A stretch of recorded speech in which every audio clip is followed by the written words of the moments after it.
And a very good morning to you all around the world. Welcome to day number 6 here in Malta at the Marsa Sports Club. And you join us on this lovely, lovely Sunday morning as we're here for finals day. And we've got 3 very, very exciting games here today. We start off with the 5th place playoff. As you can see, Bulgaria, well, they're taking on Gibraltar here early on Sunday. And Gibraltar, they won the toss, and they're going to go ahead and bat first. So a very good morning to everyone around the world. And as I'm sure there's another shell shock in the cricketing world, as I'm sure many of us would have woken up to the extremely sad news of the passing of yet another Aussie legend, Andrew Symonds, who was an absolutely incredible player in his time. And I'm sure that many, many people will be feeling his loss just now 2 months after we lost the great Shane Warne. But hopefully we're going to see some cricket in his memory today. Some fiery, feisty cricket, as he was so embracing of. And we're just about to get ready here. And you do look forward to this as we're underway. And we're going to start in European Cricket Network fashion with a wide ball. And I'm sure, let's just continue on that subject, that everyone was as shocked as I am this morning. My alarm went off and I checked the news. It was not what I was expecting. Really, really sad and huge loss for the cricketing world. And our thoughts do go out to all friends and family as Chris Lakov continues. And that's going to be another wide delivery to start off here.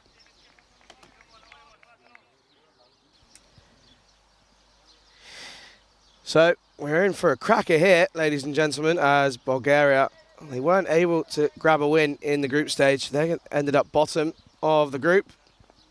But there were certainly some outstanding performances by members of the Bulgarian team. This is short, and Avinash Pai, this is into the leg side. Not going to get all of this, and it's going to run away and be collected by Amar Rasul. It's going to be the first runs off the bat for Gibraltar.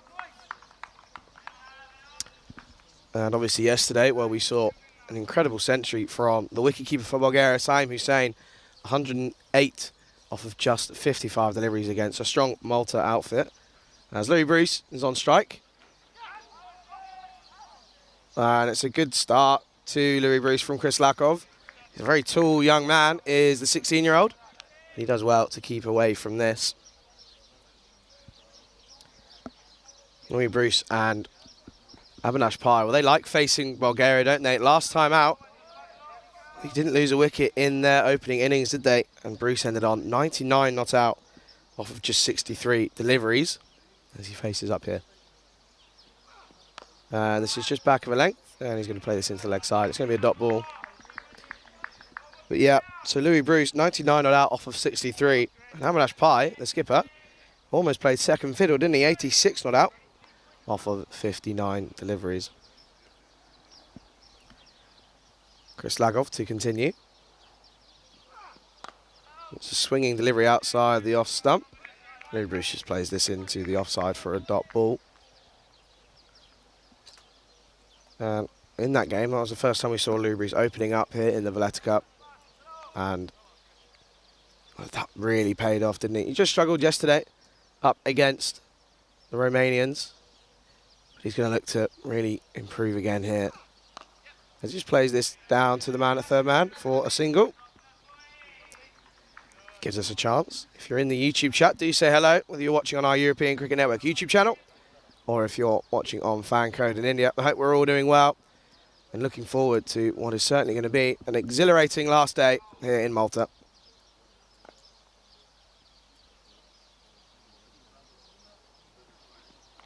This is Shaw, and Avinash Pai gets a little bit of bat on this. It's going to trickle away. I don't think it's going to go all the way. Saim Hussain gives chase, the wicketkeeper. And they're going to come back, I think, for the third, and they do. And that's good running from Gibraltar. And that's going to bring us to the end of the first over here on day number 6. And Gibraltar, they are 7 for no loss.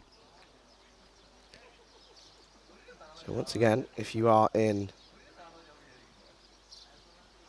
the YouTube chat. Do get your thoughts across as we just take a look here. And the big news, Kieran Ferrari, well, he's back in the squad, isn't he? He's not quite at full fitness, so I am, from what I heard earlier on, I think he's going to be coming in just a couple of paces and just try and land it on a spot and restrict the batsman from a bowling perspective. And if he comes in, he's going to come in early in the power play and just tee off from ball one. So he's coming in as an extra batsman, but certainly, as I spoke to Avinash Pai, more as a bowler to be used just off of a couple of paces.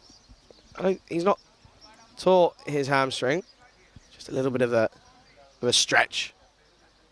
But they do have to be careful as they do head to Belgium in about a month's time for some World Cup qualifiers. So this is a really good warm-up for all these teams, as I know there's a couple of them heading over there.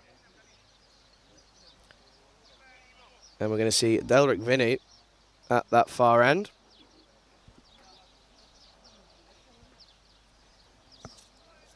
And again, we're set for some lovely weather for the final day here. And it's been a really enjoyable week of cricket. And my name's Charlie Hunt. I've thoroughly enjoyed myself. I'm really looking forward to what's going to be a lovely day of cricket. And Delric Vinny, he's into the attack. As back of a length, this is going to be dropped into the offside for a single. So it's good running from the batsman.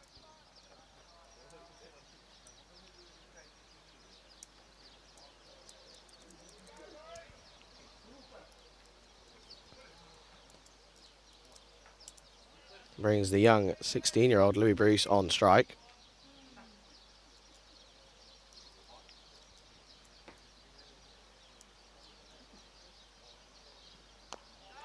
And he's just looking to play this early into the leg side, but going to be a dot ball. So it's a good start this from Delric Vinny so far.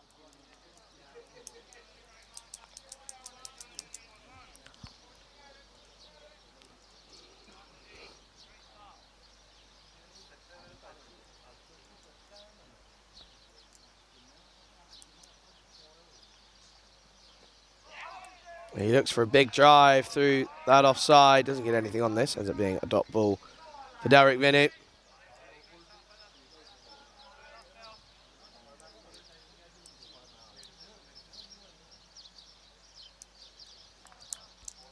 And Gibraltar, well, they aren't at full strength. Obviously just struggling with a bit of availability issues. Ken Roy Nestor, he left early, didn't he? Due to prior commitments. Delric Vinny is back in again here. It's his fuller. It's a big drive from Louis Bruce. And it's going to be given a wide delivery from the umpire.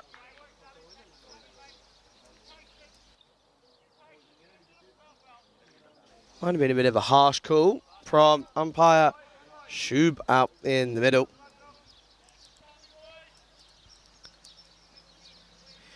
So Louis Bruce, just the one for him so far. Just giving himself a bit of time.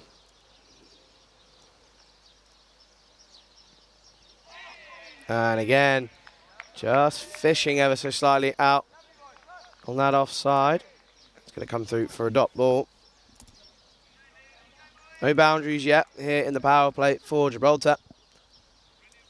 And obviously due to the bit of a later start, the half an hour later start, the outfield's almost dry already. So there's no need to wait for that, as Gibraltar, they won the toss and they're going to bat first here. Filler again, a big drive from Louis Bruce, but not connecting. You just wonder, does he need just to get a little bit of bat on ball here? And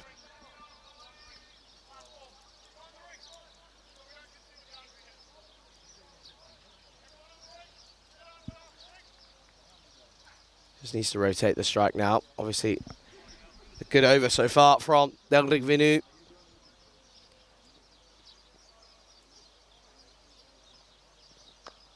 And he does so, just drops this into the offside for a single. So that brings us to the end of the second over.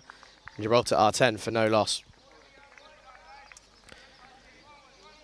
And just gives us a moment to take a look in the YouTube chat. And it's good to see Liam Day in there. Chris Jennison, well, he had an interesting outlook. He says he thinks myself and Corey would be a balanced team. It's a very interesting observation. I've actually never had the luxury of meeting Mr. Rutgers, but I'm sure I will at some stage. Obviously, He's done a good job with the national squad so far for Spain. See, Spain being my home country, where I've resided over the last 10 years now. We're going to see Chris Lakoff continue. Again, back of a length, just clips the pad here. And he's going to run away. It might be two. I don't think they're going to come back, as Saeem Hussain got a good arm on him. And that is given leg buys. So brings Avinash Pai back on strike.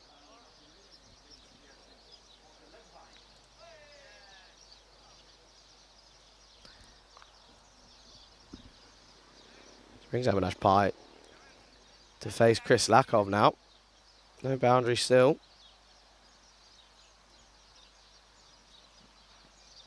He just lets this one through. That's just outside the commentary box. Drops out for today, obviously with Kieran Ferrari returning. Christian Rocker just to my left. Gives me a wave. Returns to his coaching duties.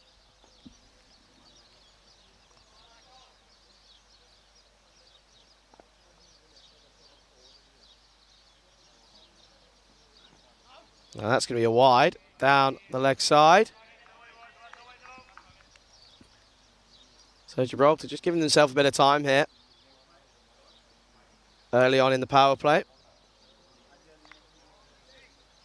So that's 5 extras already.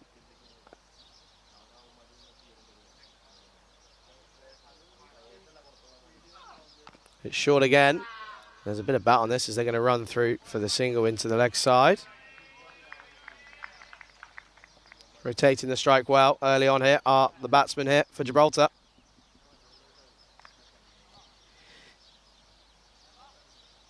So again, it brings the young 16-year-old Louis Bruce. And in that innings of 99 not out, spoke to him afterwards. He's a little bit upset with himself, didn't manage to get that 1 extra run. But it was really good to see him get promoted to the top of the order and for it to pay off. As he just solidly defends this one back. He goes to the man at mid-arm. Mid-off there, Jacob Albin. I'm sure we're going to see him with the ball in a matter of overs.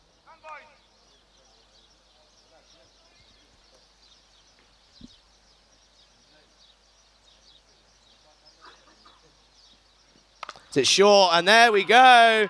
Louis Bruce rocks back, and that's going to be the first boundary of finals day here in Malta.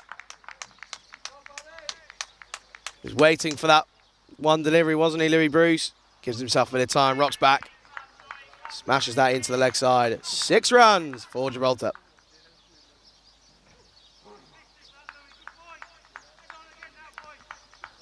So Louis Bruce just giving himself a bit of time. He was 2 off 11 before that boundary. That takes him on to 8 now. That's only going to settle his nerves a little bit for the young man.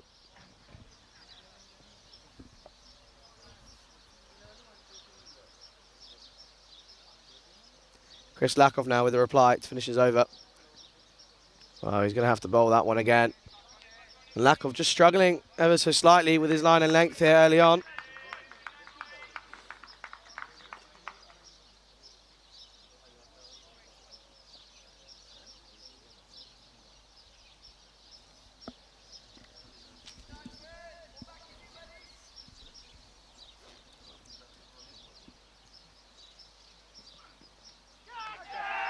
And there's an appeal. And he has to go as he's tickled this one down at leg side. There's a bit of confusion as to whether it flicked the pad or not, but Louis Bruce, well, he went big, but he's going to have to go here as we take another look. Just looks to nail this down, and I think it's a right decision from the umpire as it takes a bit of a nick off the inside edge. So the young man, he's going to have to go for his final outing in the 2022 Valletta Cup. Louis Bruce goes for 8 runs off of 13 deliveries. That brings us to the end of the third, and Gibraltar are 20 for 1.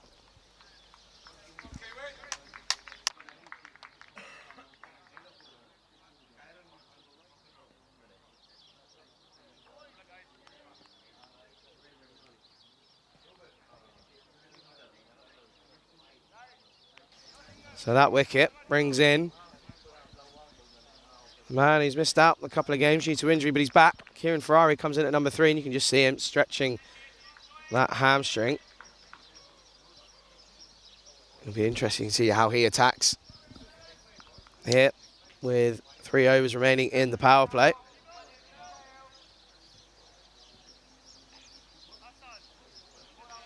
There's just a bit of chat about the Bulgarian bowling unit. They were just lacking a bit of variance in there. And it's going to be Derek Vinny to continue from that far end. This is a fuller delivery. Avinash Pai just plays this to Amar Rasul in the covers.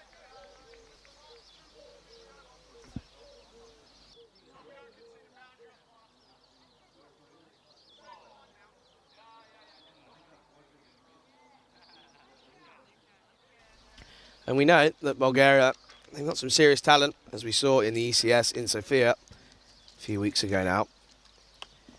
But just, again, just lacking a bit too much of the same old. As this is hit back. Oh, we saw him take a good caught and bowled yesterday against Malta. Derek Vinus, he removed the skipper yesterday. He almost got another captain for his highlight reel, but just doesn't manage to keep hold of this one. It's going to be a missed opportunity.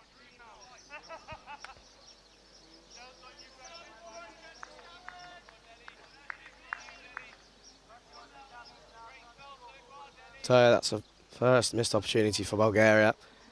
And you have to wonder, how much is this going to cost them? Avinash Pai still in. And clips this into the leg side. And you have to say, that certainly, whilst Ferrari's in, and we saw him earlier in this tournament, quick between the wickets and normally quick out in the outfield, but again, just nearly a bit of an injury, so he's going to be struggling here. So it's going to be interesting now to see how Ferrari goes up against Delric Vinny. And from what I heard, I think he is going to almost tee off from the offset. Sensible bit of teeing off is what I heard from the coach. So Ferrari to face up. He plays this into the outfield, and it's just going to be the 1 run. So Ferrari looking good early on with a nice drive out to the man in the deep. Kevin, the cells are out there. As that brings Avinash Pai back on strike.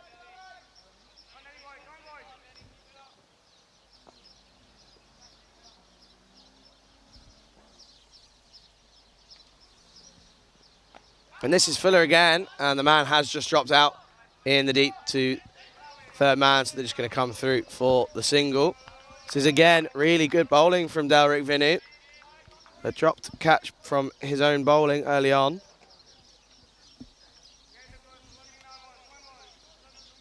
But has been really economical early on here.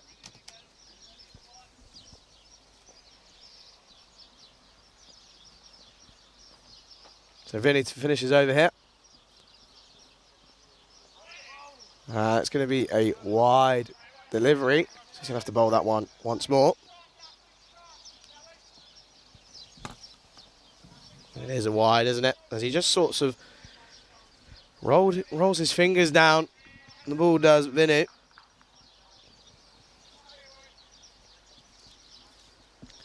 So Ferrari on strike.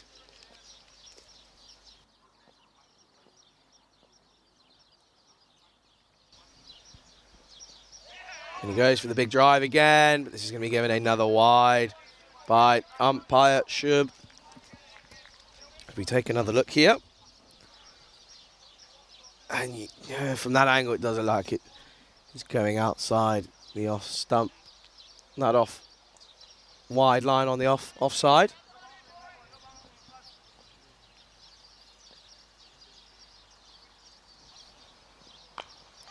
That's a nice shot from Kieran Ferrari, but it ends up just being a dot ball. So a good end to the over from Delric Vinny. And at the end of 4, Gibraltar are 25 for the loss of 1 wicket.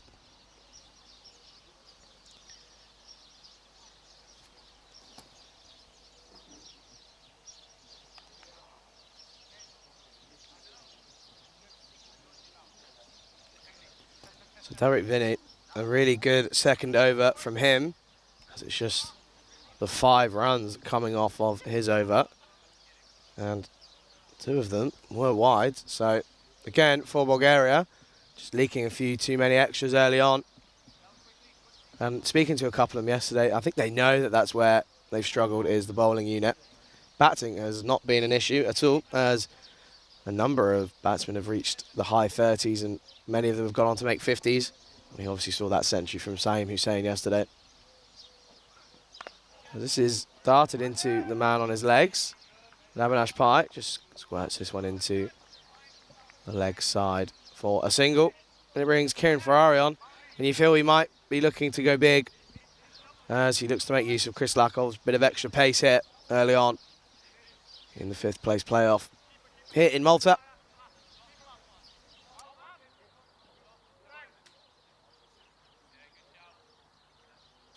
As there's just a change in field as the man drops on to deep third man. Good bit of captaincy from Prakash Mishra as Kieran Ferrari just slaps this one to that man out there, and it's just going to be the 1 run for Gibraltar.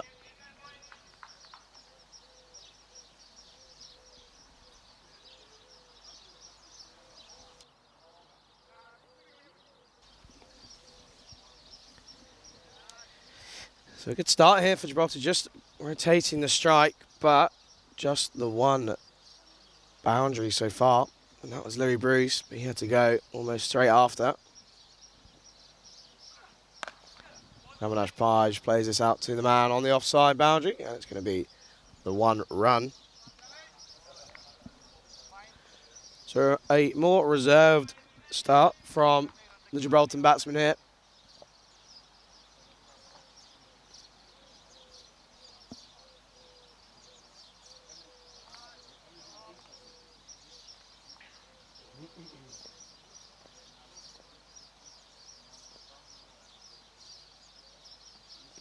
This is short, and Ferrari looks to go big. Don't know how much of this he's got. I think it might end up trickling over the boundary, and it does. So that's 4 runs for Kieran Ferrari. Chris Lakov goes short. Ferrari steps back and also hooks this over the leg side, and it's going to take 1 bounce. That's going to be 4 runs for Kieran Ferrari. Just testing out that hamstring.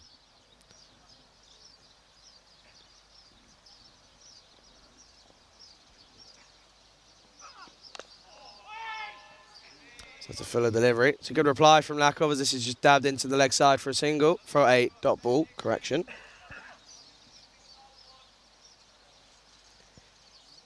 And once again, you just have to remember, Ferrari is nursing an injury at the moment, so there's going to be boundaries more than anything for him if he's going to go.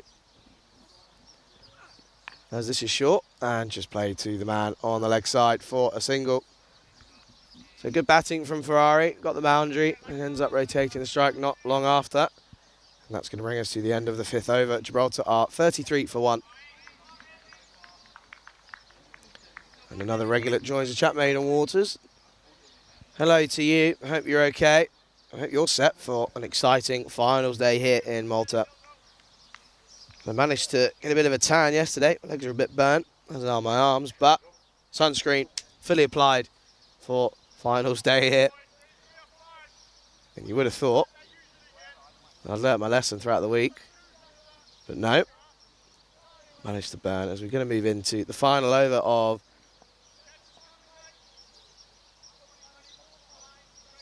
the power play here. And Ian in the chat. It is me. Hope you're doing well, mate. Oh, it's an edge from Ferrari, and there is a man out here, but I don't think it's going to have the legs. It's going to trickle away. It's going to be a good chase.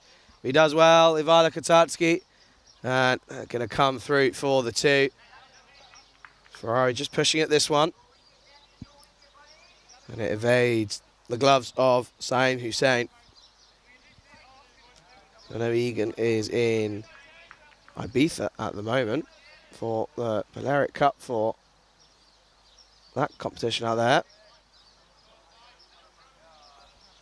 I hope you're doing well, mate. I hope you're enjoying yourself. Not too much out in Ibiza.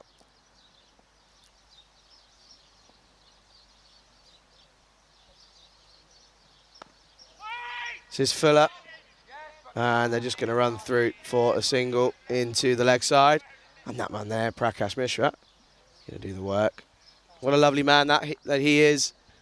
Spoke to him this morning. And he said, when are you next coming to Bulgaria, Charlie? I said, soon, Prakash, soon. He's a really good chef, is Prakash Mishra. He treated us well on the European Cricket Series tournament just a few weeks ago. And Derek Vinny, it's a good over so far again. Avinash Pai goes big. And he's timed this one really well, as this one goes all the way for another boom, boom maximum here in Malta. It's a lovely shot from Avinash Pai. He's just giving himself a bit of time after losing his opening partner. And this one, well, this goes the distance, as Derek Vinny just a little bit too full from him. He's going to see if he can have a reply now.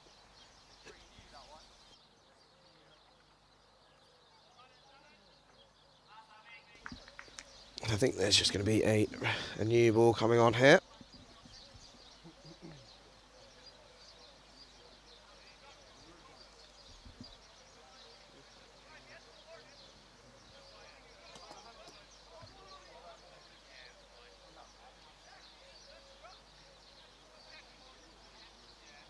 I think there's,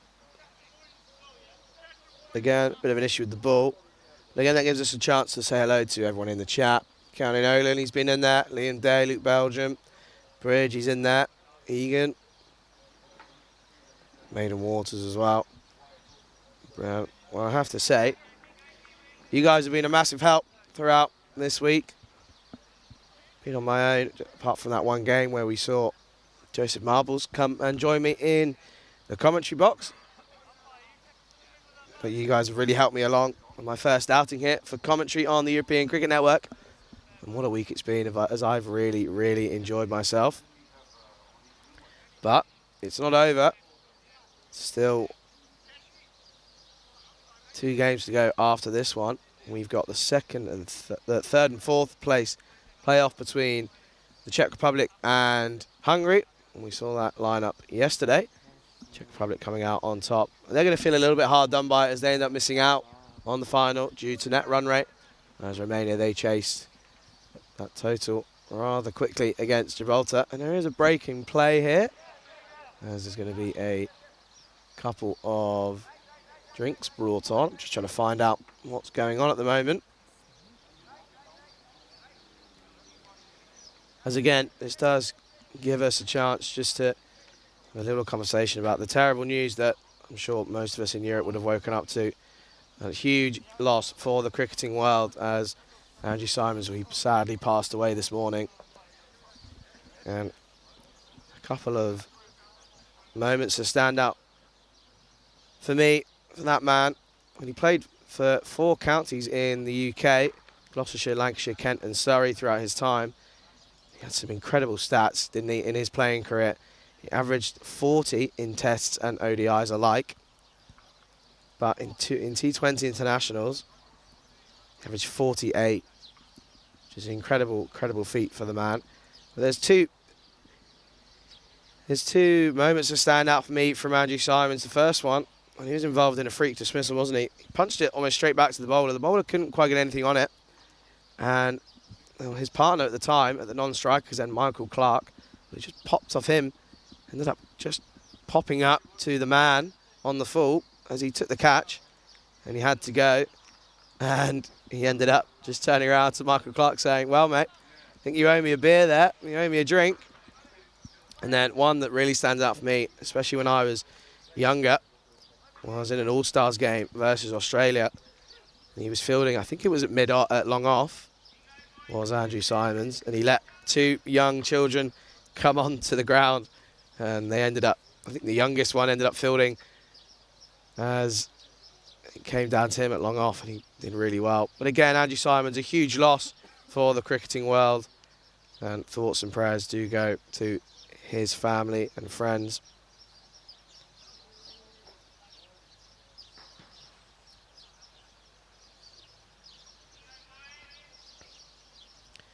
As we look like we're about ready to return to the action here. It was just a break in Just getting the right cricket balls back onto the ground.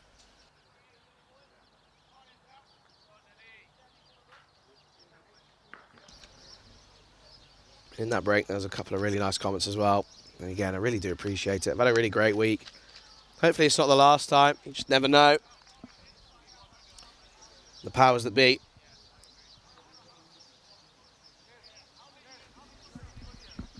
And I think we're ready to continue here as we're halfway through the 6th over.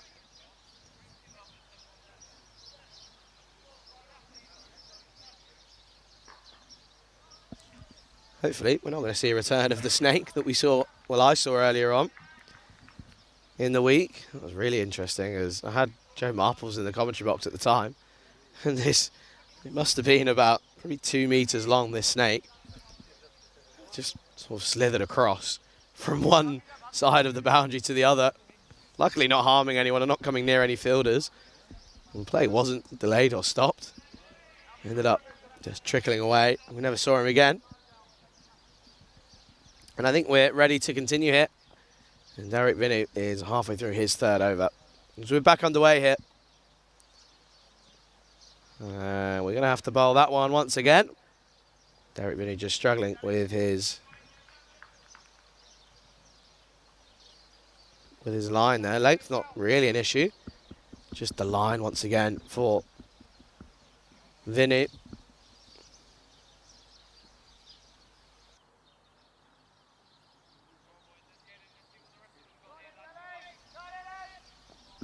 Avinash Pai, well, he's on 16 off of 12. Just the 1-6 for him. And this is just punched into the leg side. It's just going to be the 1 run as it's collected by the man in the deep. That's a good job. Pulls that in for the single. There's just a couple of conversations about international cricket here on the ECN. Obviously, we had the Grizzly Bear Tri-Series just a couple of weeks ago, which Mr. Maximo Vinny, he covered that. Spain ended up coming out on top. And as a viewer myself, I was pretty happy with that, being a Spaniard. And then obviously here in Malta, we've brought you a week of exciting, thrilling cricket. It's not over, as this is just dropped into the leg side for a single. So good batting from these two so far. Haven't really taken many risks. But they have Gibraltar. They've moved on now to 45. With 1 ball remaining in the power play. And it's Avinash Pai on strike.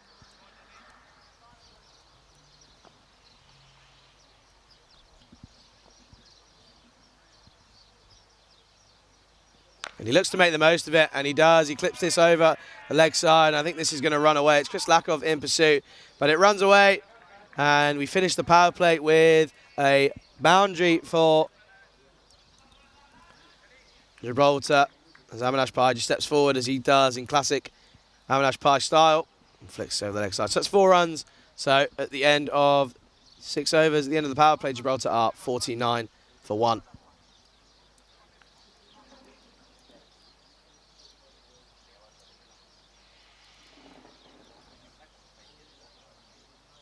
It's good to see Ian Lattin in the chat. Hope you're doing well. Watching on here. Shame you're not here with your team, but we obviously understand work commitments and family commitments and that. Everything under the sun. You have to come first. But we're still in for an exciting game of cricket here. 1 of 3, as we see again the 3rd and 4th playoff after this one. And then we move to the final, which will be Romania. And they take on the home nation, Malta.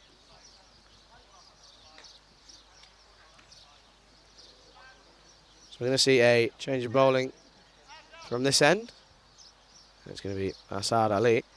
Well, he missed out yesterday against Malta, so he's going to be keen to get going once again here.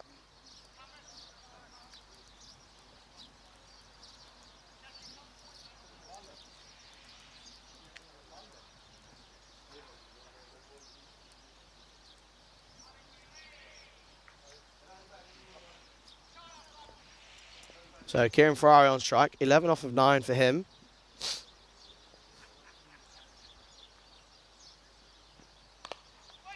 As he plays a nice drive into the offside, and I think normally that would be a 2, but again, you have to remember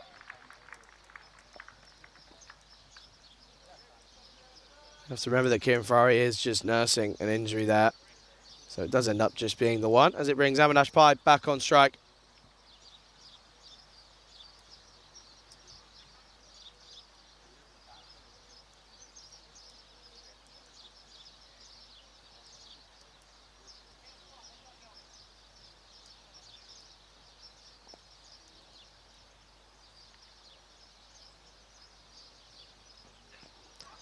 And this is going to be wide down the leg side. So once again for Bulgaria, just struggling with the extras so far. As that is now 10 runs coming in extras with 9 wides and 1 leg by.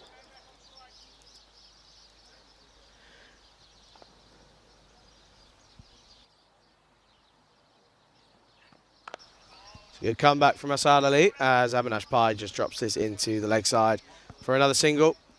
He now moves on to 21 off of just 15 deliveries for him. Brings Ferrari back on strike. Just the 1 boundary for him so far.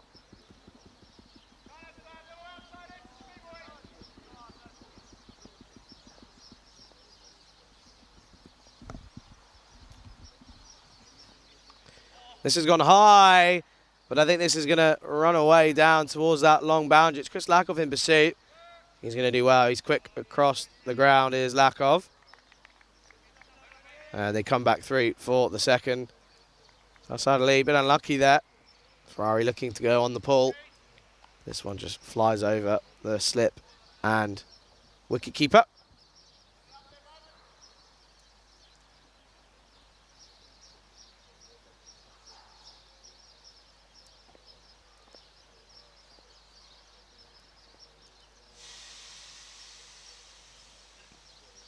As this is back of a length, Ferrari looks to go on the pull to the leg side again, but doesn't quite get anything on this. It's going to run away again for another 2 runs as it is given leg buys.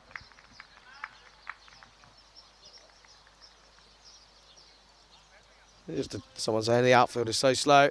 Not slow, rapid is the electric outfield here, but these extra long boundaries, they're now 80 metres plus. It's a big hit if you're going to clear them straight, and we've seen some big hits, haven't we, so far in this week, and I'm sure we're going to see plenty more on finals day. This is Fuller, and driven to the man. It's Jacob Albin. He comes in from long off. That's going to be the single. Gibraltar, they're going well here, aren't they? Gibraltarian batsmen just nurdling it round for the 1s and 2s.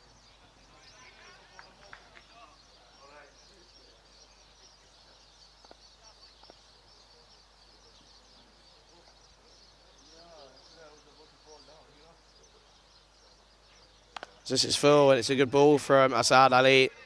Avinash Pai respects this one back to the bowler. It's a dot ball to finish the 7th over. 8 coming off it. Gibraltar are 57 for 1.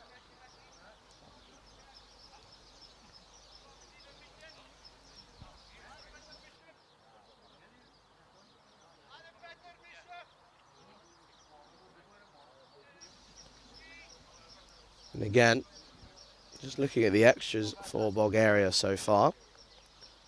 It's on 12. 9 wides and 3 leg buys for Bulgaria. And we're going to see the captain, Prakash Mishra, come into the attack from that far end. And one thing that I'm interested to see that happens later on in this game is with the Bulgarian batting lineup. We saw Prakash Mishra come in at number 5 yesterday against Malta. And it paid off as he went big into the 30s off of not many balls, just the 20 deliveries. I think that suits him more rather than coming in at the top of the order, opening with Chris Lakov. And Ishanda Silva, he's more than capable. But he's into bowl now, is Mishra. And this is going to be clipped into the leg side again for a single. Kieran Ferrari just giving himself a bit of time, and I think he's going to end up looking to tee off as he now moves on to 16 off of 14 deliveries. So above a run a ball, which is always what you look for in international T20 cricket. But we've seen it so many times throughout the group stage, didn't we? Batsmen just giving themselves a bit of time, and then they look to accelerate towards the end of their innings.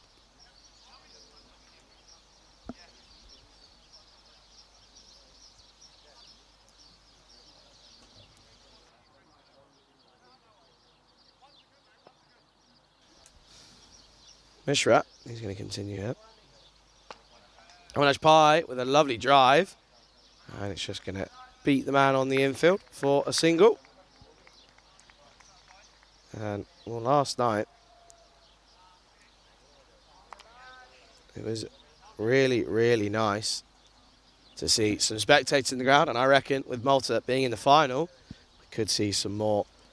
So I know there is a bit of coverage in the local news about this tournament. Ferrari on strike.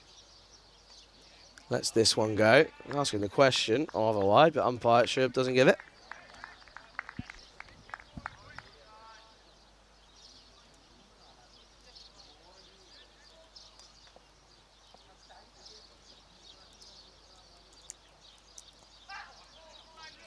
So he's going to go down the leg side. It's a chase on.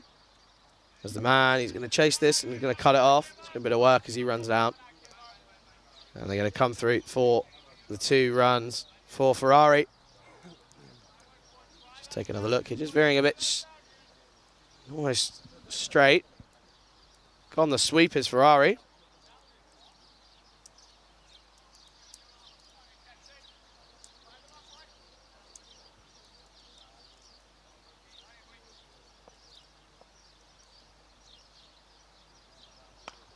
Plays this well into the offside.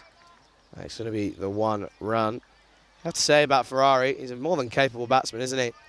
Seen him play some lovely shots early on in this tournament, but not really being able to turn the 1s into 2s here, as he is nursing an injury, is the Gibraltarian.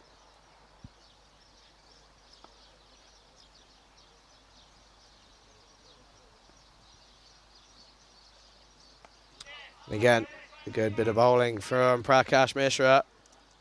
They just drop this into the offside for another single. So the 6 runs coming off of Prakash Mishra's first over. And at the end of 8, Gibraltar are 63 for 1.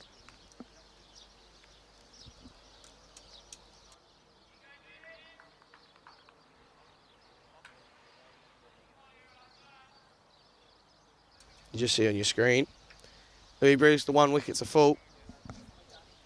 He was caught behind by Saim Hussain off the bowling of Chris Lakov. Just 2 balls before that. Lakov went short and Bruce gave it the treatment for the first maximum in this innings. And since then, we've seen 3 boundaries. 4 and a 6 for Avinash Pai and a 4 for Kieran Ferrari early on in his innings. Ferrari's now on 19 off of just 17 deliveries. Avinash Pai, 24 for him so far. He really is a talisman, isn't he, at the top of the order for Gibraltar.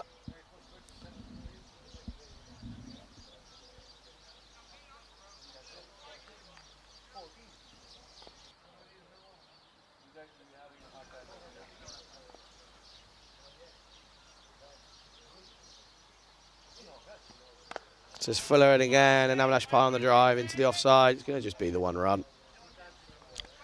There's that man there, Jacob Albin, doing a good job patrolling the boundary out here.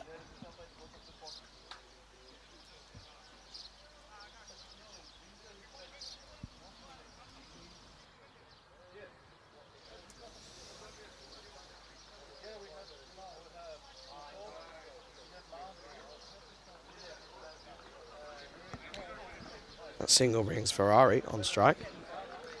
19 off of 17 for him now. Just the 1 boundary. I wonder if he's going to look to go big. There are gaps in the field for him to attack.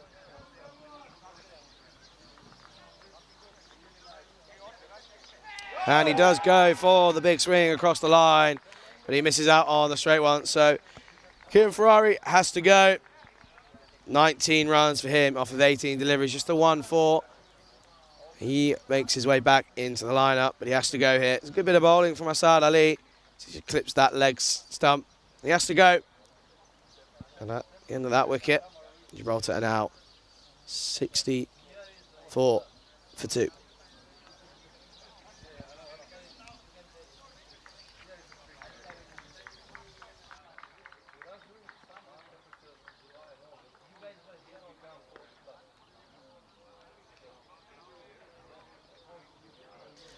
And that man on your screen now, Mark Gowles, he's coming in at number 4.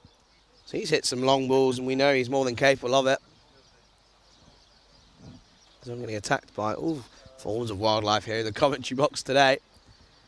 It's again an extremely hot day out there, and a little bit different to yesterday. No breeze whatsoever. So Mark Gowles comes in at number 4 for Gibraltar. And we know that he is capable of hitting a seriously long ball.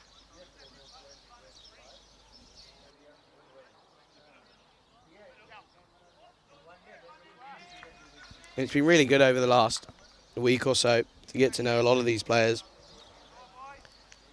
Always a good bit of banter around the ground when you're not on the pitch. And everyone's been very friendly to all of the ECN crew. Again, it is much appreciated from all of us here, myself, Maxi and Samir. So Kieran Ferrari has to go. It brings Mark Gowles to the crease.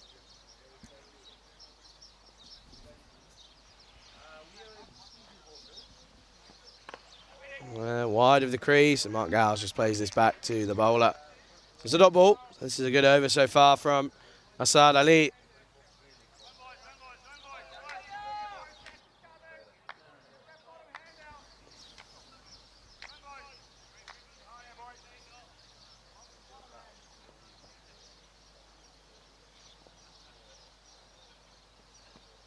Well, this is a full toss.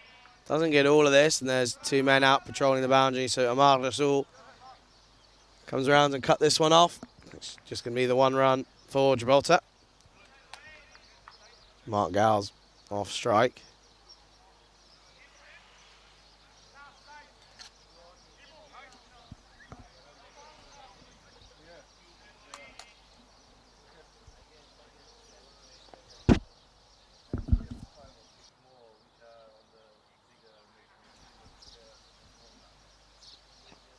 And again, just back of a length from Asad Ali, and they run through for a very quick single. And he does well. Isn't able to do enough. They run through for the single.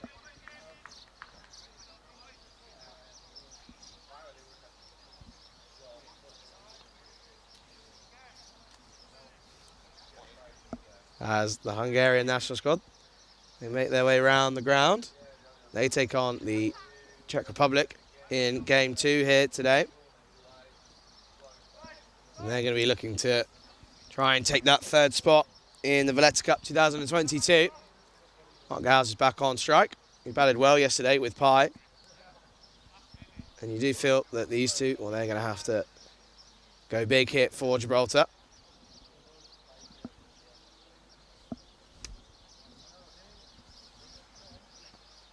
Wow, he looks to go big into the leg side across the line. And he ends up just missing this one. It just goes over the stumps. It's a good over from Asad Ali. And we go into the end of the 9th over, and Gibraltar are 66 for 2.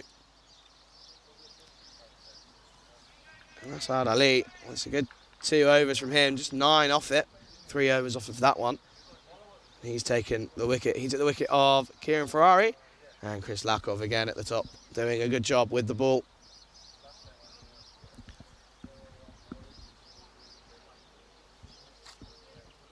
So off the last 2 overs, just the 9 runs coming off it for Gibraltar. We haven't had a boundary since the 6th over, where there was a 6 and a 4.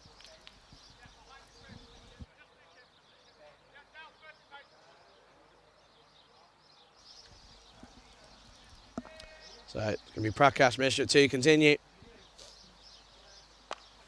Just Plays this into the offside, and they're going to look for two. And I think they're going to come in, they're going to go, and it's a good bit of running from the Gibraltarian batsman. This was one of the things they weren't able to do with Ferrari at the crease. Not that he's not normally capable of it, but just nursing that hamstring injury. So those ones weren't able to be pushed into twos. But this is going to be something they're going to look to move on now.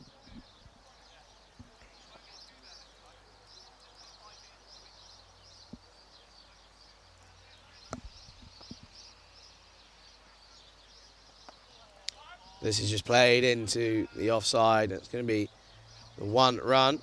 Jacob Albin again in the field. Well, he's a bit of a magnet for that cricket ball at the moment. It's following him around. Brings Mark Gowles on strike to face Prakash Mishra for the first time.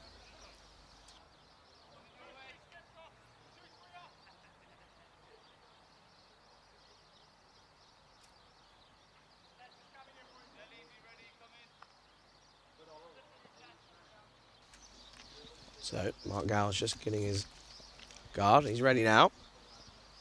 This is going to be a leg side wide. Good work from Hussain.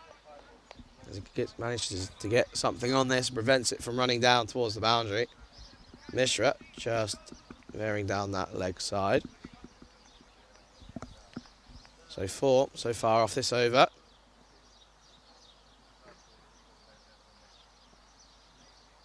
Steps across and goes big into the leg side. There's a man out there, and he takes the catch. It's a really, really good catch from the man out in the deep. And you just know that Mark Gowles is going to be disappointed with himself. He loves to go into the leg side.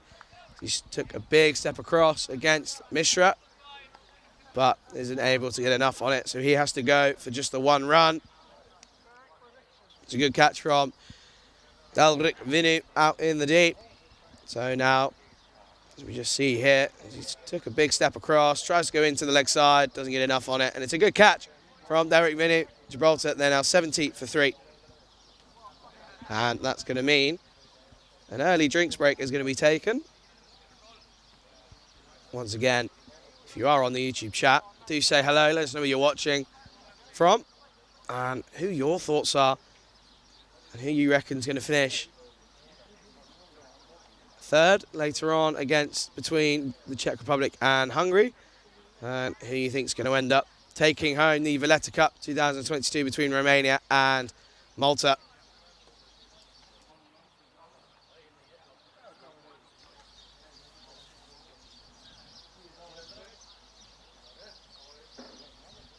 And this drinks break, which gives me a little bit of a moment to thank all of the crew here, Maxi, Samir, myself, in terms of the ECN, Charlie Hunt, and it also gives us a minute to thank the crew at Spring Productions who've done an outstanding job.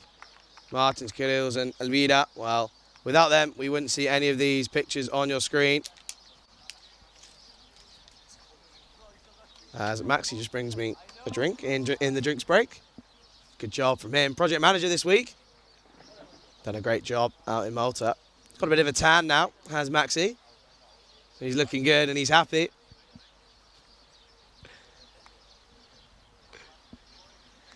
And once again, without those guys doing the work off the pitch, but you do have to also remember those officials out in the middle. Without them, well, there wouldn't be any cricket, would there? And they've done a good job this week. So you don't have the luxury of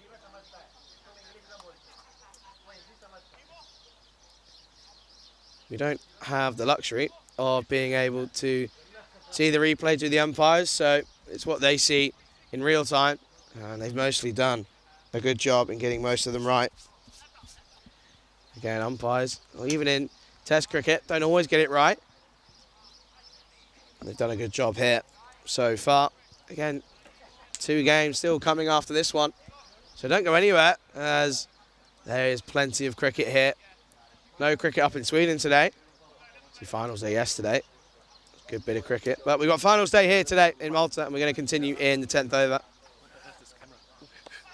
That brings Andrew Reyes to the crease. Andrew Reyes, well, I found this out. He's an incredibly intelligent man. He's able to work out the bills at the end of a night. almost in his head between, I think there's 13 or 14 of the Gibraltarian lads. As Reyes just clips this into the leg side. And it's going to be a 1 run. So he gets off the mark with a nice shot into that leg side. I believe he is a teacher, is Andrew Reyes. Obviously, aside from playing cricket for Gibraltar. Incredibly intelligent man. And it brings Avinash Pai. Well, he's just quietly gone about his business. 29 runs for him now off of 22 deliveries.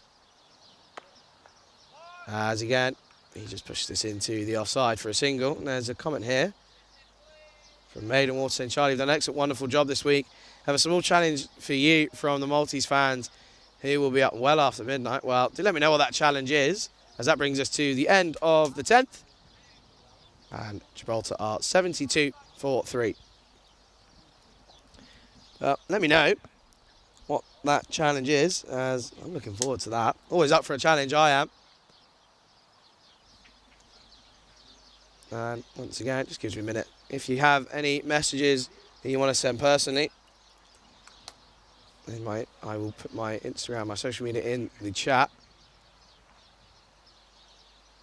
We're going to see Asad Ali continue here.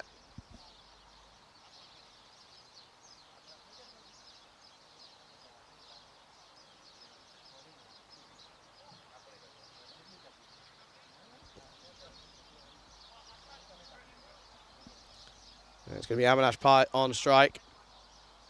He's now moved into the 30s.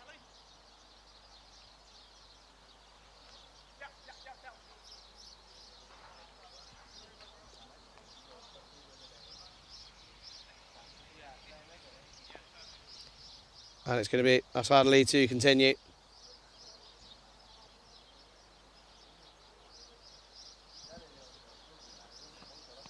Well, this is full. Don't think he's got any bad on this. Has Asad Ali as Avinash Pai. It is, I think, giving us runs. Brings Reyes on strike.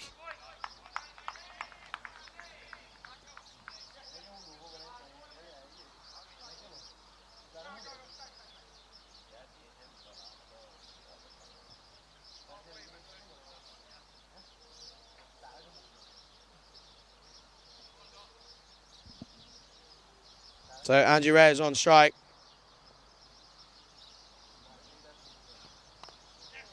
Squirts this into the offside. And there's a man out there. So it's just going to be the 1 run for Reyes.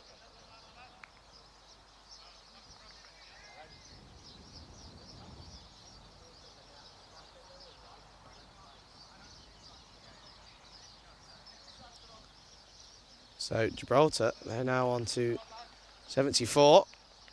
Going at just over 7 and over, and they're going to look to try and set around that 180, aren't they? As that seems to be around par this week. Steps across, just dabs into the leg side once again, and this time it is given as leg byes by the umpire there.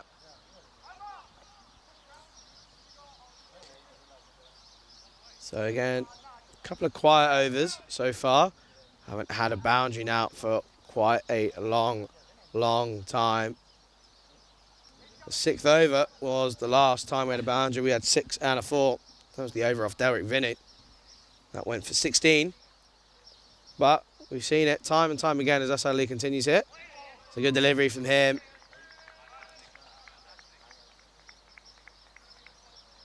But we just say, as we've seen it time and time again throughout this week, those overs after the power play are really key. And even though they're missing a full-time spinner, Marsa, we've seen him with his leg spin, but he's just struggling with a shoulder injury. They've done well here. No overs have gone into the double figures since the 6th. And there's a big shout, and he's gone. So Asad Ali proving a good bit of bowling here from the Bulgarian. And Andrew Reyes looks to play this into the leg side, but he has to go. Just see here, missing that one. He's him on a back pad. It's a good call from the umpire, as that was looking like it was going to go on to hit the stumps, wasn't it? So Andrew Reyes, he was in the runs earlier in this week. He made 42. against the Czech Republic. He has to go. And it brings in Richard Hatchman in at number 6. And Gibraltar are 75 for 4.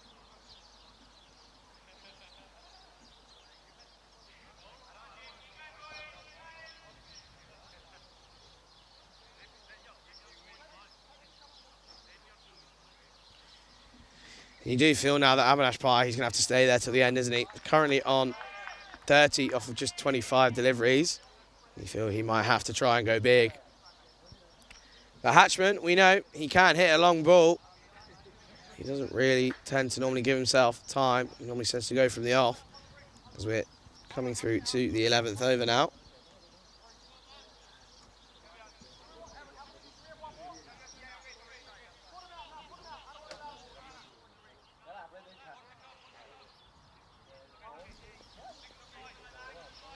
To Bulgaria, well, their tails are going to be up, aren't they? Looking to get their first victory out in Malta this week, up against Gibraltar. And Gibraltar, they won earlier in the week.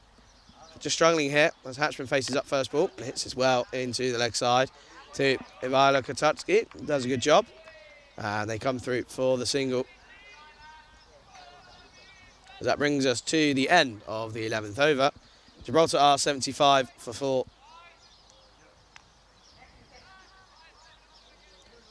76 for 4, correction. So good bit of bowling from Asad Ali.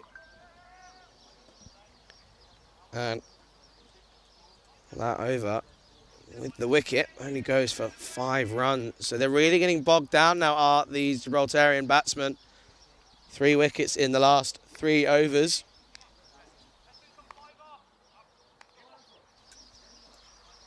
Asad Ali taking 2. He's now 2 for 11 off of just his 3 overs. So really good bowling from him up against Gibraltar today. Just feel one more wicket. They really could be into the thick of it, could Bulgaria. It's going to be Prakash Mishra to continue. He's 1 for 12 off of his 2 overs. And Hatchman just plays this into the leg side. And they're going to run through for a single, bringing Avinash Pai back on strike.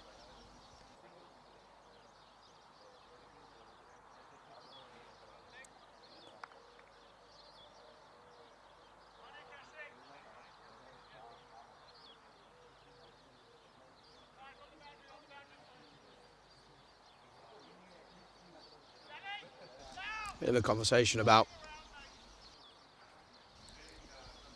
Bulgaria as a cricketing nation, and they are on the up, slowly but surely. Mishra continues here, and Pai just pushed this again into the offside for a single. They're pushing for 2. I don't think they're going to get there. Going to be just the 1 run. But I was out there in Sofia a couple of weeks ago, and really is exciting cricket out there. It is growing. There are more and more teams each year. So there are more and more possibilities for players out in Bulgaria. Just taking its time as Prakash Mishra continues here. That's going to be a leg side wide down the leg side. There is an exciting feeling about Bulgarian cricket out there. And I ended up sitting down with Prakash Mishra for a bit of an interview. And he really did say that they really love having the ECN crew come down for the week. This provides a really good platform for his players. As again, this is going to be given a wide. So just struggling this over so far, Mishra, to get his line right.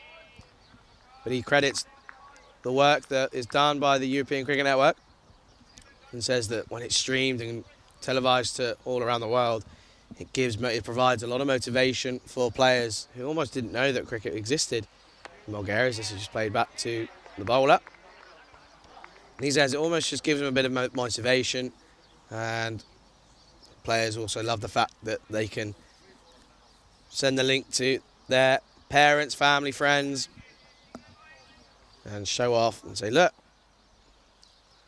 we're playing on TV. As Mishra continues here, this is a better delivery.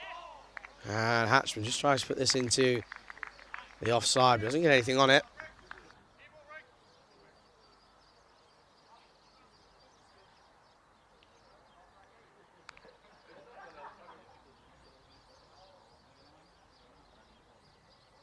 As Mishra continues. This has gone high. I think it's going to... Well, there's a man out there again. Well, don't worry, Minnie. He took a good catch earlier on. But I think this one was higher and therefore more into the sun on that right side of your screen. And he just didn't really have much of an idea, and you can just see there. But it only ends up costing them the 2 runs. So Hatchman, well, he gets a life, doesn't he, early on in his innings.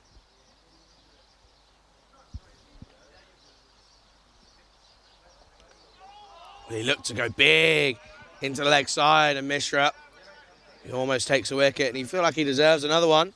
But that's going to take us to the end of the 12th over, and Gibraltar at 82 for 4.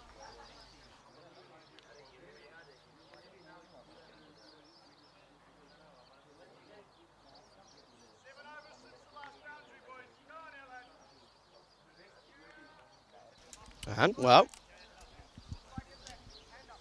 bit of a local celebrity in the chat. Vinny Sandu, Mr. Maximo. I'm sure he's keeping a big eye. And a good morning to you. I hope you're okay. I hope you travelled well up to Stockholm. Well, he's going to be taking over as we get the Stockholm series underway tomorrow.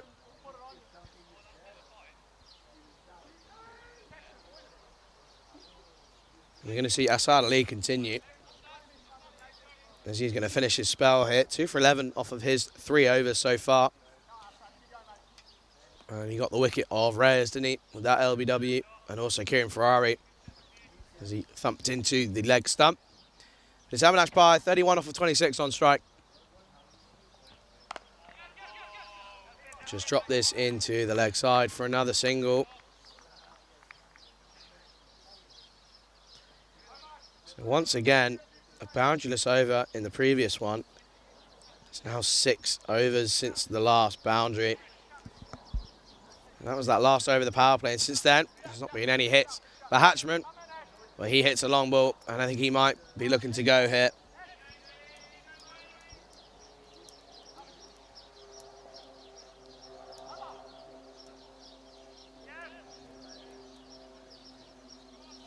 As the field just being adjusted.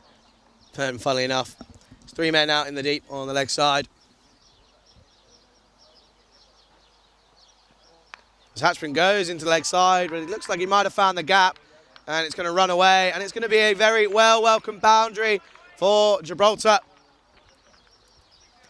That's our lead, just back of a length, and Hatchman, he's not going to miss out there, is he? Tucks this round the corner as it runs away to the Visit Malta signs. It's going to be 4 runs for Hatchman.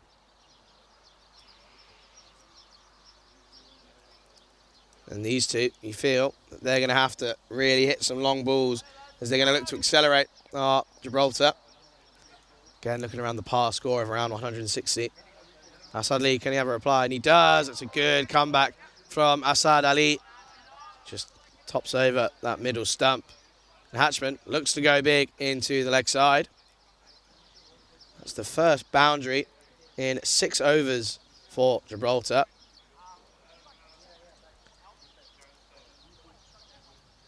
Hatchman, he's moved on to 8 runs now.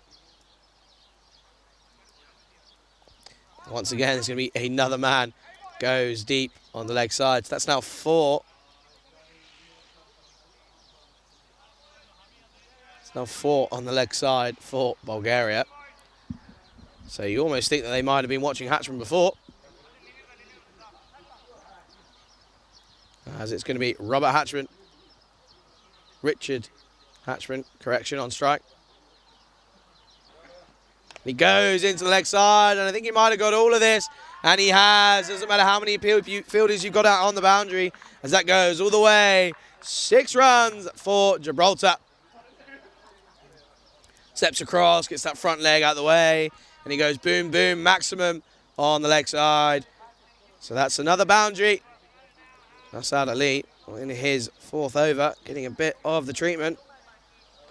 It's 11 off this over so far, with 2 balls remaining.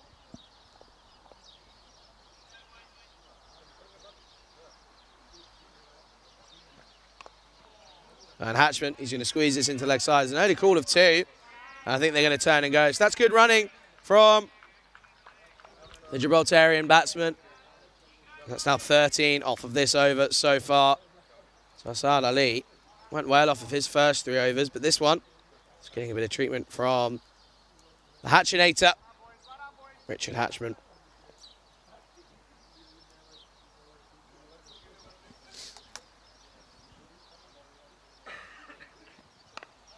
And he plays this into the offside, and Prakash Mishra is going to let this one go to the man out in the deep.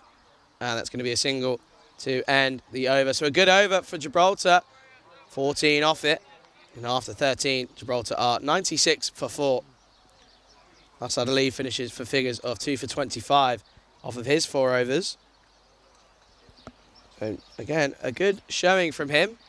As Bulgaria just looking like they are, as we said previously, lacking a little bit of variety in their attack.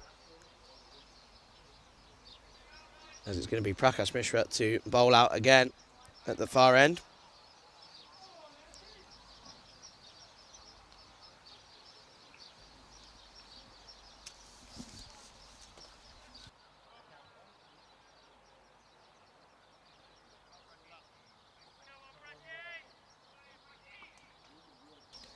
So Mishra to continue that far end for Bulgaria.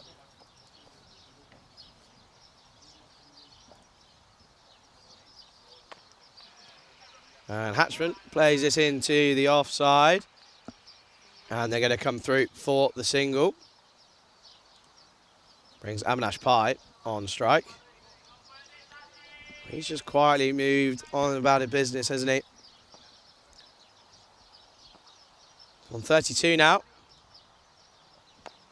And he just drops this into the leg side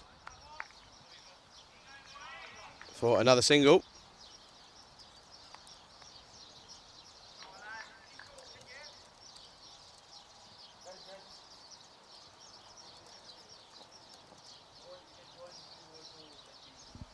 So Mishra to continue. And Hatchman looks to go big into the leg side. I think he's got enough on this. And this is going to fly over the leg side boundary. As Hatchman goes boom, boom, maximum 6 runs for Gibraltar. And that's going to bring up the 100 for Gibraltar. Hatchman 24 off of 13 deliveries for him now. And this is what Gibraltar needed. They needed someone to come in and accelerate. And he's doing a good job coming in at number 6.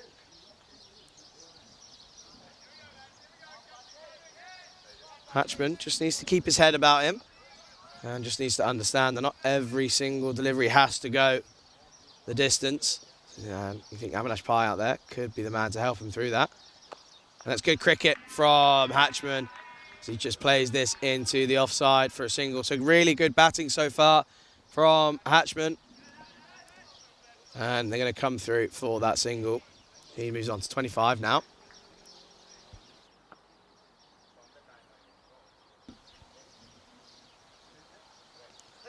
And that's going to be a wide ball from Prakash Mishra.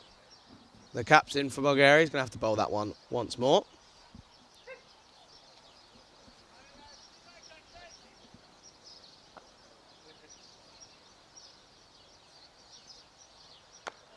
There's a good shot from Avinash Pai as he pushes this into the offside again. I think they're going to come back for 2, and they do. That's really good running from these two in the middle. They've got a good understanding between each other of what's expected and what's required now, as they're going to really look to push on the Gibraltarian batsman. Avinash Pai, he moves on to 35 now. And again, good to see some spectators out here enjoying the cricket early on in the day.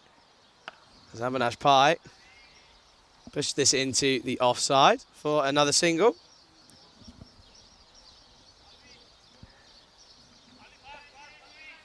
And that brings us to the end of the over. At the end of the 14th, Gibraltar are 109 for 4. So once again, if you are in the YouTube chat, there's been some really good conversation so far. Obviously, a couple of people reminiscing on some incredible times of cricket from the late Andrew Simons,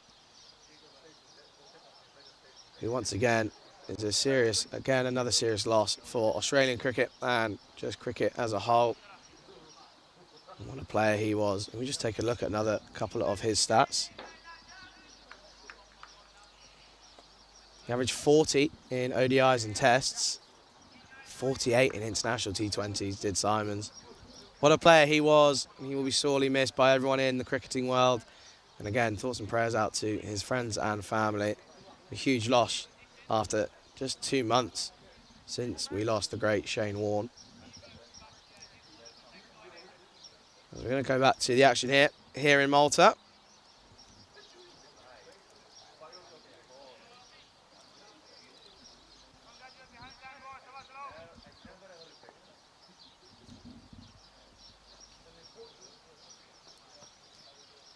And this is going to be a leg side wide, so not a good start from Jacob Albin as he just has a little bit of a loosener here. And he's probably going to blame this one on the shoelaces as he ties these one up properly this time. So you have to bowl that one again. And someone just asking the boundary dimensions. Well, straight is a really big hit here in Malta. It's about almost set between the 75 and 80 metre mark. And short, and they're going to be a little bit shorter on the square boundaries. Probably around the 65 metre, I'd say.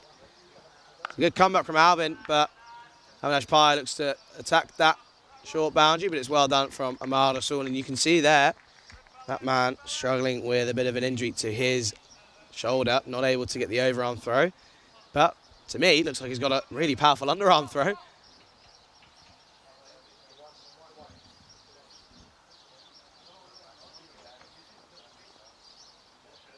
So Valletta Kotatski comes in from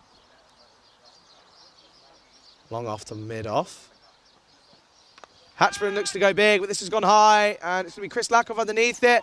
He gets this all wrong, and they're going to come through for the second. Well, there might be a third, and there's buzzers here as it just goes from bad to worse. So you see here off the toe end of the bat of Hatchman. Again, doesn't really get underneath this. Then they get this one in, it comes off the edge of the mat, and then they run through again for another run. So that's 3 from the bat of Hatchman as he then moves on to 28. So he's going well here so far. Again, another one of those batsmen that if it comes off, it goes well, but doesn't give himself time, but he's putting on a good innings here. Avinash Pai with a lovely shot through the covers. As a dive from Valletta Kotatski isn't enough. And this looks like it might just run over the boundary, and it does. As that's 4 runs for Gibraltar.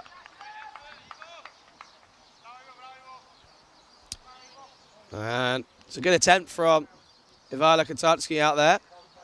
Just struggles to get down there. So Avinash Pai, well, he moves into the 40s. He's on 41 now.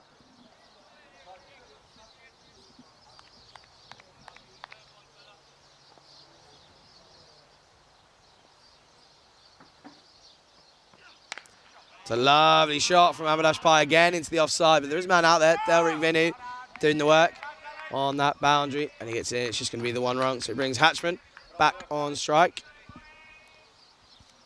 Albin's gone for 10 off of this first over from him.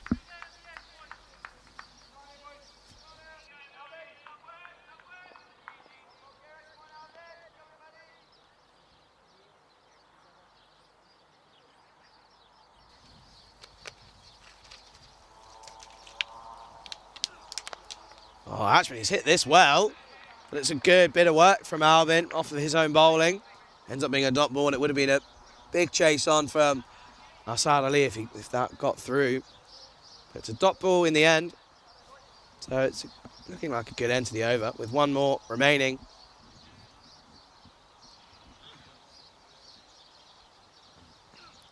Hatchman, well, he hits this well, slaps that over the infield, and it runs away. 4 runs for Gibraltar. And Hatchman, he's getting in on the action, isn't he? He moves away to 32 now off of 17 deliveries.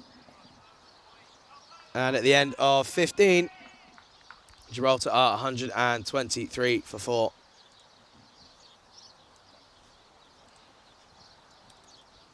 You just take a look here. Louis Bruce struggled at the top. Kim Ferrari tickled away to 19, but then he had to go. Mark Gow's just the one, and Andrew Reyes, again, just 2 for him. But Richard Hatchman to the rescue so far. And he's built a good partnership now with Avinash Pai. Avinash Pai is on 42. So he's, again, edging closer to another half-century for his country.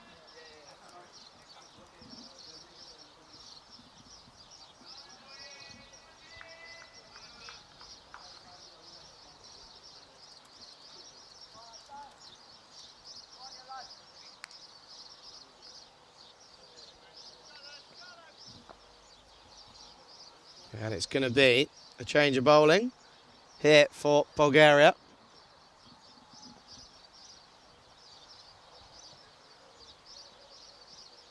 And this is going to be pushed into the offside for a single. Good running from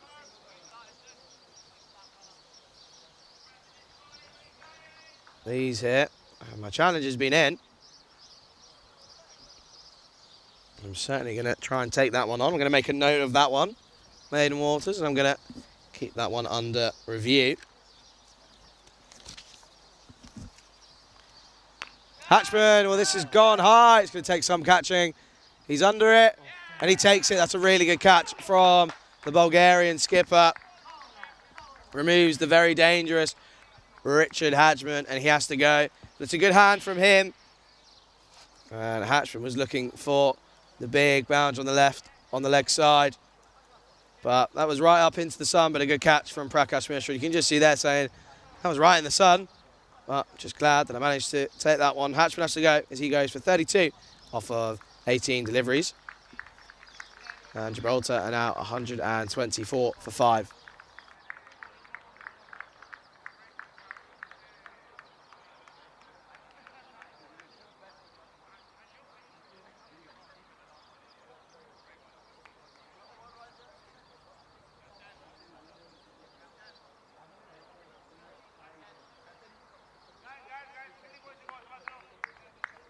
So it brings Matthew Whelan to the crease. He's more than capable of hitting a good ball.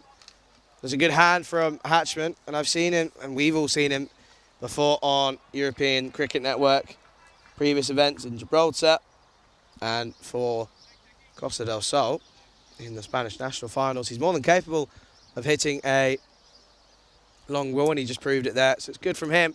He has to go, and it brings Matthew Whelan to the crease. But it's Avinash Pai on strike. As that one just looks like it's just going to run away towards the boundary. I don't think it's going to go all the way. It doesn't have the legs. That's a good chase from that man there as they come back through. And that's good running from the Gibraltarian. They come back through. And it's going to end up being given as leg byes from umpire Shub. So that brings Matthew Whelan on strike. He's been good with the ball. Didn't get a chance yesterday.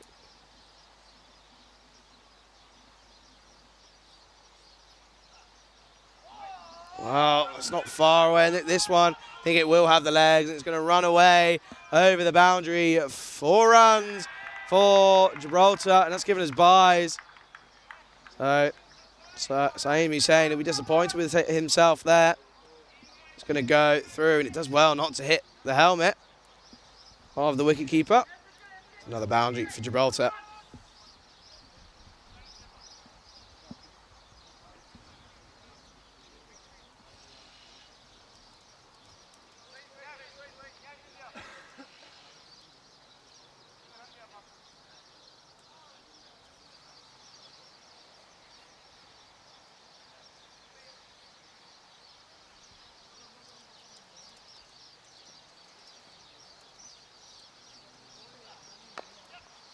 Good shot from Matthew Whelan into the leg side. Should just be the 1 run. And it is ends up being brought in by the man out in the deep.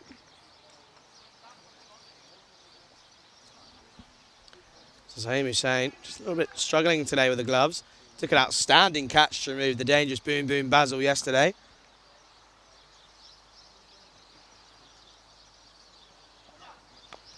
And again, pushed into the leg side by Avinash Pai. Should just be the 1 run. So he now moves on to 44 off of 36.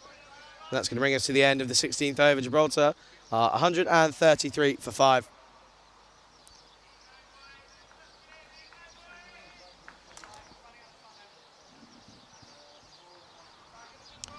And Luke Melvin just asking, did we miss Maiden's challenge? Well, the challenge from him is in the final, but I don't know if I'm going to do it just in the final, as he lets me know that there is a translation for Magnificent 6 into the Maltese language. So I'm not going to quite say what that one is yet, but if it comes up, I'm certainly going to make use of it. So 4 overs remaining, 133 on the board for Gibraltar so far. You just feel they're going to be looking to try and get towards as close to that 170 mark.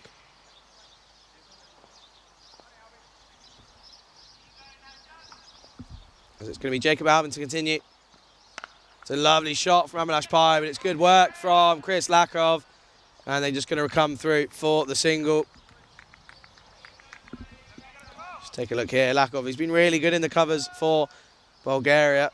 Missed that chance earlier on to remove Hatchman. Didn't cost him too much. He's eventually taken by Prakash Mishra, who's led by example for Bulgaria. So it's just short, and Whelan doesn't quite get a lot on this. So I think he's just going to clip this into the leg side for a single.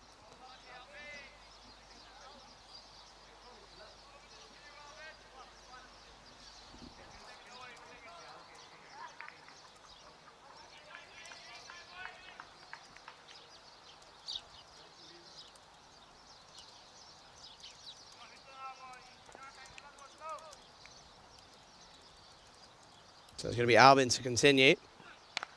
That's a lovely shot from Avinash Pai, but there is a man out there. So it should just be the one run, and it is. So this is a good over so far from Albin. Getting his line and length right.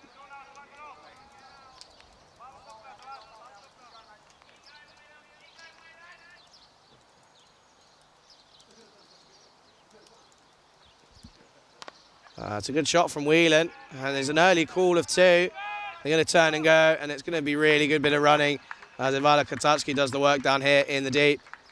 And that's good running as Whelan gets 2 from it.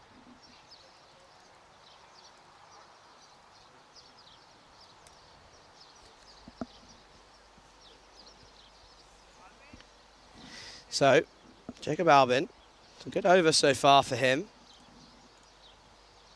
It's the 5 off it so far. 2 balls remaining.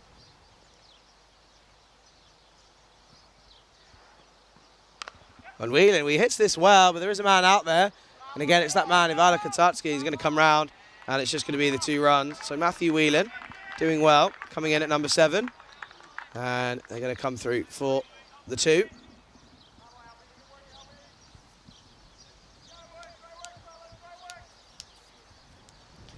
So now move on to 140 with 19 deliveries remaining.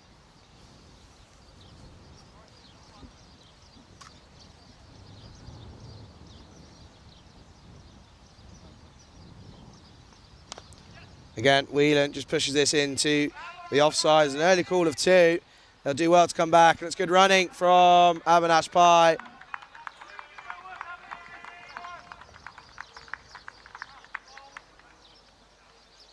So that's good from the Gibraltarian batsman to finish the over with another 2 runs to the total. So at the end of the 17th, Gibraltar 142 for 5.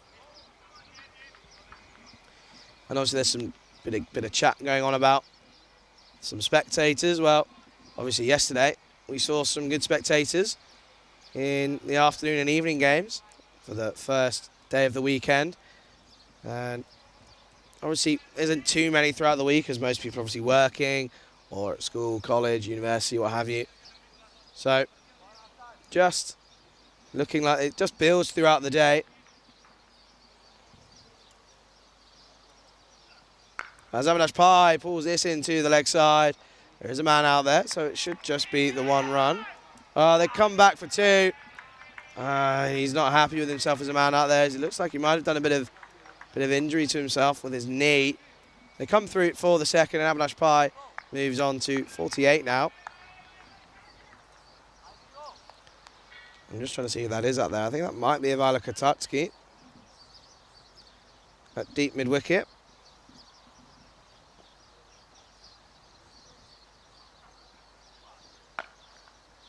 And it bursts through the hands of Chris Lakov, and they're going to come through for the 1 run. So Abhilash Pai moves to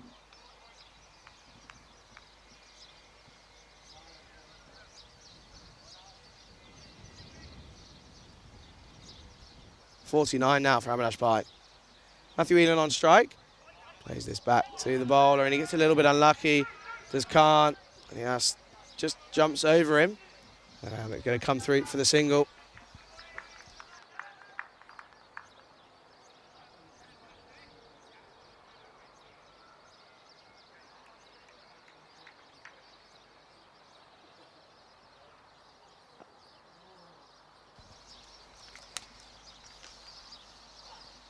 And Abhilash Pai, well, that's going to be a lovely shot to take him to yet another half century for his nation here in the Valletta Cup. And he raises his bat to acknowledge the applause from the team in the dugout. But he knows the job is not done just yet. He's also going to have a job to do with the ball. Real sensible cricket head has Abhilash Pai as Whelan's on strike here. Looks to go big into the leg side. Doesn't get anything of this. It's going to end up being a dot ball.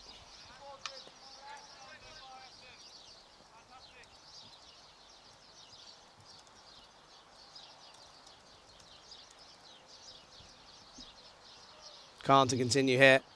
Whelan, well, this has gone high. It's going to take some catching. It's Jacob Albin. And he gets this all wrong as it comes through. They're going to come through for another run. That's good cricket from Gibraltar.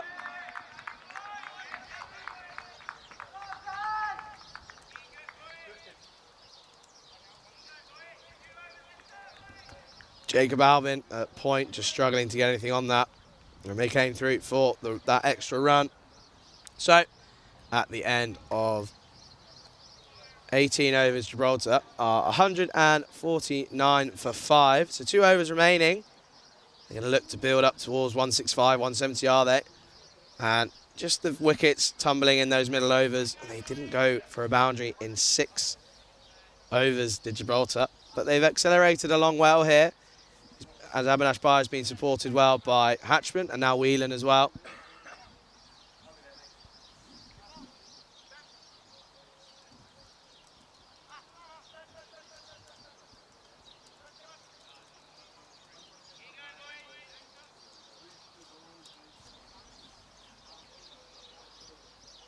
So, it's going to see Chris Lakov come back into the attack for Bulgaria,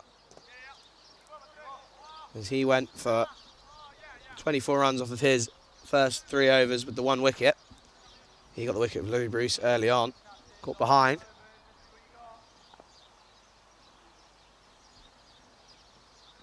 Goes for Abhilash Pai into the offside. It's going to squeeze through. I think it's just going to be the 1 run as it brings Matthew Whelan back on strike. That brings up the 150 for Gibraltar. So just 10 more runs for what I believe to be the par score. I've seen some big hitting, and I think 160, 170 is around par here at the Marsa Sports Club.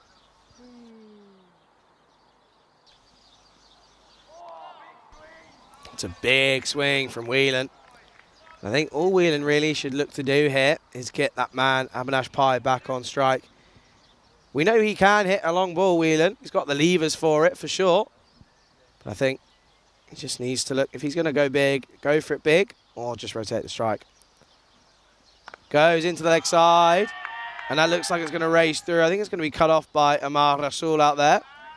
And that's good work from them two as they're going to come through for the second.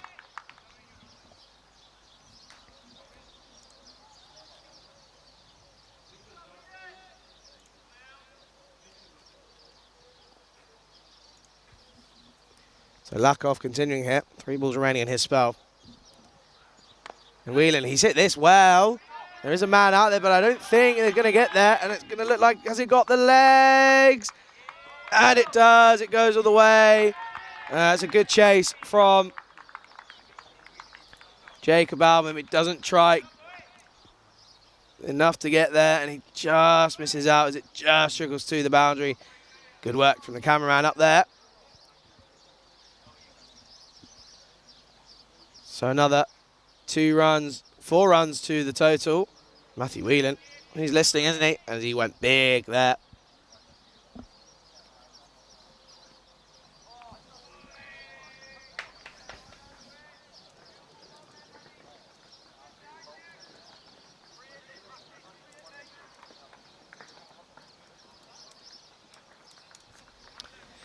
So Lakov, with just the one more remaining delivery in his spell.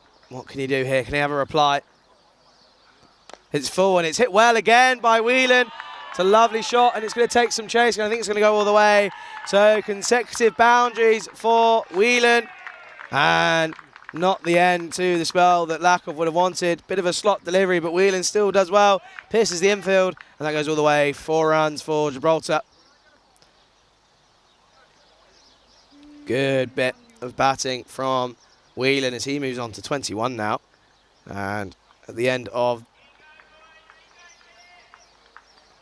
the over, at the end of 19, Gibraltar 160 for 5.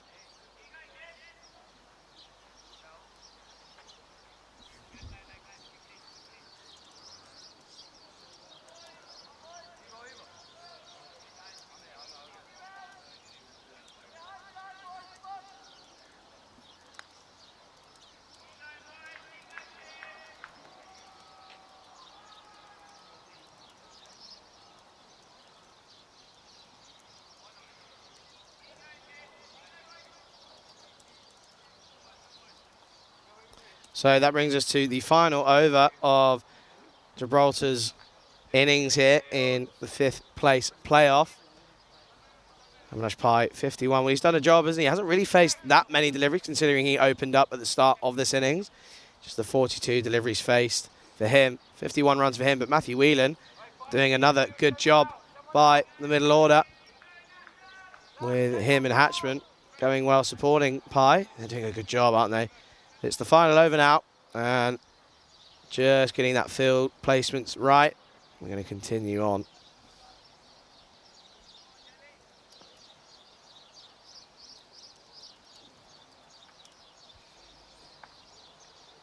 So Avinash Pai, well, he looks to go big, but he's not going to get enough on this. It's going to go into the leg side. They look to come back for the single. I don't think they're going to. That's good bit of fielding from that man out there in the deep, and they come round for the 1 run. So that brings Matthew Whelan back on strike. Looks like he's going to be doing some of the big hitting, isn't he? Some lovely 4s in that last over with 11 coming off it.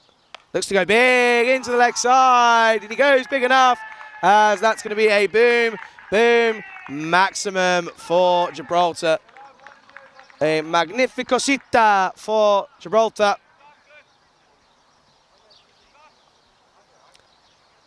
It's a lovely, lovely shot into the leg side.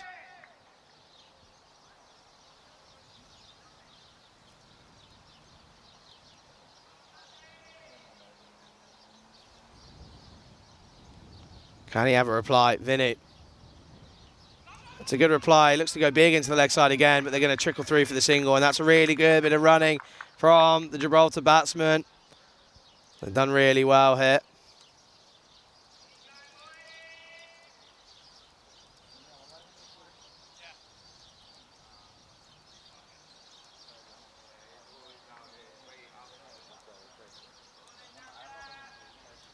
And Pai, well, he's going to look to go big now, isn't he, here in this final over?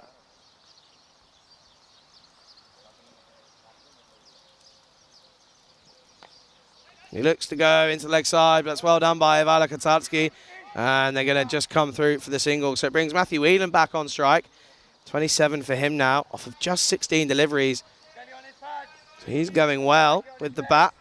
And we know he's capable of it. We've seen him do it before. 2 fours and a maximum for him so far in his innings. Striking at 168. Can he go big again? 2 balls remaining. Wow, just as I say that, he does well. And it's a good comeback from Derek Vinny. And Avinash Pai says he's done really well there. And that's going to go. He's going to have to go as he's bowled from Derek Vinny.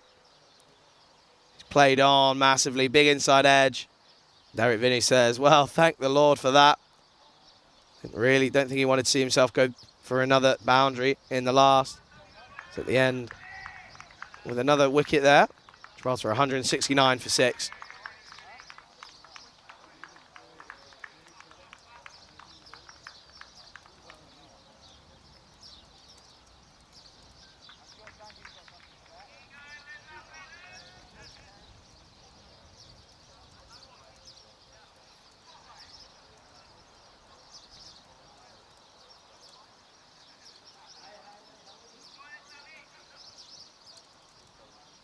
So it brings young Samath Bodha into the crease. He's only got the 1 delivery to face. And he's going to face up against Derek Vinny here. So 1 ball remaining. And he gets that into the leg side. It should just be the 1 run. I think it is just going to be the 1. So that brings us to the close of the first innings here in the 5th place playoff in Malta. And again, Avinash Pai doing a really good job at the top of the order as he ends on 53, not out, off of 44, not facing a huge sum of deliveries. We'll take a look at the highlights here. Louis Bruce, well, he went big, didn't he? Up against Chris Lakov, a huge 6 into the leg side, but just 2 balls later, feathers this down to the leg side, and it goes. And that was a big first wicket for Gibraltar. Kim Ferrari came in. Well, he is nursing an injury at the moment with that hamstring of his. He went big first up. He ended up just knocking it around.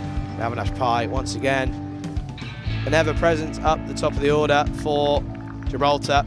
Asad Ali, he bowled well for his 4 overs, 2 for 25. That's really good. And there's a good catch out in the deep to remove Mark Gowles. We know that he's dangerous when he gets going. And Reyes just playing all round this. Ended up going trapped in front. We saw the hatch from Nater. He went big, didn't he? You can see a big drop here. That cost him a few runs. He ended up going 32. He went big into the leg side a couple of times. 2 4s and 2 6s for him. 32 off of just 18 deliveries. Chris Lakov making a little bit of a mess of that one there. But overall, I think both teams will be happy. Both teams will back themselves for Gibraltar. They'll feel that they can defend this total.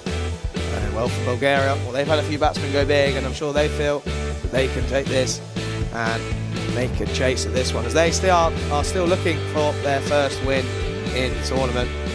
Matthew Whelan did well at the back end of the innings. 27 off of just 17 for him. 2 4s and a maximum. So good hitting by the lower order of Gibraltar, and they ended their 20 overs on 170 for 6. We're going to take a quick break here, and we're going to return with the reply from Bulgaria as you're watching the Valletta Cup on the European Cricket Network.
And welcome back to the Marsa Sports Club here in Malta. Very quick turnaround.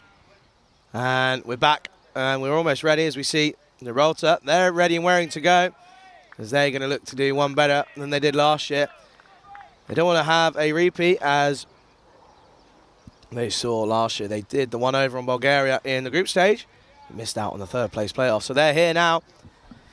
And they're fighting it. They're battling out for fifth position against Bulgaria, and from what I can see from my chair, there's a change at the top of the order once again. It's not going to be Chris Lakov and Ishan De Silva this time. We're going to see the man. It's an interesting change from Bulgaria. He scored a lovely, magnificent ton from number 3 yesterday. He's been put up to the top of the order.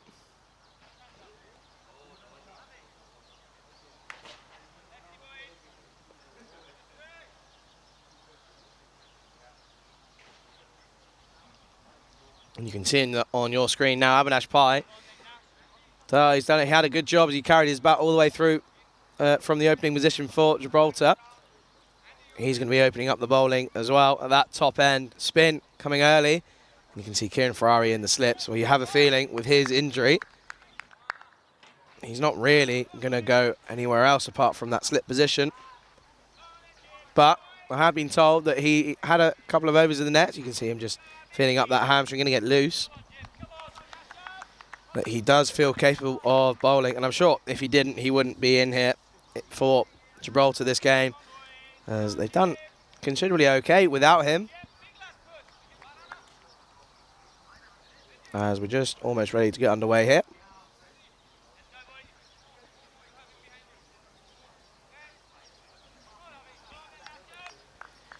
So we're just about ready to get underway for the reply from Bulgaria. It's a good start. Oh, well, Andrew Reyes doesn't really do well on this one.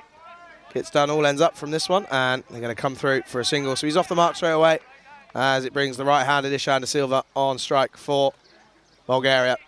And he went well early in the week, didn't he? Up against the Czech Republic. 50s for him and Chris Lakov in that game. So it looks like Chris Lakov might be coming in at number 3, or maybe number 4. But what I think will happen is Prakash Mishra will certainly come in later down the order at number 5, maybe again. As he went well, didn't he? Against in yesterday's game when Bulgaria, they went up. They did well in their game yesterday. There's bugs all around today. All the wildlife's around today here in Malta. And Ishan De Silva, he's about ready.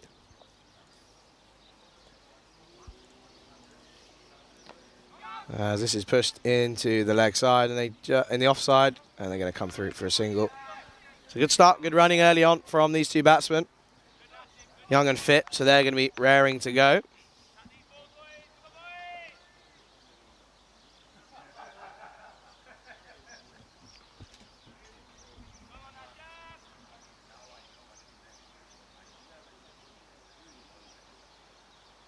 Bring Saim Hussein back on strike. Well, he's been in the runs, isn't he? He's around the 230 runs mark so far in this tournament. He's had 2 runs of 50 plus, and obviously that century yesterday, unbeaten against Malta. And what an innings that was, 108 off of just 55 deliveries. But it wasn't enough, as this is played to Andrew Ayres. He does better this time and gets his body behind it.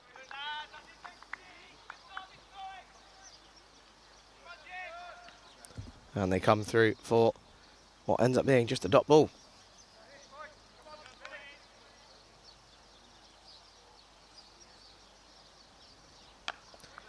That's good. Well, there's a bit of a mix-up here, and he could be close, but he ends up coming home safely.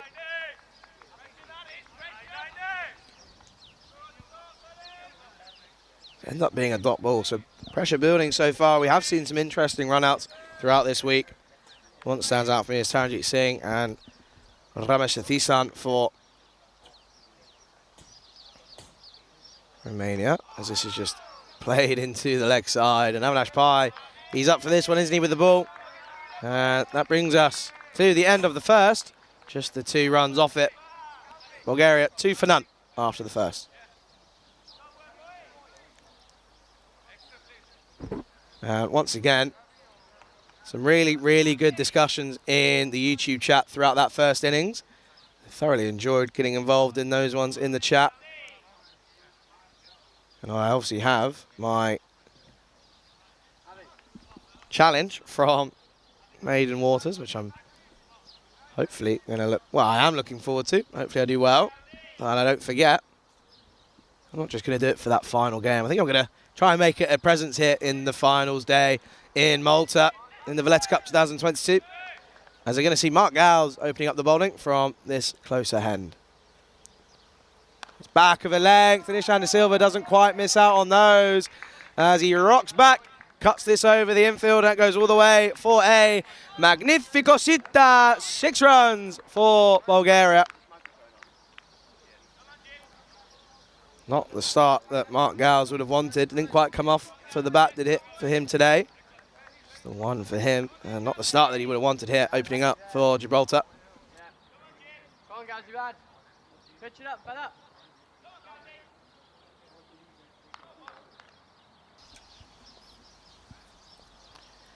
Can he have a reply here? It's Fuller. It's a really good response from Mark Gowles. It's Fuller. And Ishan De Silva just keeps this one out, and it comes all the way through. It's going to be a dot ball.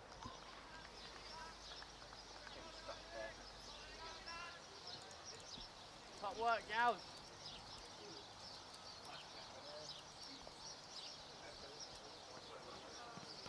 There's an appeal for leg before wicket. It's going to be sliding down the leg side. But once again, it's good bowling from Mark Gowles. We just see here, bit of swing. It's going a long way down leg side, isn't it? But it's a good delivery from him. Good comeback after that big 6 first up.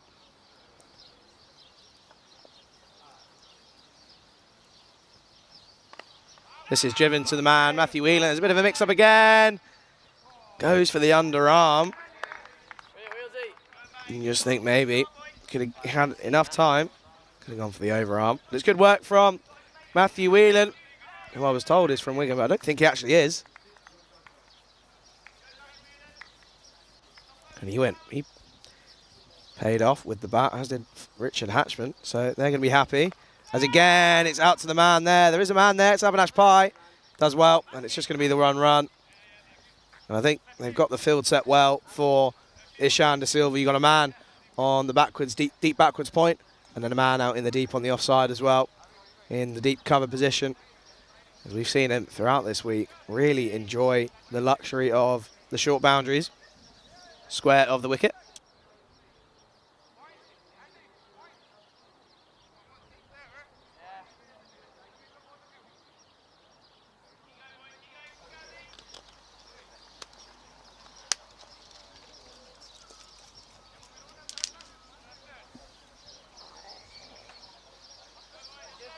We're just making sure that they get the field set correctly. And it's going to be Mark Gowles to continue with Saim Hussein. He's just 1 off of 5 so far. That's well played, just dropped and run into the offside. Good running from these two, and I think if Gibraltar don't take wickets early, they could be struggling, as it's not, it's about a par total from Gibraltar, as that brings us to the end of the second over, and Bulgaria are 10 for no loss.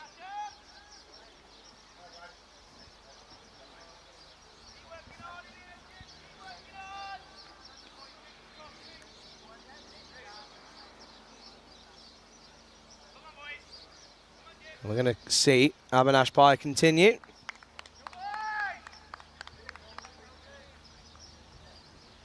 You just see that these two ended the group stage 5th and 6th, respectively.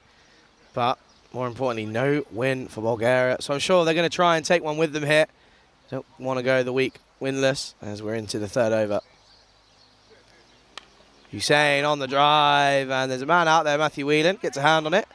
It's going to be recovered by young Louis Bruce. It's just going to be the one run. So good work out in the deep from these two. Well, it's all happening here. So you can't see due to the replay, but they've ended up coming through for another single as there's overthrows. It clipped the stumps. It's a good arm from Louis Bruce. And then the backing up just struggled to keep it to just the one. So they come through for the second.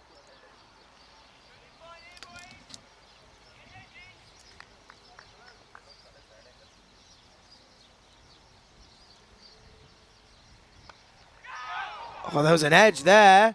Straight to Ferrari at slip. And you feel he's not going to move from there this innings. I think that was on the floor. I think that might have been a dropped catch. It might have just been a bump ball. I don't know if we're going to be able to get a replay in time. I don't think we are. So we'll never know.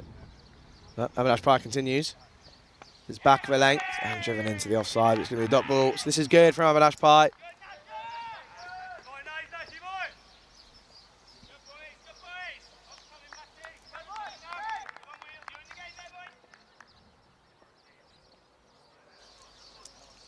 Pai to continue.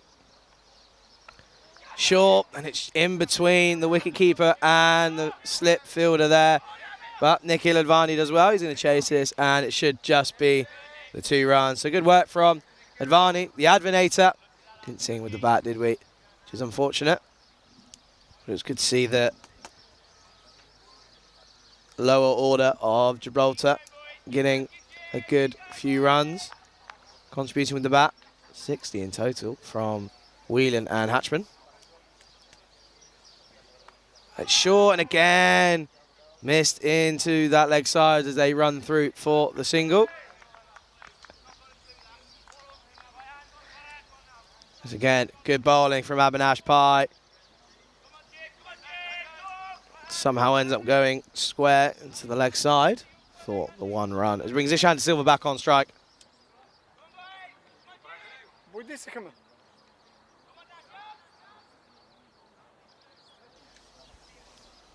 Again, the left-hand, right-hand combination. Just the 5 off this over so far.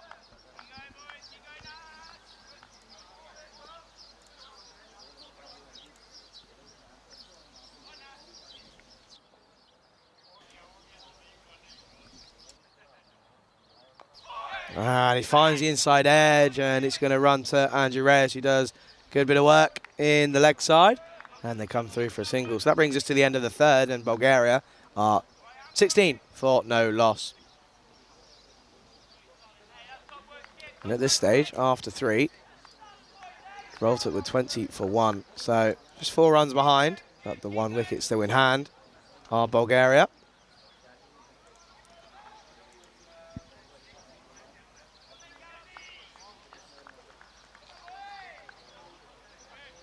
It's going to be Mark Gowles to continue into his second over for Gibraltar.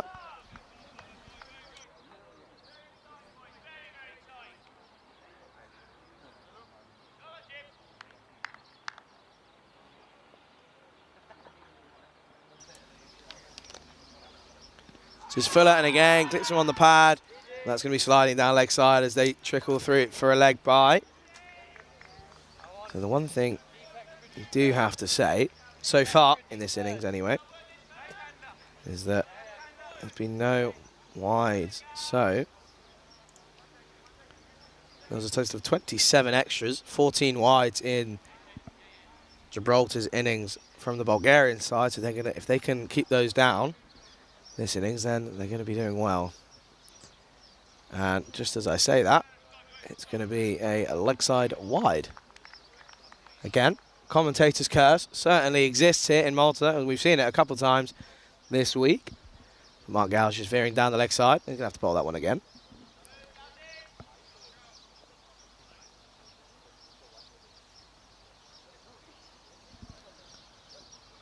It's a good response, but he's flashed this through the offside, and it pierces the infield and runs away for 4 runs for Saeem Hussain. Mark Gow's bit of a slot ball, and Hussein's not going to miss out there. It's in the V, pierces through that infield, and it runs away. 4 runs for Bulgaria.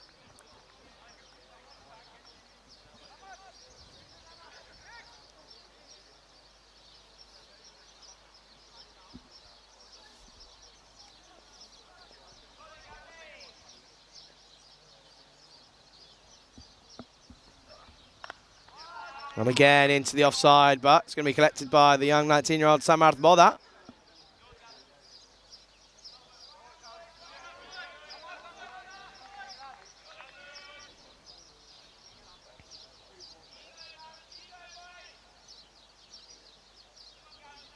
As that brings Ishan De Silva on strike.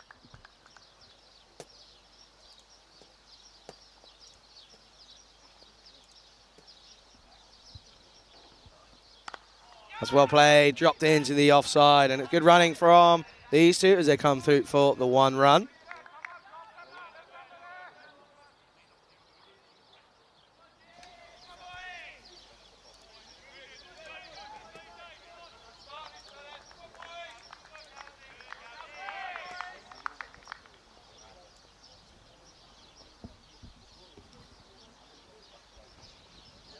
Well, that's going to be another wide, and Joseph Marples, that one's going to go through, and Richard Cunningham comes through, and they're going to come through for the 2 as well.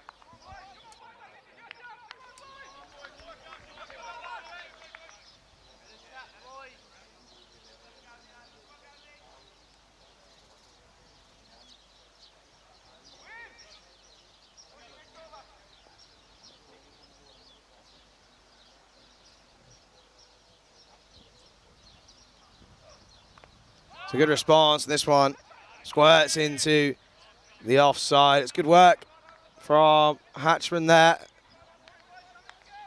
It's just going to be a dot ball. So a good comeback from Mark Gow's here.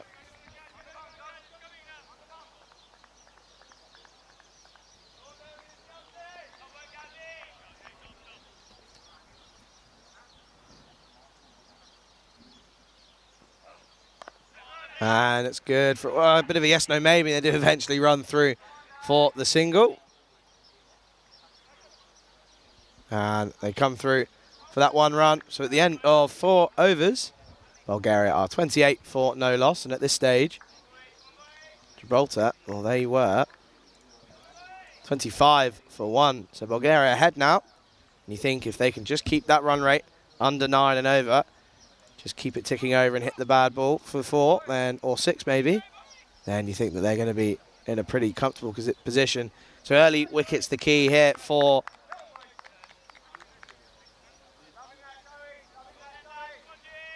Gibraltar if they're going to have a chance of defending this total. There's a question there from Mayur Patel. What is next for you, Charlie, in regards to ECN after this tournament is over? Nothing confirmed, nothing in the books, so I will probably go back to London myself, and as I've just finished my first year of university, in fact, took a gap year due to the dreaded COVID, but no, first year just completed, so I'll go back to London, pack my things up, and then I probably will head back to Spain, where it's where I resided over the last 10 years. But we're going to see the young Louis Bruce back into the attack, 16 years of age. And Hussain takes a liking to this. It's a bit of a slot delivery, and it goes back over the bowler's head 4 runs for Saeem Hussain.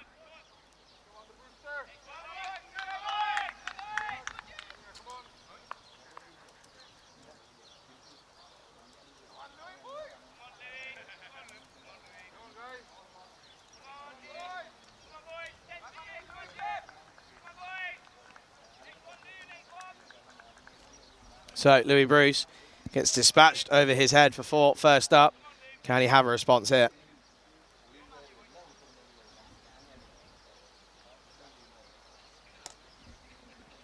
It's short. And he's just going to rock back and play this one into the leg side. So good cricket again from Saeem Hussain. He's been a real talent. It's been a pleasure to watch him over the last couple of days. It's been a pleasure to watch plenty of batsmen here, as we've seen some outrageous hitting, haven't we, in Malta.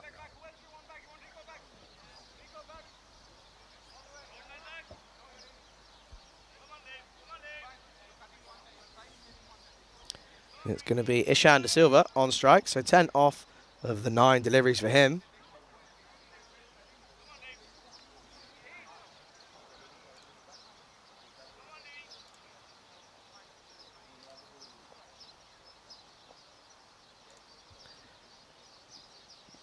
Again, back of a length and played nicely into the offside. It should just be the one, and it's going to be Mark Gowles doing the work out in the deep. So good from him again.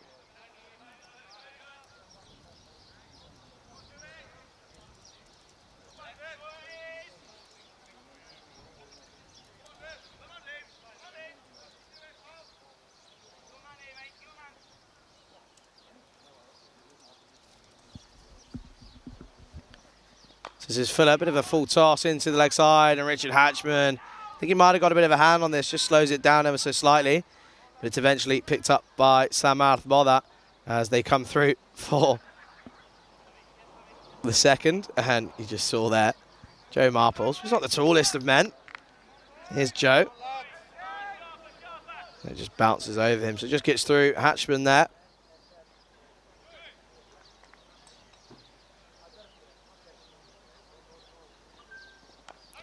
Well, it's a good comeback from Louis Bruce. Just struggled a little bit this over. That's a good delivery from him, as it's just blocked into the leg side for a dot ball. You do feel, you just wonder, when will Gibraltar go to who seems to be their man when it comes to requiring a wicket. Samarth Bodha doesn't normally come in this early. I think it might be a good idea to turn to him early here. That's pushed into the offside. Matthew Whelan gives chase, and I think he might lose out to the ball here, and he does. That's a lovely cover drive from Saeem Hussain. What a way to finish the over. He just punches this almost, and Kieran Ferrari can't chase after it with his injured hamstring. Matthew Whelan gives a good chase. It goes the distance, 4 runs, and at the end of 5 overs, Bulgaria are 40 for no loss.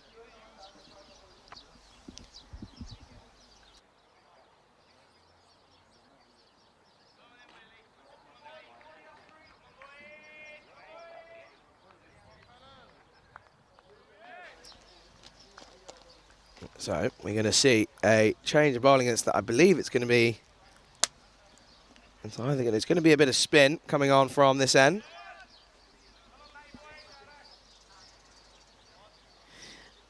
And I think it's going to be Kieran Ferrari. So we've missed him the last couple of days, have Gibraltar.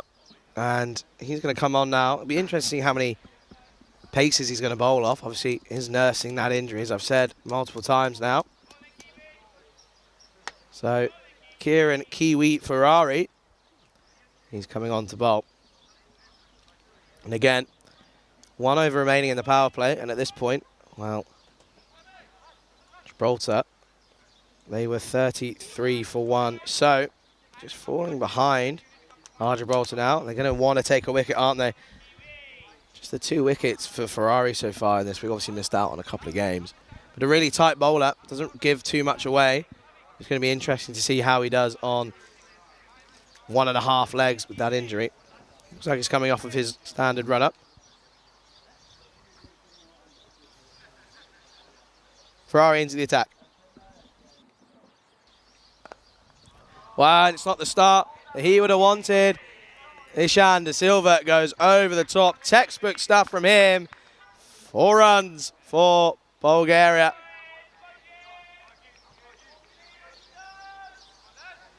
And that was as good as they get from Ishan De Silva. Just lent on the ball, and it went all the way towards the boundary. 4 runs for De Silva.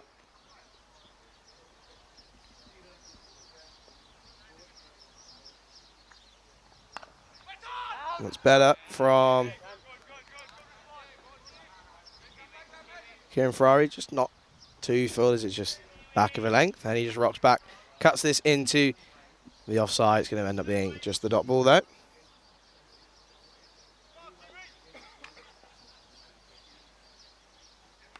And once again, Ferrari's going to hopple over and cut this one off.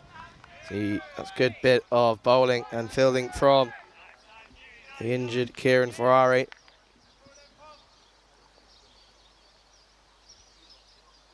Full again. And Ishan De Silva, there's a man out there, but it's gone over his head. It's going to go all the way for a magnifico sita from Ishan De Silva. 6 runs for Bulgaria.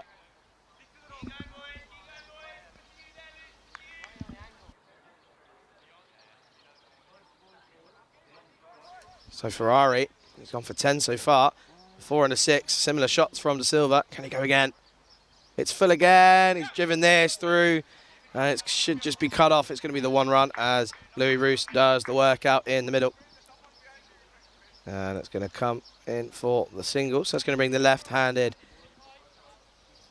Hussein on strike. So he's 24 off of 20.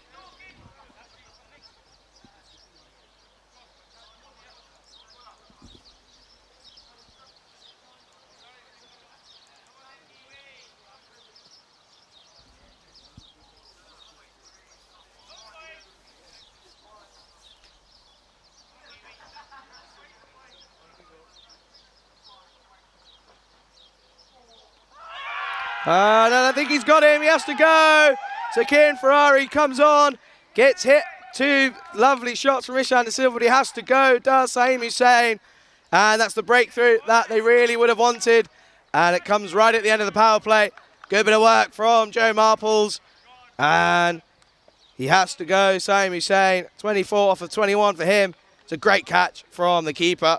And you can see how much that means. Ferrari, he's pumped, as that means Bulgaria are 51 for 1 at the end of 6 overs.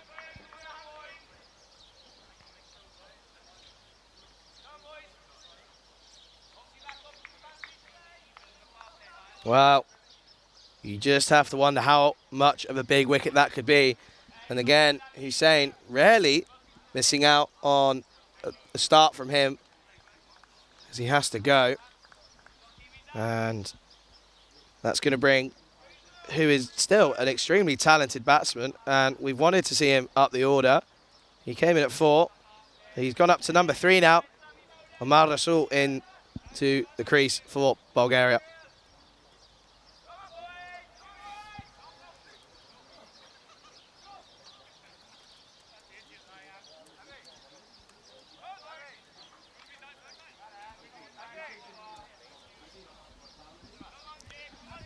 And, well, I called it right, didn't I? Oh, a little bit earlier than usual for Samath Bodda, and I think Gibraltar do feel that they're going to need to take another couple of early wickets here. There's obviously plenty of batsmen still in the shed. Chris Lakov, we know, can go big. Prakash Mishra, he can hit a long ball. But also, Kevin De Souza, he is more than capable for Bulgaria. And Asad Ali, we've seen him, he's a handy batsman. Comes in lower in the order. He did well with the ball. 2 for 25 for him. He might be required with the bat. But it's going to bring the young 19-year-old Samath Bodda. He's bowled really well. 3 for 26 for him versus Hungary. Best figures in international cricket for him.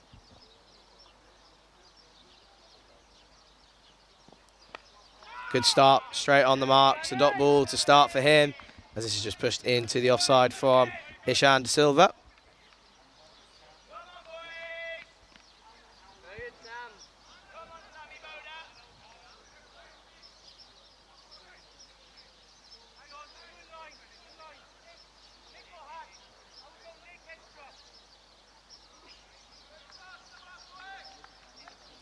Good start from Boda here, the young 19-year-old. Can also hit a long ball. Can Samath Boda. Didn't quite get to do so in the innings, but he's back with the ball. It's a full delivery and it's the inside edge, and it's going to come through into the leg side. For just the one run. So good work from Andrew Reyes out on the deep, who took an outstanding catch yesterday. I think he'll also admit that he didn't really have much of an idea. It just stuck. It was a really, really good catch. So Amar Rasul in at number 3. And from my personal point of view, I like this move from Bulgaria. I think he's a really talented batsman. Spoken to him a couple times throughout this week. Obviously originally from Ireland, and he played age group cricket for Ireland as well. Moved out to Bulgaria a couple of years ago. It's a good find for Bulgaria. Just struggling with a bit of a shoulder injury, as we could saw in the previous innings, where he couldn't throw overarm, but still had a really good underarm, as that's well played back to the bowler.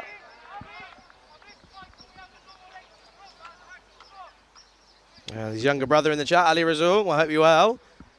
I'm sure you're going to be nervous watching on here as Bulgaria look for their first win in the 5th versus 6th playoff.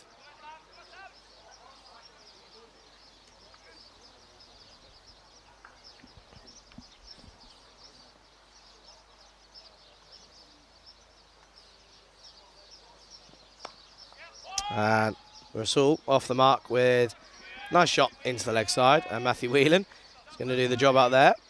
He's going to bring Ishan De Silva back on strike. Well, he has hit some lovely shots so far.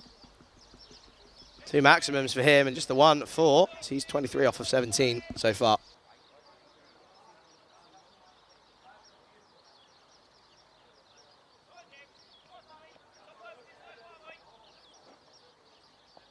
So Samath Boda to continue. Good over so far from him.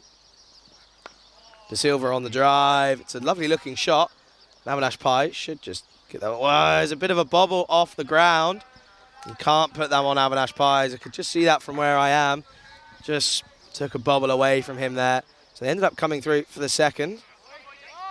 And Samath Boda a little bit hard done by there.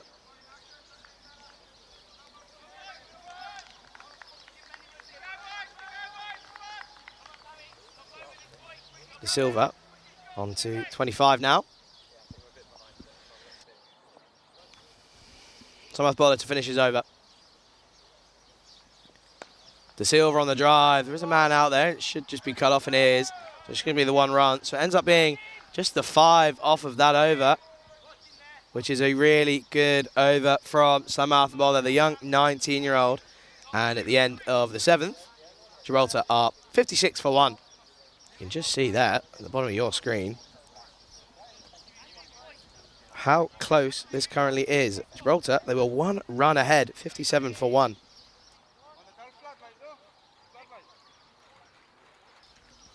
So, it could be in for another tense finish here in Malta. We've seen plenty of them, haven't we? And we're sure to see a couple more today. That big final.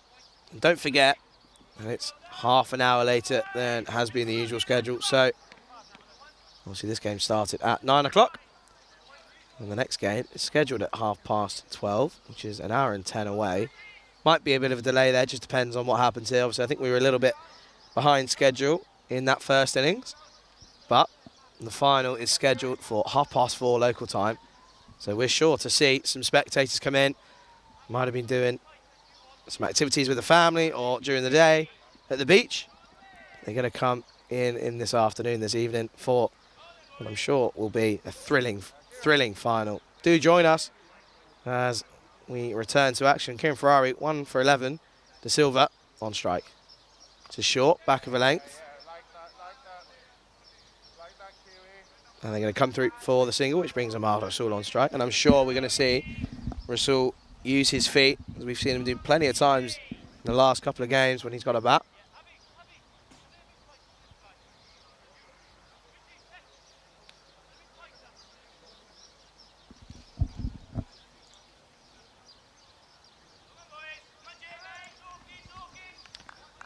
So Marsa hasn't quite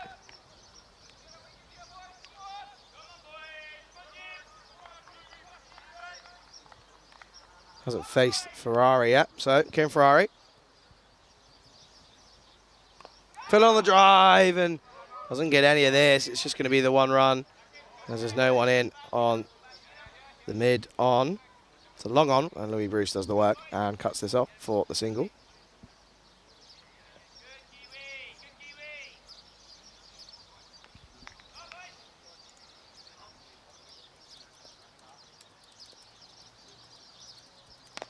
She's driven again, but Nikhil Advani cuts that off and does really well. Nikhil Advani, one of my favourite characters here this week, and he's done really, really well there. Just does the basics right. Once again, she's going to drop this and run. So they do come through for the single this time as Advani comes around.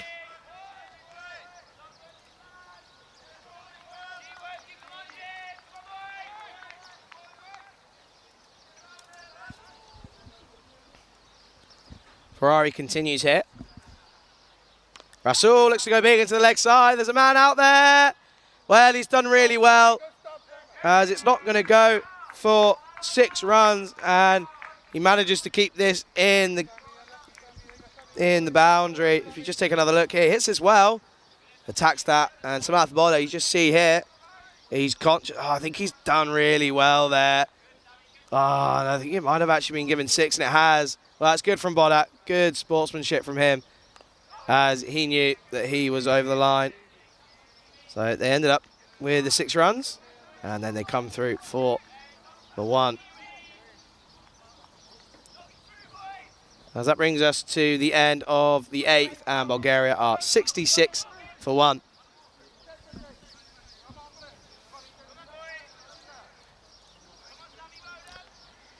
So at this stage, we take a look. Gibraltar, after 8 runs, 8 overs, was 63 for 1. So they were behind before that over. They've now gone ahead by 3 runs. And I really do think we're going to be in for what is set up to be another ECN classic.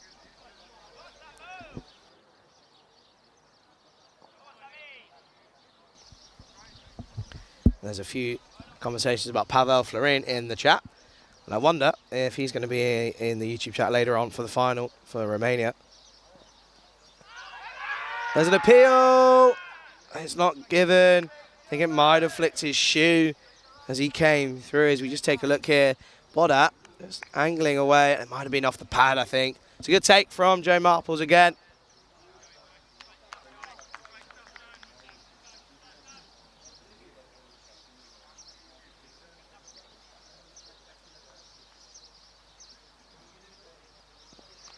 Oh, and this time there is a nick, but it's going to run away. Richard Cunningham's giving chase.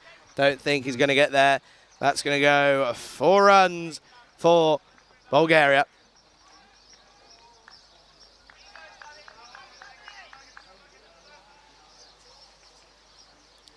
And Samarth Boda in a good start to this over, but eventually, that second delivery, just been unlucky as he goes for a big, big drive, does Rasul. Can he have a reply? And back of a length and dropped into the leg side. It's going to be into the offside. It's going to be a dot ball.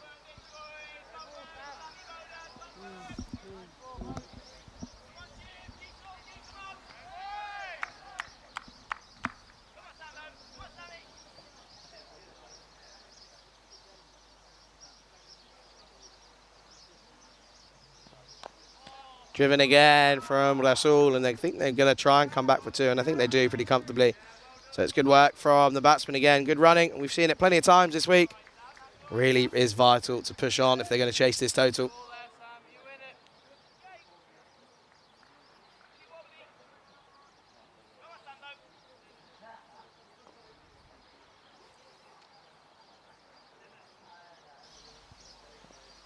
Again, a big drive from Rasul, not connecting with this one. And ends up going through for a dot ball.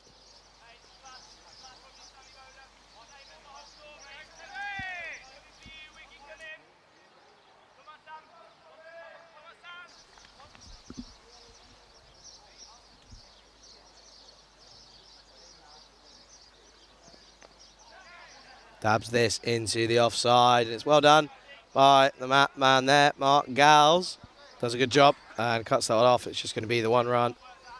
So that brings us to the end of the 9th, and Bulgaria are 73 for 1. It's just going to the YouTube chat, and there's some really good conversations about some stars on the European circuit. And there's some familiar names being mentioned for sure. Mohamed Kamran, Tim Barker, it's being mentioned. Obviously, Heinrich Gedicke of Malta, who we've seen go big yesterday against Bulgaria.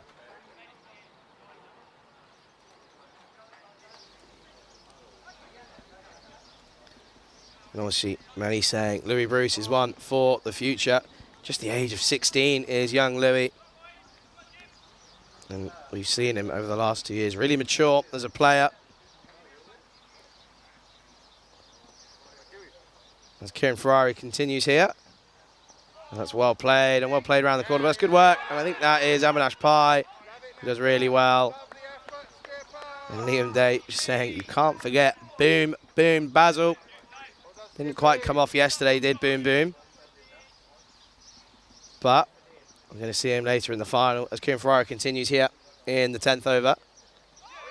Ah, that's really good bowling from him. Omar Rasool looking to give himself a bit of room. Steps back, doesn't get anything on this. As well, as this spins. Good bit of tweak for the spinner, Kieran Ferrari.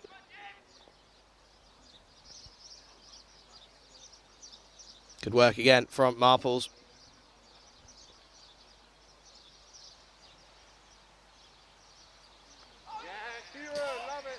Good bowling from Ferrari, and this is what he's here to do, isn't he? He's done well so far throughout this tournament when he's been playing, to just bog the batsman down and not let them rotate the strike.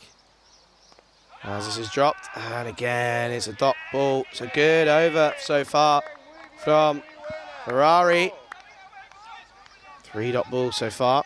You can just see here, it's right in that area. You think Amar Azul, if he's going to loft it, he's going to come down the track. He lets this one go.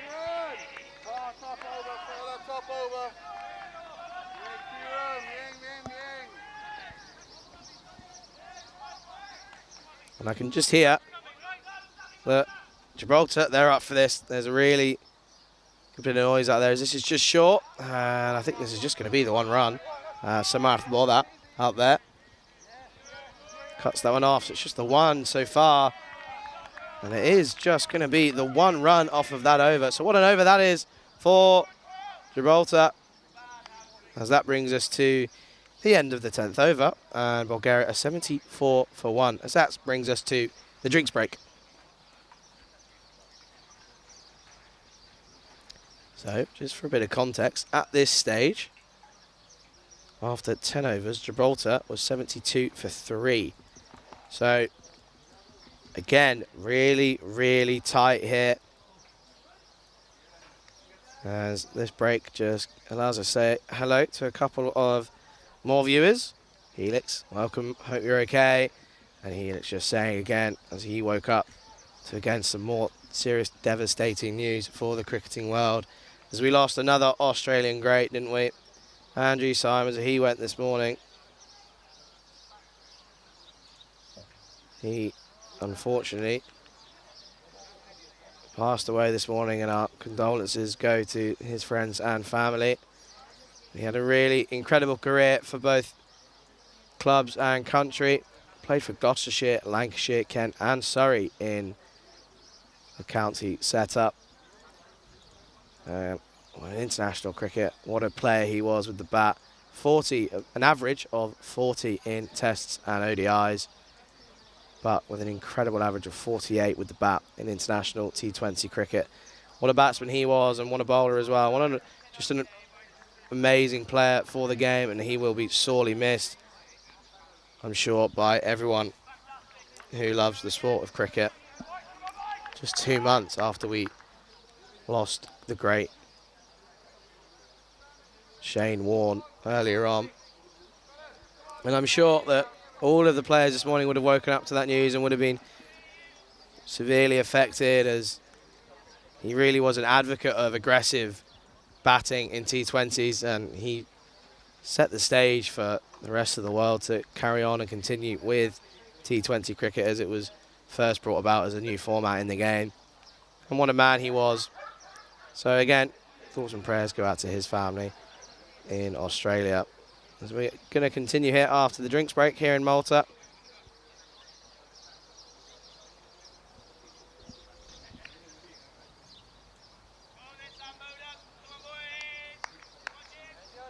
And we're going to see the young 19-year-old Samarth Bodhat. Well, he's going to continue from that far end.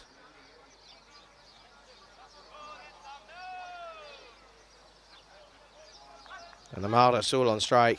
You do feel Gibraltar are just going to look if they can take a couple more wickets here. And they're going to feel right in this game, as that's going to be a leg side wide. But good work from Joe Marples with the gloves straight after the drinks break.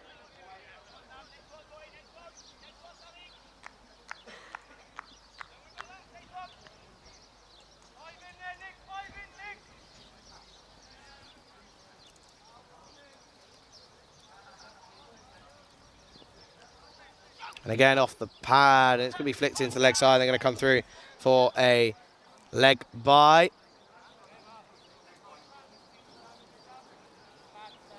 Just see there, back of a length from Bodhat. And Rasul just off his pad and they come through.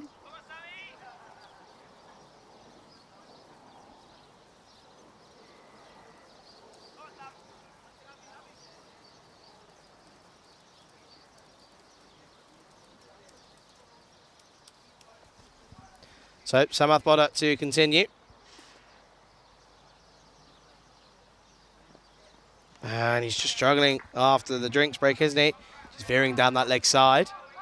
As he's going to go for another wide. And Cricket John, he's in the chat. So, excellent comms this week, more for in the future, I hope. And I really appreciate your kind words there, John.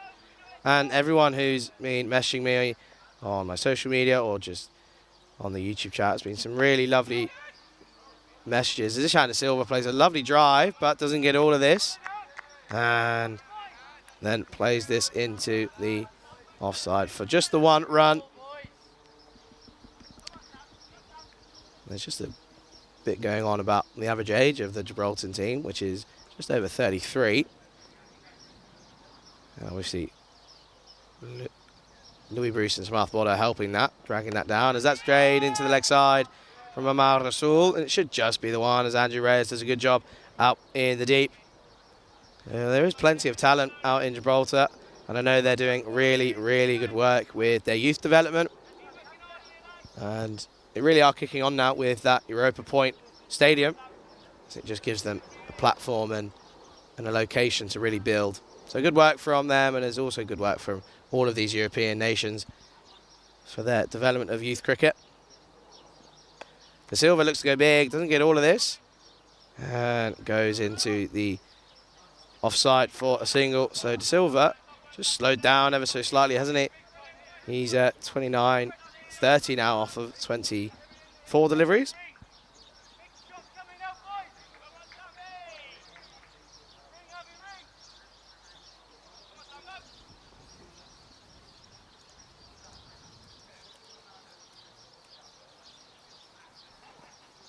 Again, just veering down the leg side, but really good work from the wicket keeper, Joe Marples, you see. And just, if we have a look here, sets off early, good footwork. Watch this all the way into his hands. So good work from the keeper.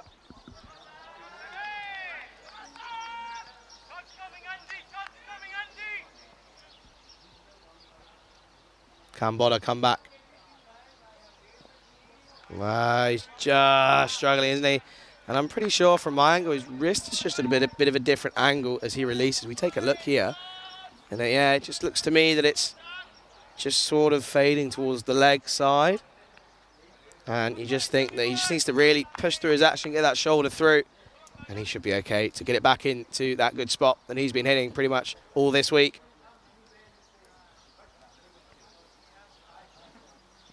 And he does so there. And that's a good comeback from the young man, getting through his action, and it's good stuff from him.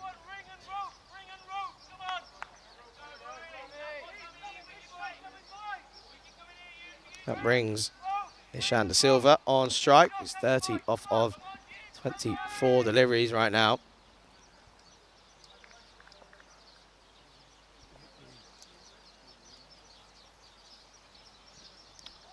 It's a really good comeback from Samarth Bola to finish the over, as at the end of the 11th, Bulgaria 83 for 1.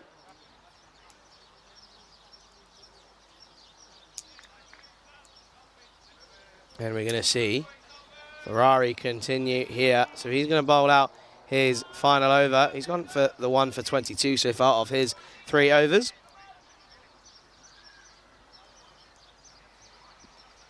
Fellas, run it up, fellas, run it up. Run it up, lads, run it up, come on. And they're going to really want to take one more, aren't they? Amar Rasul just going under a runnable so far. And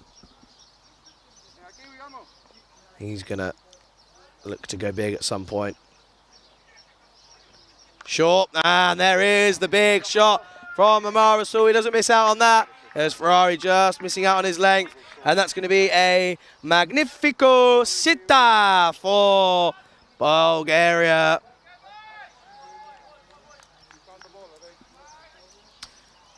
No, Ferrari just missing his length there.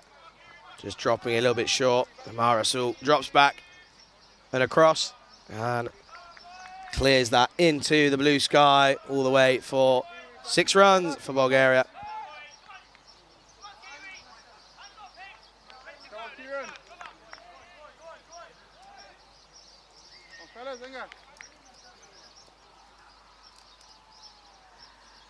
Well, that's well played. Good work from Avinash Pai, who cuts this one off. I think he is just struggling a little bit with his knee. So a couple of these players just carrying some small injuries, but they're doing well. It's good bowling from Ferrari. It's a good comeback from him after being dispatched into the leg side.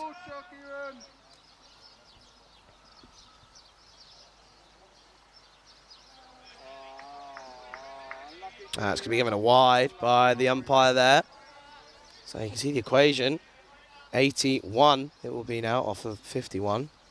Flighted and played back to him. And I think he's clipped this up. And Ferrari, he gets another. It's again, really good comeback from Kieran Ferrari. So we just take another look here. Bit of a fuller delivery. And Amar Rasul just looks to play this into the vacant mid-on region, but gets it all wrong and just chips this to Ferrari, and Amar Rasul has to go. And Bulgaria are 90 for 2. So Amar Rasul has to go 25 off the 24 deliveries for him. 1, 4 and 2 maximums for him.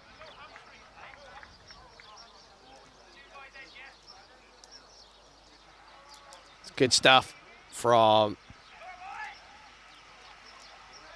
Kieran Ferrari, as that brings in the skipper, Prakash Mishra, comes into the attack. And he went well yesterday, coming in a little bit higher than yesterday, coming in at number 4, but he came in at number 5 yesterday, and he went well for his country, 30 off of about 20 deliveries.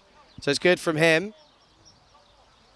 And he's going to look to go big again here, as they require now 81 off of 50. So they're nearly up to that 10 runs and over. So we could be in for an exhilarating finish here in Malta.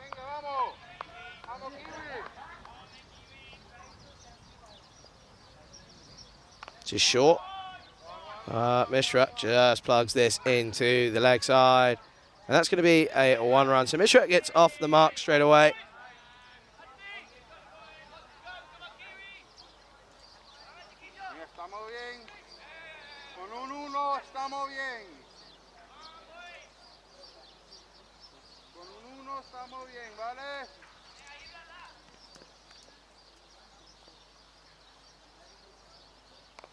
De Silva rocks back and defends this one. So we give a bit of respect for the bowler again. What a great over. Good comeback as he got dispatched first ball by Rasul, but then gets the wicket. So the 8 runs coming off that one, but most importantly, getting the 1 wicket of Rasul.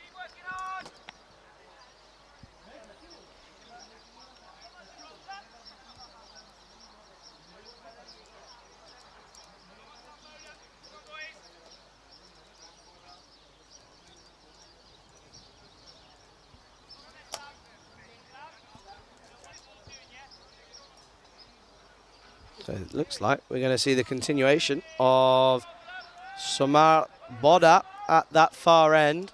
He's gone well so far off of his 3 overs. No wickets, but just the 20 runs conceded. So Prakash Mishra, he's on strike, and we know where he's going to look to go. He likes to either go square on the offside or into that deep mid-wicket region, cow corner. So Mishra on strike.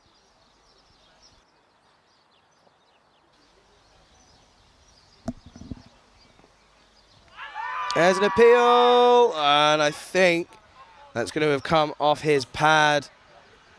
As we just take another look here, as it's not given wide. So, yeah, it's just come off the top of his pad there. So, good start for Samar Boda. It'll be interesting to see how close that might have been to that leg stump.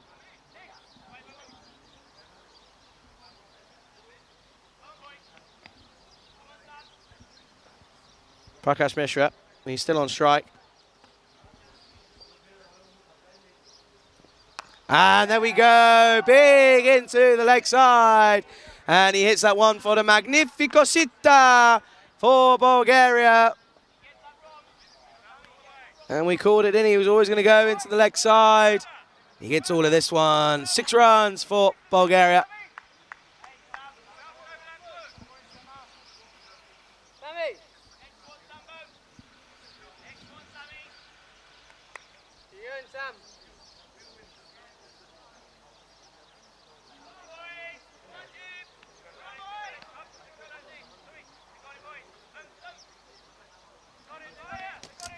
As they're just going to try and get a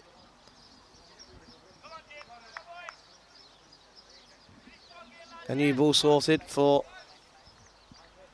after what we saw was a magnificent 6 from Prakash Mishra onto the leg side.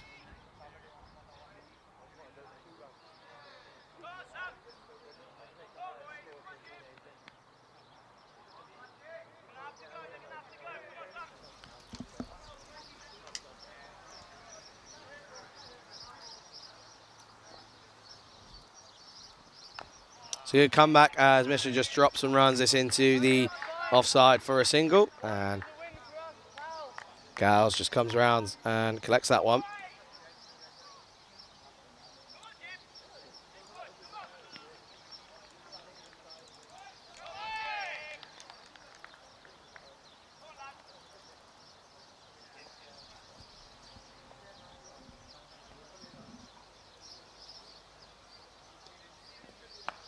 Flashes this into the offside, and there's no one out there. And that's going to go all the way for 4 runs as De Silva gets in on the action. 4 runs for Bulgaria. That takes them past the 100 mark now, and they're looking ahead of the run rate. Gibraltar at this stage with 93 for 4.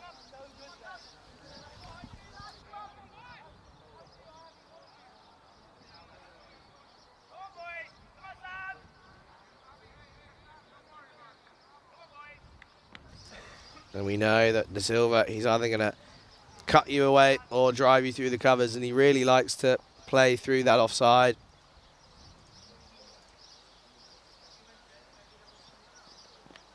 Bit of swing from Boda, but it is going to be another leg side wide. So Boda just struggling here. He's been hit the distance now, and he's just struggling to get his line and length correct. But for De Silva so far, 30 of his 34 runs have come on the offside. That's a good delivery from Boda. That's a good comeback, but he's going to be... Well, does well eventually, but almost conceding the run off of his own bowling. Just see here, back in a good area. Good in swing. Just comes off of his shin. That's going to be sore. But yeah, for Ishan De Silva, 30 runs in the offside and just the 4 on the onside so far. And actually, again, just fended back to the bowler. So it's a good end to the over after the bowler gets hit to the boundary twice in that over. And at the end of 13, Bulgaria are 103 for 2. And again, we just get to take a look at what's coming up here. So currently in the 5th place playoff between Gibraltar and Bulgaria. And at the time of 12:30 local time, we have the 3rd place playoff between the Czech Republic and Hungary. And then later on this afternoon at the later time of 4:30 Central European, 2:30 GMT and 8 o'clock in India, we have the final between the home country Malta as they take on the highest ranked team, Romania. And we're set for what is going to be an exciting day of cricket. And I, for one, can't wait, as it looks like we're going to be in for a thriller as Matthew Whelan is into the attack.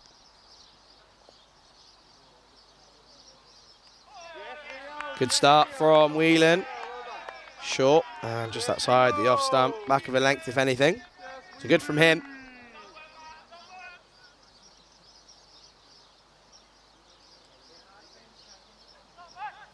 So Whelan coming on to replace Kieran Ferrari after he completed his 4 overs for 30 runs for him, but 2 wickets at vital times for him, so good from him. Wow, it's a classic Prakash Mishra shot as he tries to go into the leg side. Trying to drag this out after it's hidden outside that off stump. It's a good start from Whelan.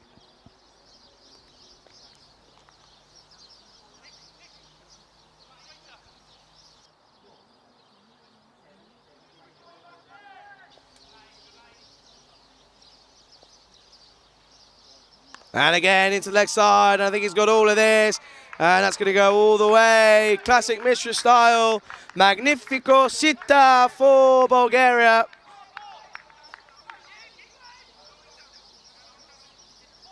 Classic Mishra style. Steps across. Targets that leg side. And when the square boundaries are so short, you can understand why Mishra fancies himself here. So he's now raced on to 14 off of just 7.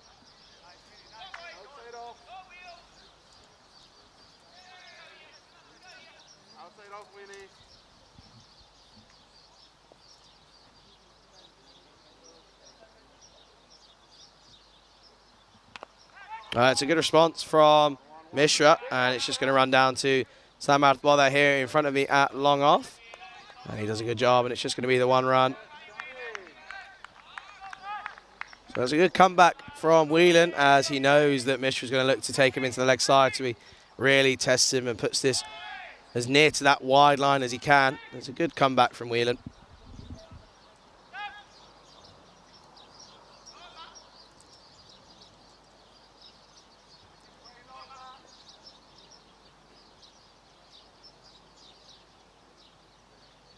It's wide. There's a man out there. And he just can't get the jump on him, can Andrew Reyes. We saw him put a piece of magic off yesterday out in the deep. But this one just flies over him. And it's going to be another Magnifico Sita for Bulgaria. And it sails over Reyes' head. And I don't think anyone was really going to get there, as that's had the height on it from Ishan de Silva. Well, he's moved on to 40 now. Darts this one in to the legs, and he's just going to clip this one to Avinash Pai, who eventually gets what's in. I think he is really struggling with his knee. And you can just see he's just held over on his hinges, and he is really struggling out there in the deep. As that brings us to the end of the 14th, and Bulgaria have moved on to 117 for 2.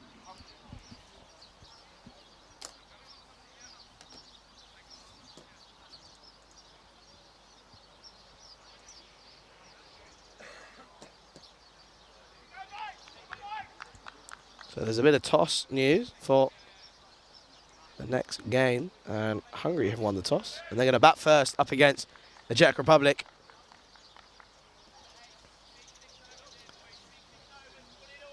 So it looks like it's going to be Avinash Pai is just having a look in the covers, as he's just going to have a look at the field. It's going to be Louis Bruce to come back on here.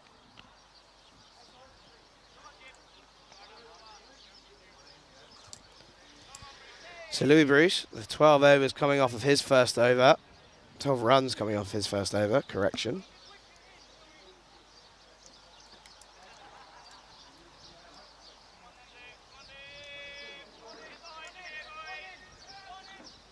Ishan De Silva, he's on 41 off of 31 deliveries.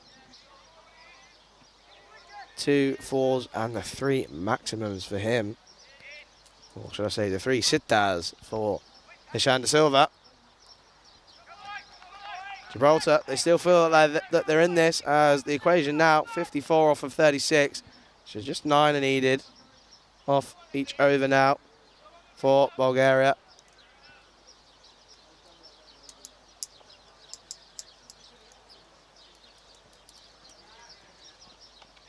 And that's a big wicket as the young man, Louis Bruce, comes on back into the attack and takes a wicket with his first ball.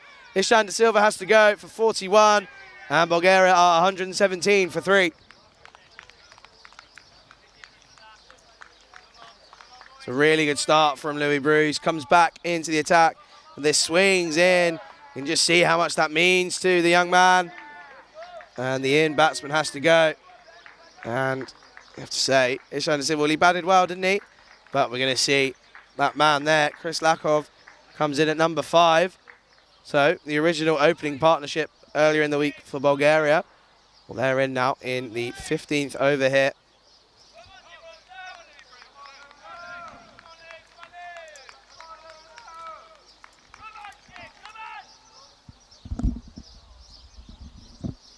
So a good start to the over from Louis Bruce here. What a delivery that was to remove the set batsman. And then you just feel that that delivery and that wicket just brings this game back into 50-50 territory.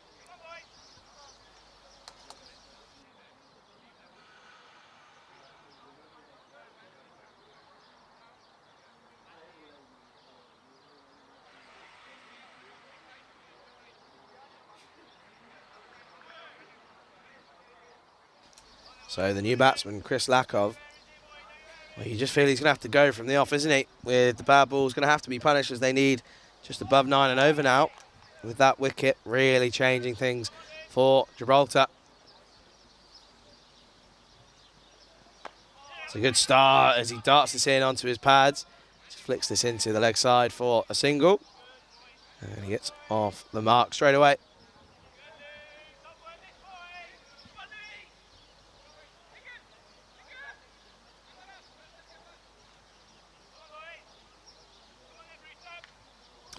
There's a comment there from Lee Assad saying Kevin De Souza could have been a better option at this stage. And the one thing I will say, I think Chris Lakov supports Mishra pretty well, as Mishra's on 15 off of 8 so far, as Louis Bruce is in here. That's a good delivery from him again, good over this so far. But just going back to that, I think if you've got Mishra, who he's going to look to almost hit every ball for 6, isn't he? So I think bringing Lakov in just provides a bit of stability at number 5 when you've got Prakash at the other end. I think it's a good call so far. Obviously, we're going to see if it pays off for Bulgaria, but I'm sure we'll see Kevin De Souza coming in next. Again, good areas from Louis Bruce, as he has had an outstanding over so far. Just the run coming off it, the wicket most importantly so far.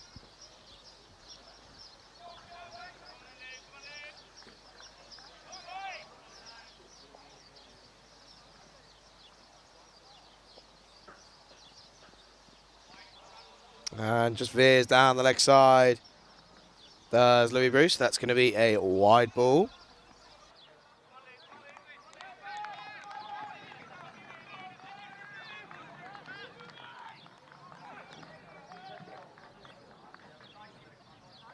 A lot of support for the young man. Can he continue here? That's a really good delivery, as there's not going to be a run from it. So that's going to end up being another dot ball.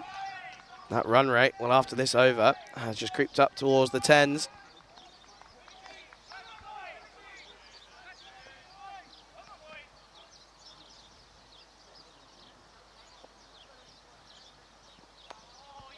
And he ends with another dot ball. So just the 2 runs coming off of that over, but more importantly, the big wicket of Ishan De Silva.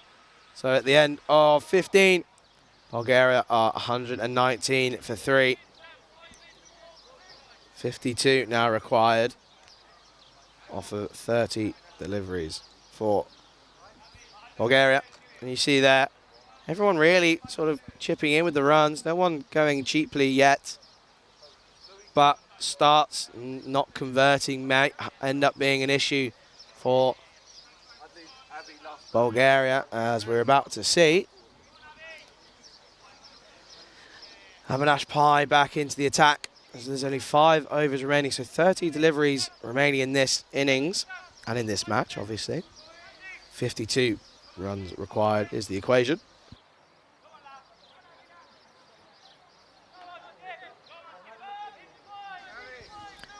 So Avinash Pai coming back into the attack. He's bowled well so far. This is full and driven. This is good. Shot from Lakov, but it's just going to be the 1 run.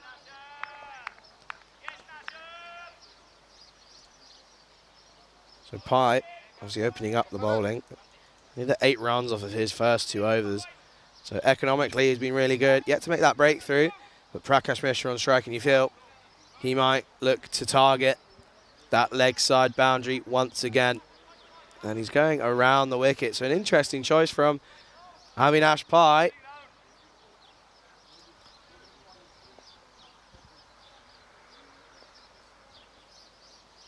But he goes for it and gets nothing of it, does he? Plays completely around. It's too early. And it's going to be a dot ball. So a good start again from Avinash Pai. Good morning to Phil G in the chat. Hope you're living well and enjoying your Sunday. Hope everyone's enjoying their Sunday. And what a Sunday it is. Great weather out here. Some serious cricket.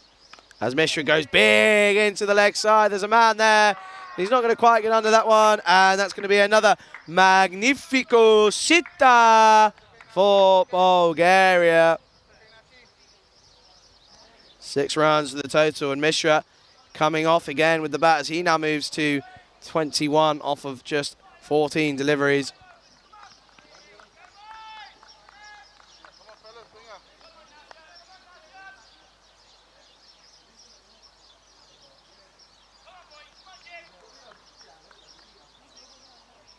So Avinash Pai coming over the wicket now.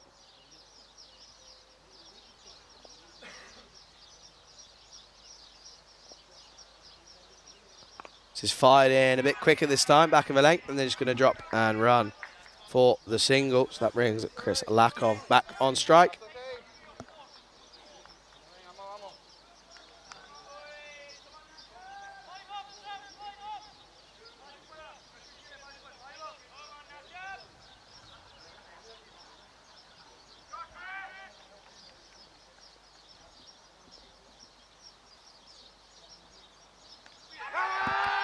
There's an appeal here, and he's got him. Chris Lakov has to go. It's really, really good work from Joe Marples once again behind the stumps. And Chris Lakov goes for just the 2 runs. And that's a big, big wicket for these 2 here. And we're going to get another look there as umpire Shub gives him, and he has to go. Good work from the man there. You're just going to see there.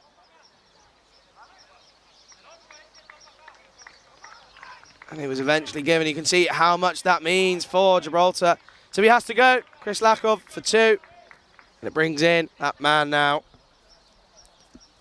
Kevin De Souza into the attack and onto the crease.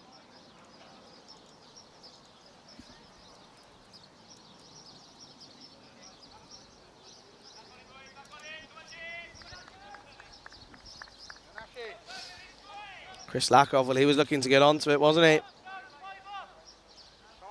But poor from him as he has to go early. So Bulgaria now 127 for 4. Avinash Pai, well, he went for a big 6, didn't he, off of Prakash Mishra. But he manages to take a scout with him in this over. Last ball of the over now. De Souza on strike. That's going to be given a wide there.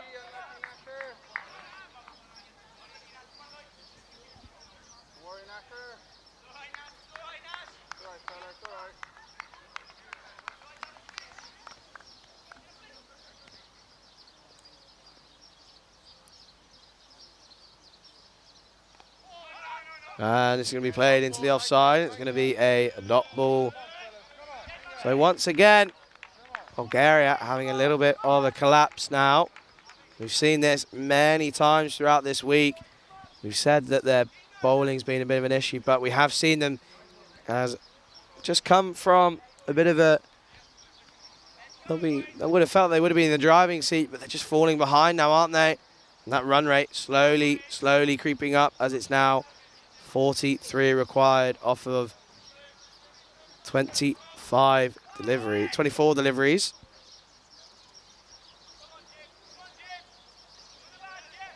Just take a look there. Been some good bowling, hasn't there? Louis Bruce with the wicket and 2 for Kieran Ferrari. Well, he bowled well in his return into the team. Obviously, just struggling with that one leg with the injury on this hamstring. But we're going to see the young 16-year-old Louis Bruce to continue.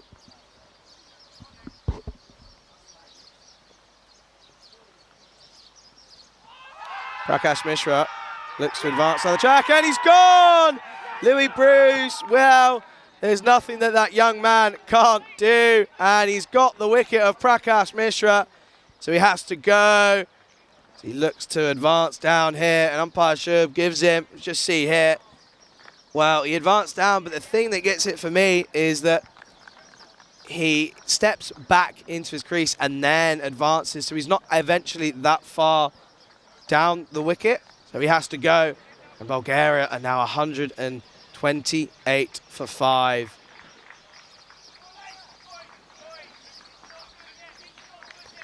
And Gibraltar, well, they're going to be happy. They've come back, haven't they? We're just looking a little bit out of this, but the run rate now increasing to 11.2 required and over now as Asad Ali goes out to join him. Still a capable batsman, can certainly hold a bat.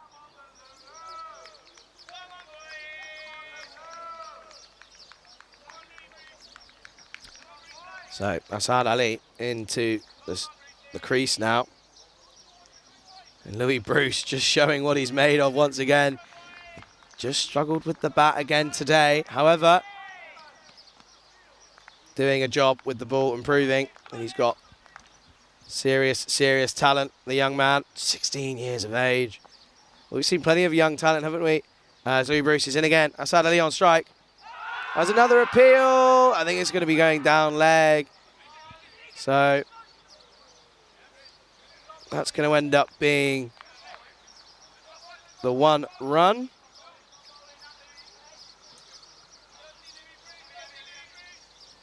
And you can see Vinny Sandu in the chat saying that he's looking forward to getting back into it. And don't forget that tomorrow we return to ECS T10 action up in Stockholm, still in Sweden. Ends up being about a month up in Sweden. Serious cricket up there. But don't go anywhere because we're still here in Malta with some exciting cricket. This is going to be dabbed down to the leg side. And there's chances of a few runs here as it's trickling away. Richard Cunningham does well and comes around, and they're going to come back for the 3rd. But he does well.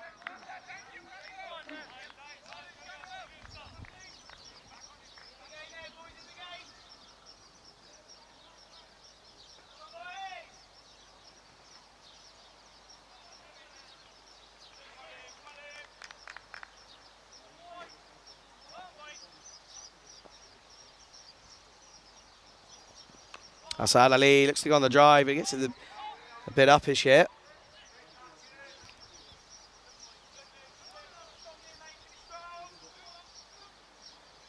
They run through for the single. So a lot of pressure on that man on strike now. Kevin De Souza, and he got to be feeling the pressure, isn't he? 38 off of 20 now.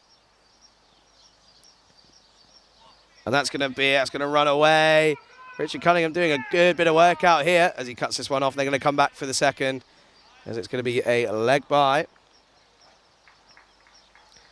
There's just a conversation going on about how well Rhino and Rico did. Well, what a good job they did over the last 2 weeks up in Sweden, providing you some serious, intelligent insight and some quality moments for sure.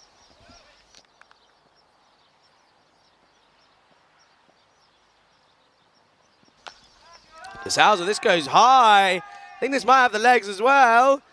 And it does, and it's going to go all the way for a magnifico sitta for Bulgaria.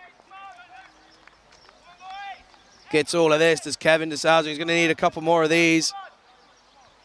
As that brings us to the end of the 17th over. Bulgaria are 141 for 5.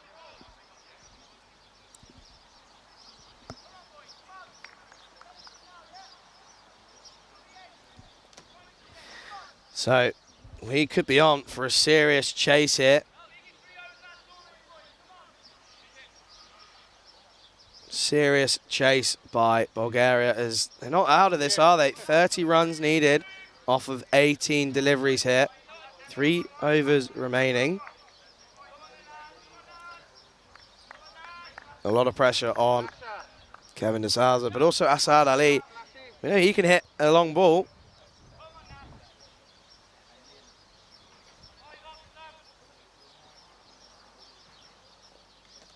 Avinash Pai to continue here. There's a bit of a mix-up here. It could be close. Ends up coming home safely. Avinash Pai. 1 for 17 off of his 3 overs. That big wicket, wasn't it? Of Chris Lakoff. Stumped. Good work from Joe Marples with the gloves. As this goes into the leg side by Asad Ali, it's just going to be the 1 run.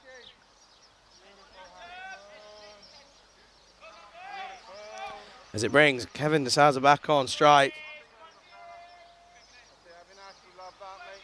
He's 11 off the 4. He's going to need a couple more maximums, isn't he? Avinash Pai up against de Sousa. Wide and cut, and it's going to be Kieran Ferrari who's there, and he's obviously struggling on just the 1 leg. So it's going to end up being 4 runs for Bulgaria. That just runs away. It trickles over the boundary, 4 runs. So Bulgaria is certainly not out of this as that run rate. It's now just slowly creeping down. So we're going back and forth, and the pendulum just keeps swinging. And you'd have to say that now, a couple more, if they can keep in here for de Sousa, he's going to hopefully bring it over the line for Bulgaria.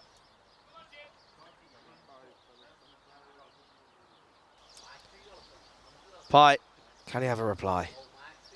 Starts this one in. It's going to be another boundary. It's really good batting from Kevin de Sousa. And you have to say, Avinash Pai, the skipper, he's getting a bit of treatment here. It's a lovely shot, uses that extra bit of pace, and it runs away. 4 runs for Bulgaria. That brings them into the 150 now for 5.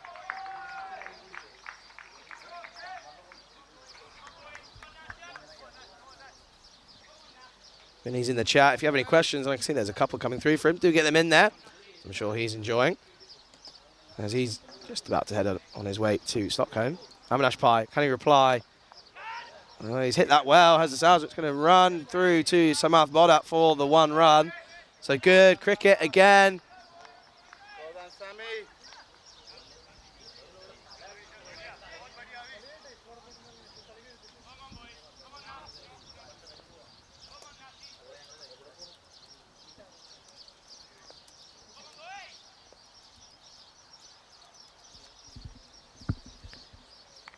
And it darts this one in, so it's a good end to the over from Avinash Pai as he finishes with stats of 1 for 27 off of his 4 overs, with 10 off of that over. We just see here, look how close it is. And as I said, back and forth between these 2 teams. Pendulum swinging constantly throughout this innings here, and what a matchup it has been, as they now require 20 off of the last 2 overs.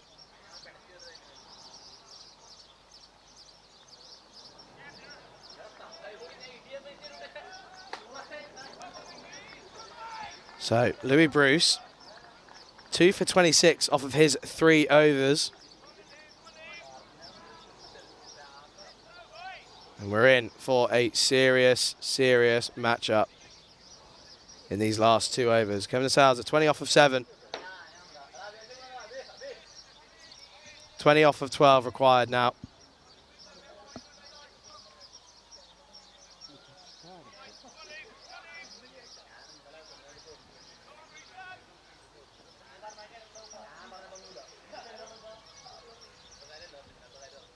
Well, and the Souza goes big, and there's a man under it, but I think it's going to go all the way, and it does. And that's going to be a magnifico sitta for Bulgaria.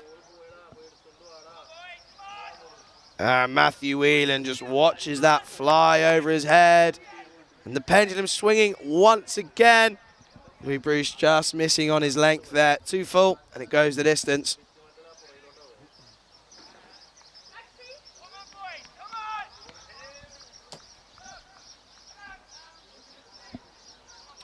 So, just ensuring that the fields are all in the right place as to where they're going to want it. As we take a look, the outfielders are on deep mid-wicket, long on, long off, and then deep point and deep cover.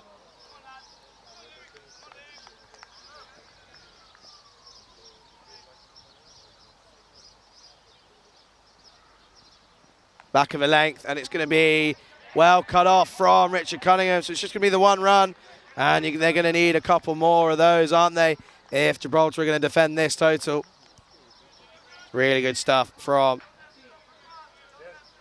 Richard Cunningham.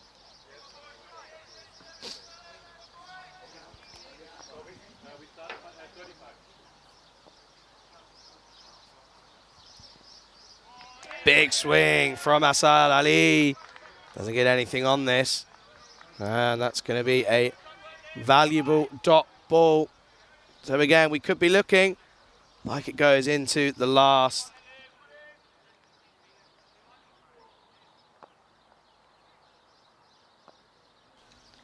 Louis Bruce. So again, another good delivery in Asad Ali. Frustration showing here. Doesn't get anything on this, and he's looking for that big drive, and you almost just feel just needs to get bat on ball on this and get the Souza back on strike. Plenty of support for both teams in the chat, as there's 2 balls remaining in this over. He goes big into the offside. I think it's going to fall to a man, and it's going to be 1 run for Bulgaria.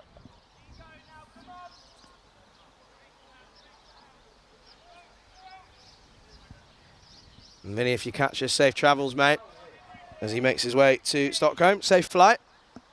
And unfortunately, well, you're going to miss some really exciting cricket. Louis Bruce up against the Souza. It's short. And that's really, really good cricket from Louis Bruce towards the end of the over. Drags it back after going for a huge maximum.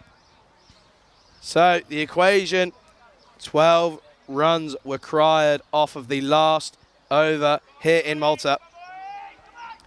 And more importantly for Gibraltar, Asad Ali on strike, struggling 3 off of 8 so far. You just feel Asad Ali, if he's going to get Bulgaria in this game, he's going to have to just drop and run, don't you? You just feel that that's what it's going to be.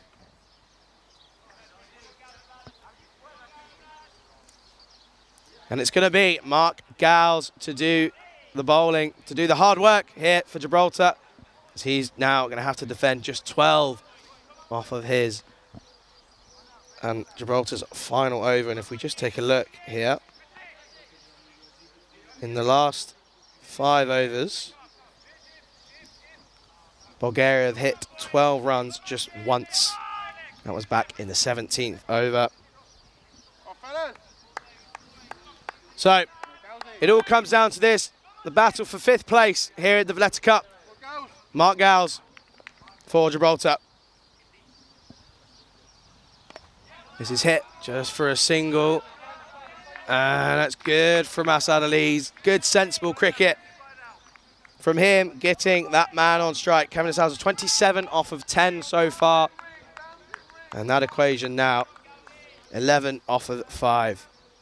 Needs a dot ball, does Mark Gowes. This is squirted into the leg side. It's just over Richard Hatchman.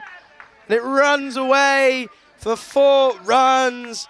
And you have to feel for Gibraltar as this just evades that man. Doesn't get all of this.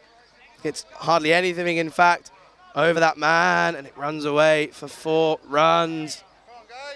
So, 7 off of 4 now. Need a dot ball, don't they? Or is this just going to run away for Bulgaria? What a game this has been. It's ebbed and flowed for both teams. 7 off 4.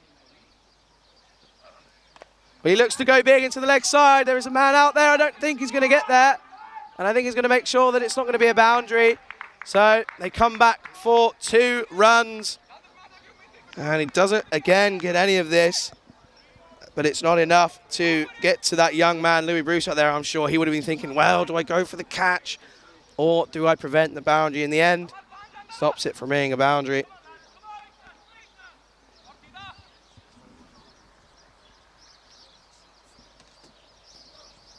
And this has gone high, and I think it's going to fall safe once again, and they're going to turn and go. And they come back for the second. Really good running from these two in the middle. Strap yourselves in, ladies and gentlemen. They need a dot ball, don't they? You just almost feel, do they put pressure on these now and tighten this field up? 3 off of 2 now.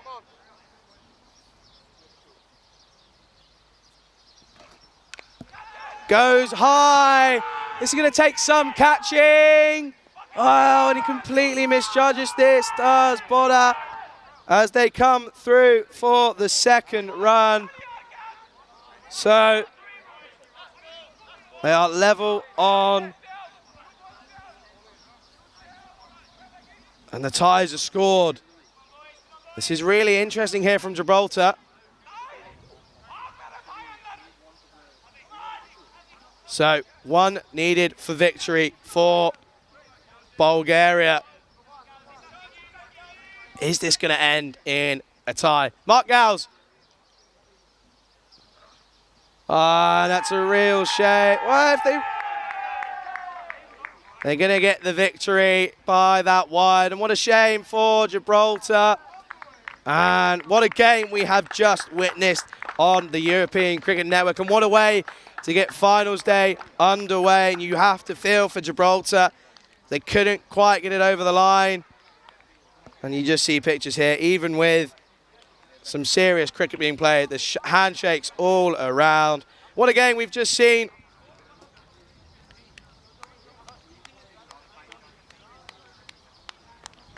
As we just see your pictures there. And you have to feel as Bulgaria, well, they beat Gibraltar by 5 wickets. And they take 5th place here. And what a bit of batting that was from De Souza as he ends up winning the game. He ends on 37 for his team. And we're going to leave you with the highlights as there's a quick turnaround here. And I need to go for a very, very quick break. So after the 5th and 6th playoff, it's going to be Bulgaria as they take 5th place.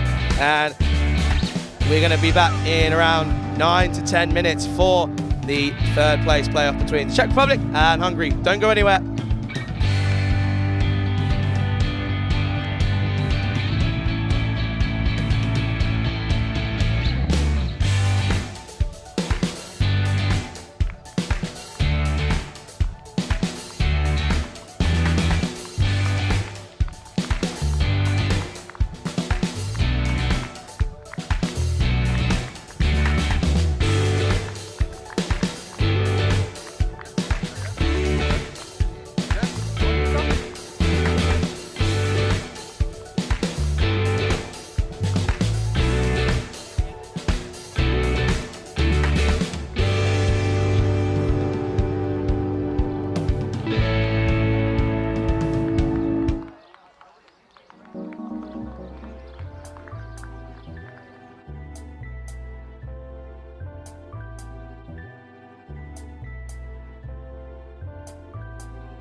And a very quick and warm welcome back to the Marsa Sports Club here in Malta, where we're very quickly into the second game as we get to take a look as we're here for the third place playoff between the Czech Republic and the Hungarians. And we see there some talent in all departments.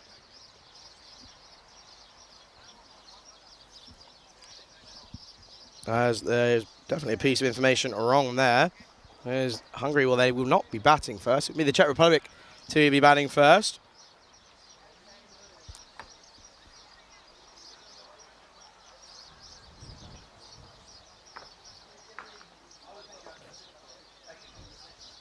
And once again, if you're joining us on our YouTube channel, the European Cricket Network, a very good afternoon. Well, good afternoon to you. And if you're watching on Fancode in India, I hope you're having a lovely afternoon on this beautiful Sunday. And I can tell you that the weather here is once again perfect for cricket.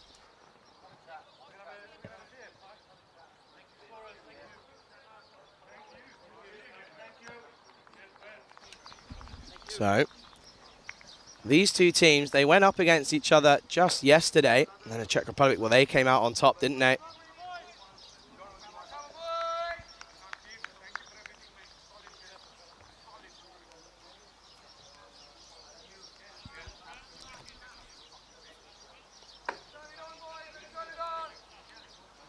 The Czech Republic yesterday up against Hungary. Well, they ended up with the victory over Hungary as they defeated them by 7 wickets as they chased 169 in the 19th over. Well, the beast, Wikramasinghe,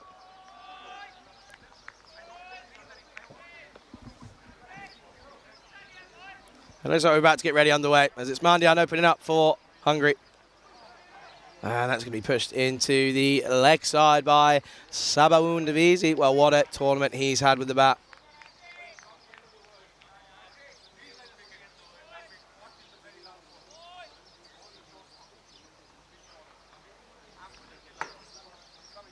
And it's going to look as we get to see Dylan Stain opening again for the Czech Republic. And again, these two at the top of the order have proved crucial for the Czech Republic, and there have been times where the middle order hasn't quite come off, but they've also relied on the skipper, Aruna Shokan. When he didn't start the tournament coming in at number 3, but the last couple of games he's done so, and he's proved really vital for the Czech Republic, as this is just played back to the bowler.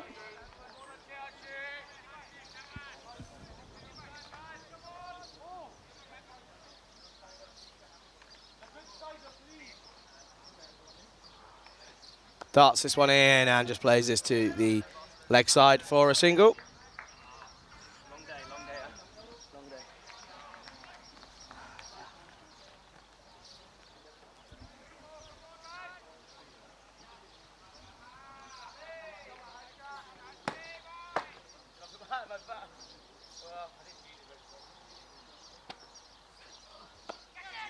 And the VZ, wow, that's a good way to start the boundary account for the Czech Republic as he pierces the infield and runs away. 4 runs for the Czech Republic here in the third place playoff.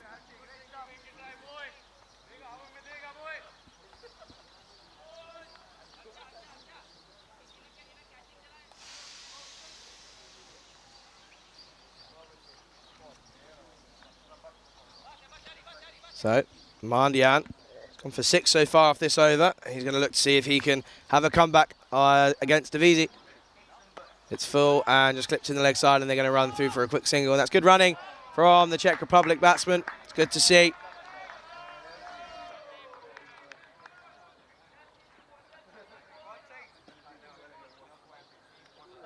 So many apologies. But we can confirm that Hungary did win the toss, and they elected to field first. So that's the equation now, as Mandian continues. This is dabbed into the offside, and again, comes through for a single. So that brings us to the end of the first over, and the Czech Republic are 8 for no loss.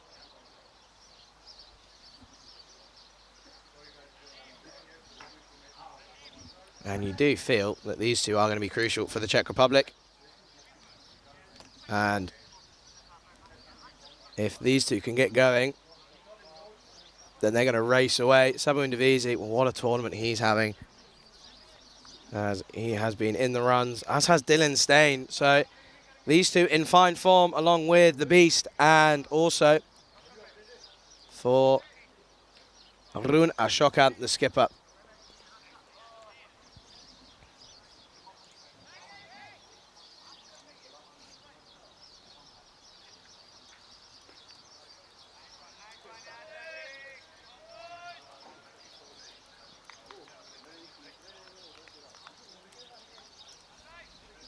So it's going to be the classic opening seam bowler for Hungary, and it's going to be Sandeep Mohandas to open the bowling for Hungary. And, well, he's had a really good tournament. 3 for 30, the key for me, against Romania off of his 4 overs. And he is going to be crucial for this bowling attack of Hungary.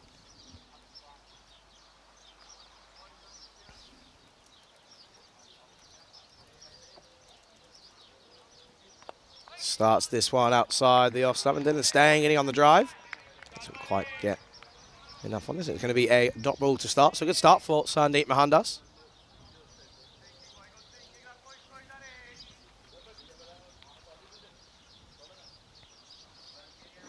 Advances down the track and pierces the infield, but there is a man out in the deeps. This is just going to be 1 run to the total.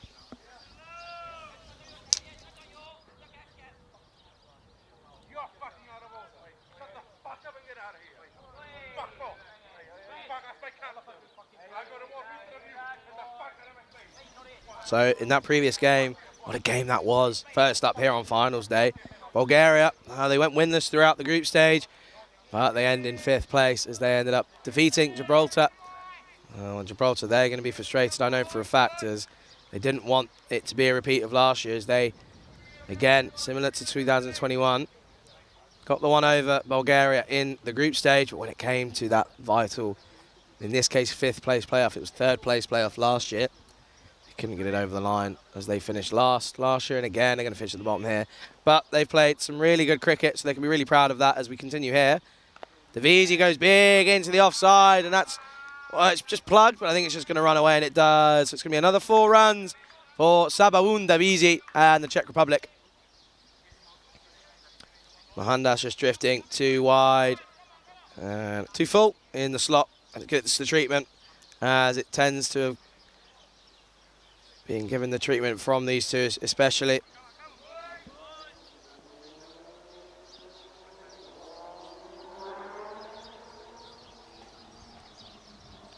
Wow, it's a really good shot again, too full, as this one pierces through the infield on the offside. 4 runs again for the Czech Republic and Sabahundavisi.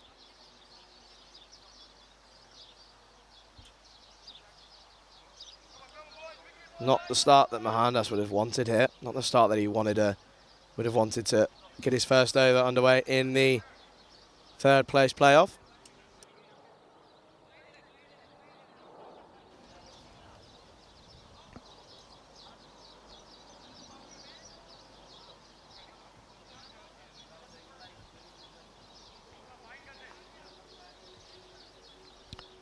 And again, there's just a bit of an issue with one of the umpires. I think it might be one of the radios. It's the bat, actually, of the Visi. Well, we saw him have a couple of issues yesterday. He wanted to get it sorted, but I don't think he ended up doing so. So there's just going to be a discussion here about his bat. There might be some tape on there or something. Obviously, ICC tournament this is, so ICC regulations in place. Anything that's not in that, well, that's going to have to get sorted. And I think it has been, so I think we're ready to get back underway here in the 2nd over.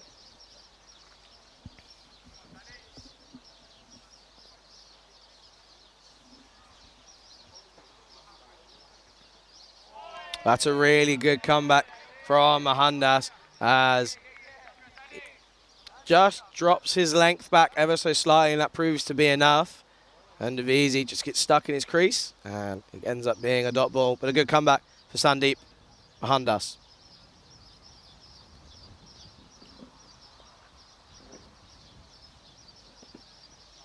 Too full again, and it's going to be played into leg side. He's not got all of this again, but it's a big chase on here, and I think the ball's going to be the winner as they run away, and it's going to be another 4 runs for Divisi. Too full again after what was a really good delivery previously from Mohandas, but too full. It's another boundary. Good way to finish the over, and at the end of the second, the Czech Republic are 21 for no loss.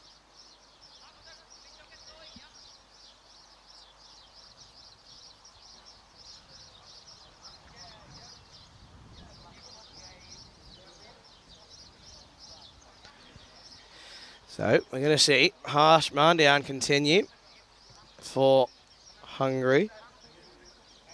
And you do feel for both of these teams as they both essentially missed out on that final spot due to net run rate. But just goes to show how close the cricket has been here this week. It's been really refreshing to see, again, some more high-end displays of international T20 cricket here on the European Cricket Network. We're going to see Harsh Mandian to continue. Plays this into the offside for a single. And they come through for the 1. So it seems to be a backing of the Czech Republic here in the chat.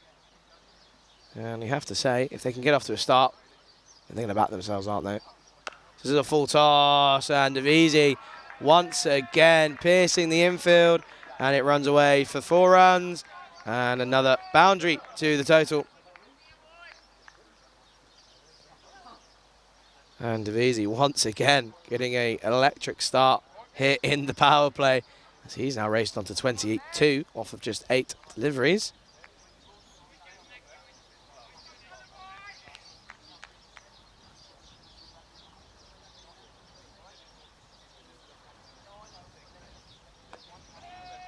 This is well bowled from Harsh Mandian, and it ends up with a dot ball as he's looking to try and just nail this into the leg side, but doesn't successfully do so.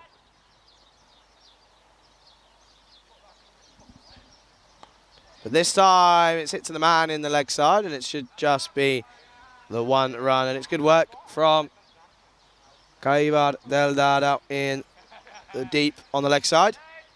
Looking forward to seeing him with the bat. Hasn't come off the last couple of times, but we know if he gets going, then we're going to be on for a good chase. And there's a couple of batsmen that can really get going and give Hungary a chance here. Wow, you don't want to put it there. There's a man there, and it's going to go over that man, Deldar, as it runs away for a magnifico sitta for the Czech Republic.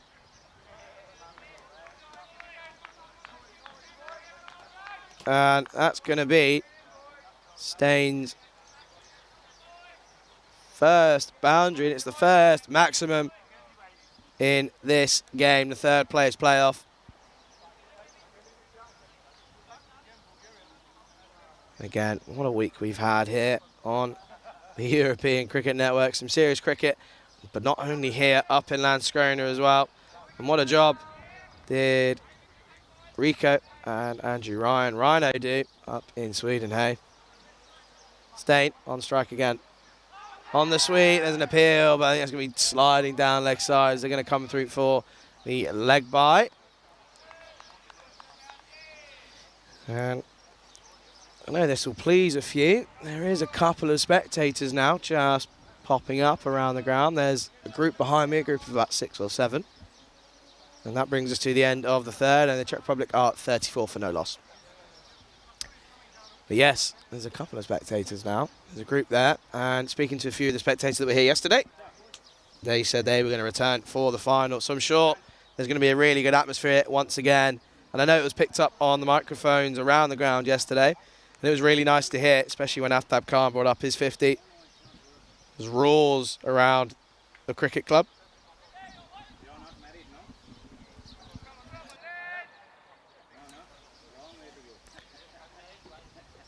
Mohandas, he's going to continue from this commentator's end. Just hits the splice of the bat as it just lifts ever so slightly off the pitch, and they run through for a single after dropping it into the offside.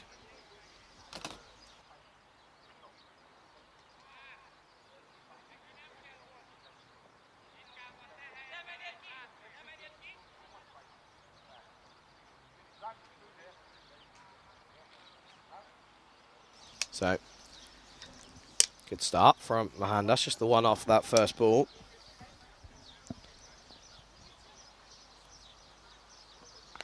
As this again pierces the infield. And Davisi, this looks like it's going to go all the way, and it does. It's going to be another 4 runs for the Czech Republic. What a shot that is from Sabaun Davisi. Again, really strong on that front foot. Loves to play it through the offside. So Mahandas again getting put through the covers. Just struggling ever so slightly here is the Hungarian bowler.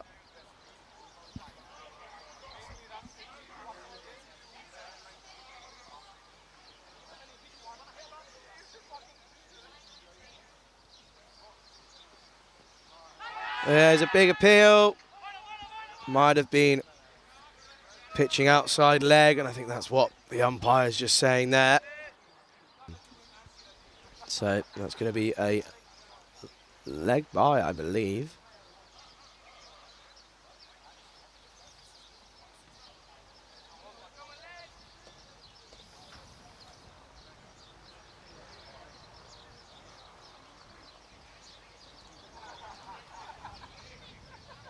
It is a leg bite, so we're going to see Stain back on strike. Wow, he goes big into the leg side, and I think that's going to go all the way, and it has, and that's going to be the second Magnifico Cita of this inning so far. You don't bowl there to Dylan Stain. What a shot that is. Just flicks this into the leg side for 6 runs for the Czech Republic. Sandeep Mahandas really struggling here, isn't he?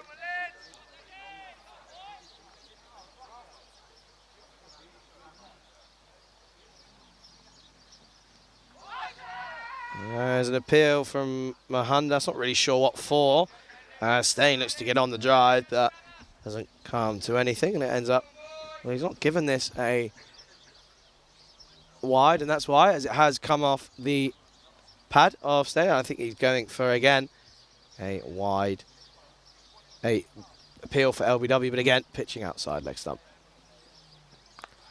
This is Fuller on the offside, and he's just going to push this through for a single.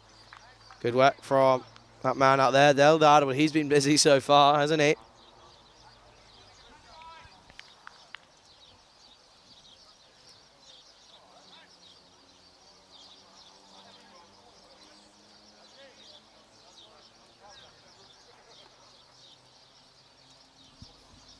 So that brings us to the end of the 4th over. The Czech Republic, well, they're going well at 47 for no loss.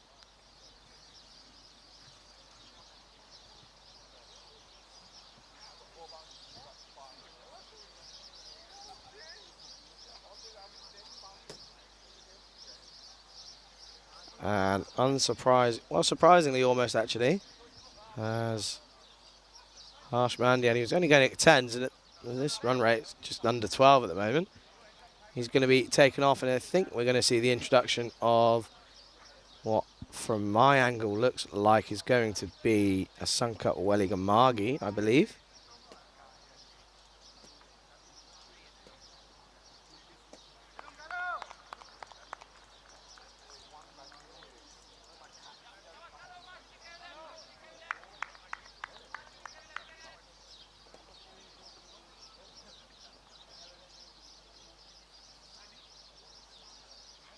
And it's not the start that Weligamagi would have wanted.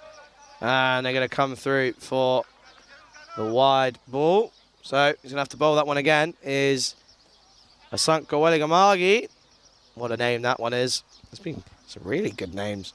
But the one that sticks out for me, boom, boom, Basil. And we're going to see him in the final. So they're staying, it's on the drive. That's a lovely shot. Once again, there's a man out on the offside boundary. So it's just going to be the 1 run.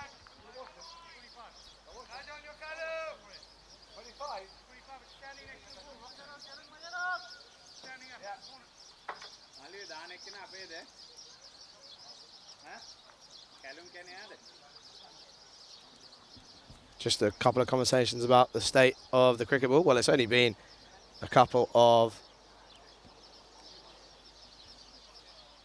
overs into this innings and not a lot. It has been dispatched a few times, has the cricket ball. I think we're okay.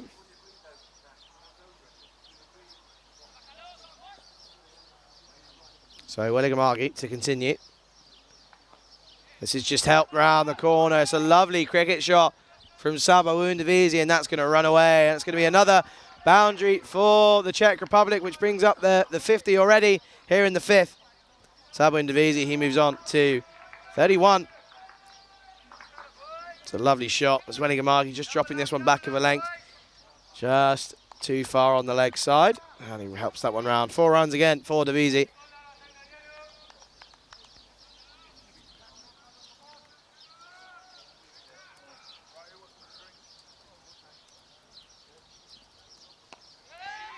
And they just run and drop and run this into the offside. And again, really good running. And it's what we've seen many times throughout this week, that they will go ahead and hit the ball along to the boundary. But sensible cricket heads, and they just drop and run and rotate the strikes. Good cricket from these two.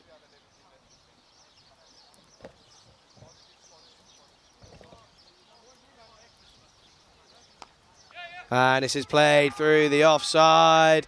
And they're going to give chase again, but I think the ball's going to be the winner here as it just trickles over. And it's going to be another boundary for the Czech Republic. A lovely shot. It's a really good bit of batting this is from Steyn. Getting in on the action now. Just waits on this one. Plays it a little bit later than normal. And this just pierces the infield once again. Electric on this outfield, and I think runs away for another 4. And this time goes aerial, and they're going to find the man out there, and it should just be the one it is. So once again, good cricket from the batsman, rotating the strike, which is what you really like to see. Sensible cricket.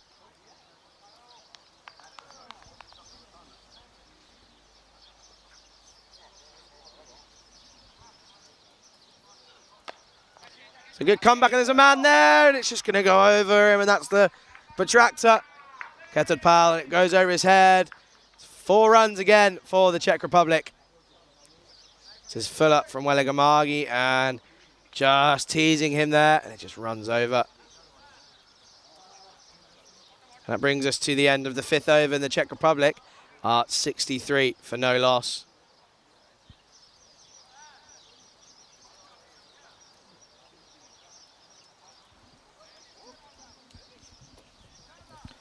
So at the end of the 5th, Czech Republic is 63 for no loss. And with 1 over remaining in the power play,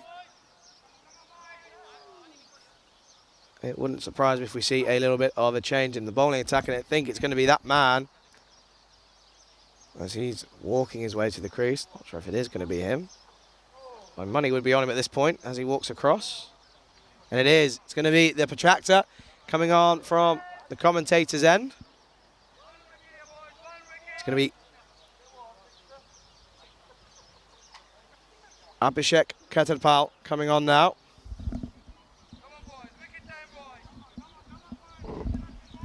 So the protractor, and again, having spoken to a couple of the teams in and around this tournament, they've said that facing Ketterpal is not fun. Comes in from almost mid-on, mid-off, depending if you're left-handed or right-handed, of course. And he almost just expects it to be skiddy, but it's not that skiddy, and it just sort of jumps up on you. And he's in now, is Ketterpal.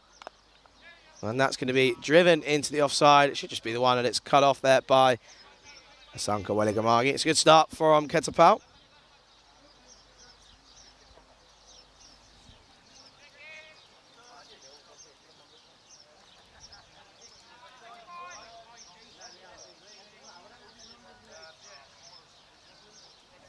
So Abhishek Ketterpal into the attack now. And Davisi looking to play this into the offside. He does. Gets a bit of a bottom edge. But that's really good running, and they're going to come back through for the 2. So high intensity running here from the Czech Republic batsman.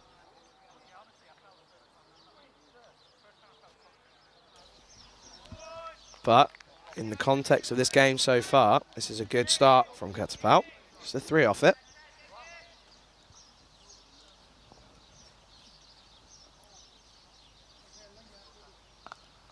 And he times that so well again. And he just pierces through that man on the point. And it goes all the way for 4 runs again for the Czech Republic.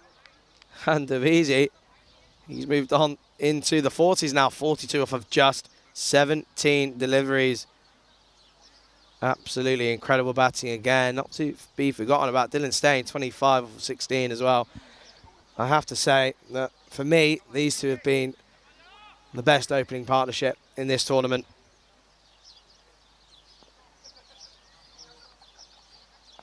And once again, just squeezes this to the offside, but it's just going to be the one as he finds the man out there straight away.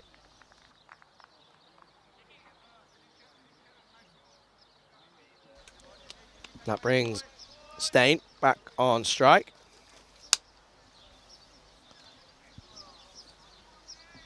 So, Ketapau, good over so far.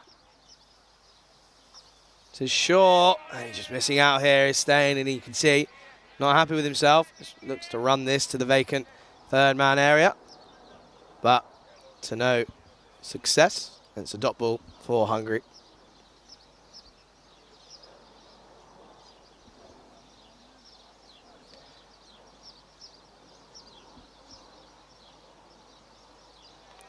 Tries again. And T20Is just saying that you've just got to cut it across. But it's a good over from Ketapau. And that brings us to the end of the power play. And after 6 overs, the Czech Republic are 71 for no loss. Just take a look here. Some big overs so far.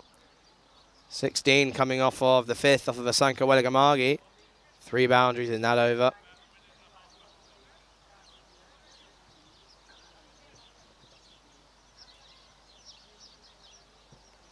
.12 boundaries so far in this innings for the Czech Republic. And again, really do have to thank all of you in the chat for your kind words over the last week, I should say. Again, thoroughly enjoyed my time here on the ECN. And Malta, what a lovely place this is. Small island in the Mediterranean. Been here once before. Thoroughly enjoyed myself. Staying in the hotel, which is just on the port in Valletta. Lovely views every single night when we return from the cricket here. And it's going to be Weligamagi to continue. This is Fuller. T20Is just plays this into the offside. There's shouts of 2, and they should come back pretty comfortably, and they do. So it's good running from these two. Again, just proving if you turn these 1s into 2s, it does help towards the end, as we've seen many close finishes.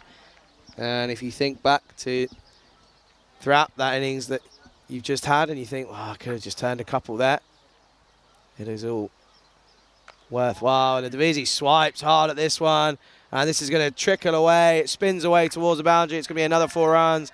And if you're going to swing hard.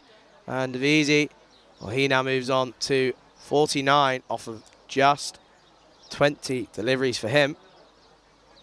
And I've not been able to get over to Gozo so far, and I don't think I'm going to be able to. So, but it's fine by me. It gives me an excuse that I have to come back, and I'm not going to be upset if I come back here. What a beautiful place it is, and what a beautiful place it is to play cricket on the Marsa Sports Club here.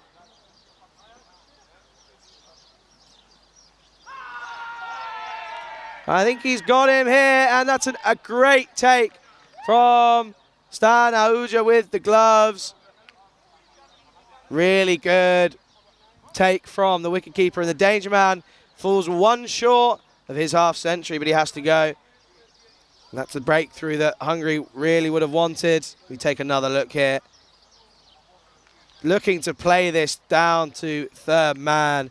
It's a great catch from Stan Ahuja, it has to be said.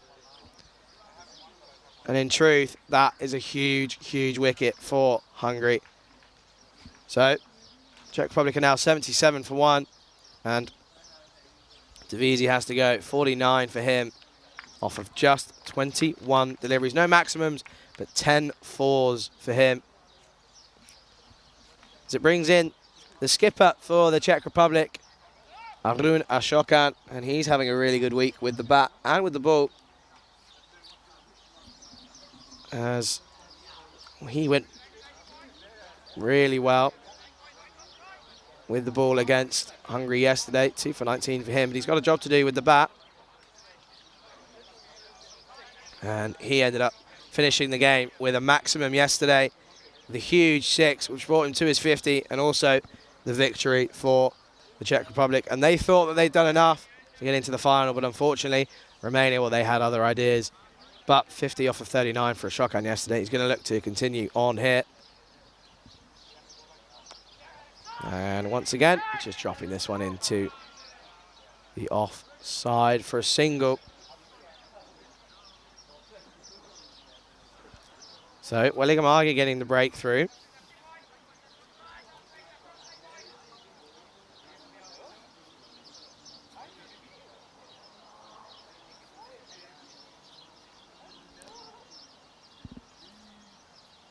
And absolutely, Davisi, he's been a serious talent for the Czech Republic. He's done so well this week, but he had to go. But Dylan Stein, he's still in, isn't he?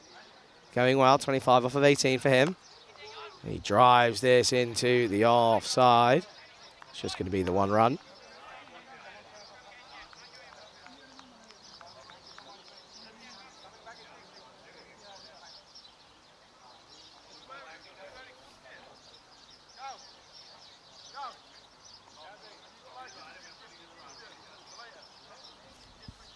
So it brings the skipper Ashokan back on strike. This is short, and he gets this right off the toe end. Big chase on for the field, but I think the ball's going to be the winner once again, and it always is, as that goes away for another boundary for the Czech Republic. And what a way to finish the 7th. After 7 overs, the Czech Republic are 83 for 1.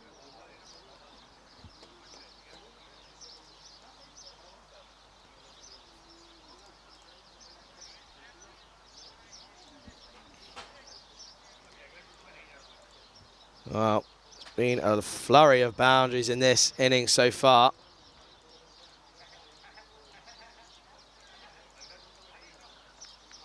That was the 14th boundary that was hit by Ashokan there. So 14 boundaries so far for the Czech Republic. 2 sixes and the rest of them 4s. But we've seen some serious textbook cricket shots from a lot of these players this week, but I do have to say that my favourite opening partnership for sure has been that of Sabawoon Davisi and Stein. Been a really, really talented partnership, skillful, but what you also have to say is that they've got a really good temperament as well. And Ketapa, he's continuing here. Short, and then he's going to flash away hard down to the third man region. He's going to get a dive in. But he's not going to get there, and that's that man out there. Harsh Mandian doesn't get there, and it's a good shot from Dylan Stein.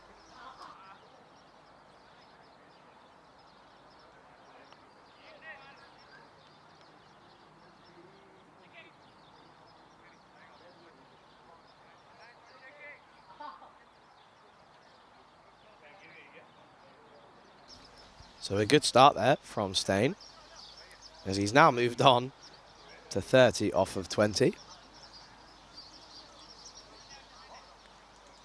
2 4s and 2 maximums for him.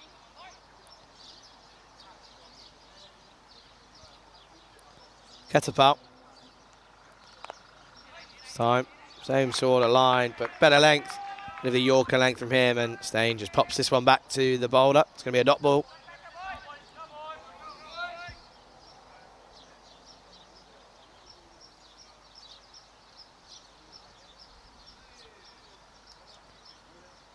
It's short, and he's going to hit this into the leg side. There isn't a man out there. He's going to run away for another boundary, so 4 runs again for the Czech Republic. Dropping his length, and he just rocks back and times as well into the leg side. 4 runs.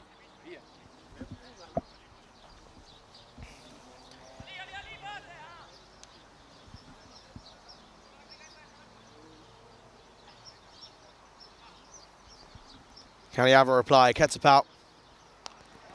Well, he goes full up, but this looks like it's going to go all the way, and it has. It's another magnifico cita for the Czech Republic.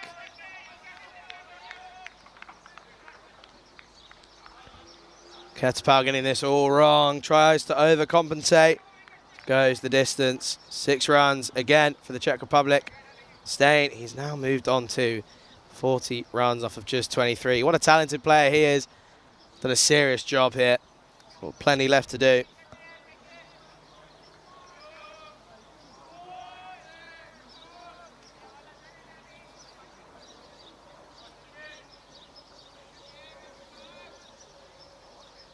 Can he reply? It's Fuller as an edge. Oh, and he's dropped him. What a chance that was for that man. That short third man, and I think that's Satyadeep Ashwanatharian up there. Wow, that's a real shame. But Ketapau continues. Steyn just pushes this into the offside. That's a good shot from him. It's just going to be the 1 run.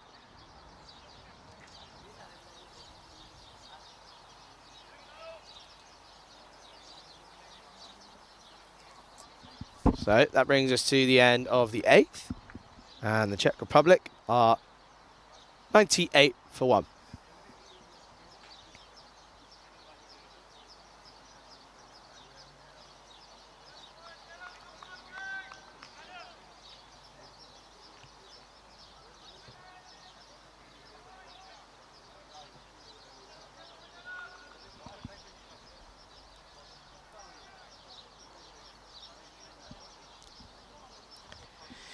This has been a really, really good display of batting so far from the Czech Republic, and we just see what we saw there. Steyn getting dropped on 40. What a costly drop that could end up being. And again, gets put down in the field. Wow, Dylan Steyn. When it's all going away, it all goes your way, doesn't it? I think it's that man again. Ashwanatharian, wow. You just have to say, how costly could that be?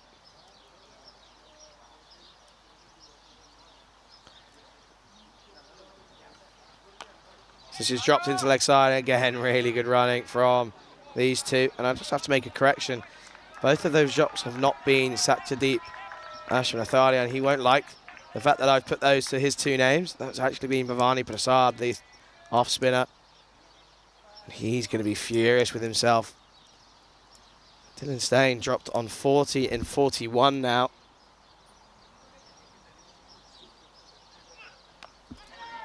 Puts this into the leg side, and this is going to run away for another boundary. 4 runs again for the Czech Republic. And Steyn now moves on to 46. Flicks this into the leg side, picks this up well, goes all the way. Another boundary for the Czech Republic.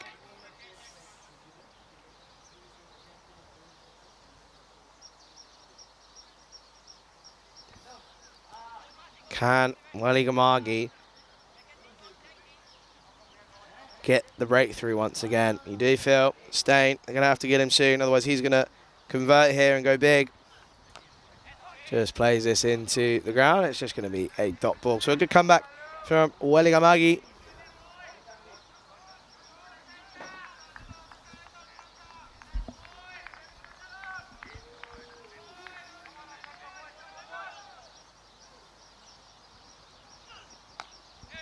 Plays this into, that's good fielding from Satyadeep Ashwanatharian. They end up coming through eventually for the single as he goes for the run out. It's good work from him down there. Again, it wasn't him that put those 2 catches down. So he does well there.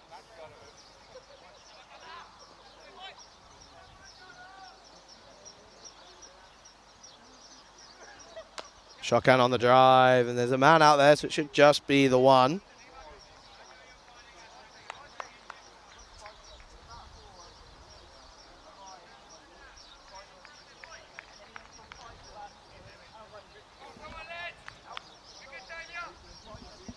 So that brings us to the end of the 9th.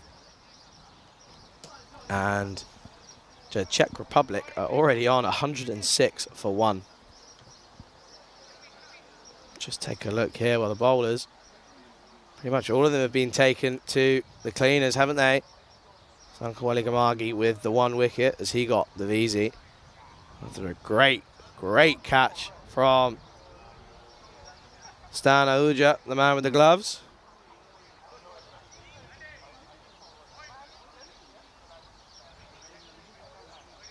We're going to see the introduction of spin again.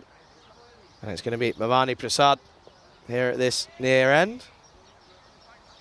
1 over until drinks now.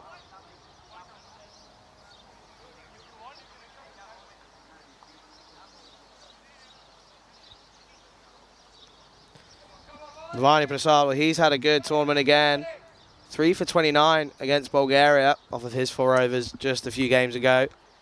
So you just feel if Hungary are going to get themselves back into this and pull Czech Republic back, he could be the man to make the breakthrough. Shokan just lets this one through. So a good start right on the right areas from Prasad.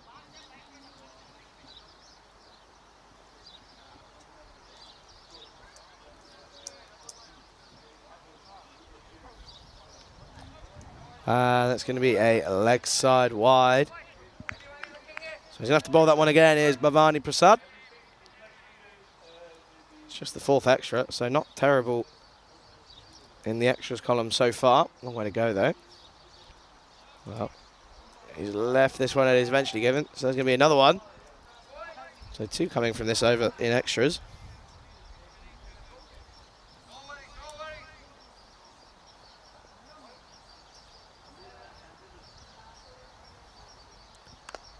That's good from Ashokan as he just pushes that one into the onside. It's just going to be the 1 run.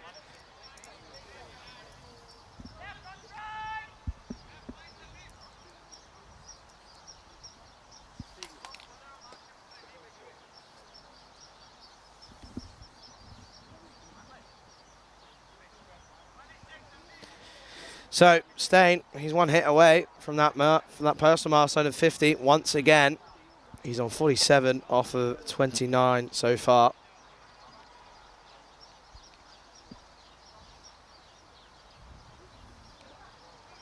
It's a good shot, and he just turns this one around the corner. Don't think it's got the legs, but I think they're going to turn and go. It could be close here. And he comes back safely. So that's the 50 up for Steyn. That's well batted again. 50 off of 30 deliveries, 4 fours, 3 sixes for the Czech Republican batsman. And after making his debut this week for the Czech Republican national side, what a find he's been. He's on tremendous form.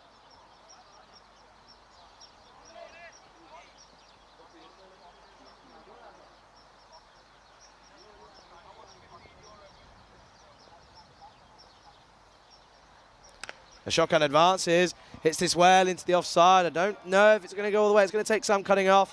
It's good work from Satyadeep Ashwinatharian. And they come through for the second. So good work out in the deep from the Hungarian fielders.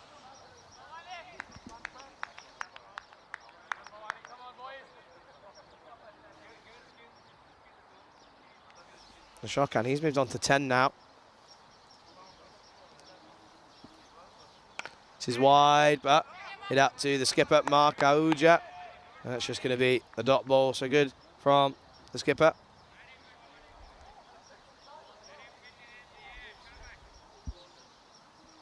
Last ball of this over.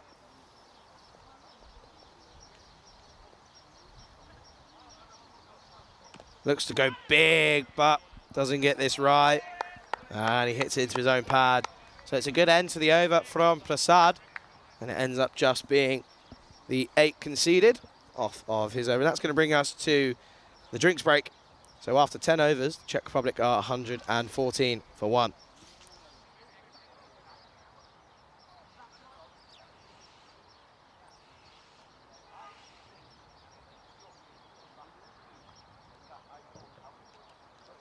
this gives us a chance to take a look at what we have coming up for the rest of the day on finals day here in Malta. Currently in match 17 of the Valletta Cup 2022 edition, where we have the Czech Republic and they're up against Hungary. The Czech Republic, they're going well so far, but coming up after this at around 4:30 Central European time, Malta, they take on Romania in the final. And what a final that's going to be. Some big names in there. So Desan, Taranjit Singh for Romania. Obviously Mishra, the opening bowler. But for Malta, well, they've also got Boom Boom Basil, haven't they? But don't forget, the cricket doesn't end after we end here. Tomorrow, we're up in Stockholm, as there's going to be 2 weeks, 12 days of cricket. Albi's Almi, they take on Botrica in matches 1 and 2 in the double-header. And then Linkoping and Indidska, well, they're going to be up against each other in matches 3 and 4 in the afternoon. And it's going to be that man, Vinny Sandu, Mr. Maximo. He's going to be back for that one. He's alongside Rico Full. So they're going to be bringing you the coverage up in Sweden, in Stockholm. I know that Vinny right now, as we speak, is on the flight. And Rico's making the journey up from Landskrona. So you're going to be in the more than capable hands of those two for the next 2 weeks. And once again, gives me a moment just to say thank you ever so much to everyone in the YouTube chat and all our viewers around the world. If you're watching on Fan Code in India, it's been an absolute pleasure to be alongside you here today and for the last 5 days. And we've seen some incredible cricket, haven't we? Some talent, real talent out in Europe. And it's been a pleasure to showcase it to all of you around the world here on the European Cricket Network from Malta. What an island that is, Malta, here in the Mediterranean. Met some beautiful people and some really nice people here in the Maltese Federation and from all 6 teams involved. It's been really nice to get to know everyone as we spent an enjoyable week here. But we're back underway after the drinks break, and it's going to be that man, the Protractor, coming on for the 11th over. Stain just drops this into the offside, and it's going to be a single, so a good start for him in the second half of this inning so far.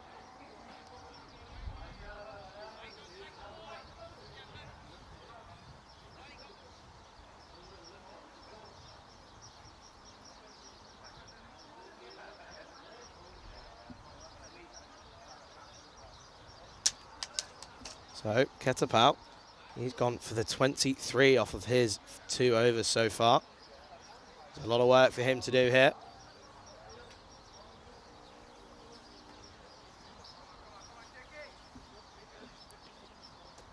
So it's a Shokan on strike. And he just drops this into the onside. They're going to push for 2, and they're going to do really well here as they come through for the second, and that's really good running from these two.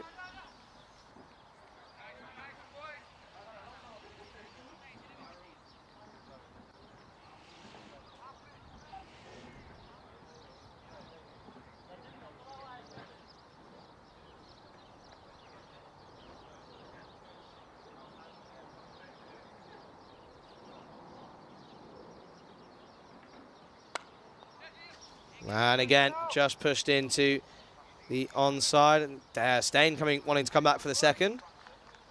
They end up coming back. It's just the 1 run.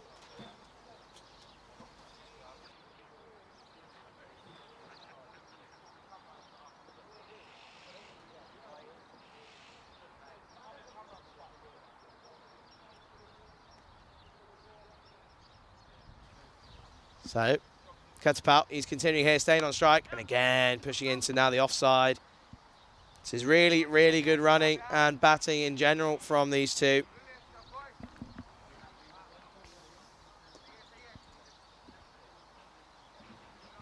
So just the 4 coming off this over so far. So correction 5. Shokan looking to go big, but he found the edge. Here is Ketapau.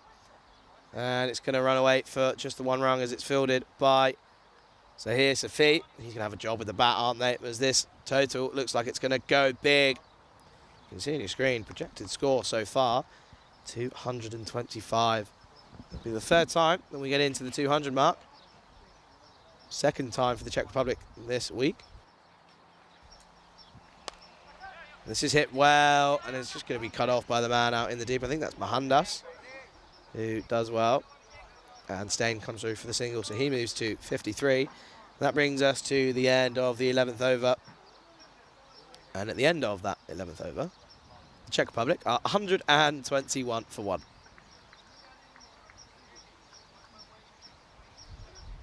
And this gives us a moment. So people that haven't thanked this week, it has to be said that without them, then we would have struggled. It's been all the crew at the Maltese Federation and at the ground here this week. They've been exceptional, helping everyone with lunches, providing obviously all the food and getting them to the right people, and helping just the tournament run smoothly. So a big shout out to all of them, Abhishek and his crew, and he's done really well. They all have, running on in the early morning with the covers and etc. So a big thanks to them as we continue here with Prasad. Stain drops this into the onside, and they're going to look for two. I don't think they're going to come for it, as the Shokan doesn't look too keen.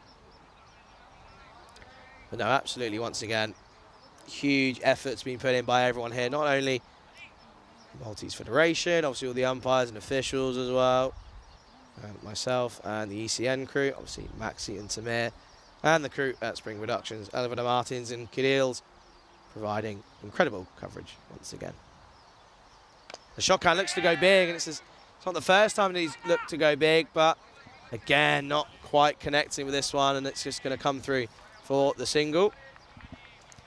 And Luke Belgium has just dropped a really interesting comment for the opening partnerships for Divisi and Stain this week. 69, 9, 220, 25, 25, and 77. As this is just blocked, and they're going to drop and run. It's good again from these two. But yet 63, 9, 220, 25, 25, 77. So Luke Belgium doing the maths. In total, 419 runs for the openers together. And this time a Shokan goes big, and he doesn't miss out this time, as this is going to stay hit. And that goes all the way. That's going to be Magnificosita for the Czech Republic.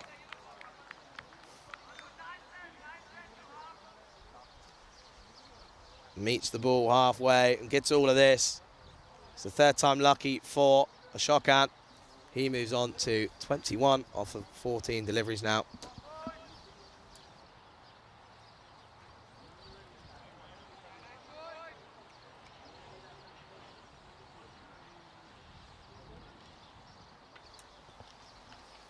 Can he have a response as we just get pictures of the Czech outfit there? Well, they're looking pretty comfortable at the moment, aren't they? As they're sitting on 130 in the 12th. And this is good cricket, just played down to the man in the deep. It's gone through his legs, and they're going to come back for the 2 runs.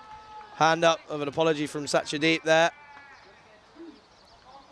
And they come back for the second. So good cricket here from the Czech Republic as they're looking comfortable.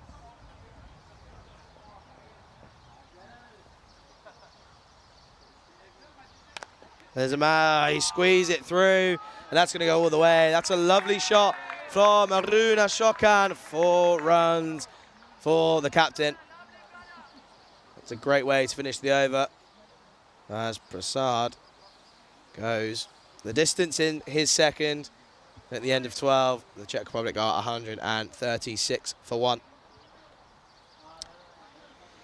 We've seen this many times, haven't we? Aruna Shokan just slowly getting underway, but then just flips the switch almost, doesn't he? Goes big, big, big. Czech Republic, well, they're going to be happy so far. 136 off of just 12 overs. 8 overs remaining, and they're going to be looking to hopefully push on to that 220, 230 mark. I think they'll be happy with that, and they'll back themselves to defend that.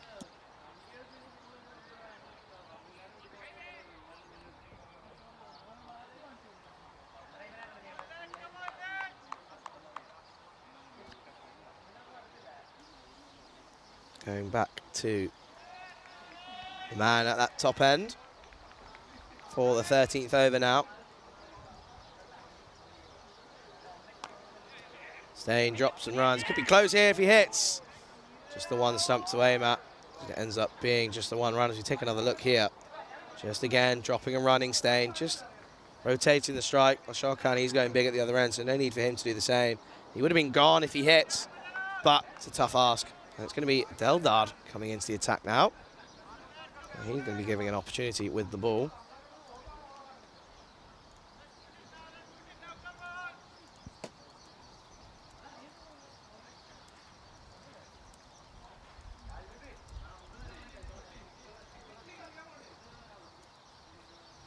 Sharkan just plays this back, and it gets a bit of a boot on this Deldar. But they're going to come through for the single. Well, Staines run 1.5. I mean, by the time he gets back, it's going to be 2. So, Czech Republic, well, they're going big, aren't they? Going at just over 11 at the moment per over.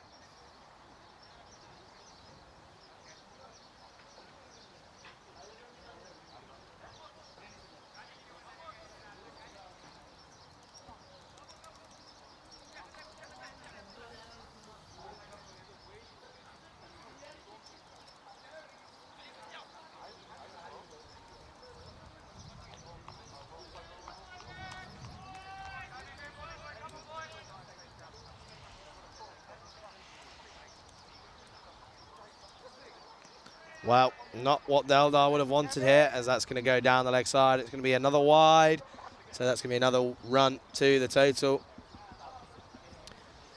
And you just think now that you have a look at the Hungarian batting lineup, there's a lot of pressure on Deldar, Mark Oja, Stan Oja, and Zahir Safi. They're going to have to go big from the off, aren't they? And there's a nick, and I think there's an appeal. I don't think they've realised that he's not going to be given. And I think Stain, from what I've seen of him, from what I've spoken to him briefly, I think he's one of those men that if he nicks it, he will go. I think this has clipped the pad, and it has. It's good umpiring from Tim Wheeler at the far end. And it's going to be a dot ball.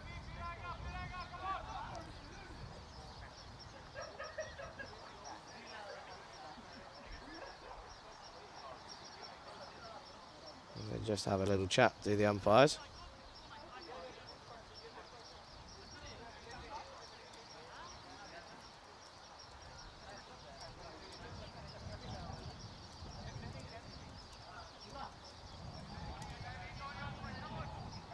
It's a good decision there from Tim. He's done really well this week. And all the umpires have done a good job.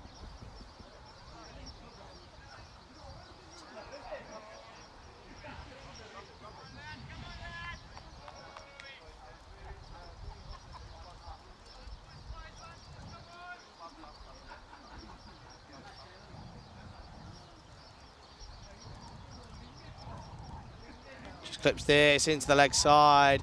It's going to run away. It's going to take some chasing, though. It's not going to have enough on it to go all the way. They come back through for the 3. So again, good running, much to the delight of the Czech dugout.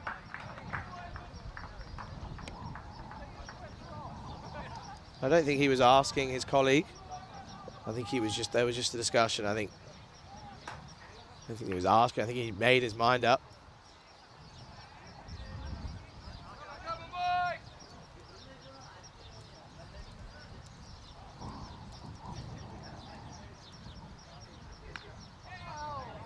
That's good from these two as they just drop and run once again into the leg side. It's off the pad, so it's going to be given a leg by.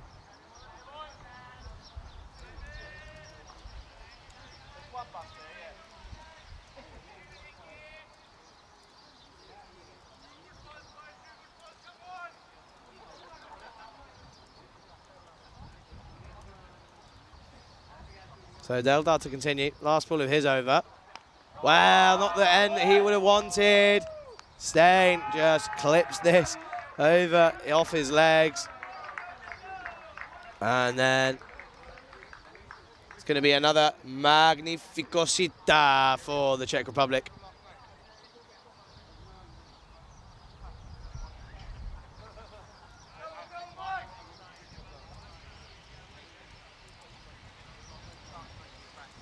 So that brings us to the end of the 13th.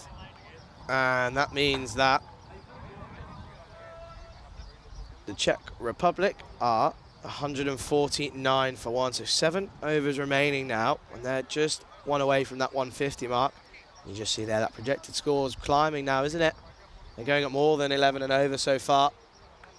And I think if they can get anywhere between 220 and 235, I think they're going to feel quite happy and quite comfortable in their abilities to defend that. But we never know. There's a question in the chat. When is the final? Well, the final is going to be at 4:30 local time here in Malta. So in a few hours' time.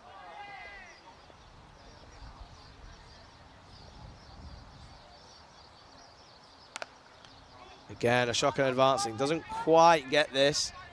But it's they're going to come back for turn. It's good running. Sandeep Mohandas with a bit of a wayward throw.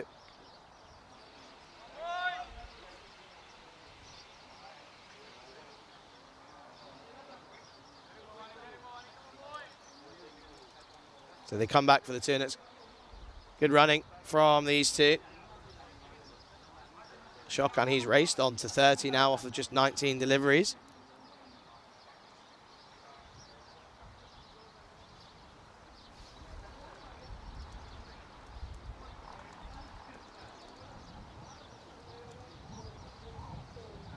Just lets this one through and just rocks back for a single and drops it into the offside. And then a question again, the final team. It's going to be Malta. They take on Romania in the final. What an exciting matchup that's going to be. Some huge names in there. Taranjit Singh, Bilal George, Bikram Aurora and Sathisan as well. It's going to be really exciting stuff as we continue here in the third place playoff. He's back of a length and he just tries to rock back and cut this away, but doesn't really have enough room. So it ends up being a dot ball.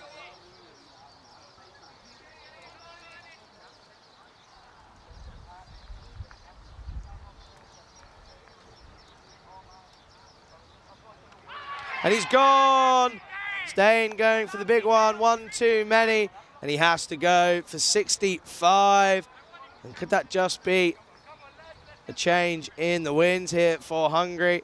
As it's Prasad who gets the breakthrough. And Steyn has to go. Bit of drift from Prasad. Maybe that might be a bit of a breeze helping him there. But he goes and that brings an end to his innings. A good innings again. 65 for him. But it's going to bring that man, the beast, Sudesh Wickramasekara, comes out to the crease.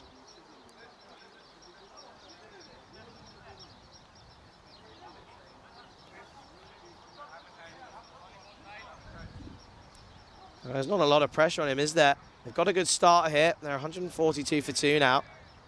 And he almost just has a license just to go big, doesn't he?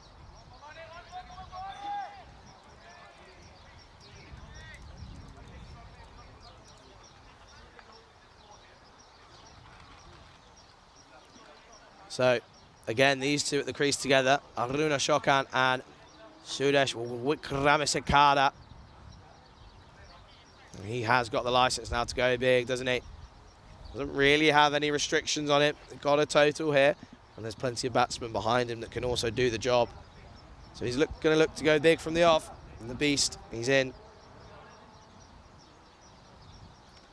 And just plays this into the leg side. He's going to drop a run. But they were. They're not now. Ends up being just a dot ball. So good fielding from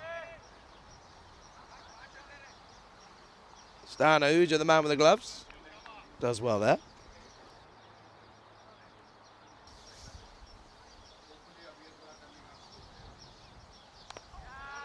A good start this from Prasad as he ends his over. And at the end of 14, Czech Republic are 152 for 2.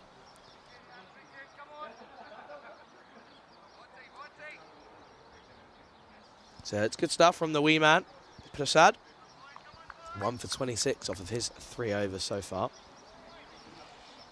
And gives us a chance if you are watching on our YouTube channel. If you're in the YouTube live chat, do say hello, get involved. It's been a lot of good conversations throughout the day.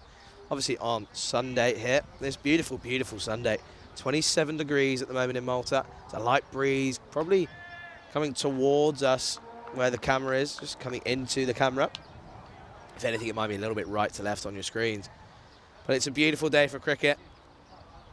And it's been a real pleasure to sit here and to bring you the coverage. It's going to be Deldar to continue. Shokan just plays this into the offside for a single.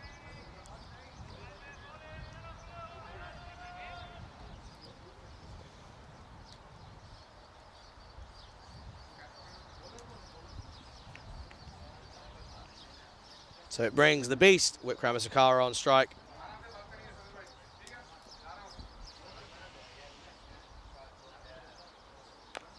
He just drops and runs into the offside. They could come back for 2, and I think if there was a bit more communication between these two, they could have done so. But it ends up just being the single. So Hungary, they get away with one there.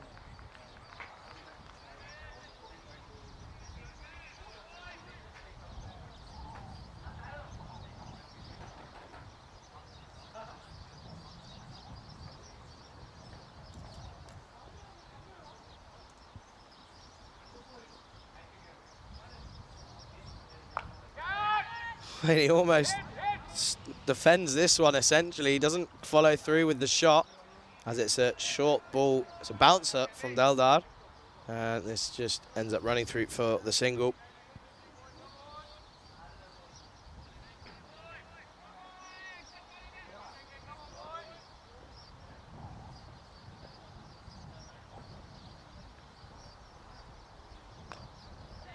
Good again from Wickramasakara as they come through for the 1 run after dropping into the offside.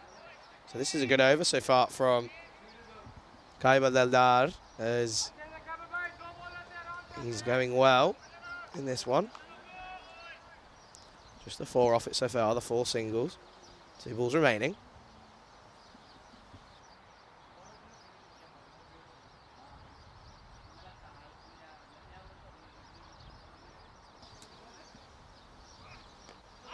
There's an appeal, and he's had to go, and he was almost walking as he went for that run, and just as we said, that one is almost plumb, isn't it? And you can see there, he's going, and he shakes his head, he nods, he goes, yeah, that's understandable, fair play. He has to go, and the shot count goes 33, and the Czech Republic are 156 for 3.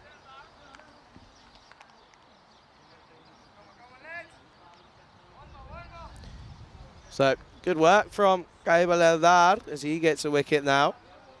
You can just see in there, he knew, didn't he? He knew that he had to go.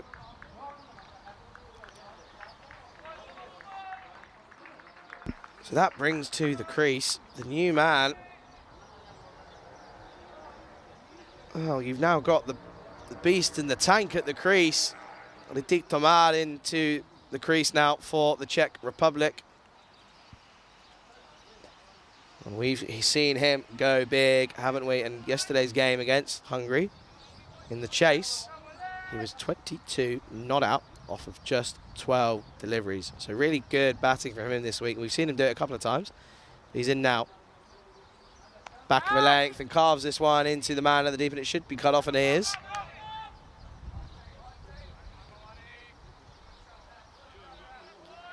And it's just the 1 run. So a good way to end the over. Big wicket for Hungary as they remove Aduna Shokan. And at the end of 15, the Czech Republic are 157 for 3. Just take a look here. Everyone pretty much getting starts and going well. No one able to really push on. Obviously 65 from Dylan Staines. It's another good piece of work from him. Davisi, well, 49 off of 21 deliveries. Aduna Shokan, again, doing a good job coming in at number 3. He settled in there at that position. Didn't start there early on in the week. Looks good there now as he went for 33 off of 28. Just the 2 4s and the 1 maximum for him. But we've now got the tank, T20Is, and Sudesh Wickramasakara, the beast. And it's going to be Harsh Mandian. He's coming back into the attack. He opened up the bowling. He went for 10s in his first 2 overs.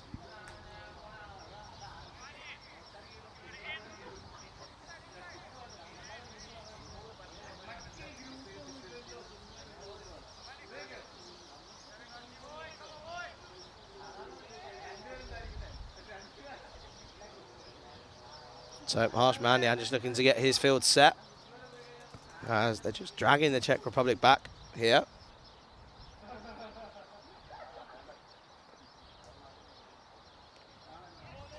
I think that's missed everything. Don't think he's got anything on that. They're going to turn and go and come back for the second. Might be a bit about this, as the umpire's not signalling anything. So it's given us runs. 2 runs to the total.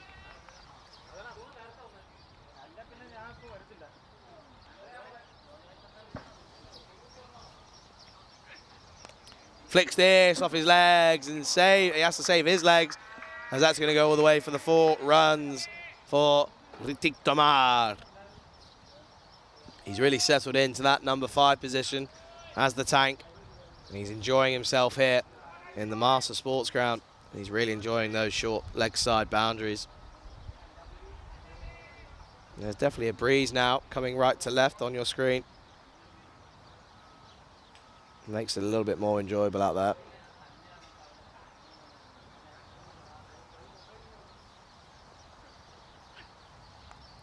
That's going to find the edge. It's going to run down to the boundary. It's going to be some cutting off for Zahir Safibi. He does well, and they just keep it to the 2 runs. So good running again from the Czech Republic batsman.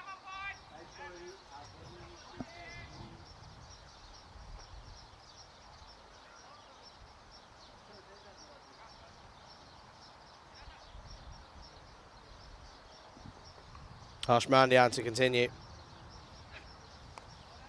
Fences just played into the offside once again to that short 3rd man, and they come through for the 1 run.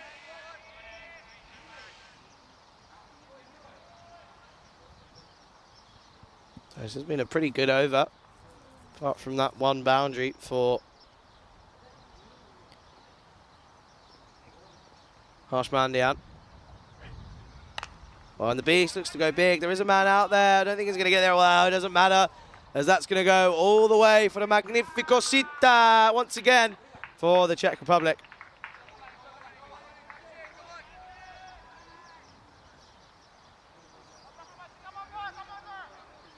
What a lovely shot, as he's just given a bit of room, isn't he? And he makes the most of it. And it goes all the way. Can he have a reply to finish off his over? He can't, as that's going to go all the way. Watch out in the camera tower. And that's going to be another Magnificosita for the Czech Republic.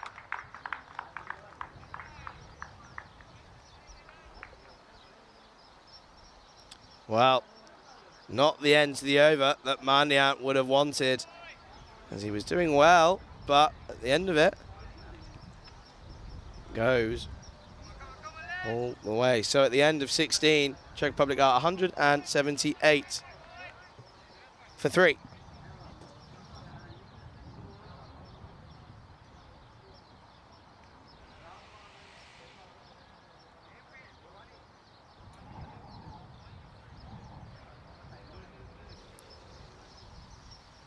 We're going to see Deldar continue at that far end. So the beast going big, and the tank, well, he hasn't been far off, has he? He's 10 off 5. And the beast is also 14 of 6. So we're in for a real treat if these 2 stay in for the next 4 overs. And it's Deldar to continue. Bit of a bottom edge this as it squirts out to the man in the deep, and that should just be the 1 run.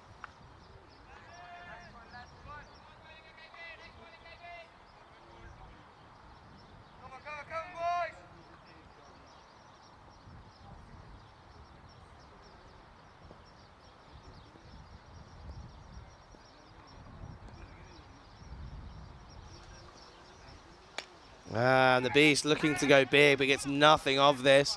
Just drags this into the leg side. Again, this is where the beast just struggles for me. Might try and take a ball that should be played on its merit. There's plenty of gaps in the offside.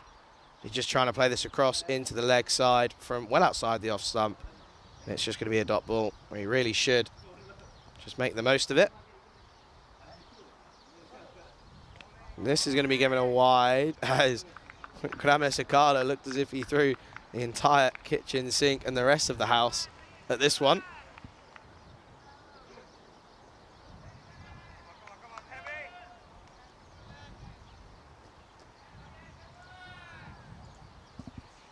And a good afternoon to everyone joining in the chat. Some newcomers coming for the second half of this afternoon of incredible international cricket. That's going to be a wide and not taken cleanly, so they're going to run through for a single.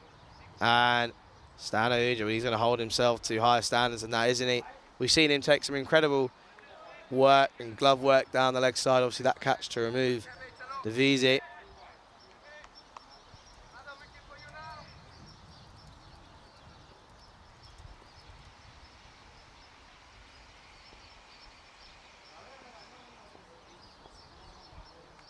And there's a bottom edge on this one from the tank. They're going to run through for a single. So this time, it's going to be runs.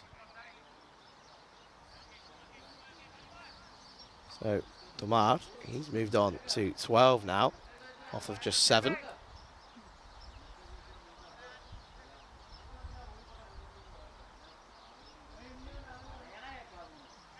But it's that man, Sudesh Wikramasakara. He's on strike, and he's going to look to go big, isn't he? Here in the 17th over. Pushes this into the leg side. It's going to take some chasing, and he's not going to get there. And he goes big, does the beast, into the leg side. 4 runs for the Czech Republic.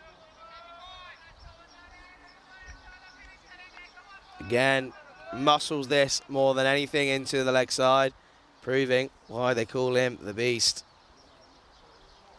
As he's now raced on to 18 off of just 8 deliveries now.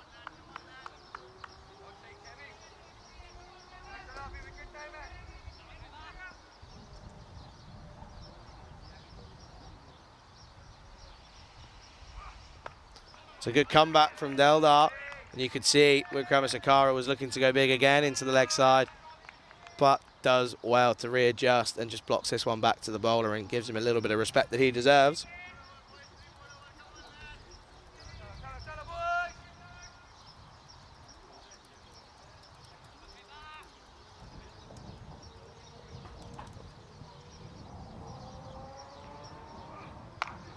He's flat batted this into the leg side.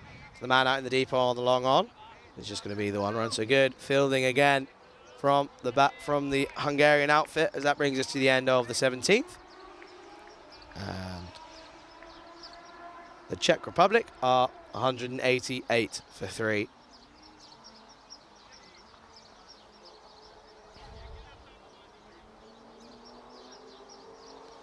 So just a reminder, yesterday, when these two teams met, Hungary, they batted first, and they ended up on 169 for 7 after their 20 overs.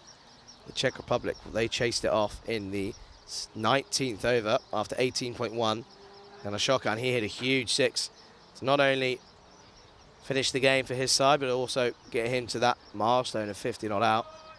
So you do think that the Czech Republic, well, they're going to be happy so far. They're going to back themselves to defend this total if they can get some early wickets in the next innings.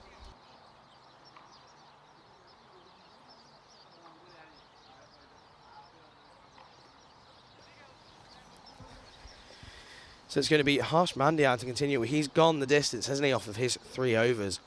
41 runs for no wicket so far in his spell, and he's going to finish it off here. Oh, there's an appeal. There's an appeal, and they've peeled. Oh, he's gone eventually. And the umpire's made his decision. He took his time, and the beast has to go here in Malta. It's a good start from Mandian in his final over. Short, back of a length. There must have been a feather as he has to go, and he took his time. And eventually, he has to go. So, Wikramasakara, the beast, goes for 19 off of 12 deliveries. Brings in the new man, and the Czech Republic are now 100 and 88 for 4.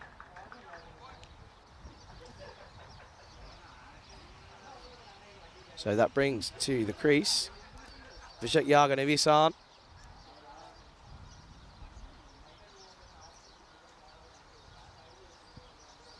He's had an interesting tournament with the bat. Really struggled to get going, and he's been dropped out of the playing 11 a couple of times.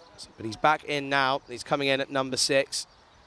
And he's got a license to go from the off. And you don't want to see him going at under a runner ball, will the Czech Republic?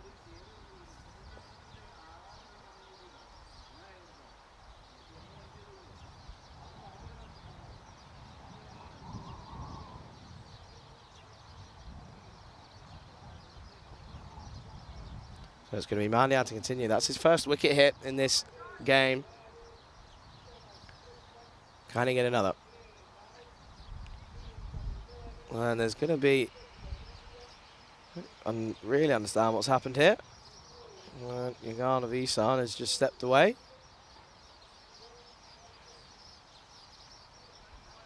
As it's going to be eventually called a dead ball. Just sort of stepped away as he was almost released it, really. And he's going to have to bowl that one again, is Mandian, with Vishak Yaganavisan on strike.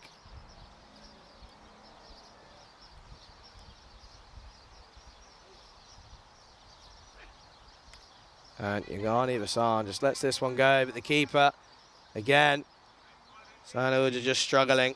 So he has to go through for the single. So it'd be really interesting to know what the discussion is out in the middle at the moment, what's going on. It brings the tank back on strike. Looks to go big, winds up, doesn't get anything on this, and they're going to come back for the second, I think.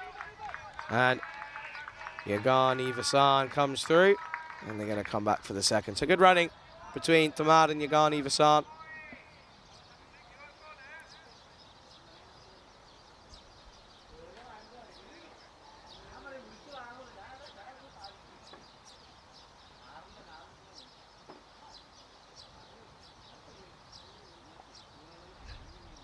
Short back of a length. And squeeze into the offside, and they're going to run through for a quick single. So again, good running from Vishak Yaganavisan.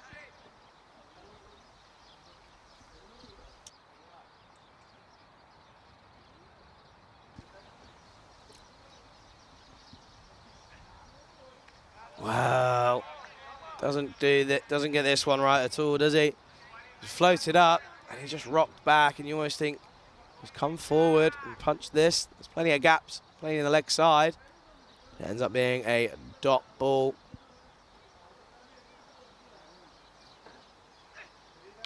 Same again, and this is too full to be going back. Yaganavisan, he struggled this week, and he's struggling again here so far. Doesn't look comfortable out there. There was an issue early on in the over. I'm going to take Tom out of the tank, just going down. I think he's just going to have a chat with him. Just say, look, just calm down. Again, you're in the team for a reason. Obviously got the talent, there's no doubt about that. Done it plenty of times in the domestic game. Just got to back himself. And there's really good bowling from Harsh Mandian. So he ends his spell on a positive note. Gets the big wicket of Wickramasekara. And there's only the 5 runs off it. So he ends his 4 overs on 1 for 46. We see here, never stopped, have they, really, the Czech Republic? There's a couple of overs, sort of 13, 14, 15, maybe 16 as well, where they just sort of flattened out a little bit, and there's a bit of a dry spell in terms of boundaries and well, 14 and 15. They only got 8 overs in those 8 runs in those 2 overs, but there were also 2 wickets. So that is where it's just plateaued a little bit. Has the total so far, but after 18, the Czech Republic are 193 for 4.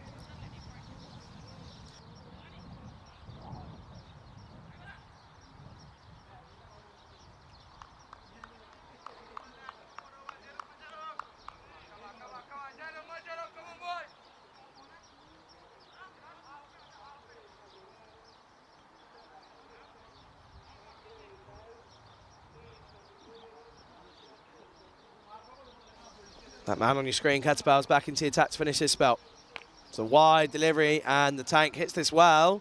There is a man out there, so they're going to cut it off, and it's just going to be the 1 run. So good bit of work in the field. Which brings Vishak Yargani Vasan back on strike. You just see here, might have been able to push for 2, but they don't go for it. But he's on strike now, Yargani Vasan.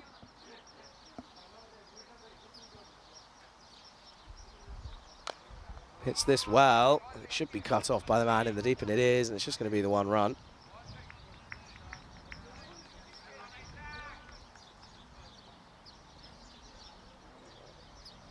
Ends up being just the 1 run, so Yargani Vasan gets off strike, gets it back to Tomar. He hits this well, but there is a man out there. He should cut this one off, and eventually does, but they're going to come back for the 2, and that's good running from these 2.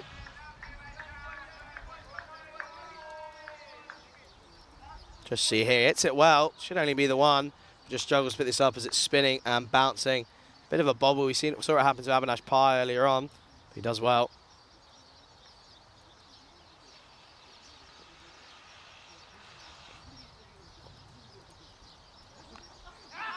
And this is going to be squeezed away into the leg side, but Satchadeep Ashwanatharian does well. And Steve Cook in the chat, just saying he went to a cricket match today. Let us know how it went. Always interested to know what our viewers get up to. So, Nitik Tomaro, he's moved on to 20 now, off of 12 deliveries, as they're just 1 away from 200, but they're going to look to maybe get to that 230 mark. They're going to try to anyway.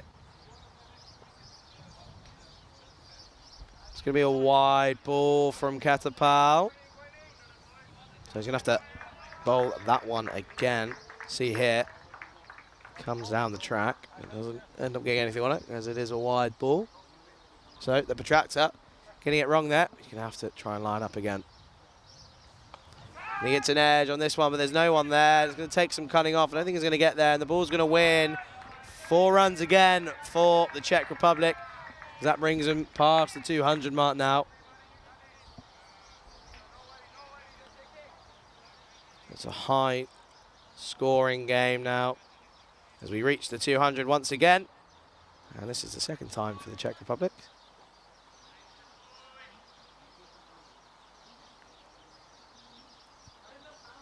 Here in match 17 with Czech Republic. Last ball of this over for Katapal and his spell. Well, they ticked him out. He's gone high. He's going to take some catching. And he's completely lost that in the sun. And you have to feel for him, as it is right at its highest point is the sun. And you can see here, he tries to keep looking, but he's lost it, Haswali Gamagi. He was in the right area, but it ends up being 2 runs to the total. So, at the end of the 19th, the Czech Republic are 106 for 4.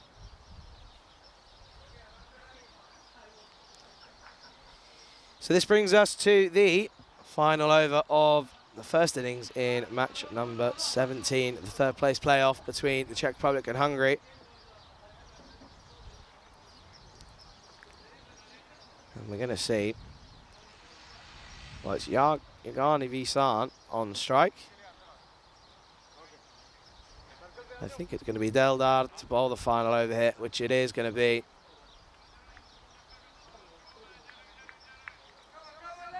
Deldar, he's had a good game with the ball so far.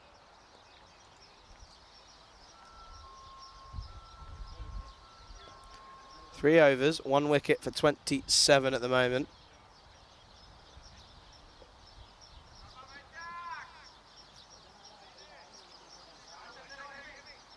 So just getting all the field placements right for Deldar here.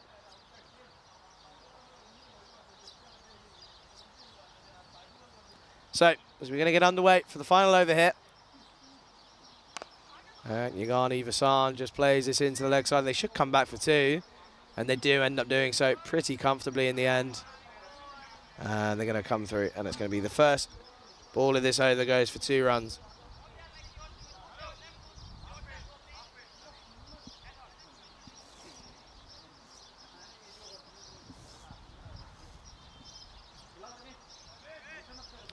So, Igani Vasan on strike again. Beldard coming into bowl. And they run through, and that's good running again. Good from these two. So they run through for the bye, and he gets the man, the tank, back on strike. Well, he's 26 off 14. So once again, he's proven really valuable at that number 5 spot for the Czech Republic. And he doesn't quite get all of this, but it's over the infield. There's a man out there. He's not going to get that. It's going to be another 4 runs for the Czech Republic. And Atik Tamad moves on to 30 now.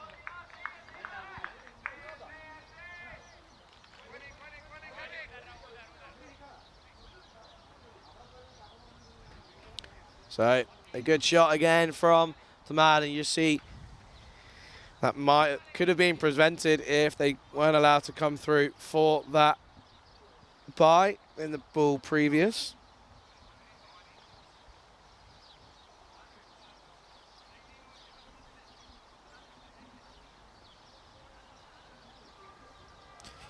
So, halfway through the final over. 7 off it so far. He hits this well. There's a man out there. It takes some stopping, but he does well. And they're going to come back for the 2. Again, great running from these 2.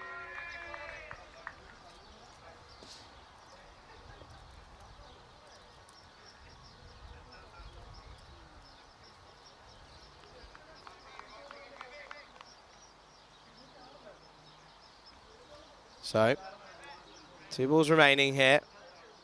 Beldard, he's gone well so far in his entire spell. It's a full toss into the leg side, and the tank's not going to miss out. This is flat, this is hard, and this is going to go all the way for the Magnifico Sita for the Czech Republic.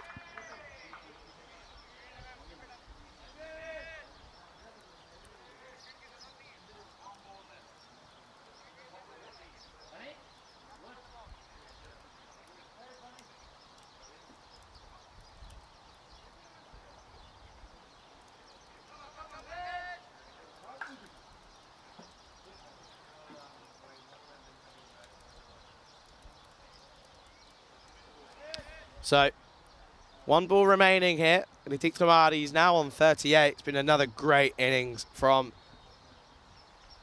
this man. Coming in at number 5, he's done an incredible job once again. Beldard, he's gone the distance so far in the last. Can he reply? Last ball hit. It's a good response, and I think they're going to be run out is Tamad. So they come through for this, try and come through for the single, but they don't quite get it. But once again, that man, he's proved so valuable at number 5 as he looks to go big in the final delivery. Doesn't quite get it. And they're going to come through, and it's going to be a wicket to finish. But once again, a great innings and a great display of high intensity batting from the Czech Republic batting unit. As we're now going to be able to take a look at some of the highlights. It started well, doesn't it? Davisi, he went big right at the start with 71 runs coming off of the power play for no loss of wickets. So, and Davisi, he went big, didn't he? Well, him and Steyn both went big. Davisi just 1 short of that half century for him. Dylan Steyn, he went on and he converted into a really good knock of 65. You see here a great catch from Stana Uja. And you can see elation all round, but it wasn't to be enough for this innings as Dylan Steyn continued where Davisi left off. Davisi going for 49 off of 21, 10 fours in his innings. Well, that meant that Dylan Steyn, he had to take over, and boy did he. Ended up getting another 50 once again in this tournament. What a find he's been for the Czech Republic. This is eventually Well, they thought he got him, but it wasn't given. So he kept on going. And he kept plugging away with 4 maximums in his innings, along with the 4 boundaries along the floor. But looked to go big into the leg side, bit of drift, gets done all ends up. And he had to go by a good delivery from Bhavani Prasad. That brought in the beast to join Aruna Shokan, who did an amazing job at number 3 once again. 33 off 23 for him. And Bhavani Sikada joined the crease. Had a bit of fun in the early on. So this one, it was pretty plumb. It was a good job from Deldar. You see here, Bhavani Sikada, he looked to go big, and this one was eventually given after a long pause. Harsh Mandian eventually got his man, which then brought Lamar through the crease.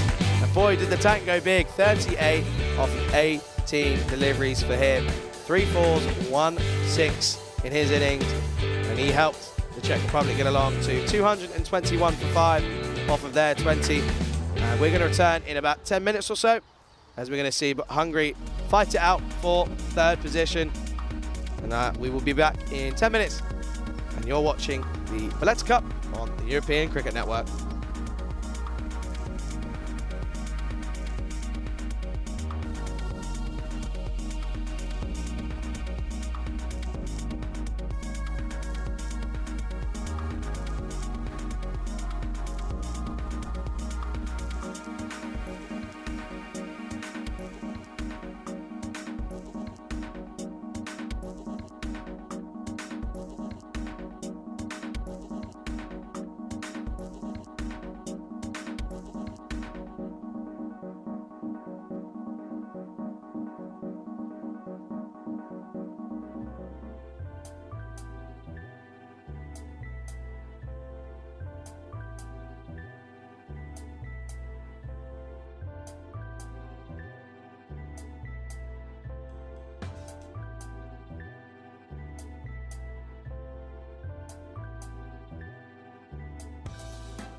And a very warm welcome back to the Marsa Sports Club here in Malta, where you're joining me, Charlie Hunt, here for the European Cricket Network for the second innings of match number 17 here, the third place playoff between the Czech Republic and Hungary.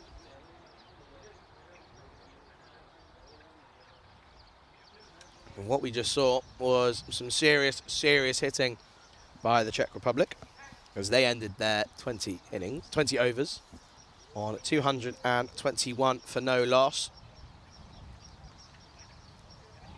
And we can just see on the top left of your screen, the Czech Republic's having their huddle. And they're ready to get going. I think there's just a bit of delay from the batsman for Hungary. What a big chase this is going to be if Hungary are going to secure that third place position in the Valletta Cup 2022. And once again, the two openers for the Czech Republic in the runs. Saboun Divisi ending on 49 off of 21. Dylan Steyn converting to get 65 off of 41 deliveries. But don't forget, Ritik Tomar, some serious hitting in the end. Final overs, 38 off of 18 for him.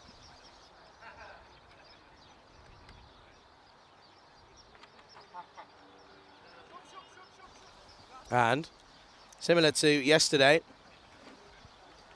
it's going to be Arun Ashokan opening up for the Czech Republic, the captain, taking the lead here in what is set to be a thrilling game of cricket.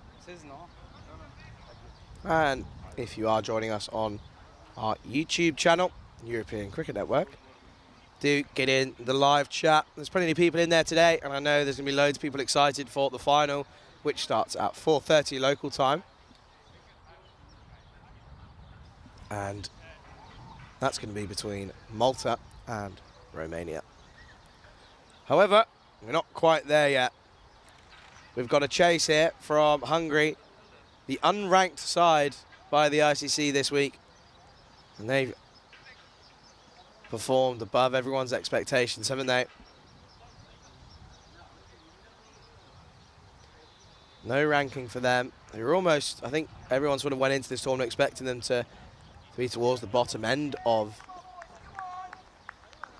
the table after the group stage, but they've proven everyone wrong and they've done really well.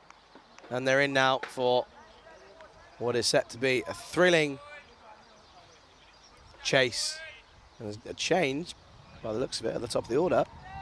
And Harsh Mandian is in, and we're ready with the shotgun. She's just played into the offside for a single. Now that is Mandian at the top. So an interesting change here. No Kaiwa Daldar opening up. Wow, gets in all sort of different positions, and none of them the right one. Ends up being a dot ball, so it's a good start this from Ashokan.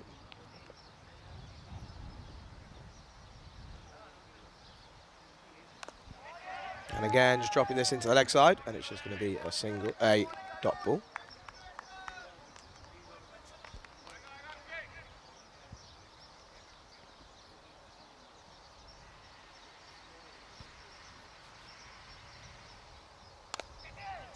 It's a good delivery again, right in the block hole.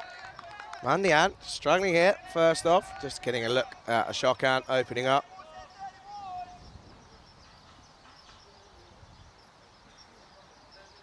This one, and he pierces through the infield. And on this outfit, that's going to run away. That's a lovely shot from Harsh Mandian, and that's going to run away 4 runs. And it's the first boundary, as we see there. Look at that man, Maxi. I think he might be delivering me some lunch. So he's instantly one of my favourite men on the planet so far. And he is. What a man he is. Here he is, delivering me some lunch. Just got you on the cameras. Looking good as always. As we go back to the live action. Mandian, well, this has gone high. This is coming towards me. I don't think it's got the legs.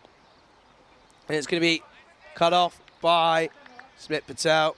He's been really good out in the outfield this week.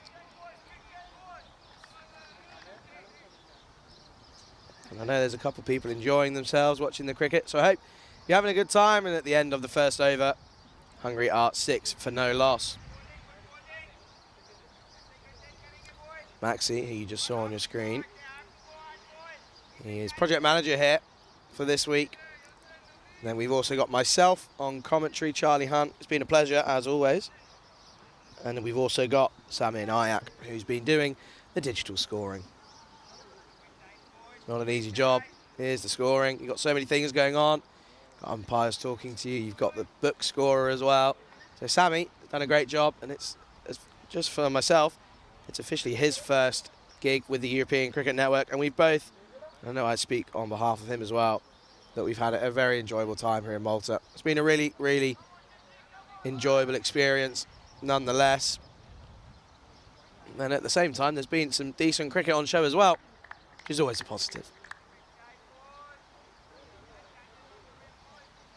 And we're going to have Marco Uja, the skipper, didn't face a ball. Well, he's on now, and we've got... there's a big start, and there's an appeal. And I think it's going to be turned down, but it's a really good start from that man on your screen, Naveed Ahmed. Pick of the bowlers for me with the ball. So he went for 2 for 34. But up against Romania.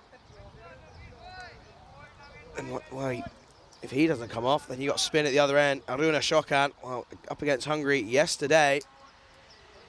He was 2 for 19 off of his 4 overs, with Hungary falling at 169 off of their first 20 overs yesterday. But today's a new day. Good start for Ahmed here.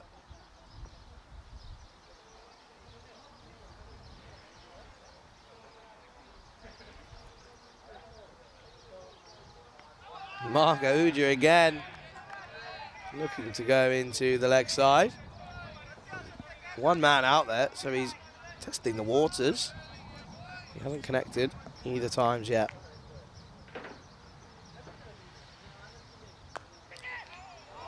Oh dear, well, that's hit him right on the knee, and we're going to have to get some medical attention straight away here. So there is definitely going to be a break here. That's really unfortunate to see. He's done a good job this week, has Tim, but this one's clipped him right on the knee, and you can see that. Shub comes on straight away. And you never like to see that, and we hope that he's okay. We just see the replay here. He's hit this well. That's right on the knee. And he's gone down straight away, and understandably so. That's never, ever nice to see for anyone, player, official. That's horrible. He looks like he's getting up. I think he's going to be okay. The medic's here, and he is up, so that's always good to see. You just know, I've had that before, that is painful. Doesn't matter who you are. It's going to take a time. It's also probably going to have knocked the wind out of him a little bit, might have shocked him.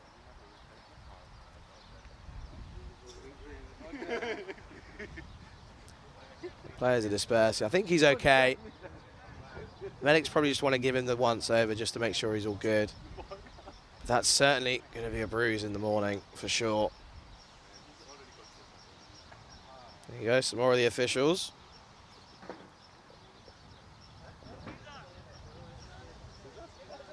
So, I think he's okay. He's up. Medic's just giving him the once over. Well, Marco Uja, you don't want to get hit on the pads now, son.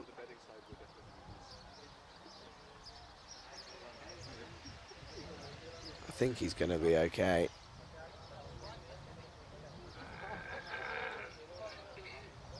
Just having a look now. Gives us an opportunity, if you're lurking in the chat. I know Wazimatron's in there, James Stewart, Phil G as well. Hope you're all well. If you're in the chat, do say hello. You can see there, well, that's a lovely picture, isn't it? Prakash Mishra, he's done for the week. Not as successful week as he would have hoped, but they managed to get a victory, and they end up in 5th spot. So Tim Wheeler, you can just see at the top of your screen, he's just going to come off now. So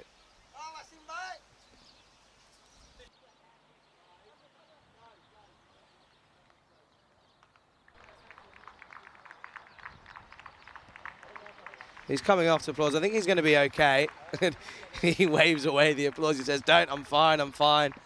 But I think that's just going to see the third umpire come out. You never like to see that. Very rare that you see the umpires changing midway through the innings, but he is going to be okay. But they're just going to have to take him off and make sure, give him the once over. So it's going to give ECN legend, umpire Shub, he's coming back on.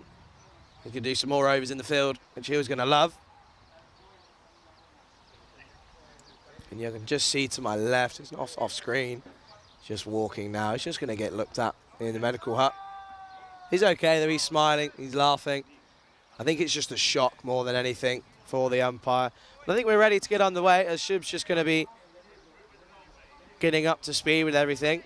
So it's going to be Naveed Ahmed to continue. We're back underway. No, we're not. Naveed Ahmed says, been waiting a little bit. We're going to wait a little bit longer. I'm not ready. Let's try this one again. We're underway. And this is going to be dropped into the leg side. It's going to be the 1 run.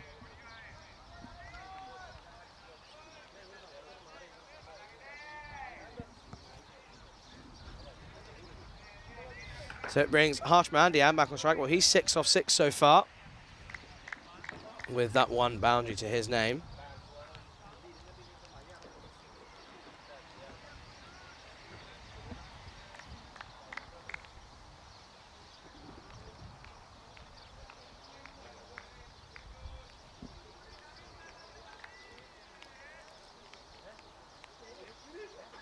So he's just, again, taking his time. It's going to be one of the longest overs in history, as Ahmed's going to continue.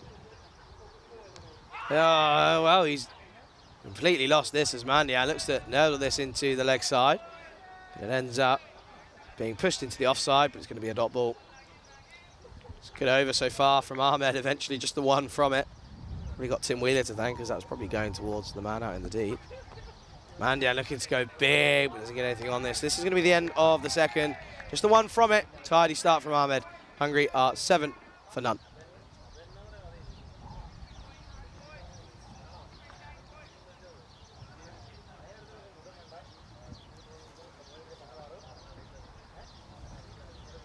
So that's the equation. Already nearly at 12 runs and over. So they have to go at 2 a ball. They're going to get near this total of Hungary.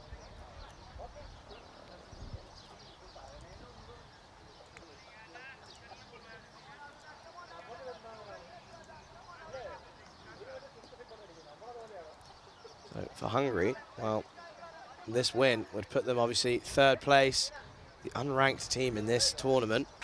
What a upset that would be. Shokan continues, but that's a lovely shot from Mark Ahuja. No need to run, save your legs. That's going to be 4 runs, 4 of the best for Hungary. Shokan just too full, and Ahuja, he's not going to miss out. Over the top, gun runs away, 4 runs.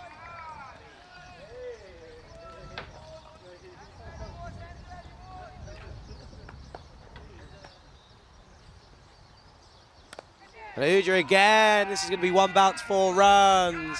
So consecutive boundaries for Mark Ahuja, taking the attack to the skipper. It's captain versus captain.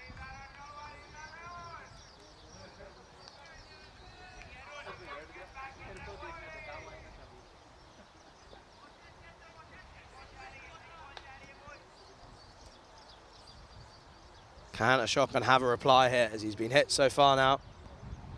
So short, and he's going to drop this into the leg side. They're going to come through and it should be pretty safe, and it is. So it's good running, good cricket from Hungary.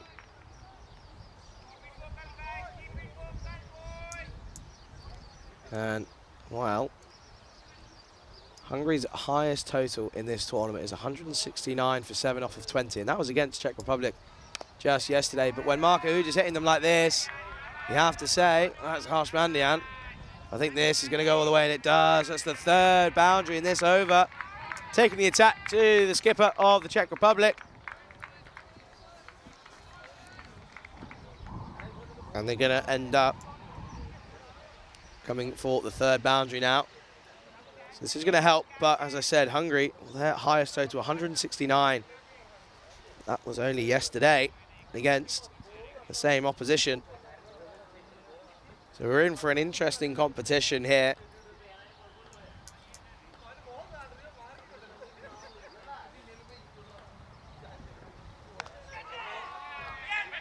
That's well done by the fielder. That's the beast, Wickham Sakada.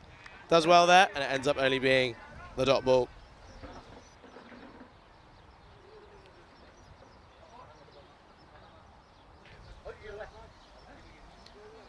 This is short, but it skids on. It's going to take some stopping, but this might run away, and I think the ball's going to be the winner here. And it is. So it is a big over for Hungary in the third. And at the end of the third over, Hungary are 24 for no loss.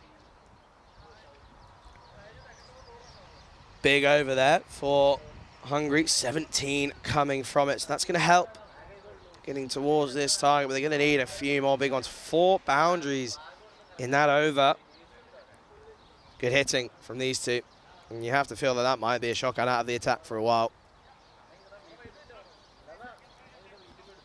So Navid Ahmed, after building the pressure with just the 1 run off of his first over, that pressure gets completely let go.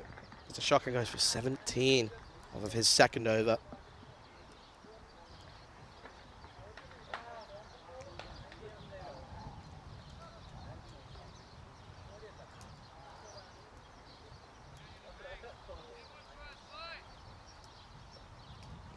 It's going to be Navid Ahmed to continue.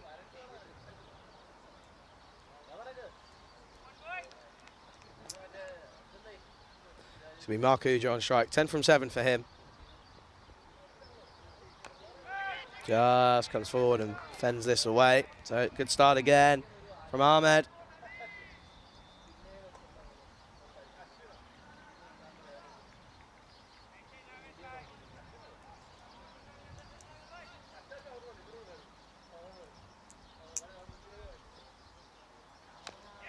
Finds a bit of an outside edge into the offside, and they're going to come through for the single. But good work from Stein in the covers. So he comes around and cuts that one off.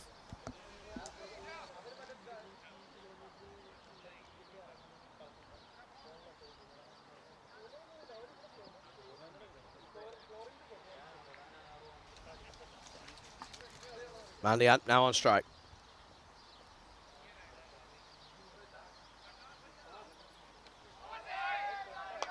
Looks to go big into the leg side, but gets nothing of this. And it ends up being a dot ball. So this is a good tight over again from Ahmed. Just the 1 run from this one so far, halfway through. This was a bit of a full toss. It's going to end up being a dot ball. There's a chance of a mix-up, but the misfield prevents that from happening.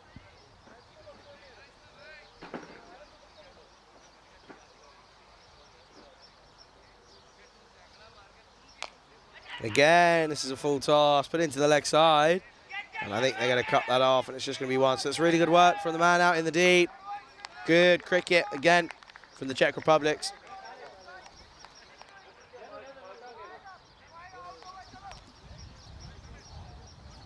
Good work out in the deep by that man there. He comes in now to mid-on. And as that man comes in, there's a man out there. I think it's going to be caught off, and it does. It's good bit of fielding from that man out in the deep. So they're just going to end up coming around for the single. So again, it's a good over from Navid Ahmed with just the 3 runs coming from it. And at the end of the 4th, Hungary are 27 for no loss.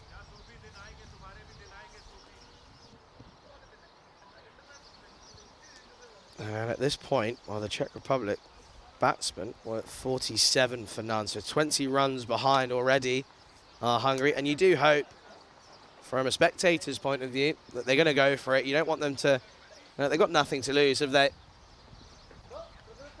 Nothing really on this game, obviously ranking points and what have you, but in terms of this tournament, if they lose, then they're going to want to lose trying. Want to lose well. And hopefully we're going to see that. But we're going to see Buyan into the attacker. This has gone high. Takes some catching, but it's staying under it. Wow, it's not staying. It's going to be Sajid Sengupta. Gets this one all wrong, doesn't he? Goes high. Not one of the highest we've seen, but it is still high. It's over his shoulders. It's a tough grab. Doesn't really go about it the right way. It's going to end up being 1 run. Hits this well, but there's a man there, and it's well fielded by Ritik Tomar, the tank. And they're going to be a dot ball, so it's a good delivery from Muyan first up. This is short. There's a man there. He's swapped it up, and he's gone. So it's the man now, I believe it's Smit Patel. Parries that up, makes it a little bit easier for himself, and they ends up having to go. So Harsh Mandian, he has to go. 15 runs for him.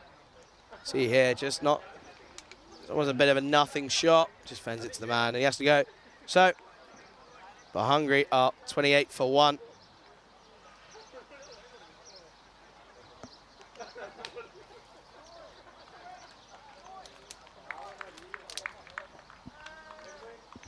So we're going to see the introduction now of that man on your screen. So here's Safi. He's gone big previously, hasn't he? 78 off of just 42 deliveries versus Romania earlier on in the tournament. And just to my left, I can now see there's another group of spectators, which I know will please a certain couple of people in the chat. There, what we're looking at is going to be a big turnout for the final. And don't forget that that final comes up after this game. That's at 4:30 local time.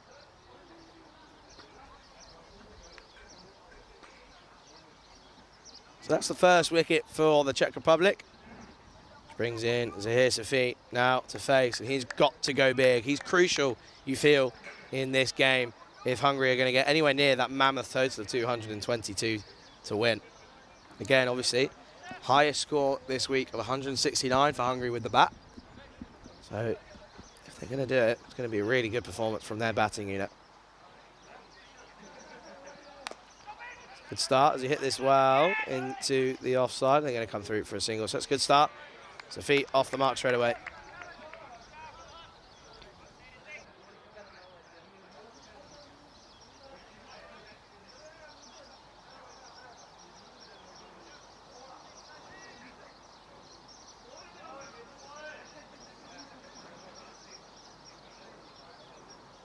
Going to be Buyan to continue. Ahuja just rocked back. And this just comes through to the offside for a single.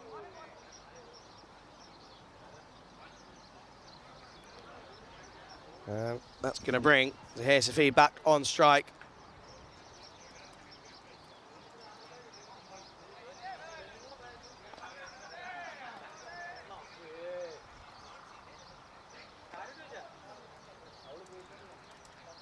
Safi looks to go big into the leg side. Doesn't quite get all of this, and it should be cut off by the man there. It's a good job from him. And they come through for a single.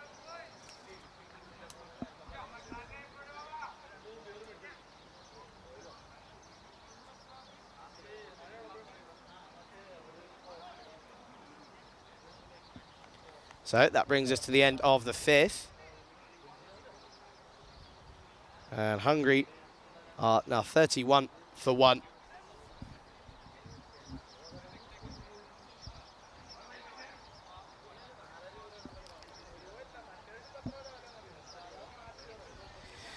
And we're going to see that man now. When he put a catch down earlier, he's going to come into the attack now, and it seems to be that that's the case quite a lot of the times. If you drop a catch, you're going to come on and get a bowl. And we're going to see now Satyajit Sengupta in for the Czech Republic now.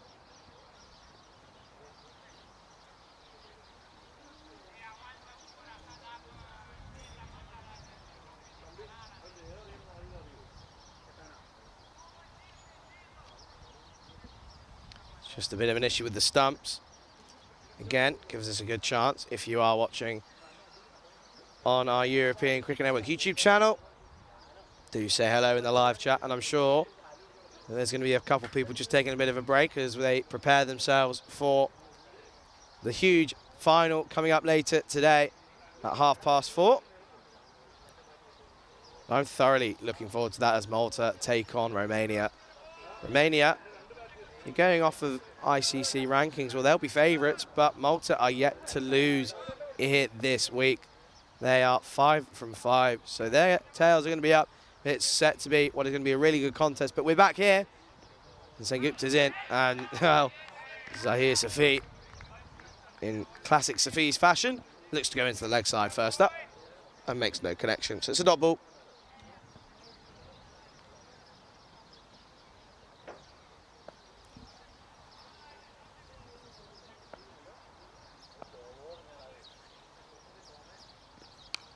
And this time he gets all of this one. That's gone a long, long way into the leg side. That's going to be a magnificosito for Hungary. That's gone all the way over the pavilion there. And it's going to be 6 runs for the total. They're going to need a few more. They're going to get near this total as it's now at 12.5 and over.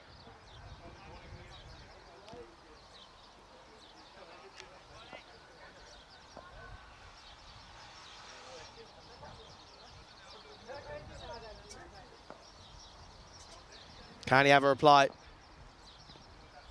And it's going to be a wide delivery. So once again, Sengupta just struggling when he gets put into the boundary.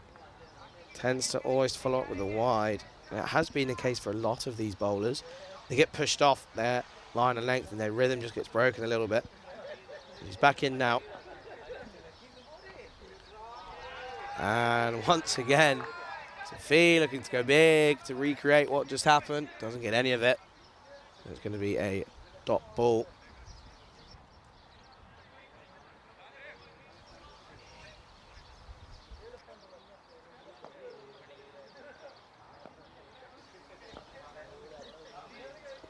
Sengupta, he was running in, but it's a bit of a false start. So he's going to have to go again.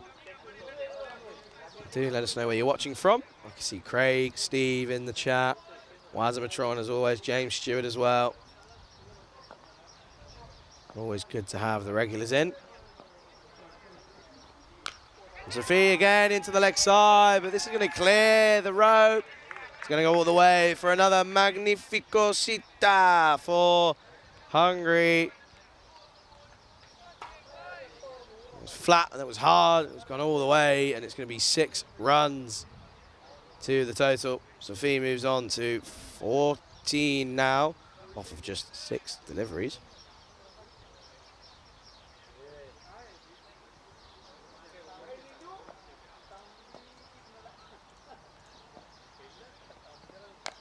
And he goes again, and this is going to go all the way. Magnificosita for the Hungarians. That's again a huge hit into the leg side once again. And it flies over all the way. 6 runs for Safi.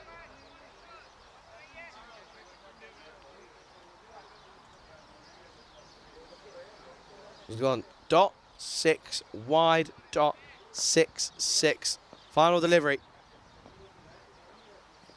And he goes again, but this has not got as much on it this time, and it's just going to fall in the gap. And it's just going to be the 1 run.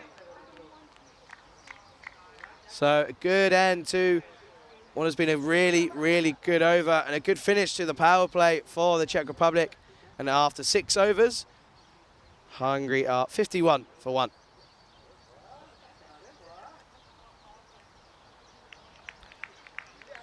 And at this stage, as we take a look here, after 6 overs, the Czech Republic was 71 for no loss. So 20 runs behind, with also a wicket too many. Which means that the Czech Republic, well, they would feel that they're going to be in the driving seat. And I think they do. You can just tell by the way that they're carrying themselves in the field at the moment. Just looking confident in what they're doing at the moment. Well-oiled machine, the Czech Republic.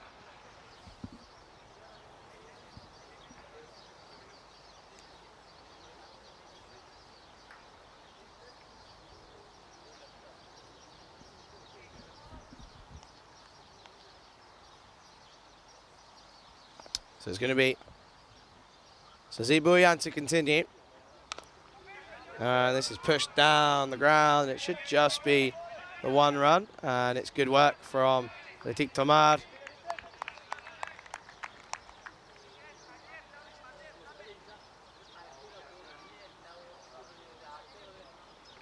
And that's the tank down there doing a really good job.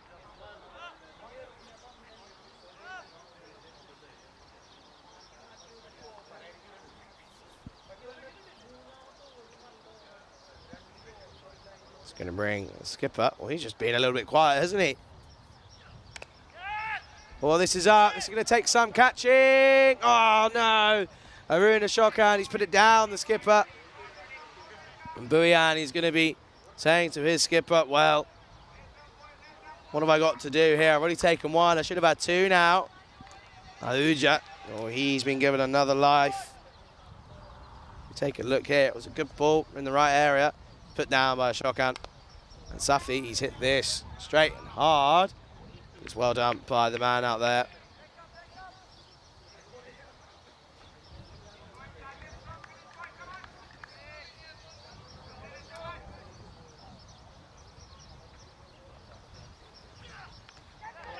Oh, there's another nick on this one. And the keeper gets a glove on it, but it's not enough from Viviendra Singh.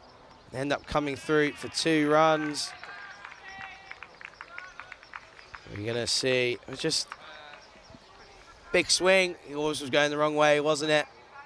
And Singh, he's been good taking the wides and the ones down the leg side, but you just think that his setup just means that when it goes off the nick, it just struggles ever so slightly. Mark Uja comes across, gives himself some room. It's going to take some cutting off. But that man again, the T20Is, the tank does really well. And you can see there, some spectators coming in early and getting the best seat in the house as they look to enjoy what is set to be a thrilling afternoon of cricket.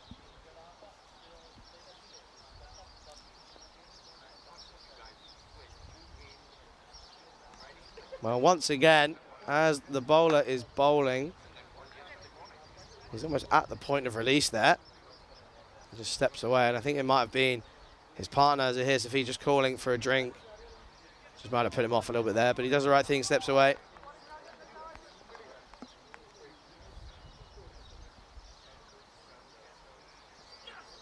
Again, gives himself some room, finds the edge. But there is a man out there, so it's just going to be the 1 run. It's good work from that man in the deep. And that brings us to the end of the 7th over. And Hungary are 59 for 1.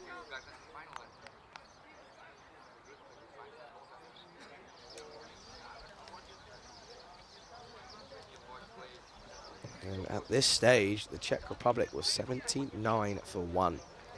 So they're now 21 run behind Hungary, and they're going to need some big, big overs now if they're going to have a chance of getting up to this mammoth total. And you do hope, once again, you do hope that they give it an attempt. Obviously, they haven't reached above 170 in this tournament as a batting unit. So it is a big ask. But you do hope that they go ahead and give it a good go. As we're going to see the beast enter. Wikramasekara. Sudesh Wikramasekara comes into the attack. from that far end. And Marco Uja, he's given a few lives, isn't he? He's on his 4th now. He's got a couple more if he's living like a cat.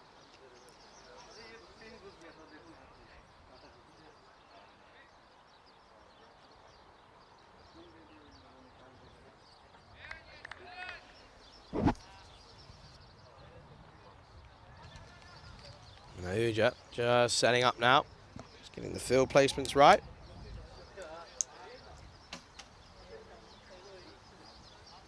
So, the Beast into the attack. Straight away, Uja looks to be on the attack. And he just drags this into the leg side for a single. Brings Zahir Safi back on strike. 23 off 10 for him.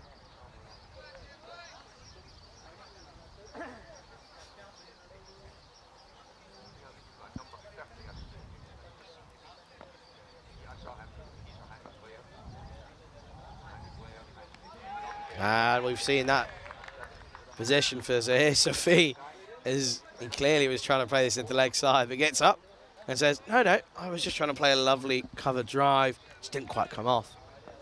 But he's still in, he's going to go again. It's short, there's man out there, that's really good fielding. And he's been one of the star fielders this week, out in the deep pads, Ritik Tomar. Not only can he do it with the bat and with the ball, he's been really, really good out in the field as well.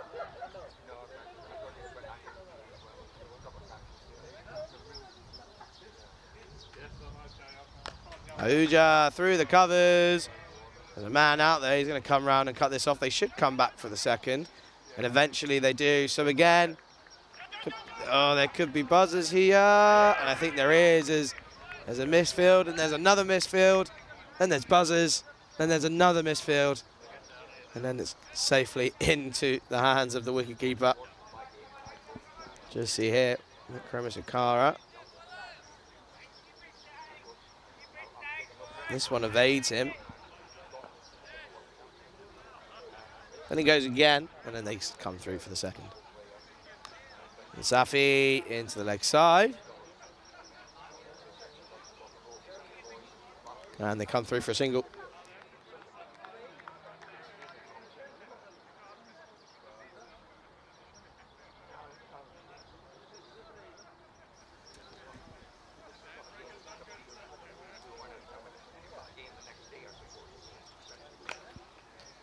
This is a good shot from Marco Uja into the offside for a single.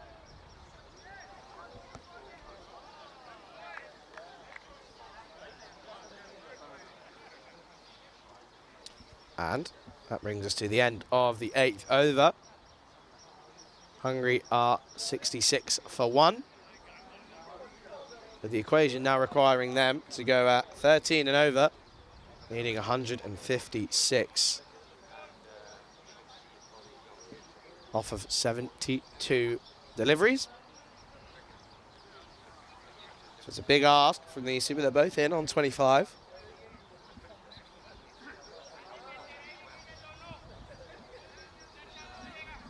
And it's going to be Sazi Bouillant to continue.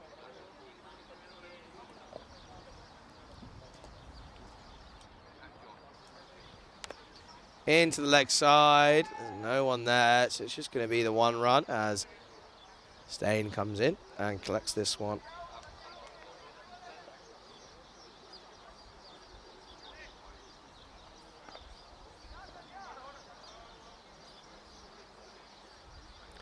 So just a bit of confusion as the man at square leg goes to a deep square leg.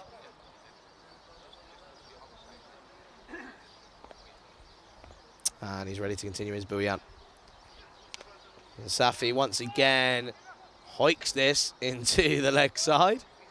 And they come through for the 1. And as we edge closer to the final, those in the chat, let me know what you, as we just get through this delivery. And this is a big swing.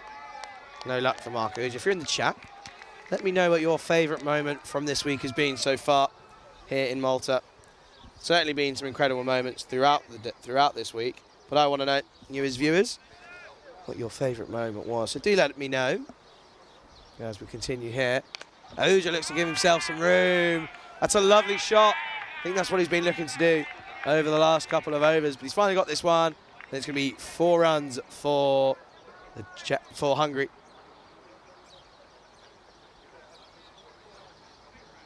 Mark Oja, he races on to 30 now.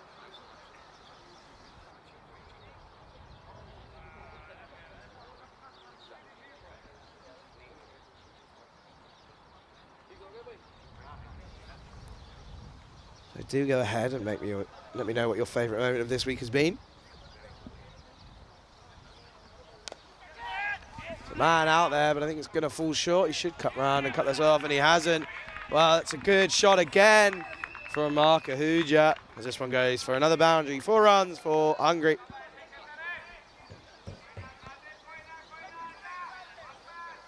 This is a good bit of batting from Mark Oja, who's only got better throughout this week, as he is set to continue here. So he's now on 34. Flicks this into leg side, and again it's going to be a big chase on. But Naveed Ahmed does well, and sensible from him, cuts this one off early, doesn't let it run away. Otherwise, in that outfield, it is electric. He does well.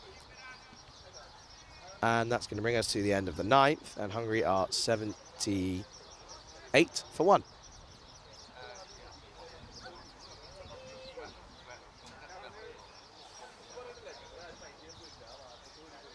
And we get to have a look at the figures so far. Sengupta, he got the treatment, 20 off of his 1 over. But Naveed Ahmed, he's been the best of the bowlers, hasn't he? 2 overs, 4 runs conceded. No wicket, just the 1 wicket, and that fell to Sazib Bhuiyan. As he got Harsh Mandian early on, caught by Igani Bisan.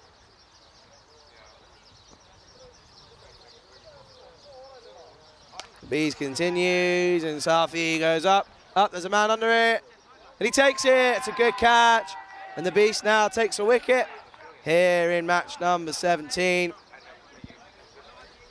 And Safi has to go. It's a good catch for the man out in the deep. And you can see the celebration there, and they then fall through. So they're going to take drinks early here, because that brings us to Hungary being 78 for 2. And that's going to bring on drinks.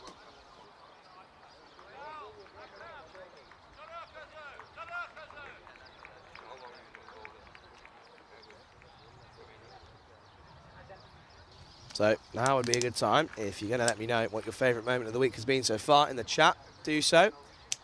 And we can have a little discussion about it. But this again gives us a time on what is again a bit of a sad day for international cricket and cricket as a whole, as all of us here in Europe woke up this morning to the sad news as we lost another Australian legend, Andrew Simons.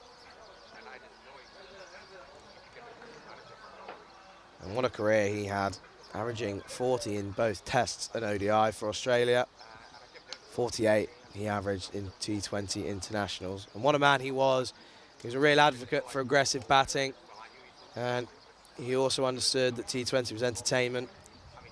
And again, a real serious ambassador for T20 cricket.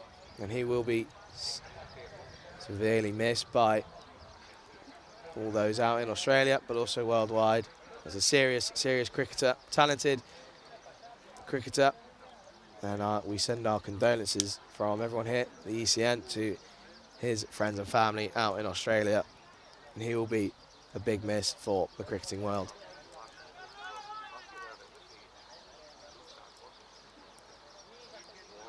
And as we see, and you can probably just make out on your screen, that drinks break has brought the return of the infamous Tim Wheeler. After getting struck by the man who's still out there, and he's going well. He's 36 at the moment. Mark Oja. Tim Wheeler has returned, and he's going to take over at that far end. So we're back to the original pairing of these two umpires.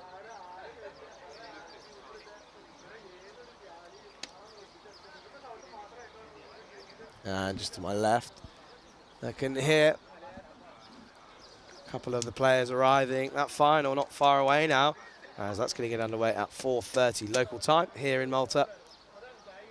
And just making sure that the radios are all okay for the umpires. That's the thumbs up. So we're ready to get back underway after an early drinks break. Hungary are 78 for 2 off of 9.1.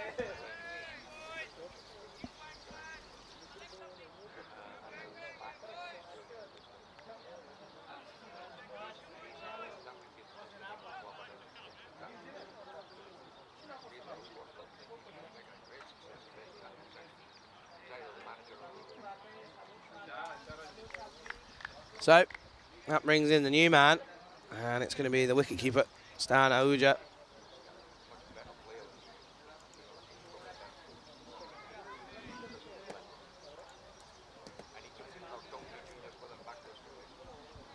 As the beast continues, and Ahuja, there's a man there. It's not carried, and Stain, he's trying to find it. I think he's eventually found it. And it's a good attempt from that man, Kremisakara. He's almost got 2 from 2, hasn't he? It's not meant to be. And Stain, wow, just dropped short. So it's a tough chance, but good bowling again from the beast.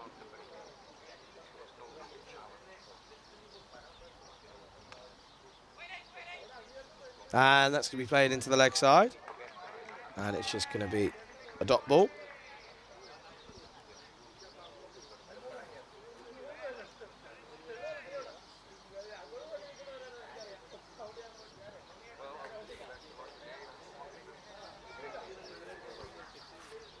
Ahuja goes into the offside. It's going to take some cutting off, but it's good work from the man out in the deep.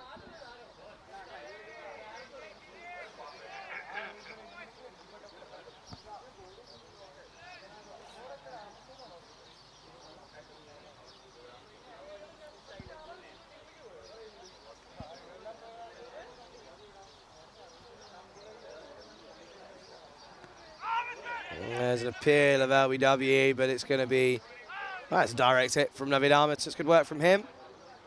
But they're going to end up coming through for that one leg bye.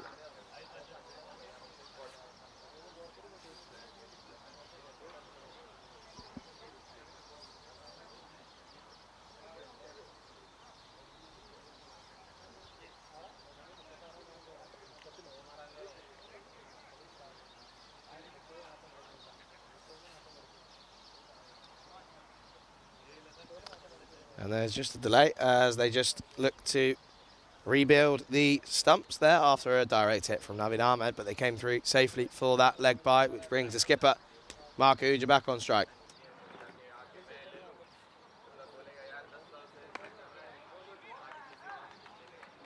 This is just played into the offside for a single.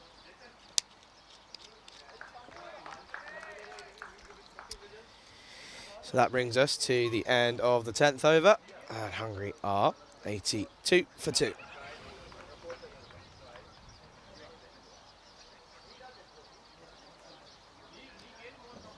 And you can just see there, they're just struggling, aren't they? Haven't really got the big overs. They've had 1 or 2, but they're going to need a couple more if they're going to get anywhere near this total.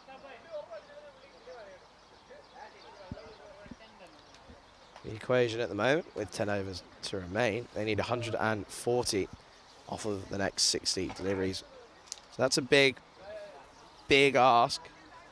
But I'm sure that they're going to back themselves, and they're going to feel, with these two at the crease, if one of them can go big quickly, then they're going to feel confident. But you do feel that the Czech Republics are just in the driving seat at this point in time.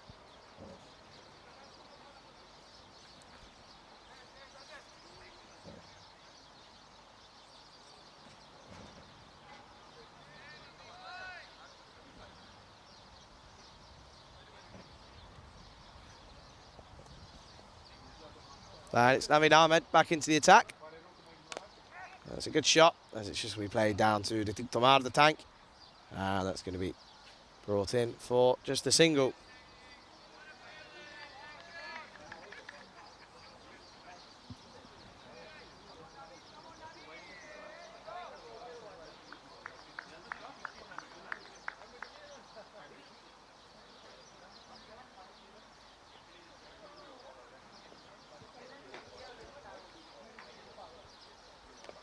This is really good from Navidam, and he could be close here, but it ends up being pretty good running from these two. Stano Uja, you can just see he's just starting to get a little bit impatient early on.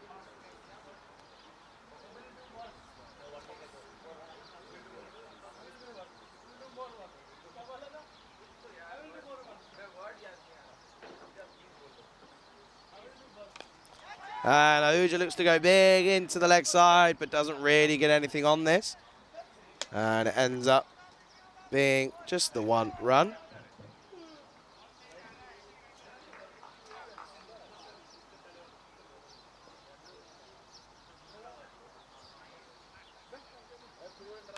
Again, looks to go big into the leg side, but he's going to find the man at square leg. And Stano Ahuja, well, he's just struggling ever so slightly at the moment. And you can just feel a sense of frustration. Looks like it's going to be coming out there.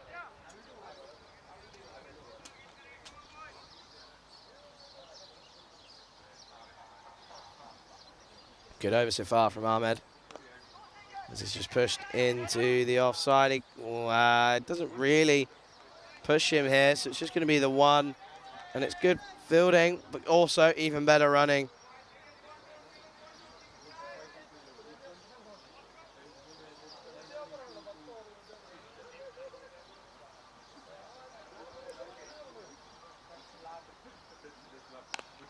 Gives himself a bit of room and just pushes this for one into the offside. And Ahuja quietly moves on to 41 off of 30 now.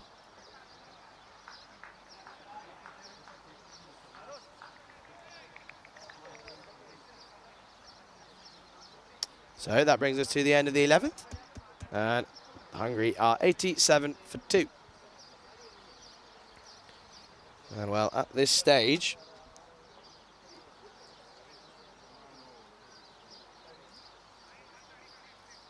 the Czech Republic, they were on 80. Sorry. At this point, after 11, the Czech Republic were 121 for 1.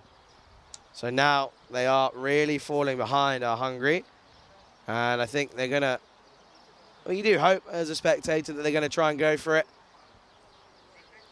Almost feels a little bit pointless if they're just going to nerdle around and end up getting to a certain total and losing by however many runs. You always want to see them try and not fight. You want to see them go for it, I think. But we're going to see a change up at the top by the looks of it.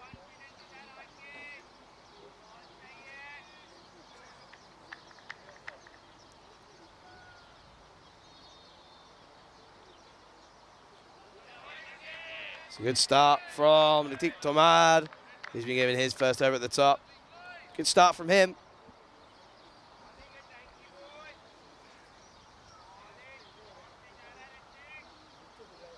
He had a really good job early with the bat, and he's now been given the ball. Can he do something similar?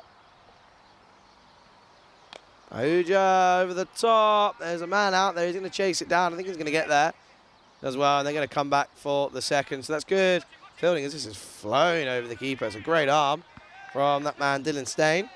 They're going to come through for the second.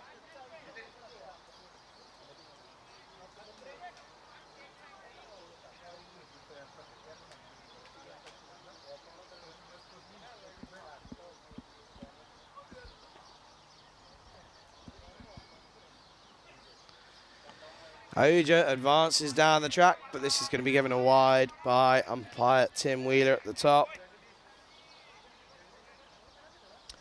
And that equation now, 15.2 required from every over. If they're going to get to this mammoth total set by the Czech Republic.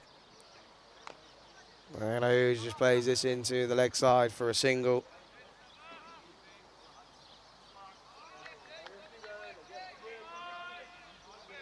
Brings Stano Ahuja on strike.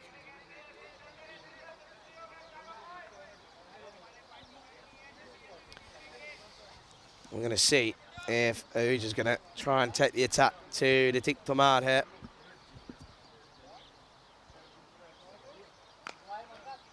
Plays this into the offside, but that's really good work. And I think that's staying out there once again. Really good bit of work from him.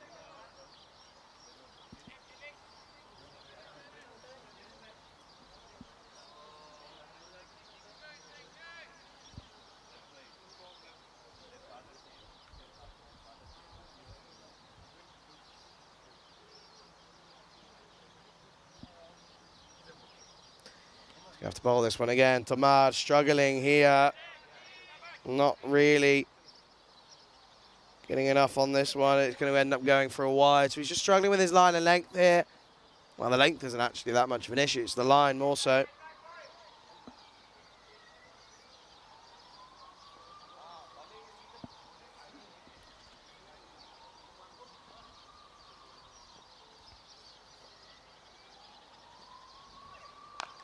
And here we go, Mark Ahuja. What a way to bring up your half century as we see another Magnificosita from Mark Ahuja. And he's going to need a few more of those if they're going to get anywhere near this total. Are hungry.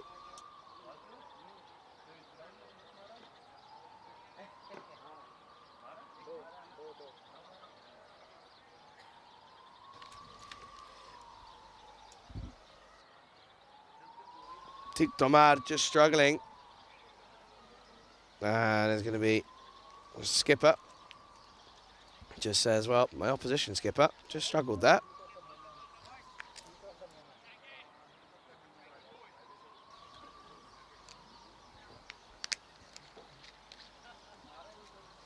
Can he have a response? This is well played into the offside. It should just be the one. And is just the one. So that brings us to the end of the 12th over. Hungary are 100 for 2.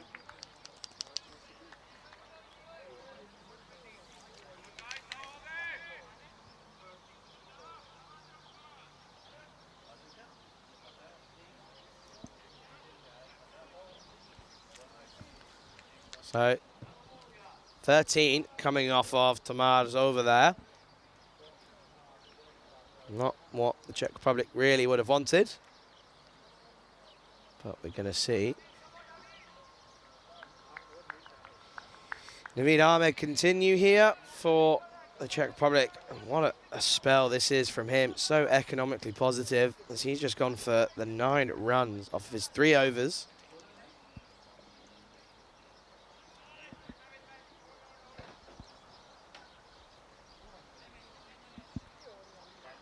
And it's going to be Mark Ahuja on strike.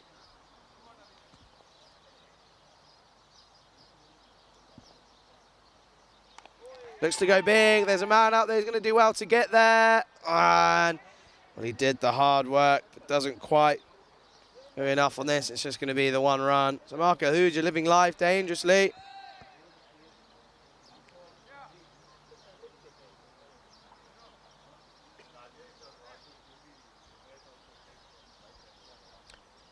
Brings Stan Ahuja on strike. 5 from 6. Struggled to get going so far. And it ends up leaving this one. Good bowling from Ahmed here.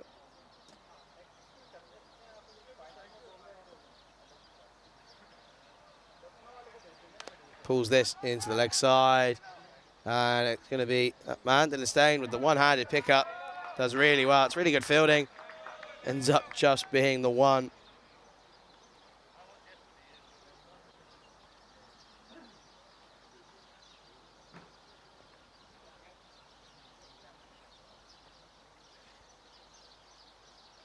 Floats this one up and just pushes this into the offside for a single.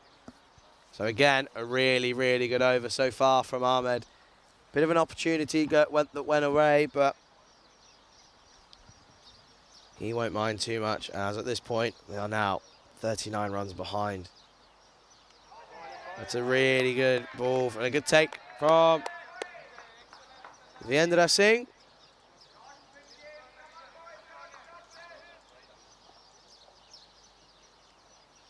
Looks to go big again, doesn't get all of this. It's going to be staying under it. I don't think it's going to get there.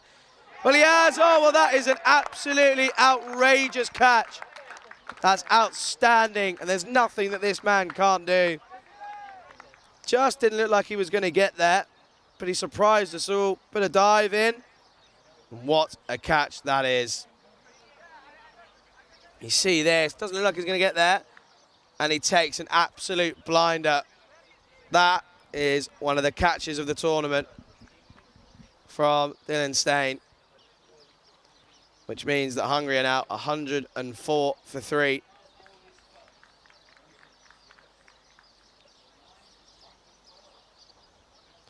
So that's going to bring in Abhishek Ketapal. And once again, we are yet to see Kaiba Deldad, which is very interesting. And I can't really think as to why this might be. My only imagination and my only guess would be that he's carrying an injury that he might have picked up in the field in that first innings, but I'm not too sure.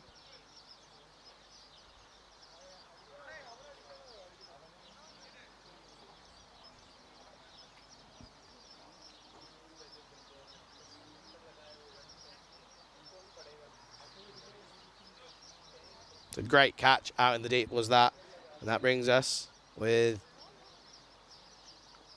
one more remaining.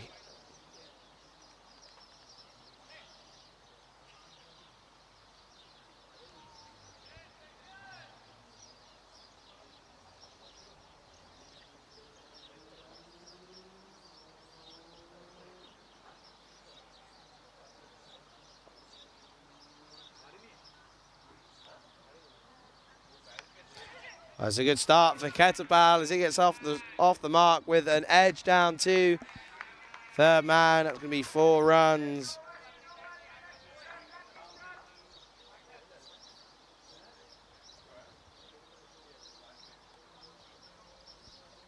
So that moves Hungary on to 107 now.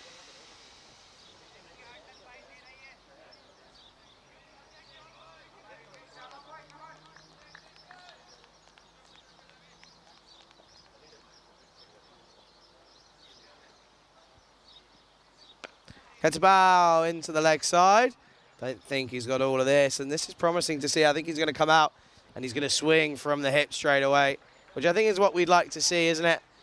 Don't want to see Hungary just sort of bat their way and nerdle around. If they're going to get any chance of winning this game and coming third in the tournament, they've got to go big now, haven't they? They're running out of time.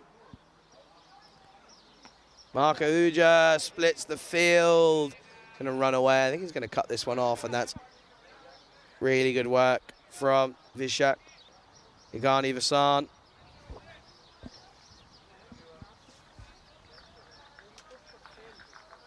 That rings as they come back in for the second.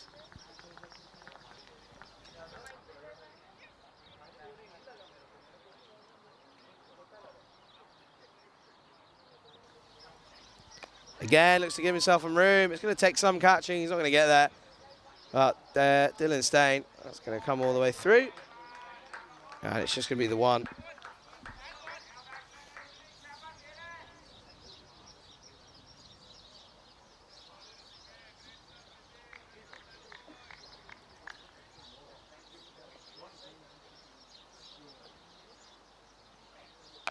Ketapal into the leg side. There's a man out there. I think that's the beast out there. He's going to cut that one off. And it's going to be just the 1 run.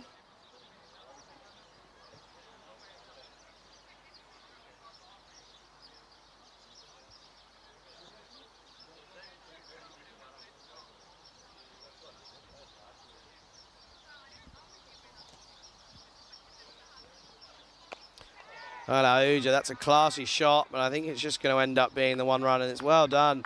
Well fielded from the man out there. Good work in the deep again.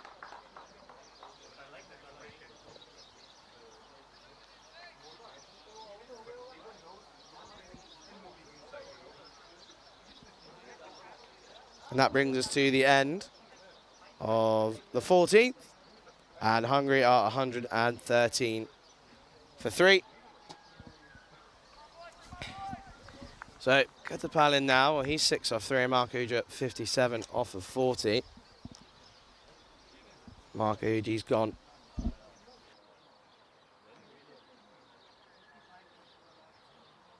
Mark Uja, 57 off of 40 for him. Just the 1 maximum and 4 boundaries for him.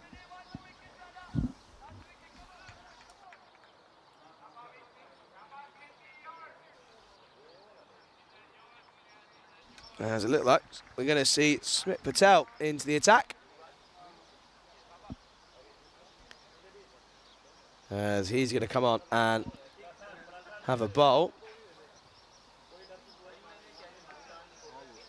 And hopefully we're going to see Mark Uja look to go big now, as the equation for the Hungarians are 109 off of 36 deliveries now. So 18 and over required. So I think, well, I hope that we're going to see an array of big hitting, but you just never know. Be a bit disappointing if they end up just trying to nerdle this around in this 3rd place playoff. If they lose it, well, they're certainly going to be 4th, so that wouldn't really change anything considering where they are at the moment in the table. So I think they really should try and go for it. Hopefully, anyway. Smith Patel's in. Plays this to the man, and that's well fielded from Runa Shokan. He does well.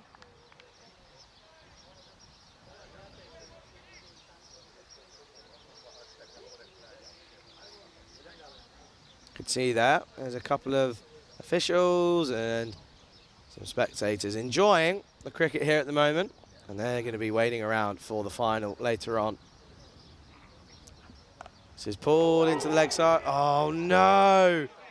Things just go from bad to worse. And Tim Wheeler, he's been in the wars. You take another look here as he gets clarted onto. He tries to get out of the way, but it just clips him. I think he's okay. We could have another issue here. I think he's fine. Was that Mark Aouja again? Because if it was, I don't think it was. I think it was Ketapal. I think he's okay, but umpire was running on again. I don't think I've ever seen that. I don't think I've ever seen the umpire get hit twice in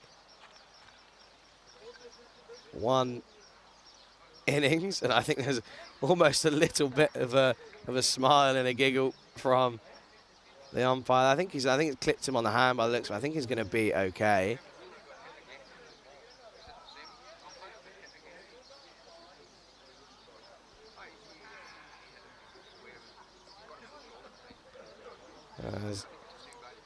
Just take a bit of a break here.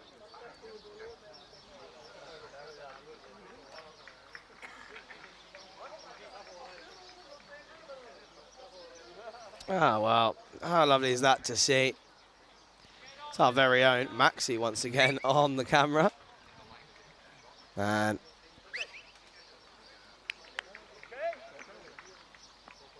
in that break, he's just gone and had a chat. And you can see that.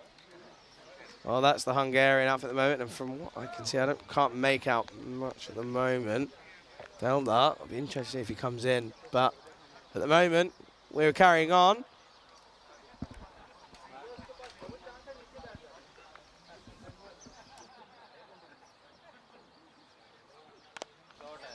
Aouja goes big. I think he's going to cut that one off. That's good work from Sabu Ndavisi. They end up coming through for the second. So it looks like Aouja's going to look to try and go for it here, which is going to be nice to see. They turn and go. It's good running. As Ketapal just turns and goes straight away.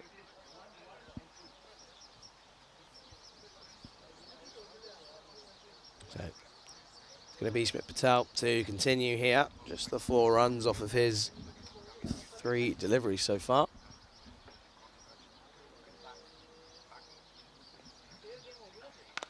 And Aouja goes big into the offside, and it's given. And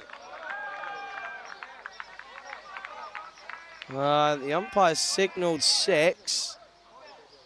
I think it's going to be changed, and it is. It's going to be 4 runs. So 4 runs to Marco Uja once again. It's a good shot from him. They're going to need considerable number more of those if they're going to get near this total.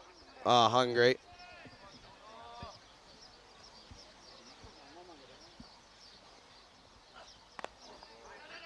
And he just puts this into the offside.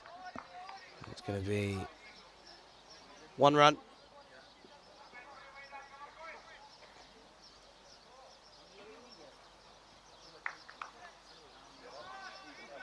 And that single is going to bring us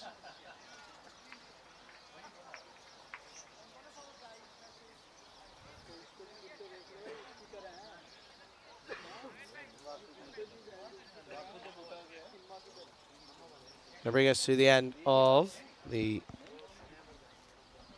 over.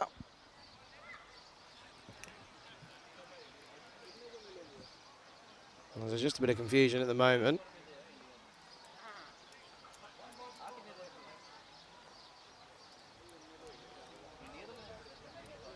I think they've realised that there might be 1 ball remaining.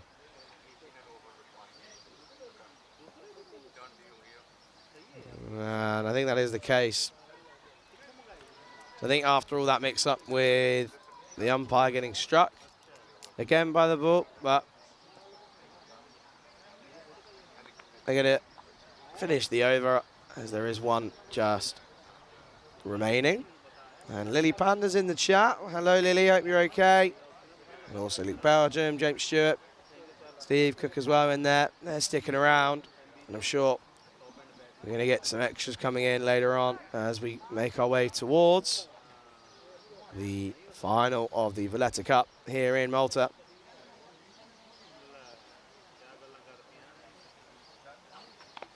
And, well, after all that extra ball doesn't do a lot for the total, and it's going to be a dot ball. So that now brings us to the end of the 15th, and Hungary are 122 for 3. As we take a look here, Mandian, he got pushed up to the top of the order, but he struggled. He ended up going for 15. So here's Safi hit some big bombs, some boom boom 6s, but there wasn't enough. And he went for 26, and Sana Uja, he only went for the 6. So we're going to go into the 16th over here. It's going to be Marco Uja on strike.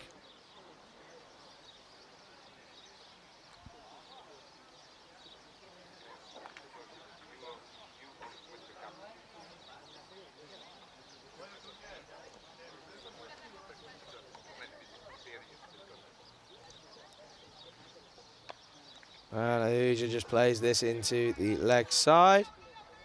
And that's going to be the 1 run, which brings the protractor Ketapau on to strike.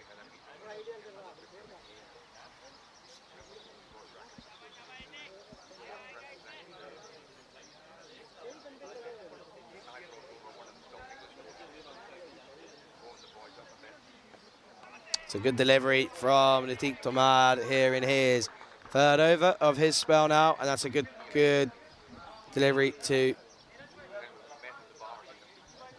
Ketapau there. Wow, and a bit of an interesting news to all cricketing fans in the county championship. James Anderson, he bowled out Joe Root in the Roses clash as we return to international T20 cricket here. That's going to be a wide ball, so he's going to have to bowl that one again. But interesting there, the former skipper of the England national squad, Joe Root, getting bowled by Jimmy Anderson. Something you won't see every day. As we're going to continue here on the European Cricket Network for the Valletta Cup for the 3rd place playoff between the Hungarians and the Czech Republic. And Ketapau is going to hit this into the offside. Should just be the 1 run, and it is going to be 1.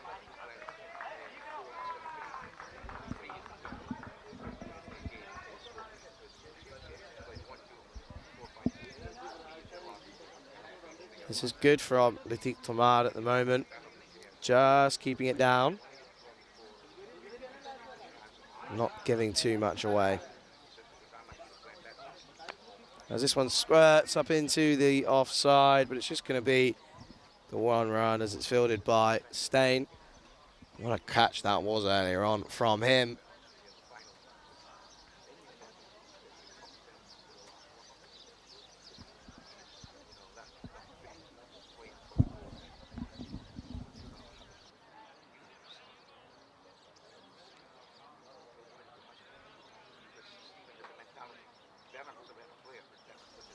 And there's going to be a change here. Something going on with the umpires once again. I think it's the cricket ball. I think it's not up to stand. I think the seam might have gone. So we're going to get a replacement here.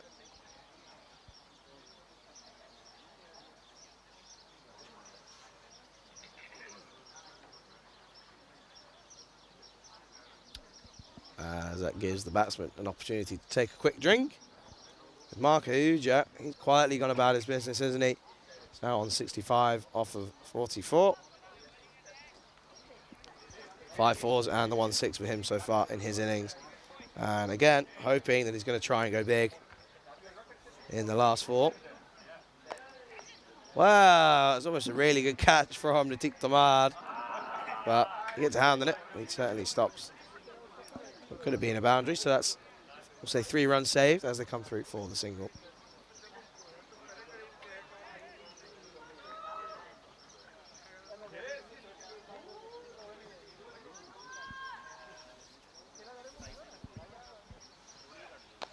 And Ahuja comes down the track. It's just going to be played along the floor for the 1 run. And that's going to bring us to the end of the 16th over. Hungary are 128 for 3.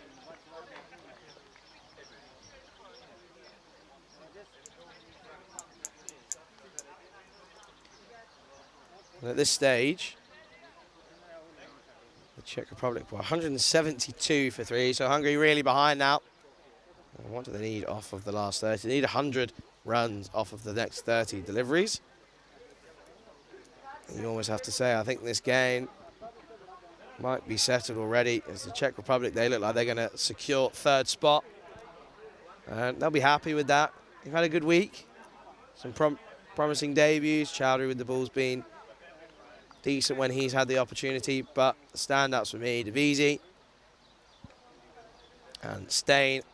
And also the skipper, he's had a really, really good week with both bat and ball and in the field as skipper. So overall, a good week for the Czech Republic. Not over yet, as we've still got 4 overs left here.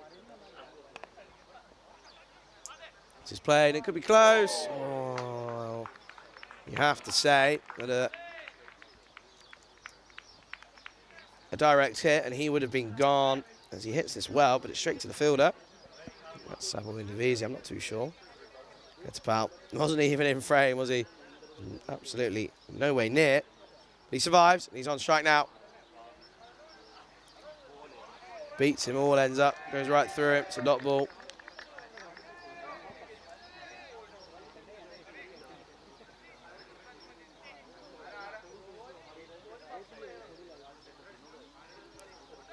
Good ball that was from Smit Patel.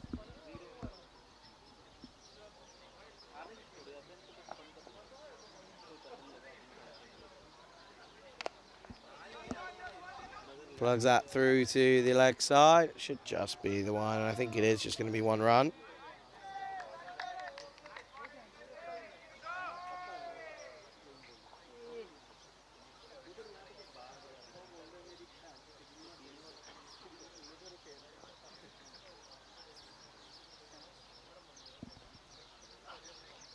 Oh, it's the 2nd time that it's gone through that bat and pad.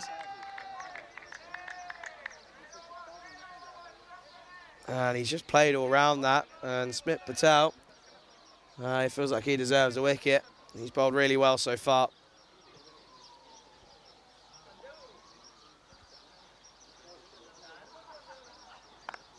And this is going to go all the way.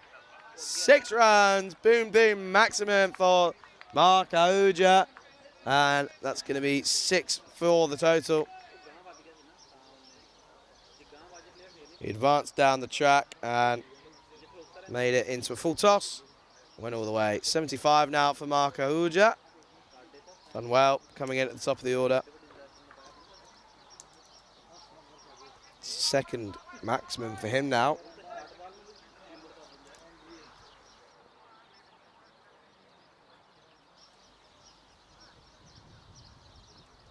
Swab ball from Sumit Patel. As Marco Uja took a step away, tried to give himself some room. He said, fine, I'll just keep on that wide line, and that's going to go for a dot ball. So that brings us to the end of the 17th, and Hungary 136 for 3.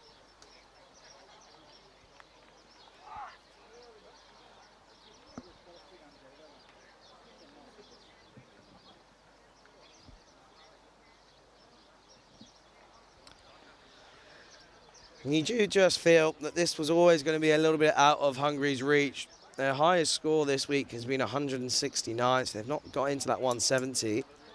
And when the Czech Republic ended up setting 222 for the target, just felt it was going to be a little bit too much for the Hungarians. But you have to say they've done well this week.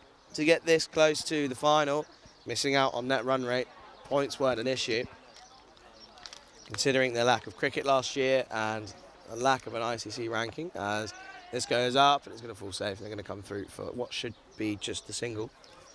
I have to say they've done well, and they'll be happy, and they're going to certainly take some positives away from this, for sure.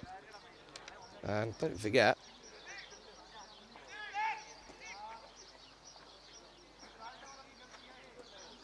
we do have cricket coming up next week as well.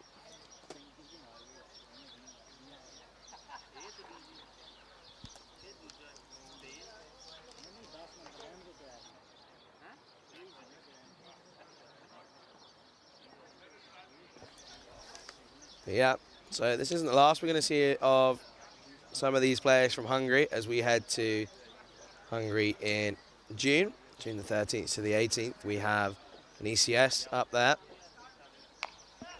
This has gone high. It's going to take some catching. It's a good catch from that man, T20Is. And he brings an end to Marco Uja's innings. He goes on 75, and there's applause all round. But he has to go. Didn't really get going at enough pace. It's a good innings, but not good enough in the context of this game. So he goes 75 for him. It's a good catch from T20Is. And Hungary are now 137 for 4.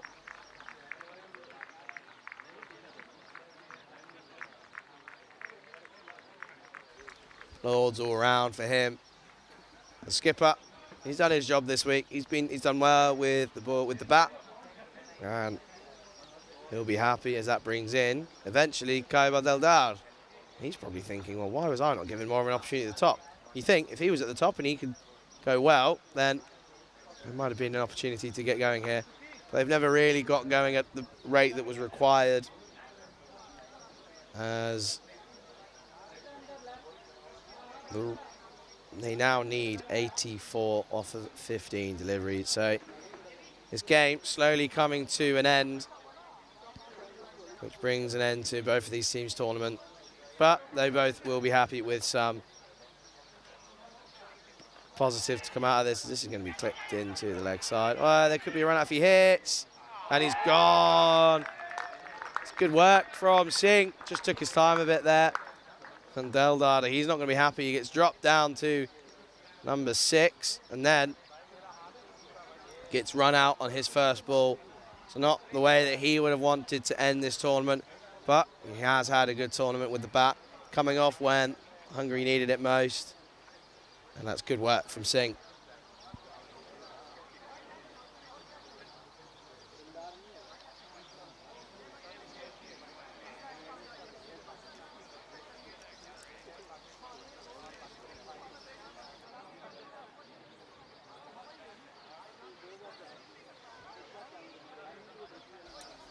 New batsman strolls to the crease. No pressure on him. This is hit into The leg side should just be the one run. And is. So it brings the new man, Valletta. And we know he can hit a long ball. He's hit one of the biggest sixes of this week.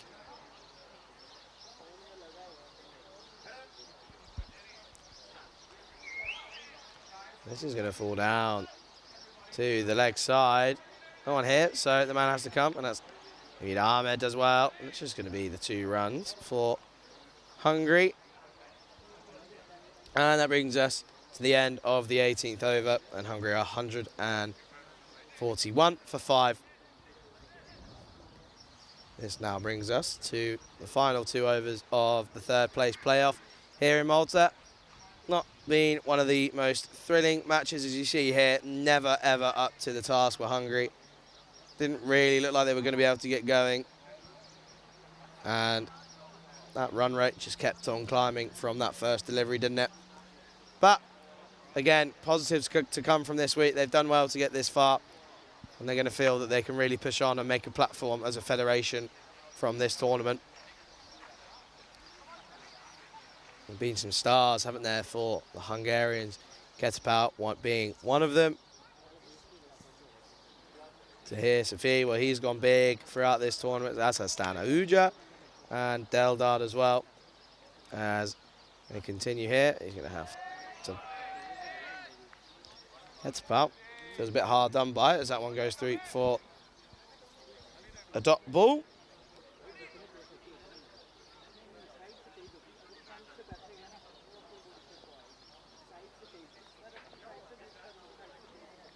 Smith Patel. This time it is given a wide. He's going to have to bowl that one again.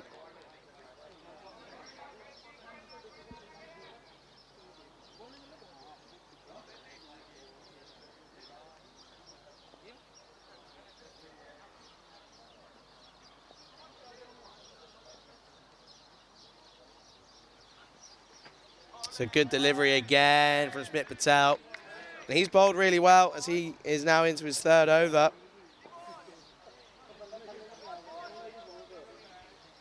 And you just think that he deserves a wicket here, doesn't he?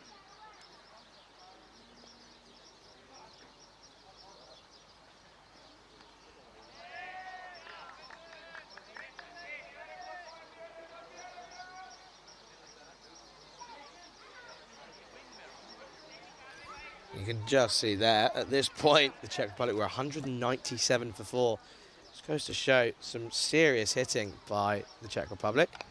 This is squeezed into the leg side, and then they're going to come through for a single.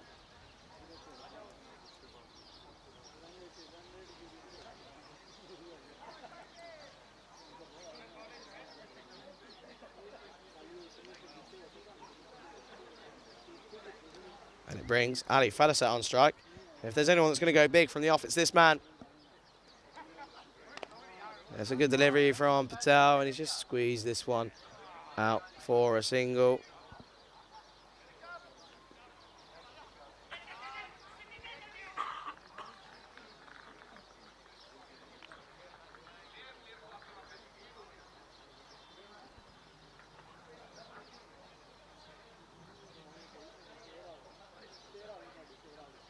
So, 1 ball remaining now in this final penultimate over here. Smith Patel, can he get a wicket? And he does. He'll be happy with that. He's bowled really well in this innings for the Czech Republic as he finishes on 3 overs, 1 for 21, as that brings us to the end of the 19th. And Hungary are 145 for 6.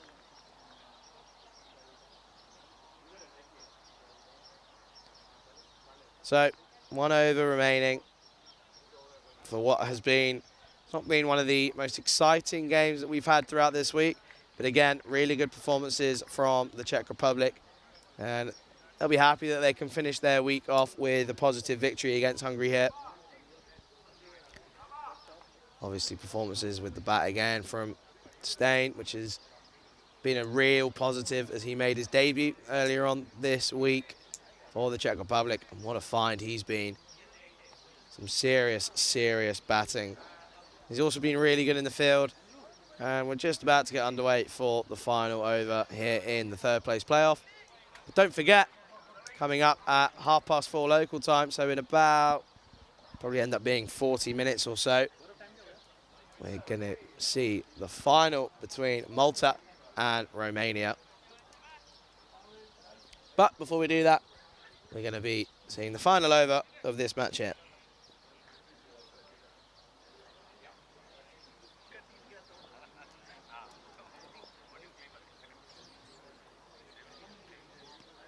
It's off the pads. It's going to run away into the leg side. They might come back for two. I don't think they will.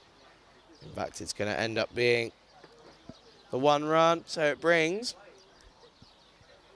Satyadeep Ashwanatharian on strike.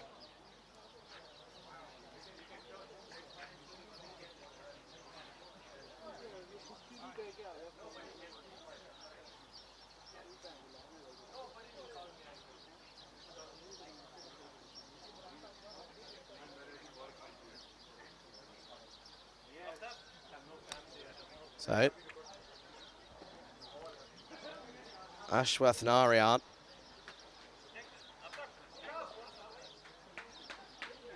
facing up now, up against Divisi. And it's hit well down to the boundary there. I think it's going to go all the way. Wow, that is absolutely outstanding from that man on your screen now. Dylan Stain, take a bow. Dying moments of this game. The game's all but over, but he pulls out something like that, and that is outstanding. Incredible from him. That goes along with a really incredible catch earlier on, just showing the standard set from the Czech Republic. So it's hit into the offside. Man then, I think that's just going to stick to the one. And they do. That's good fielding again from Yegani Vasan out in the deep.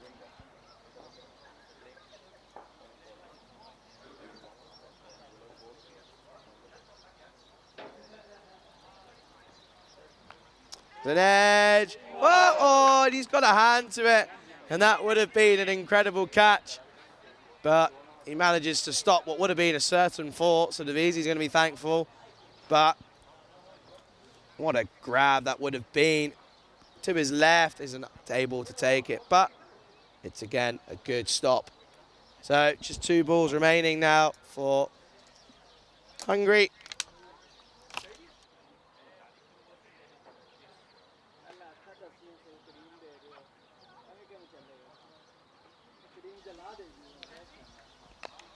Hits this again into the leg side. It should just be the one. And again, that man, Stain, doing a great job out there as it keeps us on to the final delivery of this match here. The penultimate match of the Valletta Cup 2022. And once again, it's been an absolute pleasure bringing you the coverage here on the European Cricket Network. As we're just about ready for the final ball. It's Ketapal on strike. And I think we're going to finish with a dot ball. That's a fitting way for the Czech Republicans to finish this game. And they're going to be really, really happy with the way that they performed here today as they secure 3rd spot in the Valletta Cup 2022. That's really good work from them today with the bat and with the ball and in the field especially, which ended up being the difference. Hungary, they never looked like they were going to get going, did they? And this game comes to an end as we have a look at some of the highlights. And Tim Wheeler, he's been in the wars today. He got attacked by Ahuja. And then Ahuja, he went on to attack the ball with some lovely shots as he was the pick of the batsman. 75 for him off of just 52 deliveries. 5 fours for him and 2 sixes in his innings. And we see some of the fielding. Well, there were some big hits again. And that number 3 is a Hirsafi, but he couldn't convert the start that he made. So he went 26 off of 15 for him. We take a look here. Batsman, Well, they just couldn't get those big shots in, could they? And you just see here some outstanding fielding for all of the Czech Republic. But my man, that man, Illenstein, well, he did a really good job in the field. And you can just see here what a catch that was. That was the moment, one of the moments of the game. Really, really good catch from him. And there is a little bit more as this one went sky high. It was a good take, and they held pretty much all their catches, did the Czech Republic. And there ended up being a run out as well. There's always a bit of a run out on the European Cricket Network. And then Mark Ahuja went. It was a really good innings when Ali Faris up there, trying to go big, but didn't eventually get anything on. But one last bit of brilliance, and Stein, what an absolute belter of a performance from him here. And it's a really good performance from the Czech Republic this week, and they'll be more than happy. But you can see there, Romania, they're getting out on the pitch, and they're looking forward to what is set to be an exhilarating final here in about 40 minutes or so, as we set to get underway at 4:30 local time. So at the end of that game, Czech Republic, they finished there as they defeat Hungary by 70 runs. And don't go anywhere, as we're going to return in half an hour or so for the final of the Valletta Cup 2022.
And a very warm welcome to the final of the 2022 Valletta Cup here in Malta. And you join me, Charlie Hunt, where you're seeing on your screen now the two teams making their way out to the pitch, and we are set for what is going to be an absolute thriller of a final. And it all comes down to this.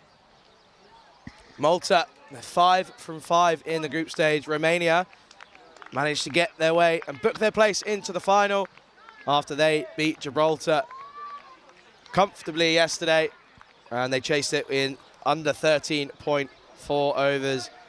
But it's all come down to this. Romania, they've gone ahead and won the first battle. They've won the toss, and they're going to go ahead and have a bat first. And you can see the ever-familiar sight now for Romanian fans all around the world. The opening partnership of Ramesh Sathisan and also Taranjit Singh. My name is Charlie Hunt, and it's a pleasure to bring you coverage of the final now on the European Cricket Network YouTube channel.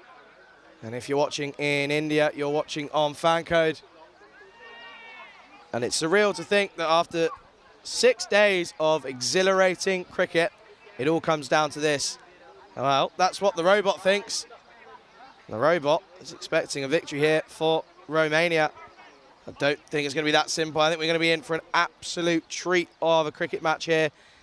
International T20 cricket at its finest.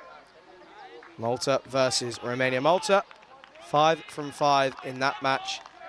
All throughout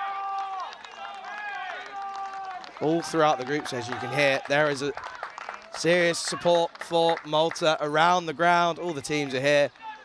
We're just about ready to get underway in the final of the Valletta Cup 2022.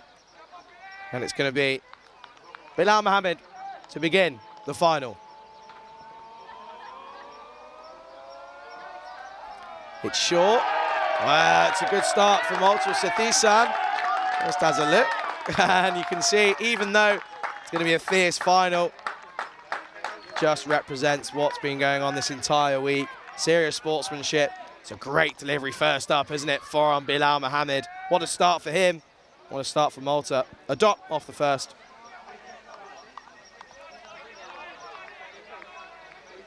It's a great start from Bilal Mohammed. Ramesh Sathisan didn't really have much of an idea there of what was going on. So excited to bring you this final here in Malta. And what a week it's been, as we're going to continue on here.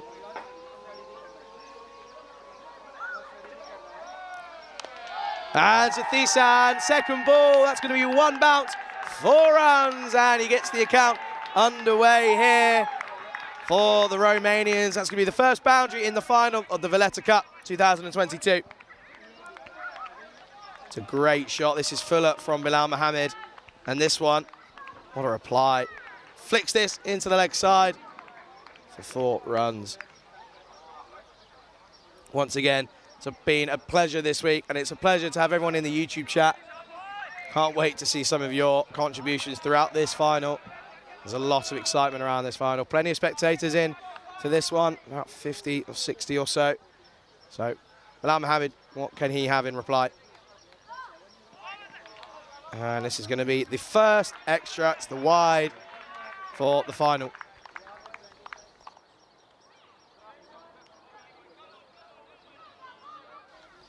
So, Bilal Mohammed continuing where he left off. And we've seen him throughout this week just struggle with that consistency of that line. The length's never an issue. It's just that line and length sometimes strays down the leg side. To continue here. Sathisan plays this into the offside. It's burst through the gap. I think it's going to go all the way. 4 runs for Romania. It's a great shot again from Sathisan. Just rocks back, gives himself some time and uses the pace, the extra pace of Bilal Mohammed. That's going to go all the way. 4 runs.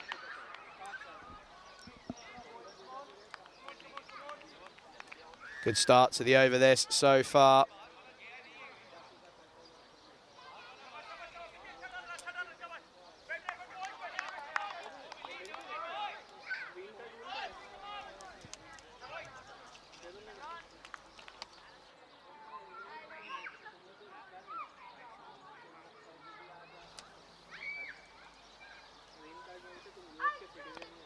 Clips this into the vacant third man region. I think this is going to be the third boundary of the first over, and it is. 4 runs again for T20Is.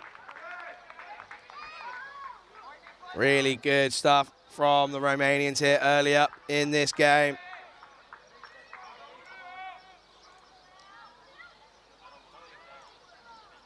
Once again, a welcome to all of our viewers all around the world. My name's Charlie Hunt, and I have had an absolute thrilling week, but we're not finished yet. Just 40 overs of cricket remains here in Malta.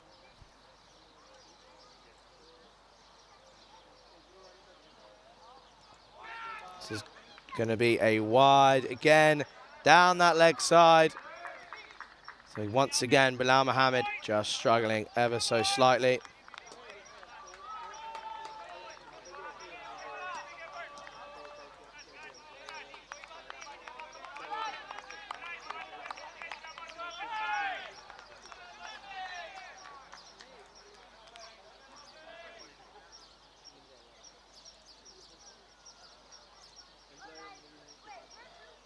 This is full and flick, there's a man there, and it's the first wicket of the final hit.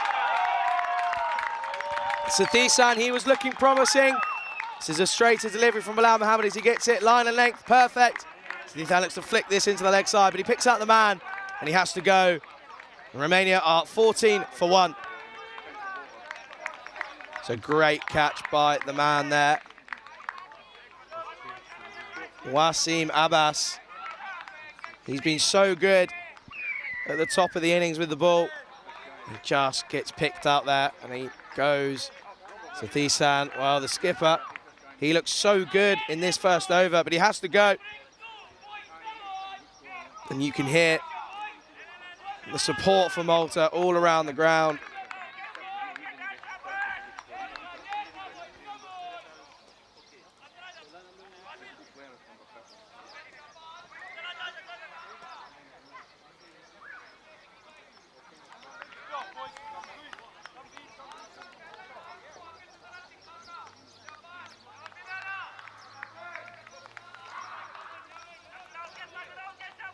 So that brings the new man in.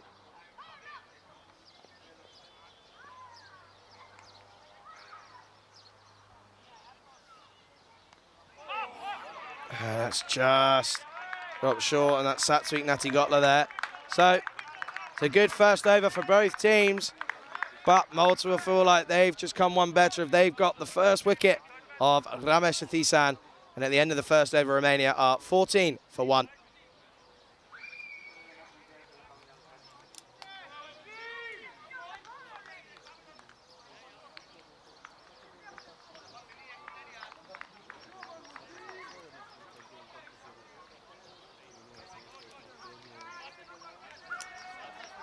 So, looks like we're going to see that man who just took that great catch. Wasim Abbas is going to be opening up from the other end for Malta. 14 off of that first over, but they'll be happy that they can remove a man who's in some serious, serious form with the bat.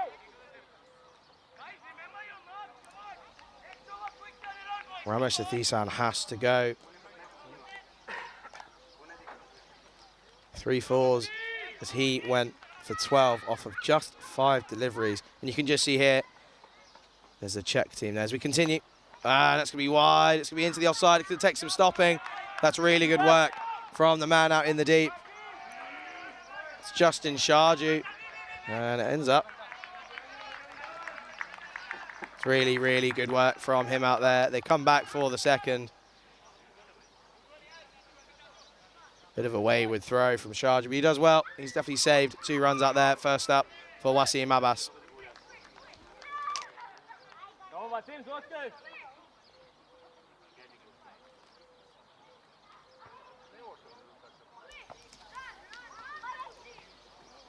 Back of a length, and it's cut again to Justin Sharjah out there, but he does a good job.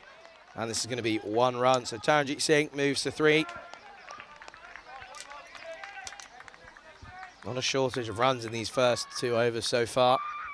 That 1 wicket for Romania. That's going to hurt them, isn't it? And Natty Gotler, we've not really seen go off with the bat.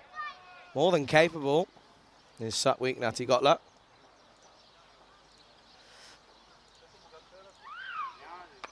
Just plays this one. Doesn't really get the feet moving there.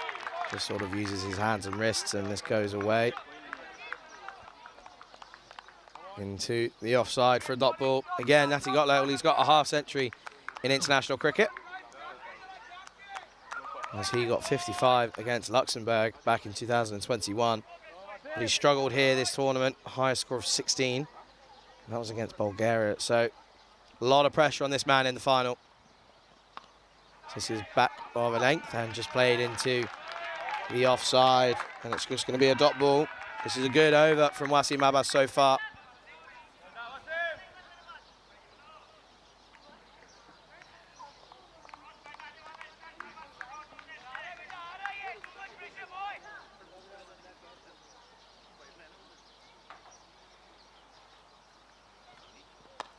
He goes big into the offside.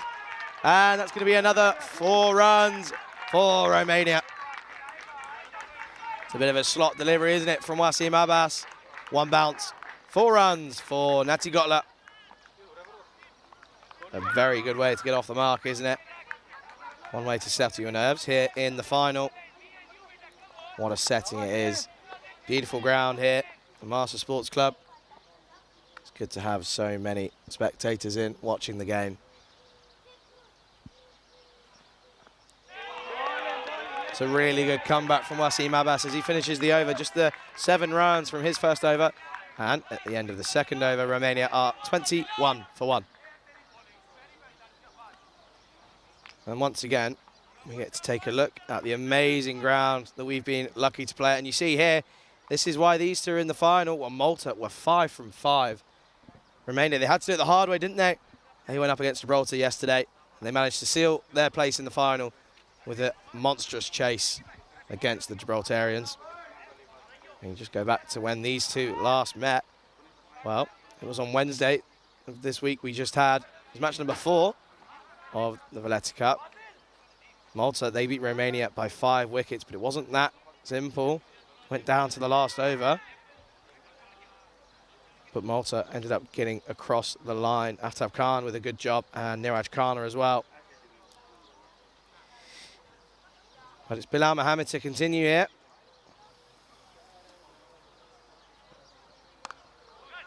That's a lovely shot from Taranjeet Singh. Vintage Taranjeet Singh rocks back, places this through the offside. 4 runs for Romania.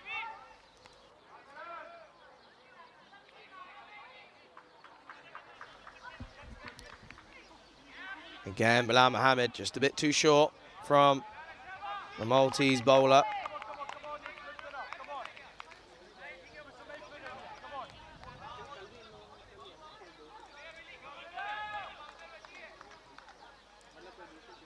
Bilal Mohammed, he's had a good week with the ball so far.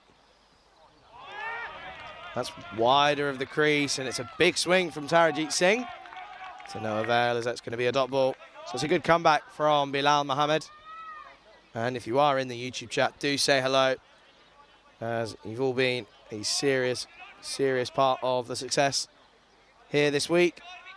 And it's been really, really interesting to get all of your thoughts and answer most of your questions this week.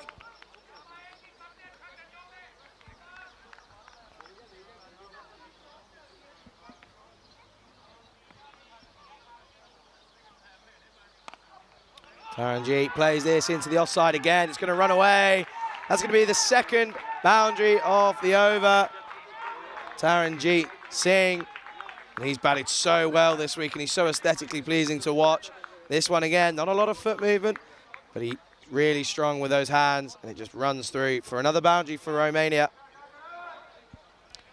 And a good afternoon to Luke Belgium, Emali, Shantanu as well in the chat. Steve Cook as well, as always. Maiden Waters. Thank you all for joining myself here and everyone else at the Marsa Sports Club.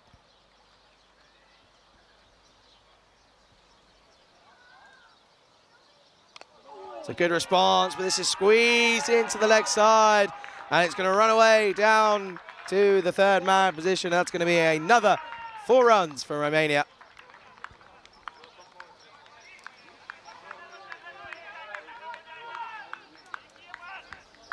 So Bilal Mohammed, he got that first wicket, didn't he? But he's just struggling here. He's getting hit all over the ground. This is now 12 runs off this over. 3 boundaries so far. No maximums, however, all 4s.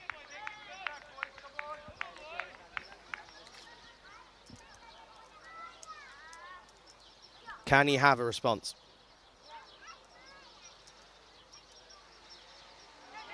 And again, Taranjeet Singh doesn't get those feet moving and looks to play this through the infield. Doesn't get anything on this. It's just a dot ball. Good comeback once again from Mohammed, but he needs to finish the over well here.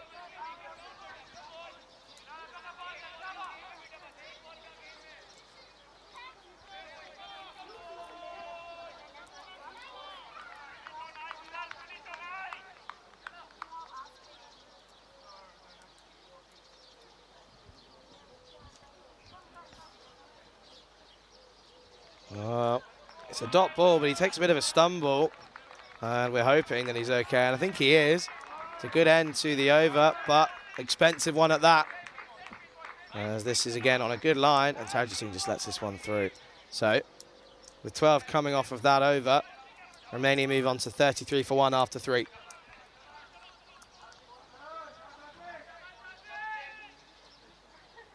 And you wonder, and the usual we have seen throughout this week for Malta is that'll be the end of Bilal Mohammed for now. And we'll move to one of their other options. Plenty of depth in their bowling unit, plenty of spin options, plenty of seam options as well for Malta. Natty Gotla, he's 4 off of 5, getting off the mark with that lovely boundary. And it's Wasim Abbas to continue. Oh, this stays low, and the keeper, Aftab Khan, does well.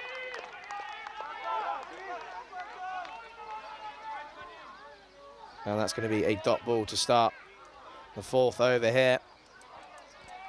Just the 7 coming off Abbas's first over.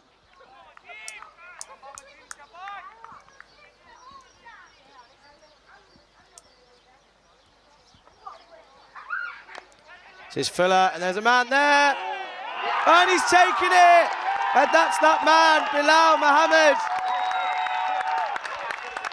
What an outstanding catch. He took one arm up, parried it, gave himself a bit of time, and then collected it with the 2 hands. And that man, Satwik Natigotli, he's going to have to go. Romania, they're in a bit of trouble, 33 for 2. Doesn't quite get all of this. 1 hand, then 2 hands. Great bit of work from Bilal Mohammed. And that's now 1 apiece for the opening bowlers.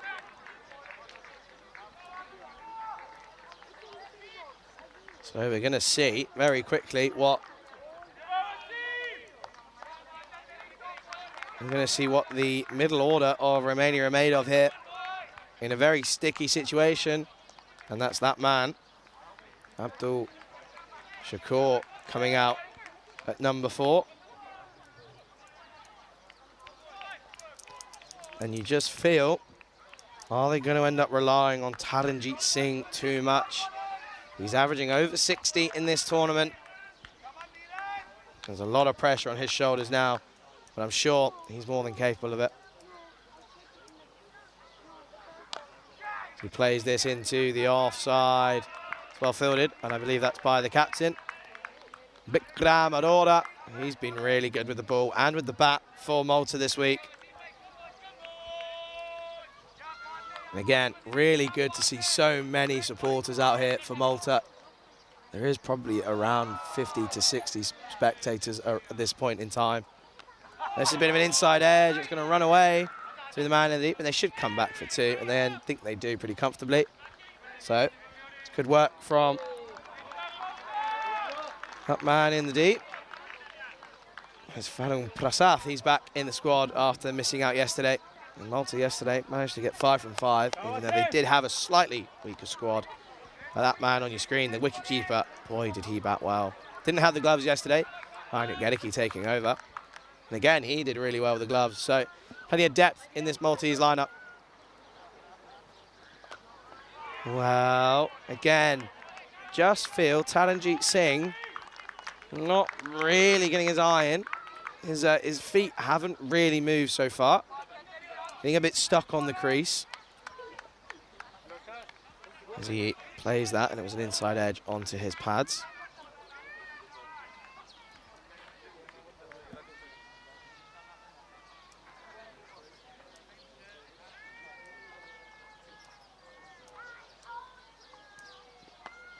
This time the feet move, but it's only going to be the one run.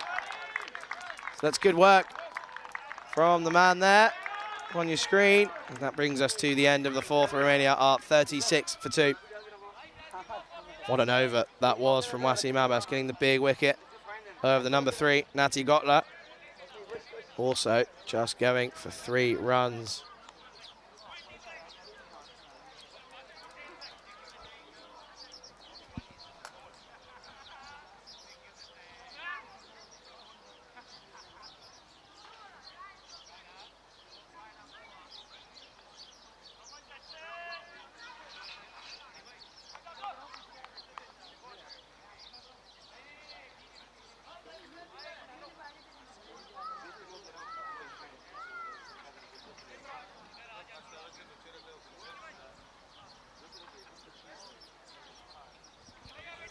And I was correct in Bilal Mohammed not returning for a 3rd over. And we're going to see Justin Sharju come into the attack here in the 5th over for Malta. Taranjeet Singh is on strike. It's a good start from Sharju. It's short and it's wide, but Taranjeet Singh missing out once again. Borderline wide, but it's just inside the line, so it's good work from the bowler.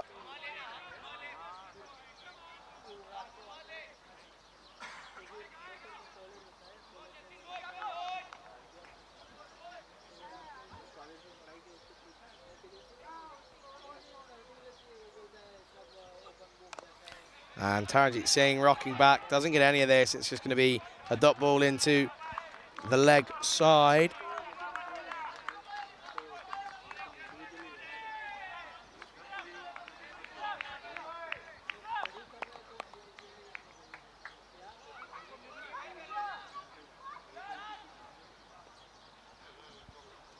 So it's a good start from Justin Sharju. No runs off of the first 2 deliveries in his over.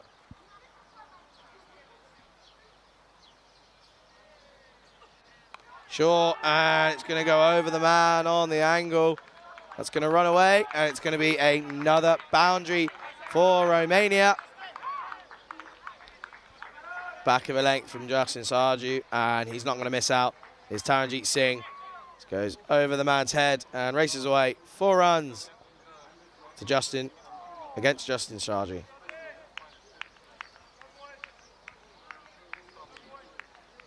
And there's going to be a lot of people watching this. So a good afternoon, a good evening, good morning, wherever you're watching from. I hope you're well and I hope your seatbelts are in, because we are certainly in for an exciting, exciting final.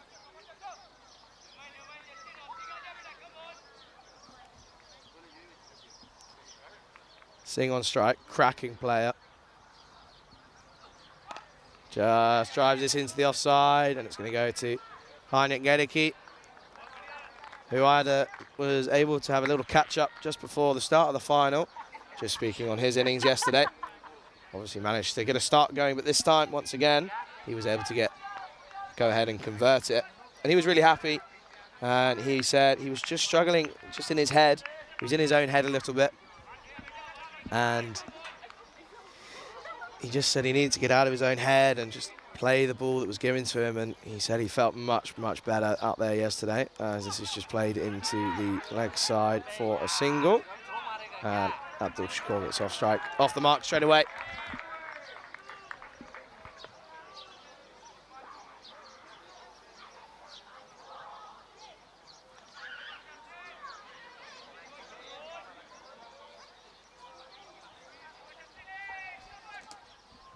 So it's not a terrible over this from Sharju, just the 6 from it currently. But the danger man, Taranjeet Singh, he's on strike.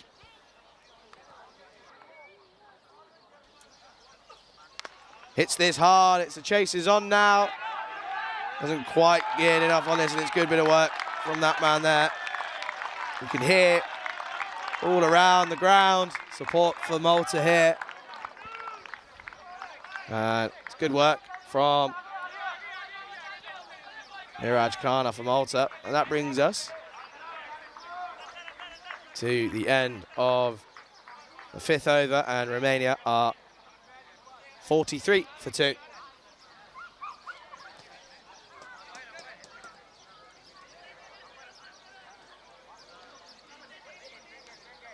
So we're going to see the first introduction of spin in this Valletta Cup final. It's going to be for Malta. And from what I'm looking at, I think it's going to be Imran Amir from that far end.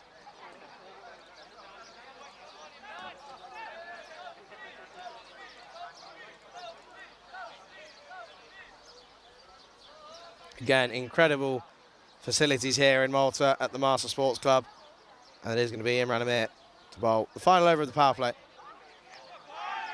It's going to be a wide ball first up. And it's from what I saw, it looks like it might have been a bit of a tough call from the umpire, but he's given it. So he's going to have to start the over once more.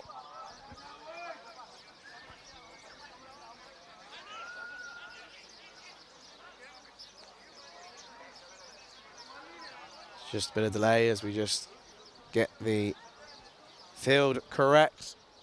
And in a game like this, you're going to want to get everyone in the exact correct spot. With Taranjeet Singh, if you get a chance, you need to take it. If you give him too many lives, he's going to punish you. And this is good from Imran Amir. It's a good comeback after that first wide delivery.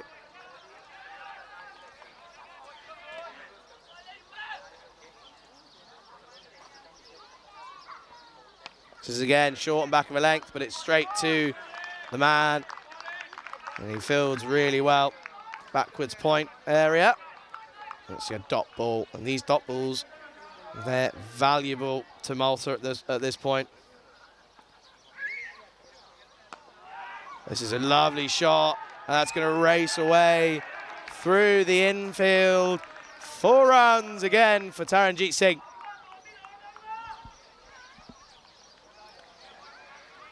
Classic Taranjeet Singh there, piercing the infield through the covers. It races away on this electric outfield for 4 runs.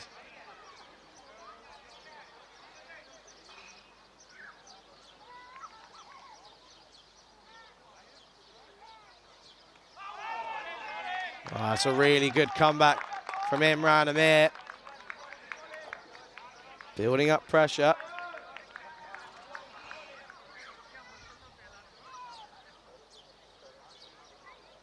Taranjeet looks to go big. That's a lovely shot from the Romanian batsman as that races away for another boundary. See here, winds up. He absolutely flicks that into the offside. It races away. So it's another boundary for Romania. The second one now in this over.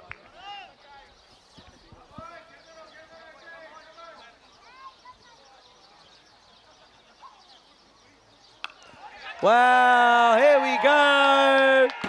That's going to be the first Magnifico Sita in the Valletta Cup final. Well, just rocks back, and Imran Amir not the end to the over that he would have wanted. It ends up 15 off of his first over. Taranjeet Singh, the talisman of the Romanian batting lineup, goes big. And what a way to end the power plays after 6 overs. Romania are 58 for 2.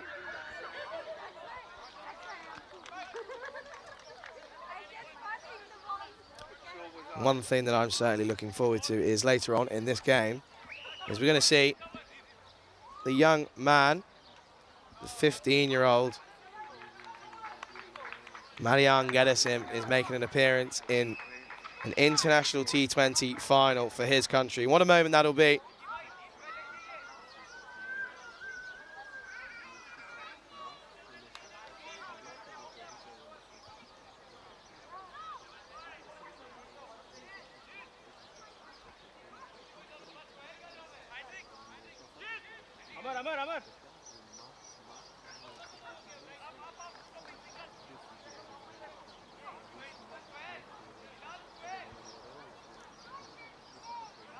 And we're going to see now the introduction of the skipper. We're going to see Vikram Arora, the left arm offie, here for Malta.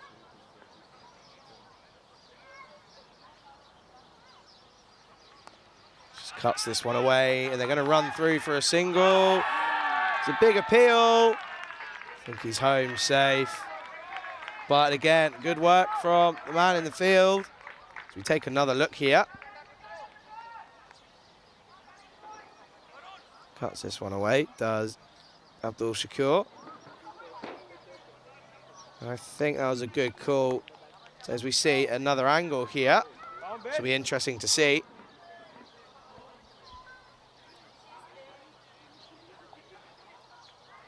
I think he's just in. I think he's home safe. So it's good work from the men in the middle. Well, that's really well fielded by the man in the covers. Good work from Amar Sharma.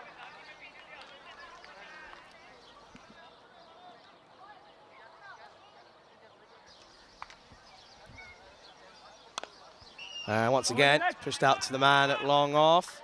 He's going to cut this one off for the one run. Good work again from Vikram Arora, leading from the front for his country.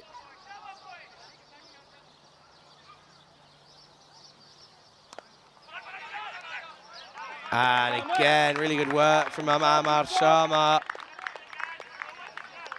Keeps it to a dot ball.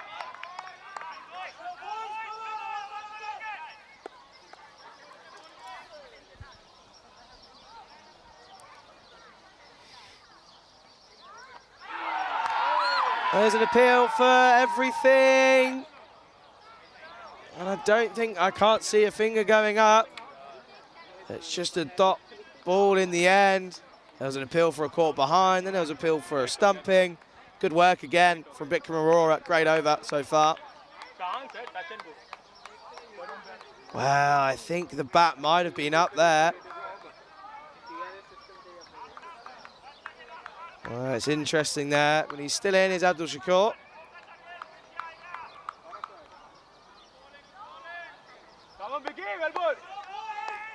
But again, this has been a great over so far from Vikram Arora. Captain leading from the front. Last ball of the over. This is short, and it's wide outside the off stump, but it should just be the one, as Prasad does the good work out there. And Malta, well, they won't mind that, as that brings Abdul Shakur back on strike for the next overs. At the end of the 7th, Romania are 61 for 2.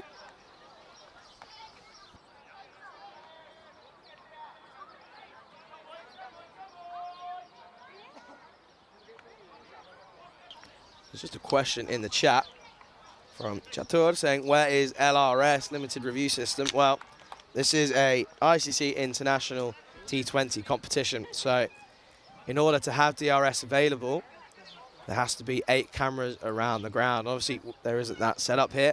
So the umpires, they don't actually get the use of the cameras available to them, but we do. So we get to be able to see all the replays and action replays as we're going to carry on here. That's good cricket. It's just going to be the one run from Amar Sharma as he comes into the attack. But yeah, just going back to that, it is just the there's a 3 camera setup essentially here in Malta, so not enough for DRS in an international tournament. So Sharma to continue. Taranjit Singh on strike. Looks to go big, but he's timed this again really well. And that's going to go all the way for 4 runs for Taranjit Singh. Come boys, come boys, come boys. So again, a lovely shot from Taranjeet Singh. Just makes a gap look so big, when in reality it's not that big whatsoever.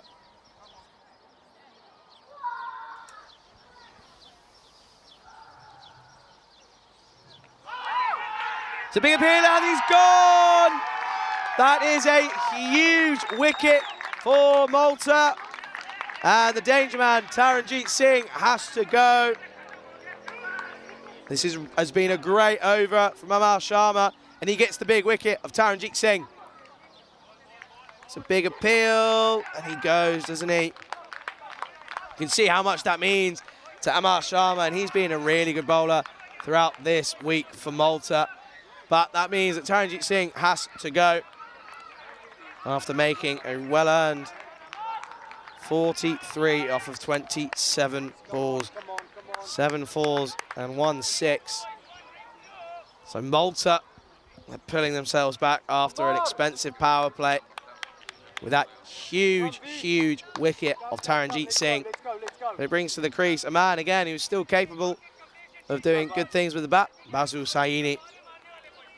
He's been one of my favourite players. He's almost gone under the radar this week, has Saini. Been really economical with the ball, and he's come up clutch with the bat when Romania needed it most. And they're going to need it again here.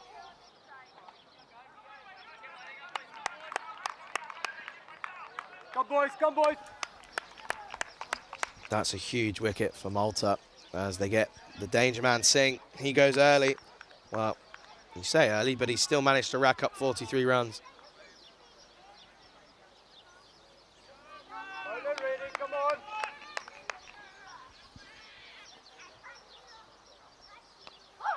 So he just plays this into the offside, and it's going to be a dot ball. Again, really good stuff this from Amar Sharma.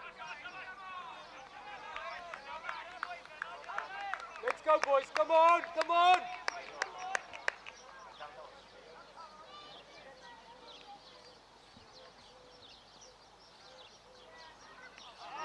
Again, right on the money from Amar Sharma. Really good work from him.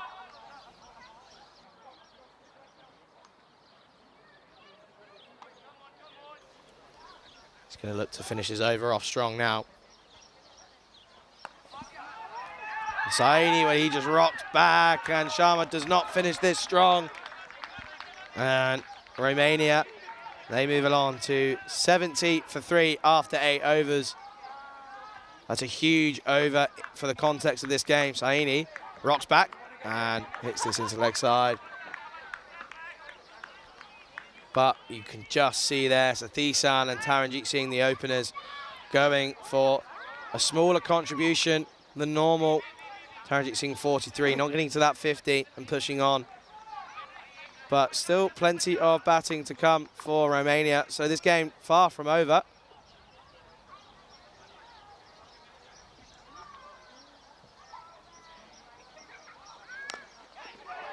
Wow. Amar Sharma, it was almost a bit of a drop, essentially. I think it carried all the way. However, it was a very, very tough catch. But he got enough on it, and he ended up just coming through for the single.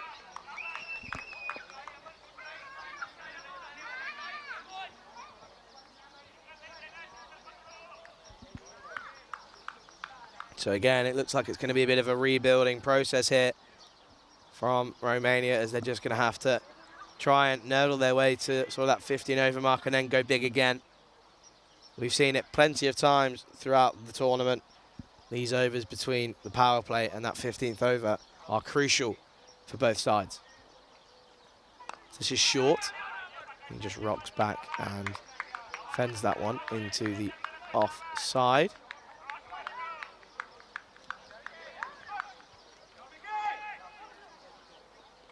Aurora. Short and wide, but it's only going to be the one, as in the final, Heinrich Gedicke, he's back on that boundary, and he's back in what I call Gedicke corner. It's been a couple of days since he's been out there, as he took the gloves and Malta had a rest day. It was nice to see him back out there, and Aurora continuing here. Floats this one up, it's going to be a chase here, but I think this is going to go all the way, and it does. 4 runs for Romania. And you just think that these runs are really, really key now if they're going to go ahead and push on and make a good score here.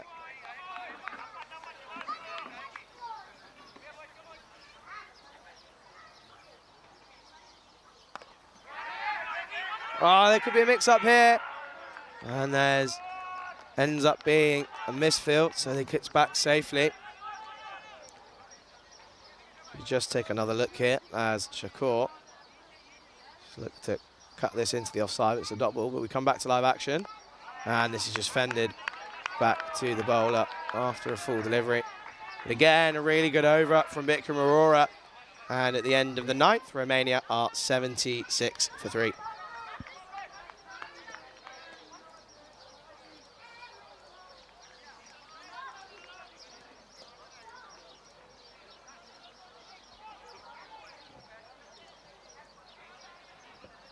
As you see there, bowlers, they've done well. Imran Amir getting a bit of tap, didn't he? Going for 15 off of his 1 over. But apart from that, it's been pretty good from a Malta point perspective.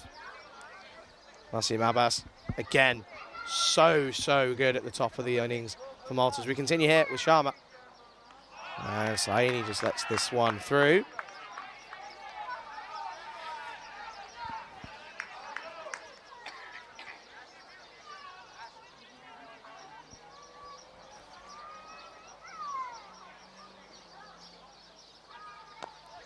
On the drive, but good work from the man there. And that's going to be the skipper, Bikram Aurora. Doing really well. Vazi Saini, 5 off of 7 now. Looks to go into the offside and does. Gets his past Bikram Aurora this time, but it's going to be brought in by Bilal Mohammed. It's good work from him out there again, as it ends up just being a 1 run.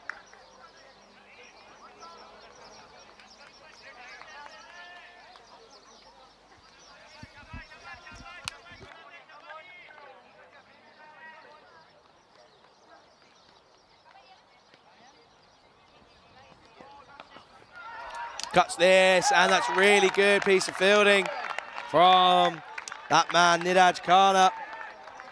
What a bit of work that is in that point region. As he hit this well, did Abdul Shakur. But it was really good, diving to his left, getting a really, really crucial hand on that. So it's just the 1 run. So he just drops this into the leg side, but straight to the man. It's going to be a dot ball for Romania.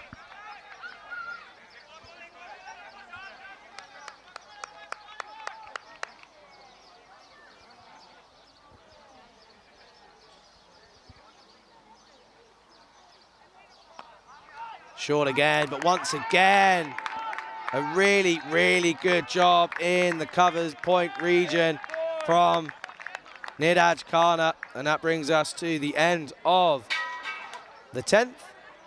Romania are 78 for 3, and that brings on drinks, which gives me a chance to say hello to everyone in the YouTube chat. And I can see Maiden Waters in there, Becca Green in there as well, and Tanu as well in there. As you're going to see a bit of a funny moment on the right-hand side of your screen in about 3 seconds.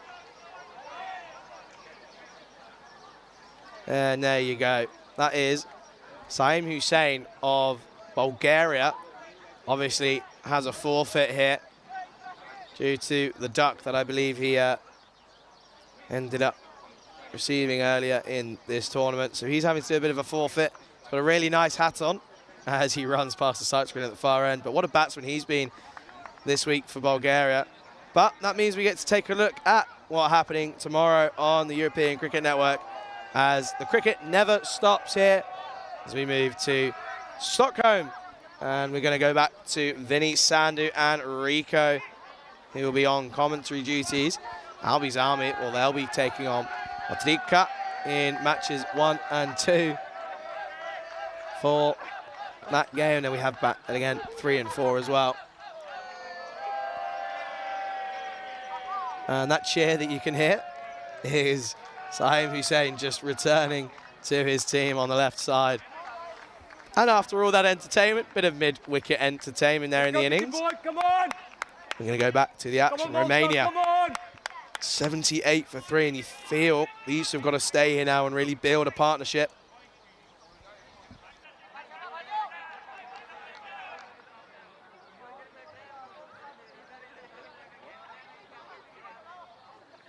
And we're going to continue here with the skipper.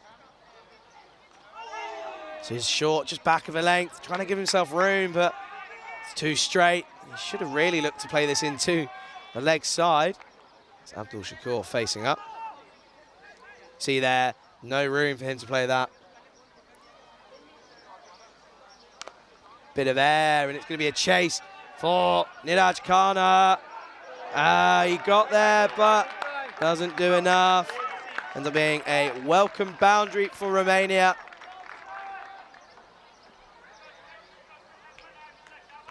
He went for the foot fielding, and I'm sure if Corey Rutgers is paying attention, well, he's not going to be happy, is he? He always says, go with your feet.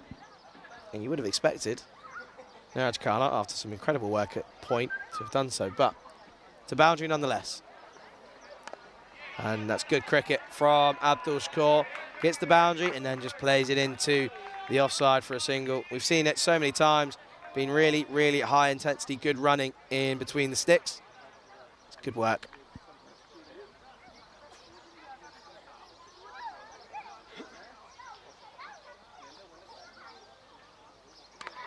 Vasu Saini drives well. It's just a dot ball.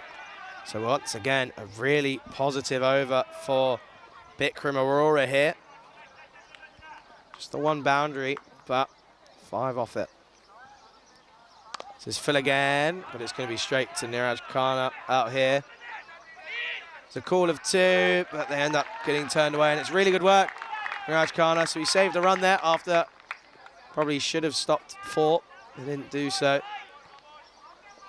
So 1 left in the over, with 6 coming off it so far.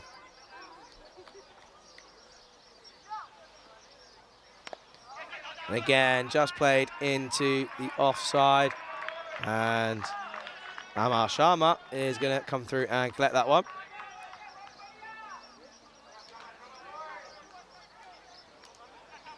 And that brings us to the end of the 11th. And Romania are 85 for 3. So we are over a quarter of the way through this final now. And it's still very evenly balanced. 85 for 3 after 11 so far. So they're just going to want to look to try and reach that 170 mark. 10 and over gets them to 175. So it's more than possible for these two. Well, he goes back to a ball that should never have gone back to. And it's a dot ball in the end. So again, good bit of spin bowling here in these middle overs for Malta.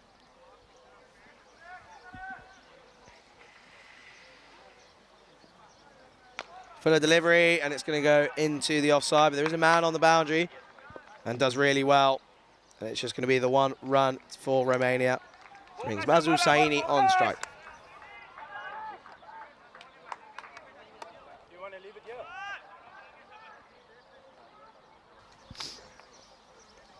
Sharma continuing. This is full, but too wide. It's going to be a wide ball. Go boys, let's go boys, come on! Just the 4th wide, that is, in this inning so far. As this is dropped, and they're going to run. It's going to be, again, a good bit of running from these two. They come through for the single again. Good understanding between the two of them.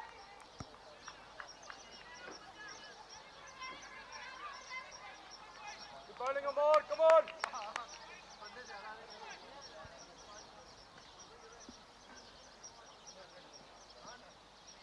It's quicker, but it's short.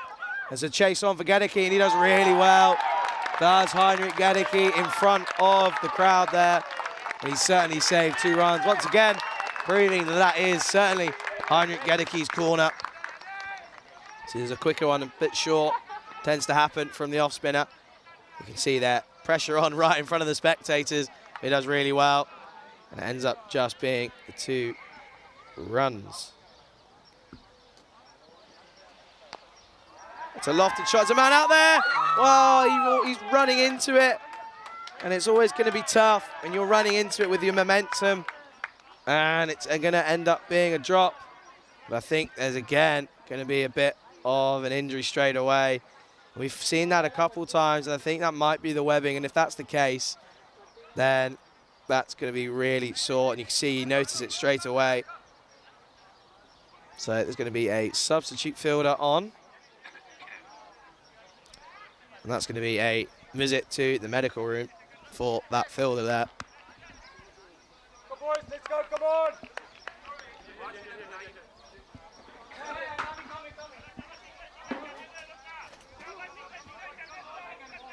So 1 ball remaining.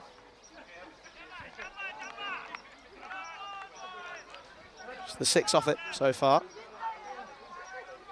I think there's an issue with the ball.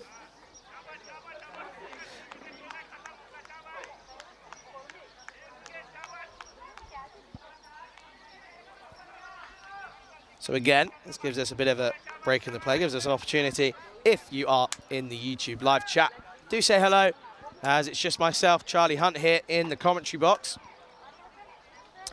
And throughout this week, you've all been a massive help. For my first week here on the ECN, you've all helped massively with your contributions in the chat, and there's been a few, obviously, that have been there throughout the entire week. Obviously, Maiden Waters, Luke Belgium, Michael H, James Stewart as well, and many, many others who I just don't have time to thank everyone, but you have been a serious help on what's been an incredible week of cricket, not only for myself, but for everybody involved, all the teams, all the officials, and all the crew helping out, all the ground staff as well. Been a really good operation out here. Everything's been on the dot. But it's been, again, a successful international T20 series, which has been really, really enjoyable. And I hope it's been enjoyable for everyone who's been watching around the world. And it's been a pleasure to bring you the pictures and the coverage here. And the man up in the tower for the fight for this innings, Martins, doing a good job as always. As we're about to get underway to finish this over here. As this is driven, and it's going to end up being a dot ball. So after 12 overs, Romania are 91 for 3. And there's a question in the chat just saying, Charlie, was it too much trouble handling the commentary for the whole tournament alone? I'd like to think that I did okay, hopefully. I hope it was up to everyone's standards. I did have a guest in one of the games, in the later games, sort of halfway through the week. I had Joe Marples from Gibraltar. He came and joined me, and I thoroughly enjoyed having his company in the commentary box. But no, I hope I've done okay. And I hope it's up to everyone's standards, and I hope everyone has enjoyed not just my contribution, but everyone's contribution throughout this week. It's been thoroughly enjoyable. And it's going to be Imran Amir to continue from this near end. Looks to go big, and that's a good shot. Once again, I think it's going to go all the way, and it does. 4 runs for Romania. Helpful runs, these are.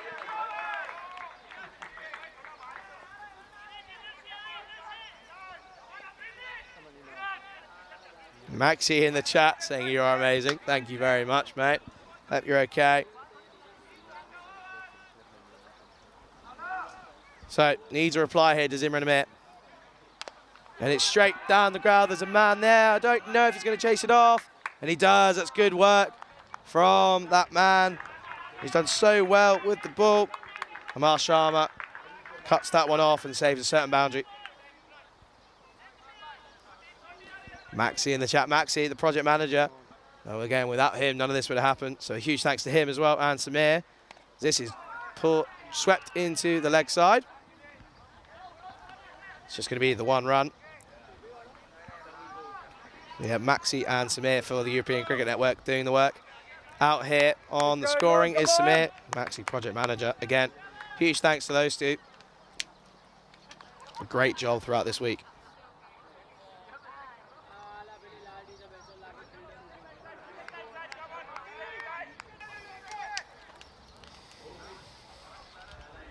Imran Amir.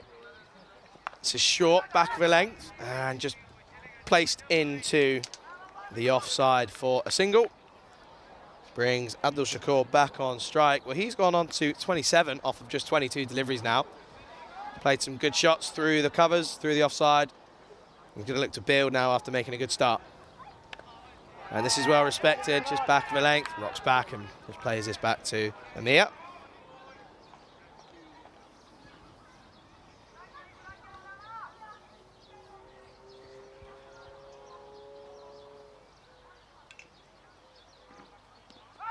It's a big shout, and it's gone! It's a huge wicket for Imran Amir, and he's off. There's no stopping him, he's away. And Abdul Shakur, well, another batsman, gets a start, but he can't convert it, and he has to go for 27. And Romania, well, they find themselves now on 99 for 4. And he's off. You can see how much that means to him. He stopped, but then he started again, and he's away. It's a great bit of bowling from that man, Imran Amir. So at the end of the 13th over, Romania, they're 99 for 4. This is not what they would have been expecting with Romania. And you just feel now there's a lot of pressure on that man on your screen. Basu saying he's 9 from 15. Just taking his time, has Basu.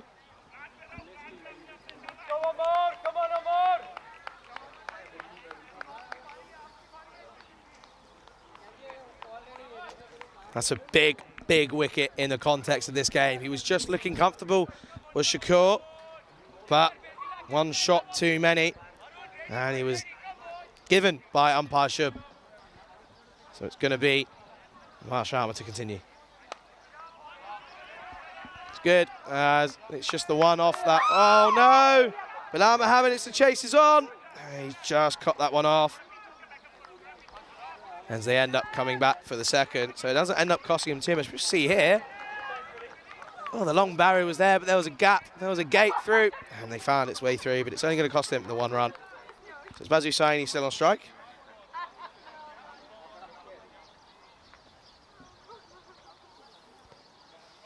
Drops this into the leg side. It should just be 1. I think it is. As Basu saying, doesn't look like he's going to be pushing for 2 at this point in time.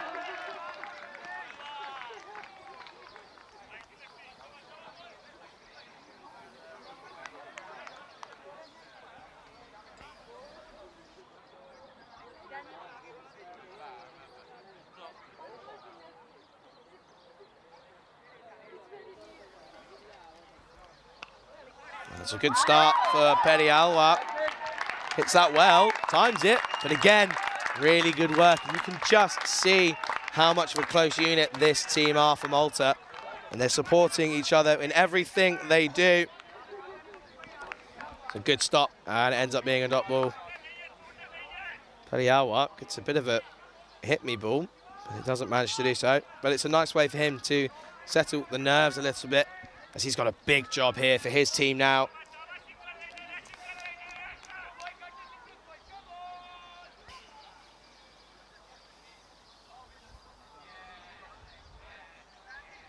It is full.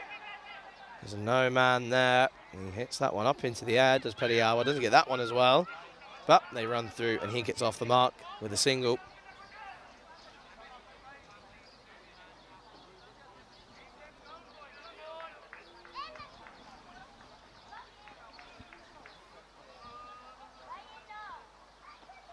Dabs this down to third man, to the short third man, and well, the first opening bowler struggling in the field, and the second, Wasim Abbas, that one just got through him, but this time doesn't cost him any more runs. So it's just the 1 to the total, brings Peri Alwa back on strike.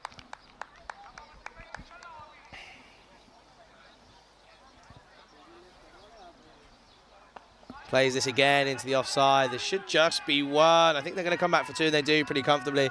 So good running from these two for Romania, and they're going to need a couple more of those.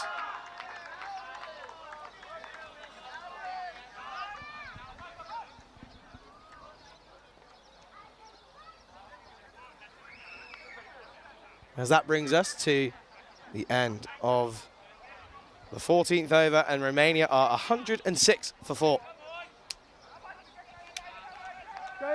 And again, it's really good to see as I just step out of my commentary box here. Just to the left of me, there's probably now about, I'd say, rough estimation, probably about 70 people now watching on. Combination of spectators and obviously the teams involved. They've come down to watch this final. So a really good energy around the ground here for the final. And it looks like we're going to be set up for yet again another ECN Classic here. Come, Josie. Let's work out, buddy. Let's work out. Come on.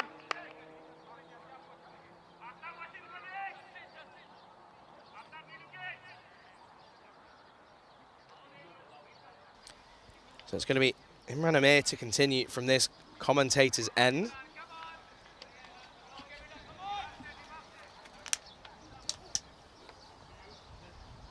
It's a good start, and again, Vasu Saini just dabbing it into the vacant third-man region, and they're going to come back for 2. It's going to be pretty easy and safe calling again. So good running again.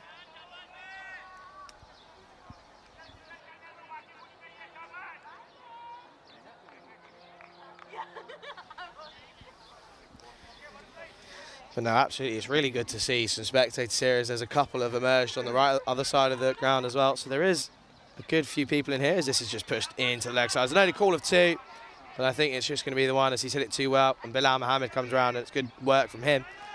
But yeah, there is now some more spectators on the right-hand side. Again, not all of them former teams playing in this competition. There are spectators as well, which is really, really good to see for Maltese cricket and for European cricket in general, as there has been coverage in and around the local area of this tournament throughout this week. And Simran Amir continues here. And Periawa drops this in. I think there might be 2. And it ends up just being the 1. So he's well backed up by Wasim Abbas again. He does well. Boys, let's work. And I think by estimations now it's nearing 100 spectators, which is incredible news. And it's really, really promising to see here in Malta. Saini on the drive, hits as well. But again, that man, Heinrich Gedicke, does well in Gedicke's corner. And it's just going to be the 1 run.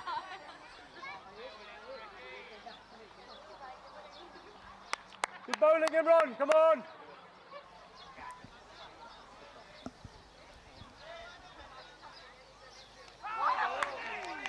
It's a great bit of bowling, and again, a great take from Aftab Khan.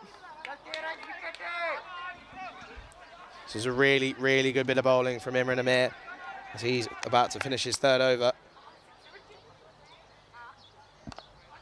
This is just clipped up and everybody, yes, no, maybe. And it ends up being the dot ball. So just the 5 off that over. Imran Amir doing really well with the ball. And at the end of the 15th, Romania are 111 for 4. And there's a comment just again asking, you mentioned the problems with having DRS. Would it have been easier just to have TV umpires? Well, I'm not too certain, but I'm almost pretty sure that to have the TV umpire, you have to have, again, that rule of 8 cameras. So not qualifying for it here. So it ends up where we have the glorious luxury of seeing the action replay, which is brought to you by, I've mentioned a few times today, the amazing crew at Spring Productions. Without them, none of this gets broadcasted to the world. So a huge, huge thank you to Martins, to Karils, and to Elvira. If it wasn't for you, then none of this would be possible. So a huge thank you to you guys. And all of your efforts do not go unnoticed. So no, to answer your question, again, I think the rule is you have to have the 8 cameras available for the TV umpire to be eligible in international cricket in a tournament that's recognised by the ICC.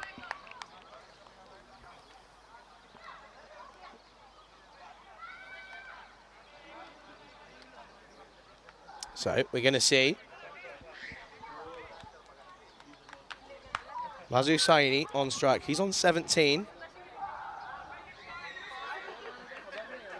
off of 21 deliveries. But we're going to see Bikram Aurora continue now from that far end. The skipper. This is short, back of a length, and just placed into the offside for the 1 run.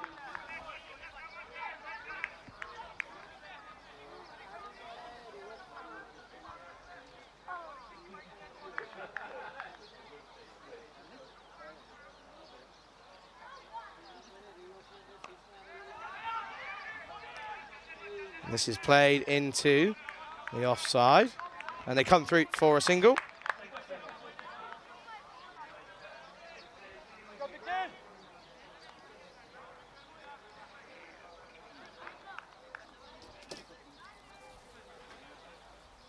Still, Tiny on strike. This is short, and he's going to hit this into leg side. It's going to take some cutting off by Gedeke. He's really putting the wheels through. It doesn't quite do enough, and it ends up being a really, really good chase from Gedeke in Gedeke's corner, but he doesn't do enough. It's going to be 4 runs for Romania.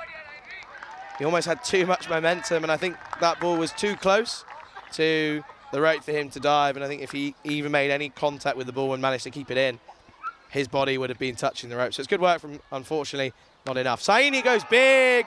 Not got enough on this. It's a catching opportunity. Well, it splits the 2 fielders right in the middle, and that has to go for another 4 runs for Romania. Just see there, no real communication of a you go, I'll go. Ends up, both of them will go, but none of them get there. So it's another 4 runs. This is a good over so far for Osaini.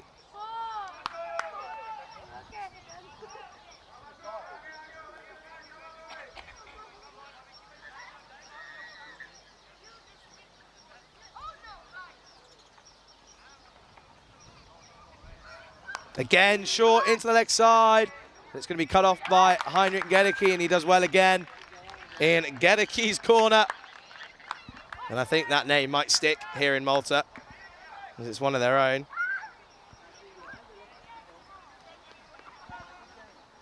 Romania trickling on nicely here. They're going up above 7.5 and over. They just need a bit of an acceleration now. Perialwa cuts this well. Oh. And it's going to bounce over the fielder, and it's going to run away. Another boundary for Romania. So a good over for the batting team here. And at the end of the 16th, Romania are 126 for 4.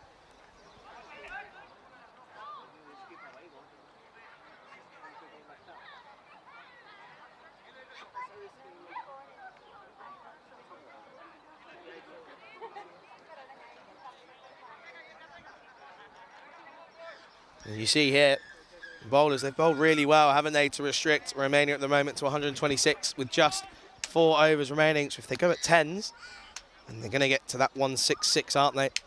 And you have a feeling that they're going to feel that they need to get to around that mark, which has been the part throughout this week, around that 160, 170, and anything above the 170 mark is a plus.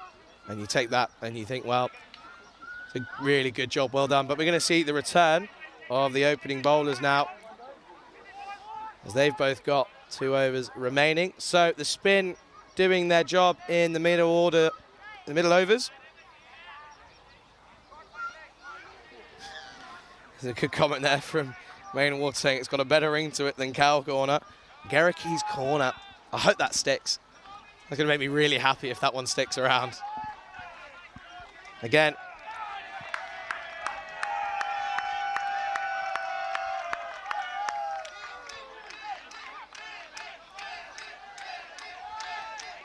I know for a fact that gets picked up on the effects mics, and I just wanted to let the audience at home just realise that there is such really good support from everyone watching here, and it's Bilal Mohammed back into the attack for Malta.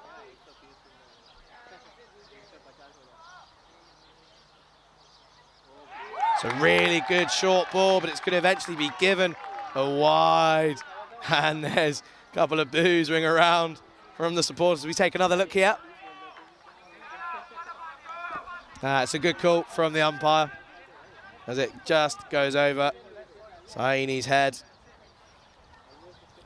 But you just feel that this is the over.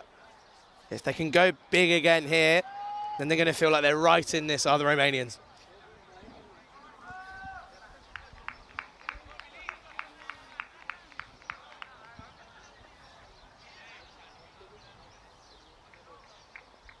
Bilal Mohammed. That's an incredible shot from Bazu Saini. Steps across, give himself some room, and that's going to go run away down to the boundary. 4 runs for Romania. Almost a scoop shot, and I think he knew that fine leg was up, so he only just had to get it over him and it was going to run away. So good shot and good cricket from Saini. A lot of pressure on that man's shoulders right there. Billy Mohammed, as he's known. Billy, he needs a response here.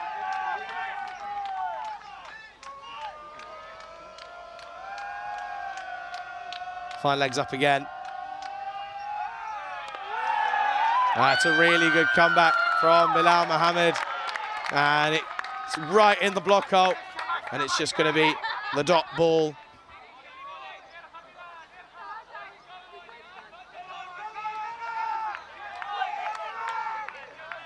Sometimes you just have to let the surroundings do your job, and this is one of the moments. Incredible support here around the ground for the Maltese outfit.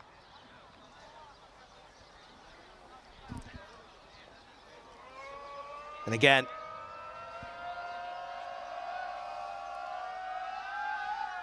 it's a slower delivery, it's really well bowled, but he picks this one, knocks this into the leg side, and it's just going to be the one. So again, really good work from Amar Sharma here at long on.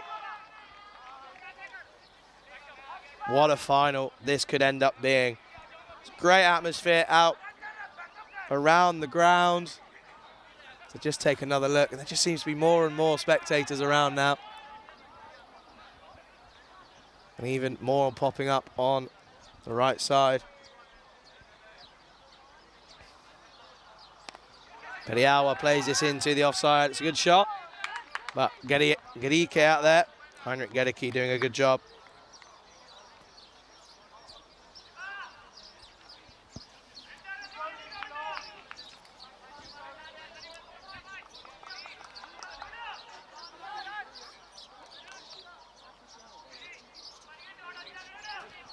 So this is a good comeback from Bilal Mohammed, as he got clipped over for 4 runs early on, but he's dragged it back here, has Billy. 7 off of this over so far. Wow, it's a full toss. It's going to be a no ball. Takes the catch, but some of the crowd don't realise. But not what Bilal Mohammed would have wanted. Obviously not intentional from the bowler. Just slips out the hands wrong. Does well. And it is caught, but it's going to be a free hit now for Periawa, and you just feel that this is what he needs to really get himself going now. So, it's a free hit.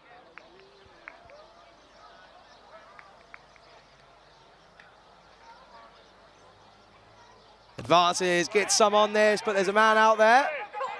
I don't think Gerike realised it was a free hit. He didn't really need to go for that one. But it's a good outcome off the free hit, as it ends up just being the 1 run.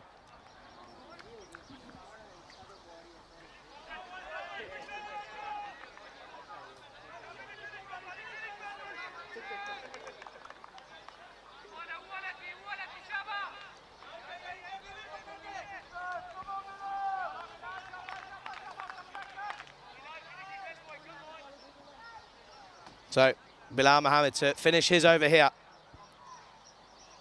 It's a full toss, it's that well. Oh, and he's dropped it, it's the captain, it could be run out.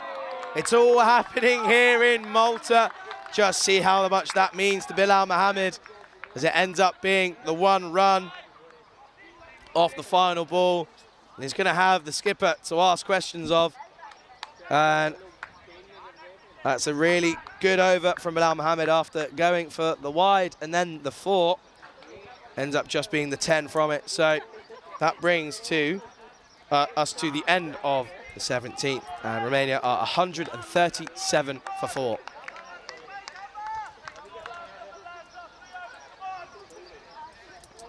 And again, it's going to be Wasim Abbas. That man, well, what an opening spell he had for Malta.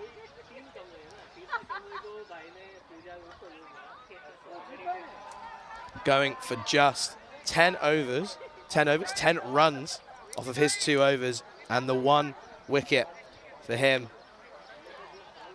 And that was the big, big wicket of Ramesh of Satwing Nati Gotla. Just the 1 maximum in this innings for Romania so far. 3 overs remaining. Can they push on now and really get close towards that 160, 170 mark?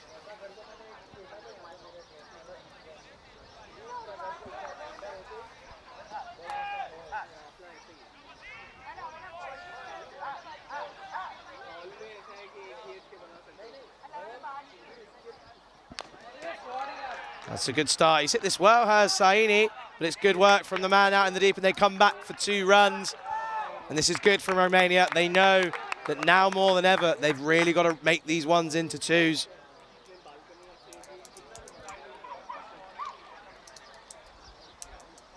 I'm not even playing and I'm nervous. I don't know how they're doing it out there.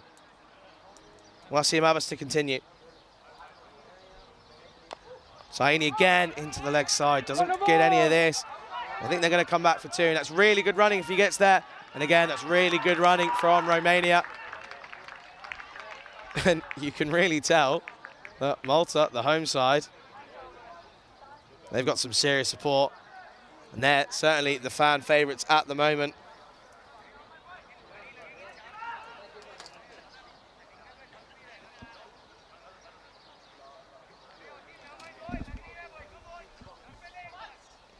So, Wasim Abbas to continue.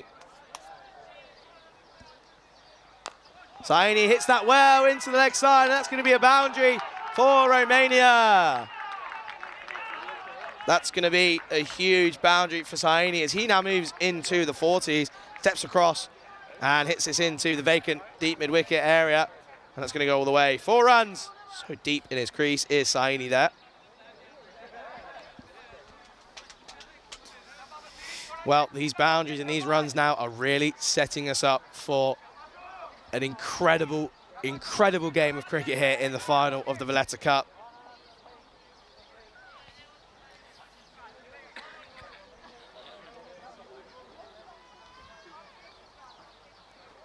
Gives himself space and slaps this into the offside, but Bilal Mohammed does well out there, and it's just the 1 run. Just take a look here. Wasim Abbas does well, sticks to his line, and tries to give himself some room. Does Saini, but that means that Petty Alwa is back on strike. He's 11 off of 10 so far.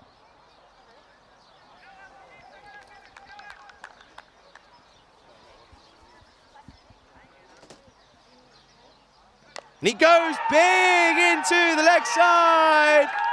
And that's going to be a magnifico sitta for Romania. Huge hit from Petty Alwa, who says he's had enough of nailing it around for 1s and 2s.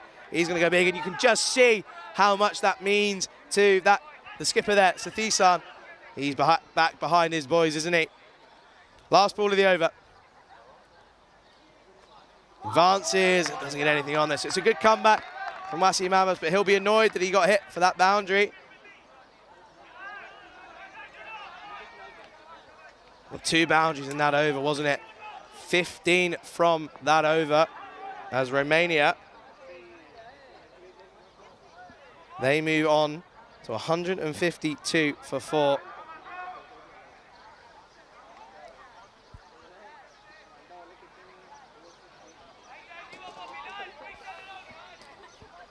And once again, the pressure is back on these Maltese bowlers. We're really now going to see what they're made of.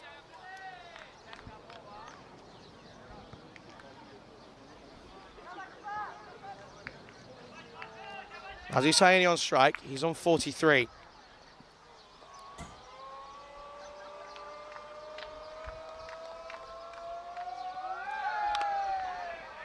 Well, it could be run out. There could be buzzers now. It's a good shot at the stumps. And they end up coming through for the one. As we just take a look here, it wasn't a bad delivery, was it? Digs this one in. Didn't really move his feet. And it would have been close. I think he probably would have been home. As the atmosphere is picking up again, I'm going to step out.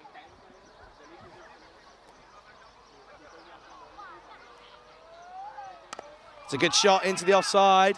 It's just going to be the one as a shot, and he's gone!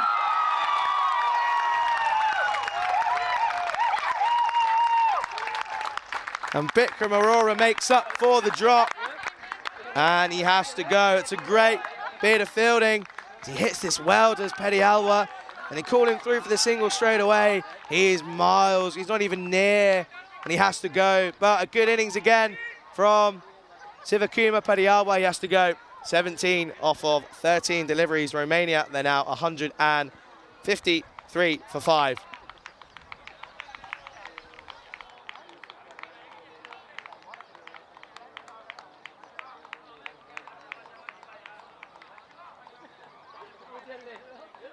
It brings in the new man to the crease. He's not going to be on strike, which is key for Romania here in the 19th over.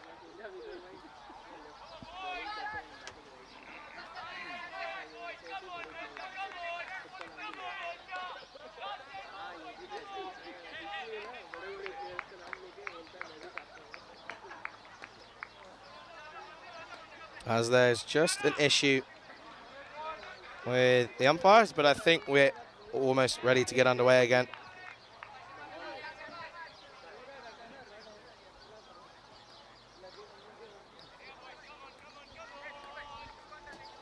So I have a feeling we could be hearing some more noise from the crowd as there's just a few adjustments being made in the field by Bikram Aurora, and what an arm that was. Did really, really well, adjusted himself well, took it cleanly, just did the simple thing of hitting the 3 stumps. So the new batsman, Ijaz Hussain, he's not on strike. Bazu Saini.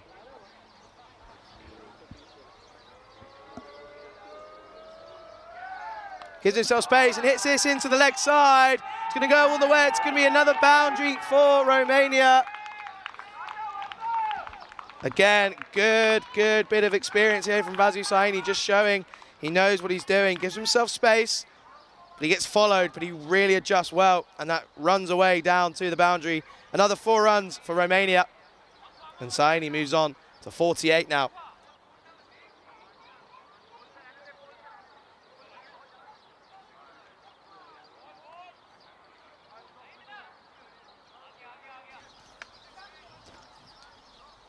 Bazu Saini, he's done it time and time again for his country here this week, whether that be with the ball or with the bat. But this time, he's really proving to come off here with the bat. 48 off of 36 now. Just 2 needed for his half century. But he won't be worried about that, Will Saini. He just wants to get as many runs on the board for Romania to give them something to bowl at. And the spectator list, well, I think that's going to be above 115 now, as a couple more people are just slowly making their way in. Bilal Mohammed. It's a full toss. He doesn't get all of this. It's going to be cut off by the man in the deep.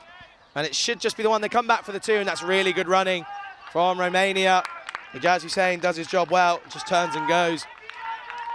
That's well batted, as that brings up Saini's 50.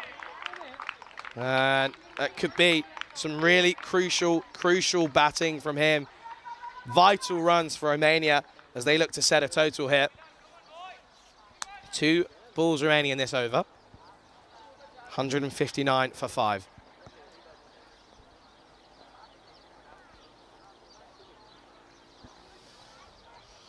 Goes deep in his crease. It should just be the one. It is just going to be the one. So good batting, but good bowling from Bilal Mohammed in this over. He has gone for that boundary. However, he's kept it tight.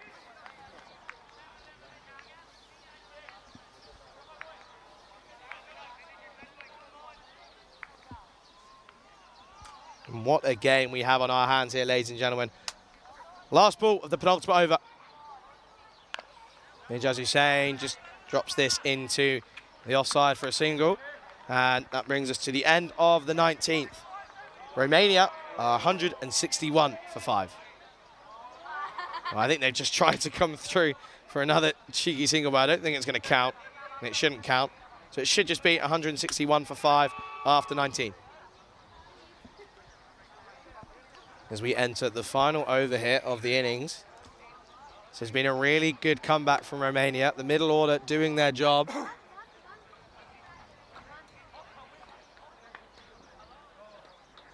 As I just step out again, and it's really, really good to see so many spectators here for the final. And the atmosphere, it's one of the best I've been to in a while around the European circuit. It's really, really good to see and hear. Go, Wazim boy, come on! And it's going to be that man, Wasim Abbas, to finish off Wazim, come on. this innings for Malta.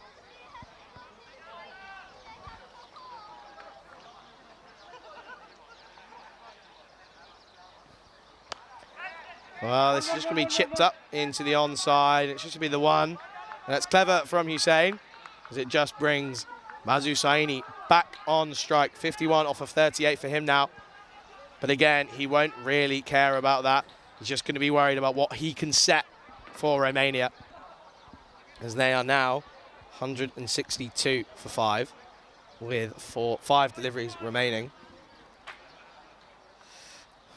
It's tense. It's a very tense energy around at the moment.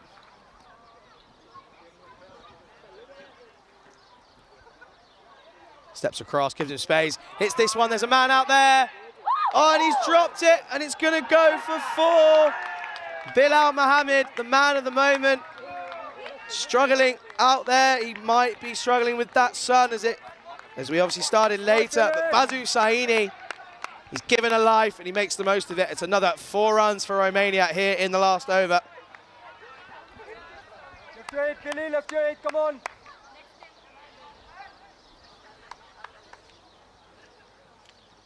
And again, drives well, and that's going to, looks like it's going to race away. 4 runs for Romania. You can see just how much that means to the Romanian outfit as they are on their feet in the dugout. Great shot, just a classic cricket shot from Saini there. Through the covers, 4 runs. As Romania, they've reached that 170, so now anything is a plus, especially after the start they had. Wheels just falling off slightly for Malta. This is full into the leg side. There's a man out there, and he does well. And Heinik Gedicki, again, I don't think they ended up taking the single. I think that's just going to be a dot ball. As we don't just take another look here. Steps across, tries to get across. And they end up not taking the single. And you just think, well, not sure if that's the case. They've got to 170. Anything here is a plus now for Romania. Should have taken that single. 2 balls remaining. It's a big appeal. I don't think he's going to get it, and they're going to run through for the leg bite. So it's going to be Ijaz Hussain now for the final delivery here for Romania.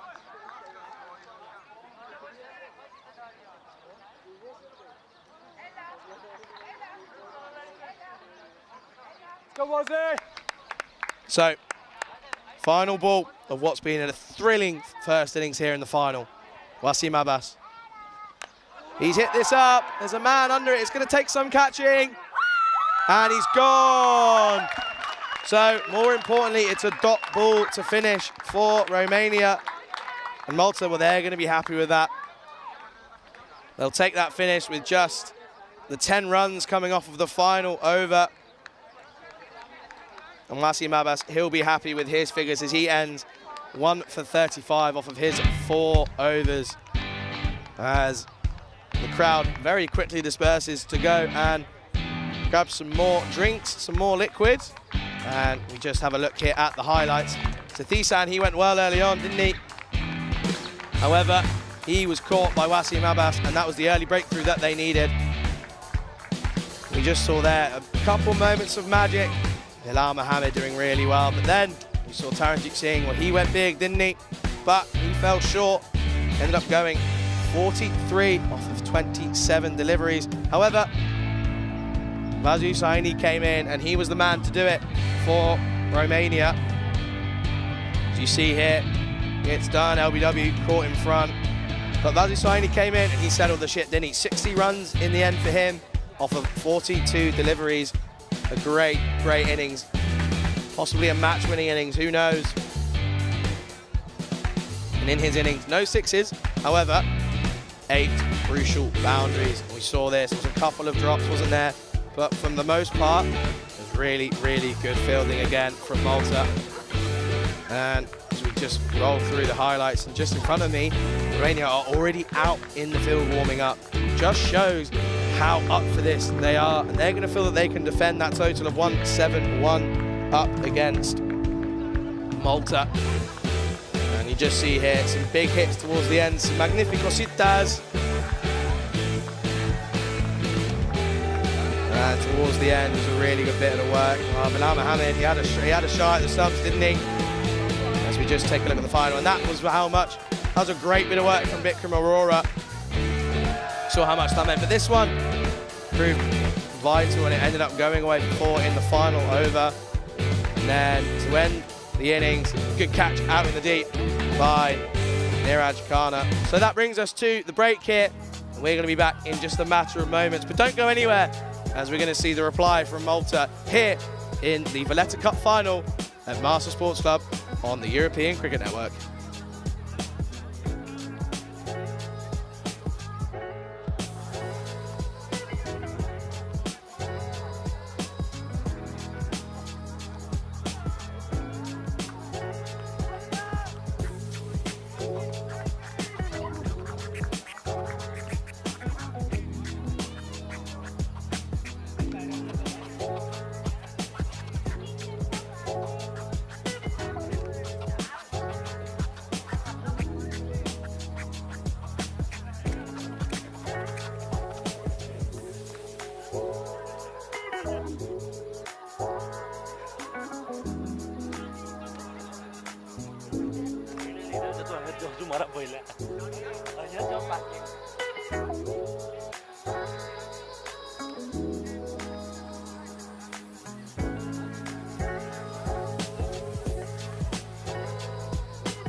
And a very, very warm welcome back to the Marsa Sports Club here in Malta for the final innings of the Valletta Cup 2022.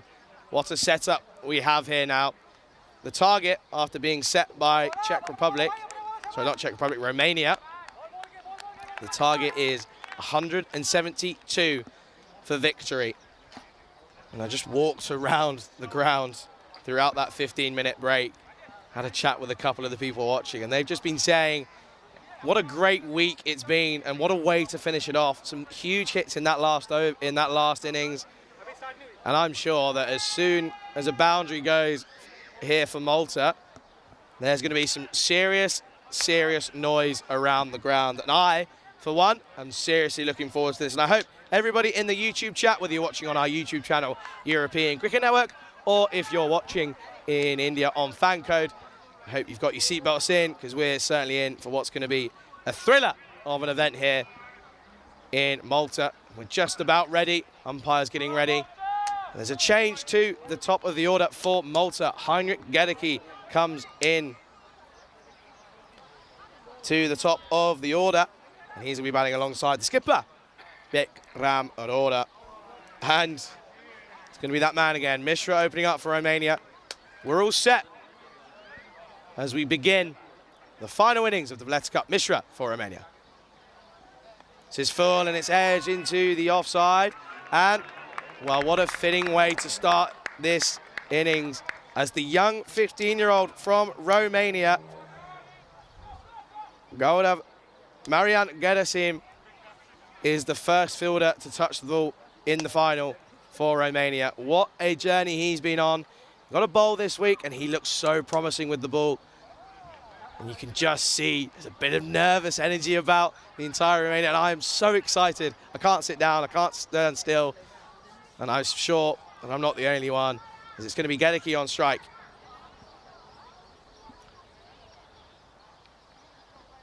Plays this into the onside, and they come through for a single, and it's a good start for Malta, as both of the batsmen are off the mark. And again, some chat in there about the young Gedesim, Marian Gedesim. And, well, to be 15 years of age, representing your home nation in an international final. What a day for the young man, and it's Mishra to continue. This is Fuller, and it's into the offside. And it's going to go all the way for 4 runs for Malta. And the first boundary in the reply comes from the Maltese skipper, Bikram Arora. 4 runs for Malta.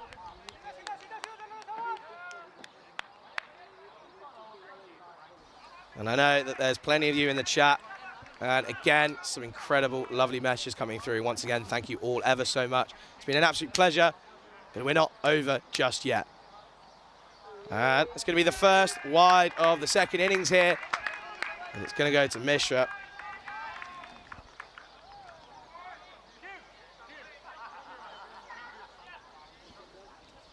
And we are set for what is going to be an incredible chase. And I can't wait.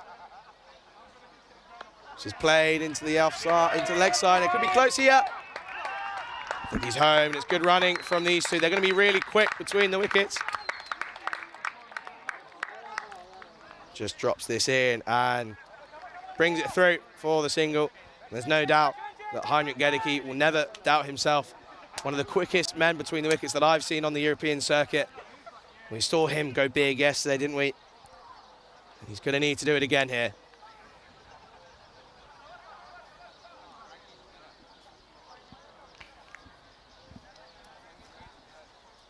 And I can just tell you now that it's all a bit quiet around the ground at the moment. Just a little bit of nervous energy. Just playing around this, gets underneath it, does Heinrich Gedeke. Just taking a look. This one kept a little bit low. It was a little bit back of a length from Mishra. But just kept a little bit low. And it falls through for a dot ball.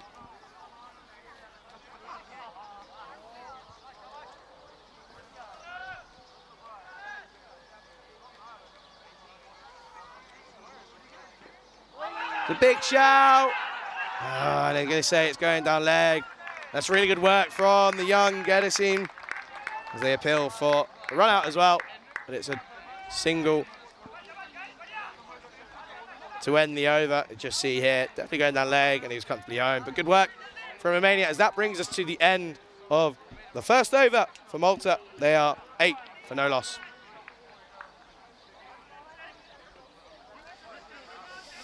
So the equation is quite simple, isn't it? 163 runs required off of 114 deliveries. Sounds easy, doesn't it? But we know more than anything is capable here on the European Cricket Network. And we are certainly in for what's going to be an ECN classic.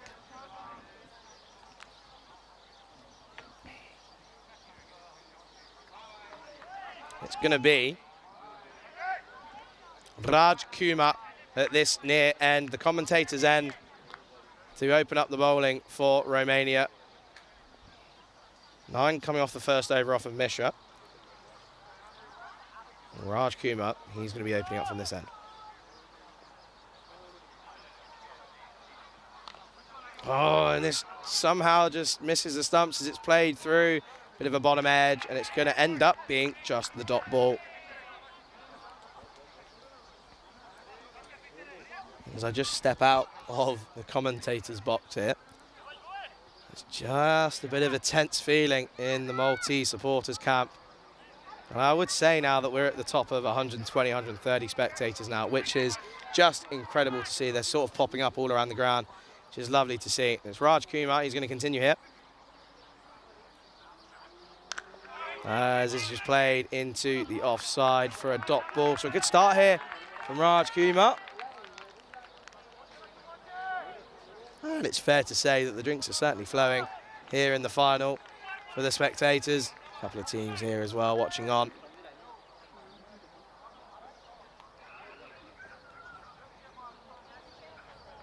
Plays this into the off shot, and that's going to be a lovely cut shot from Heinrich Gedeke, and that's going to be 4 runs for Malta. What a way to settle the nerves for Heinrich. And that one's played into the offside for a lovely boundary for Malta. It's a good start here for the home side.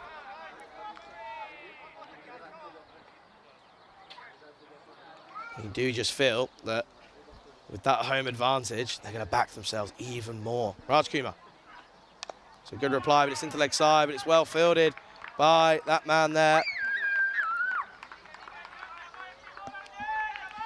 Ijaz Hussain in the mid-wicket region.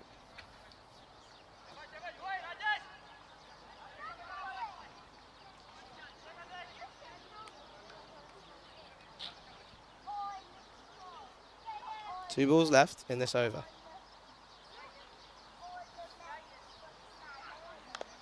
Dropped into the leg side, and they're going to come through for yet another single. As I'm going to drag my seat, take a seat for the first time in a while, as I just couldn't sit still towards the end of that innings. The atmosphere, it just picks it up a little bit more, doesn't it?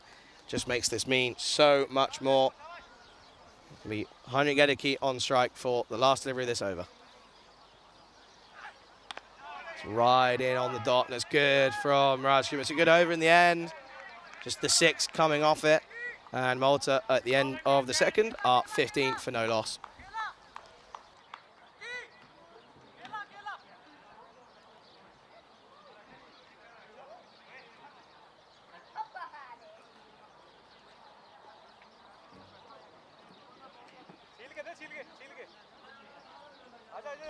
So, it's a good start from Romania. No early wicket so far, however. Kept the run rate down.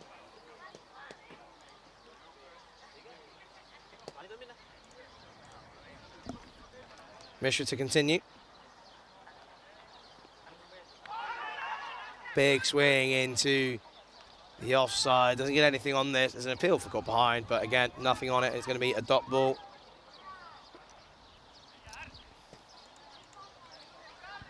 6 off that last over is a really, really positive start for Raj Kumar.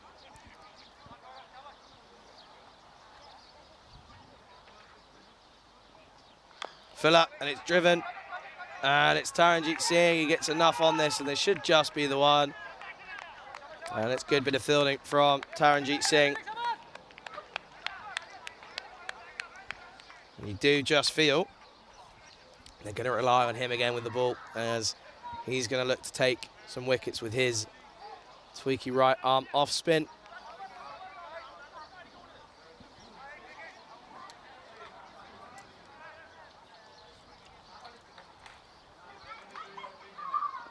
On the drive, over the top, doesn't quite get all of this. It's going to race away on this outfield, and he goes all the way. It's another boundary for Heinrich Gedeke and another boundary for Malta. Again, not quite out of the middle, but it goes the distance. 4 runs.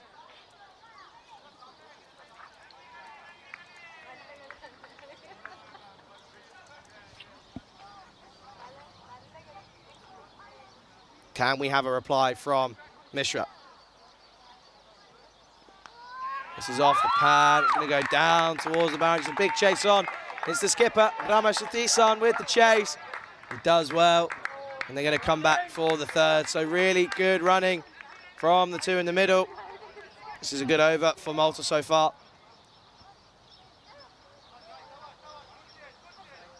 Just turn and go, and it's really, really good. You can just see the understanding. Early call of 3. And Aurora trusts his partner, and they go.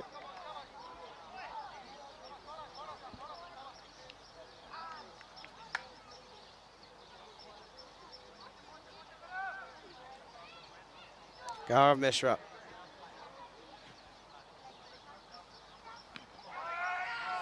And that's well played. It's going to just be the dot ball into the leg side.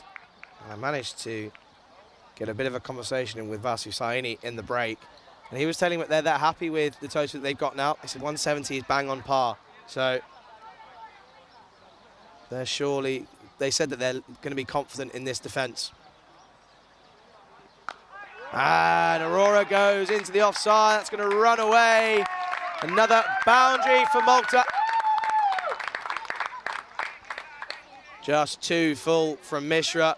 And he's on the drive quickly. Is Vikram Aurora in through the infield and runs away.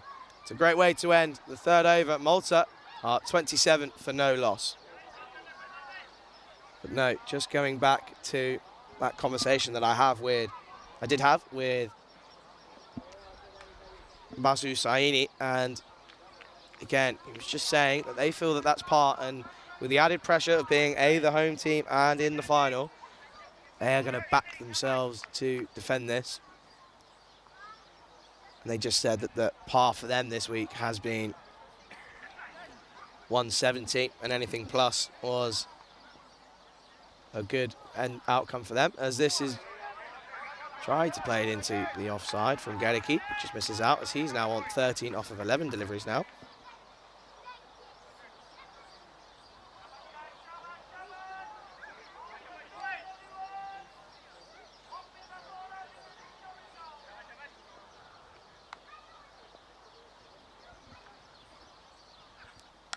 This is hit well, and that's good work from the man there. And that is good work. I think that's Gaurav Mishra doing the work there, so good from him. And it is, so he'll be happy with that. 12 off of his previous over, but he's contributed that in the field already.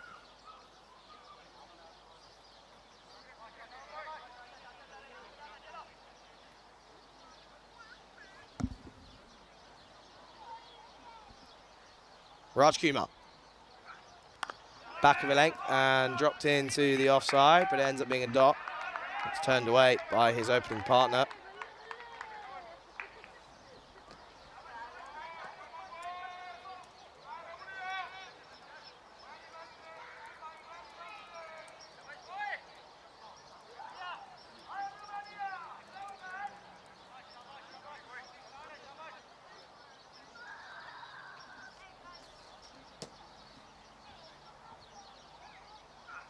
Short, They get to bottom edge on this. They come through for the single, but it's well done. But I think they're going to come back for another. There's an appeal. I think he's ended up coming home safely. So that's good work again from the two in the middle.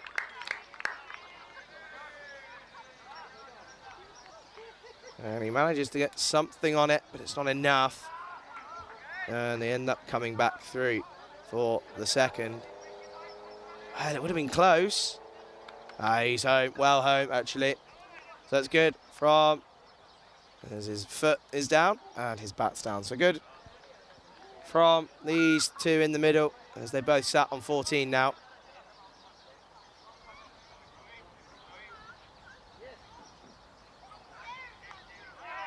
This is short and it's going to run away. It's a big chase for the young man. He's not going to give up, but the ball is going to be the eventual winner.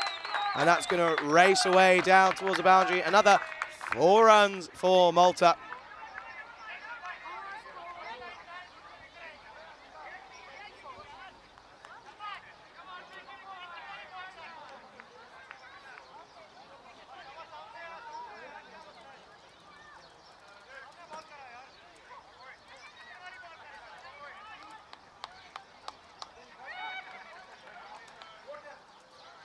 Needs a reply. And again, drops into the leg side. Should just be the one. And it is. So it's good reply from Raj Kumar to end the over. And at the end of the fourth, Malta are 35 for none.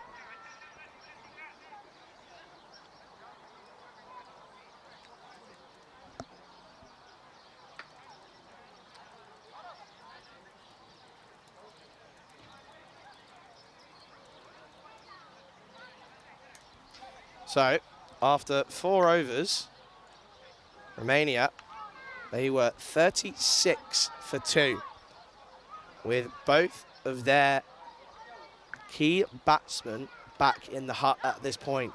So, you have to say that Malta, they're going to be pretty confident at the moment where they're sat in this current point in time. With Bikram Aurora sat on 19 off of just 12 deliveries. And Gedicki on 14. And again, Gedicki getting a really good score yesterday. And going back to that conversation I had with him before this game even started, just saying he was in his own head throughout this tournament. And I think yesterday they knew that they were in the final. There was no pressure on him as a batsman to perform. And that just gave him the confidence and the freedom to bat the way he wanted to bat. And he was chuffed with himself to be able to convert, as it's going to be a change of bowler, and that's going to be a leg side wide, but a good take from Abdul Shakur for Romania, as it's Injas Hussain into the attack from that far end, just getting loose, bit of a loosener there.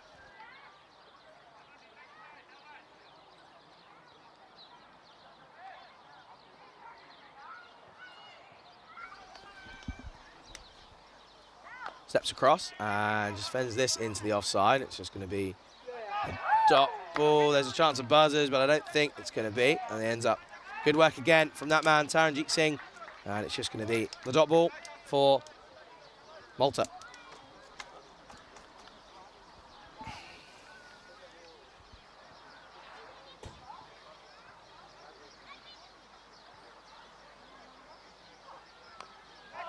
Well, doesn't... Almost squares him up, does this ball. Obviously a bit of movement off the seam, supposedly. And Aurora just finds the leading edge, but it falls safely. And it's just the dot ball.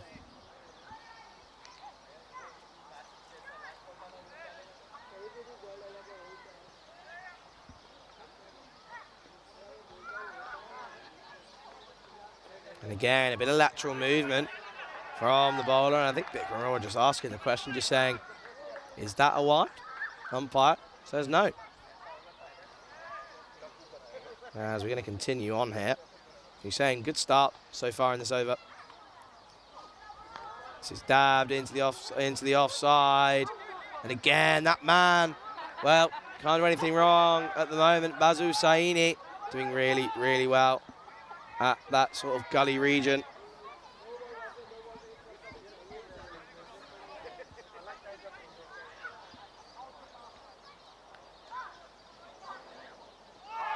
Well, he goes for the cut into the offside again. But this one staying low and probably a little bit too full. for Vipka Aurora to step backwards and try and take this into the offside. There's a question just about the background of Heinrich Gedekini. He is South African, that's where he was born originally, but resides here in Malta and has done for some years. As Aurora goes big into the offside, and it's going to be 4 runs for Malta here in the final. And it wasn't Gedeke that time, it was Aurora, and what a way to bring an end to the 5th over. And Malta, they move along to 40 for no loss after 5. And yet Heinrich Gedeke, he is originally South African, resides here in Malta now, and has become a staple man in Malta cricket and the Maltese Foundation, and providing a really good insight into how the foundation should be run. And he's doing a really good job here at the moment.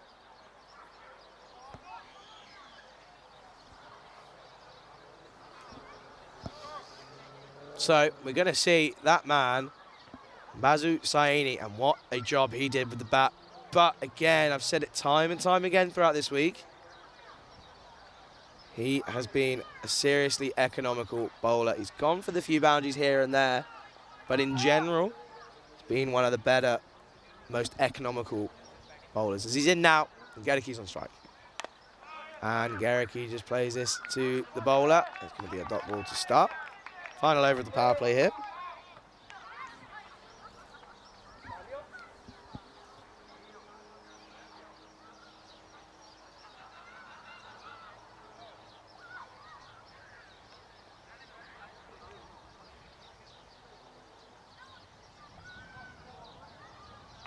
Short back of the length. There's a bit of an edge on this one, but it's deliberately played down to short third man, and they come through for the 1 run.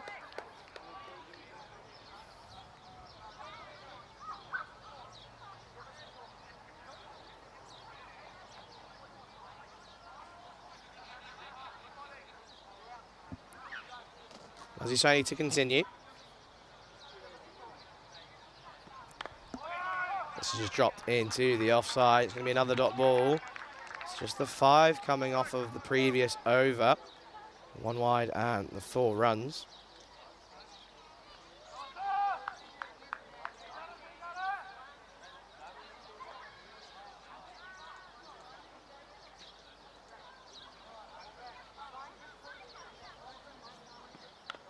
So it's just dropped into the leg side, and it should just be the 1 run, and is. So at the moment, keeping up with the run rate, just above 9 and over at the moment. But Romania had a huge 6th over with 15 coming from it. So they're probably going to end up falling behind ever so slightly at Malta. But if they can keep wickets in hand, they're going to be in the driving seat, I feel. So it's cut into the offside, but that man, Taranjit Singh out there, going to recover this one for 1.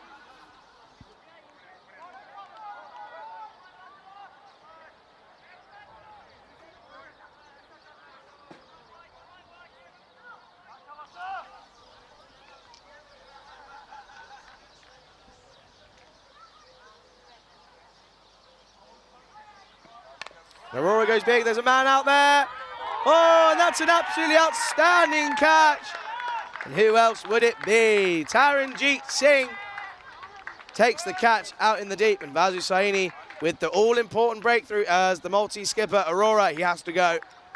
What a catch that is down there in the deep. Aurora, he has to go after making 24 off of just 21 deliveries.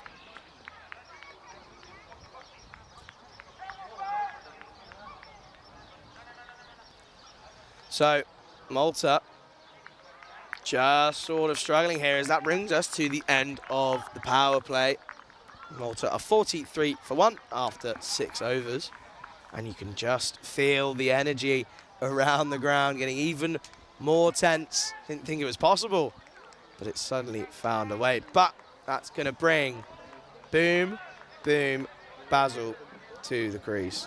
And this man, he's got to be feeling almost the weight of an entire nation on his shoulders now, along with Heinrich Gedeke, who for me, these two are top class batsmen, cracking players, the two of them.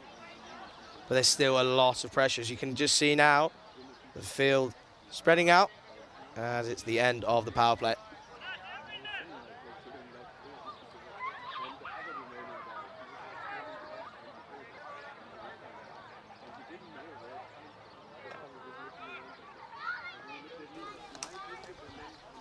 Hussein continues. There's an appeal, but it's hit nothing on the way through according to the umpire, and that's going to come through for a wide ball to start the over.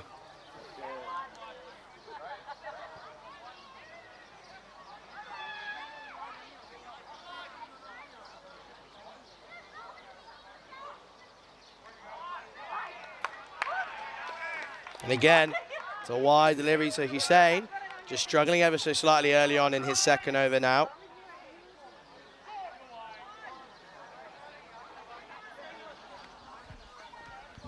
Can he come back now? He's in the area. It's a good ball, but it's a good shot. And he recovers Raj Kumar out there. And it's just going to be the one run.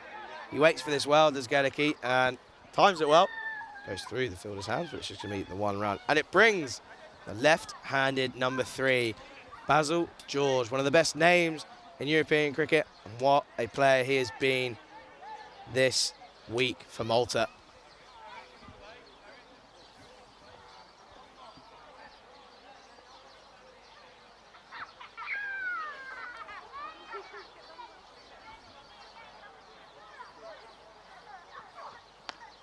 Drops this into the offside and gets off the mark straight away. Does Boom Boom Basil.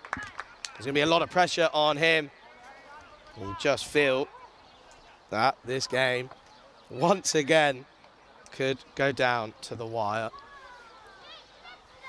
And I think everyone, as a neutral, would love to see it. But if you support either of these teams, you're going to say, no, no, no, Charlie. I want to see this over as soon as possible. It's an edge, and it finds the young man there, and it could be gone here. Wow. The young man, what a way he could have introduced himself to the cricketing world. We see here, Gedeke getting this one all wrong, finding the edge. And then Garrison, we see here, he goes for the run. And if he hit, he was absolutely gone. So that's a huge, huge miss. But again, good fielding from the 15-year-old. It's an edge here. Oh, and it's just going to run through him.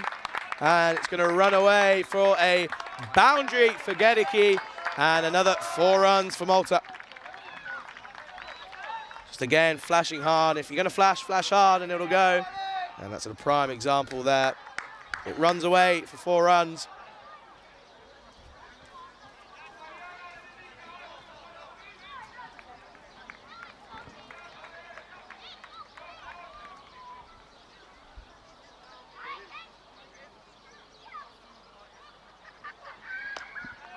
As that's played into the offside, it should just be the 1 run. So, good cricket from Gedeke.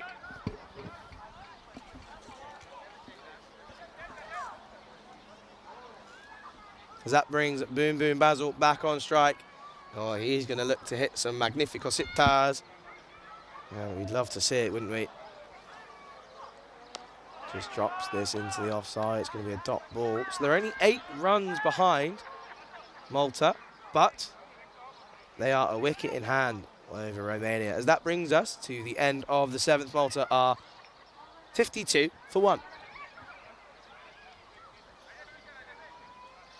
And once again, this gives us a chance, if you are in the YouTube chat, do say hello, as we are slowly, slowly coming to an end of an incredible week of cricket. International T20 cricket between 6 nations. What a week it's been. Almost don't really want it to end. But it's going to have to, and there's going to be a winner of the Valletta Cup 2022. And we are about an hour away from finding out.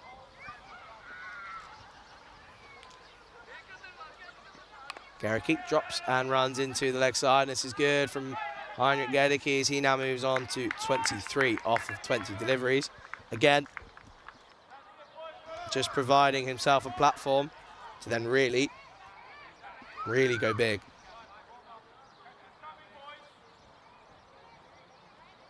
And there's a lot of home support here for Malta. But there's also support in the chat for Romania. And they'll know that, will this Romanian team.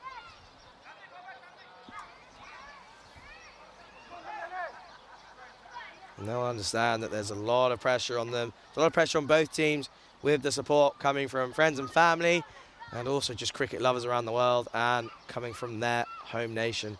So Basil George on strike. This is full and it's squeezed away into the offside. Doesn't get any of this. Looks to go big. Make the most of the vacant deep cover region. A slower ball at the back of the hand. Muzzy Saini, a man of many talents. What a first 1.2 overs he's had. And again, and this is flashed hard. And I think that's just going to be the one run. They come through for the second. It could be close. It's good running from these two out in the middle. Just see here again, flashy drive.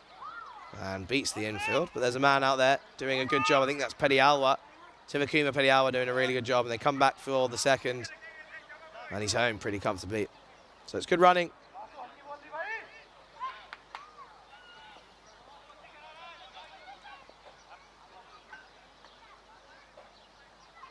Short, and goes over the top, and this should run away. It's going to just trickle over. 4 runs for Malta. And Basil doesn't quite go boom, boom, so we'll call it a boom from Basil. Just the one boom from Basil. As he now moves to 7 off of 5.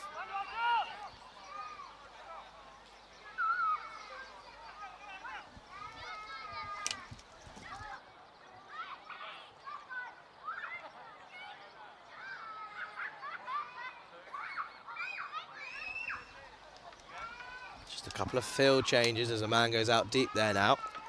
In a sort of deep, in between deep cover. This is it on to the leg side. There's a man out there. Don't think he's going to get, oh, he does really good. Taranjeet Singh does very, very well. And they come back for the second, but he certainly saved 2 runs there. This is again, full toss, misses out Basil. And he would have thought that this would have gone 9 times out of 10, but this is just the one. And Taranjeet Singh comes back again. Really, really good bit of fielding from him. We've seen him take some blinders this week. And along with some really, really good bit of fielding on the ground as well. Flicks into the leg side. Should just be the 1 run. And it is, and it's that man again, Taranjeet Singh, doing the work in the deep. As that brings us to the end of the 8th. Malta are 62 for 1. Any questions, do we get them into the YouTube chat, as I'll be sure to answer as many as I can. Obviously, limited time now until this tournament comes to a close. Just take a look at Bikram Aurora. He got a start, but not able to kick on. So Heinrich Gedicke will be hoping that he can do so. And then obviously, Varun Prasad, Aftab Khan, Umar Sharma, all capable with the bat, as is Bilal Mohammed, really. So this game is certainly not over. 110 now off of 72 required, going at just above 9 and over. And we're going to see that man now come into the attack. Taranjeet Singh on your screen.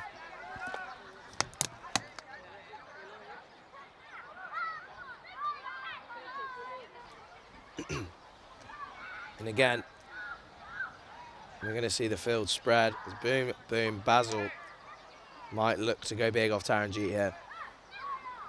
And I know that Taranjeet Singh's wife will be in the chat, so I hope you're okay. I hope you aren't too nervous. I know there will be some. I'm nervous, I'm not even playing, so just goes to show how much this means. Short outside the offside, he's hit this well. I think this might, does it go all the way? It doesn't. It's good work from the man out in the deep. I think that's Ijaz Hussain doing a good job, where Taranjeet Singh was just occupying. And it brings Heinrich Gedicke into the crease. As it's just a quick word between these two. Josh just shows how much this means to both teams.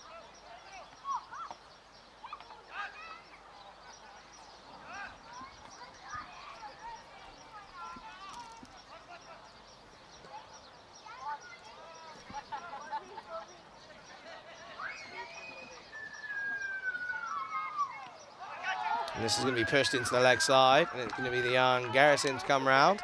And it's going to be the 1 run to the total.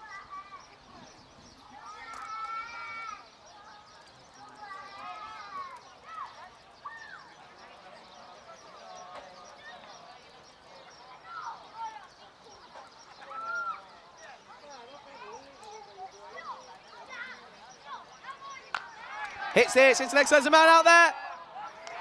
And I think he's taken it. There, well, the umpires are going to meet. Well, they're celebrating. And this could be a huge, huge wicket as we take another look here. I think that's grounded. I don't think that should count. And they're going to take another look here. I think that's been grounded. I don't think that's been taken cleanly. Well, the umpires, they don't get the view of the TV, and he has to go. Just boom, boom, Basil. So he's going to feel hard done by there. And that's a huge, huge wicket for the Romanians. And there's not much the umpires do. They have to take the field as well, don't they? They met in the middle. They can't get a view of the TV replay. So he has to go. It's going to bring Varun Prasad in at number 4 as Malta fall to 64 for 2.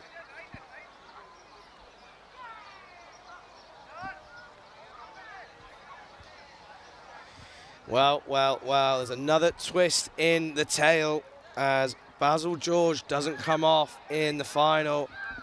So he has to go after only contributing 11 runs with the bat. 9 deliveries, 1 for Basil. So no more boom, boom, Basil. But he's batted well, hasn't he, over the last few days. There's an appeal. He's gone! Taranjeet Singh changes the game for Romania. And what an over this is. And again, a big, big twist in the tail. And we see here, it's a tough, tough call. The umpire's in the best position in the house to give the answer. But he has to go, Heinrich Gericke. He now goes 24 off of 22. And they're going to have 2 brand new batsmen at the crease as Aftab Khan strolls to the crease.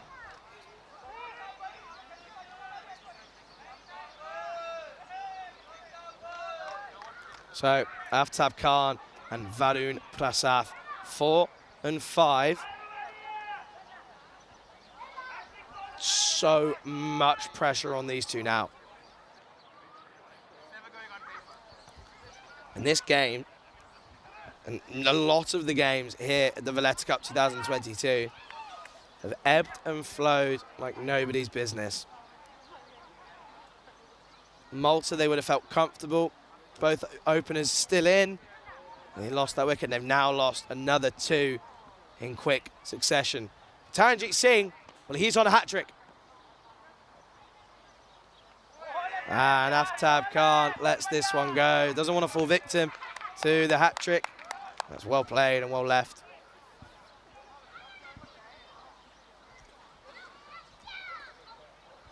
Well, what a game we have on our hands.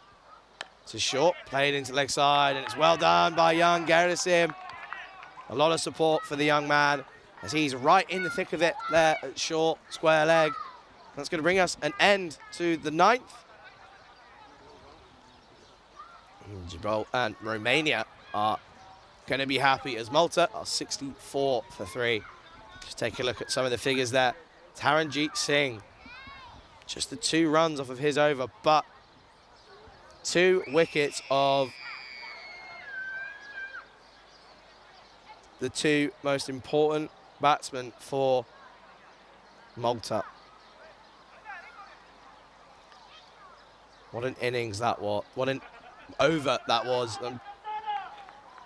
You just have to feel that this game is not over yet. 108 needed off of 66 balls. And that man, Varun Prasath, and we know and we've seen him plenty of times on the European Cricket Network, can hit a seriously long ball. And if he gets in, then this game is far from over.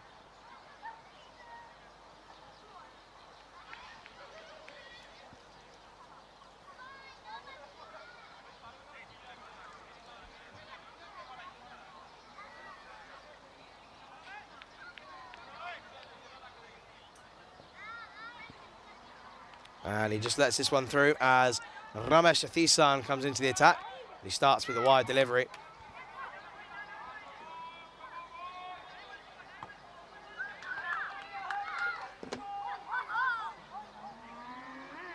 Hits this hard into the offside. He's going to find the man, Padiyalwa.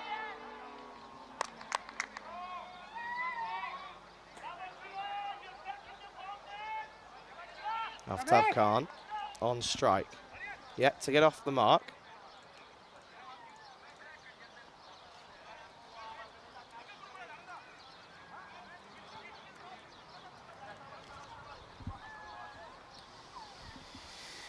Well, so much pressure on all of these players now.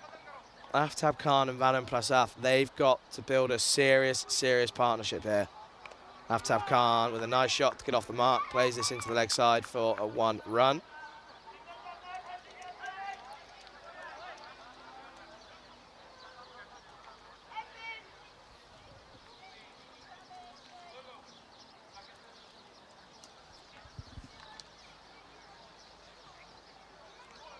Varun Prasath goes for the big hit into the leg side, but gets nothing of this, and the keeper just makes a bit of a mare of this, does.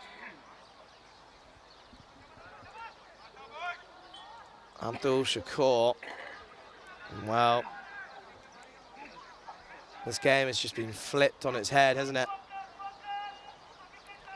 And you'd have to say that Romania, well, they'll be thinking them as the favourites now. Well, Varun Prasath goes big! And that goes all the way for a magnifico sitta!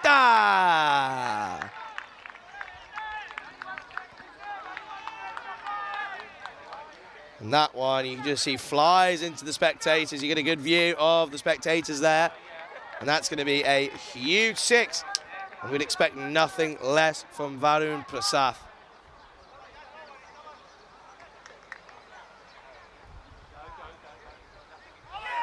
And he's having to go.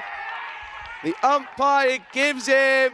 And you can just see the elation for Romania. He went for the big shot once again. We take another look here. Well, that's really tight. You could argue that it might be slight. We get another look here. Well, in my personal opinion, actually, that's hit him on the back pad. That's a good call from the umpire. Wasn't sure if it had hit him on the front pad.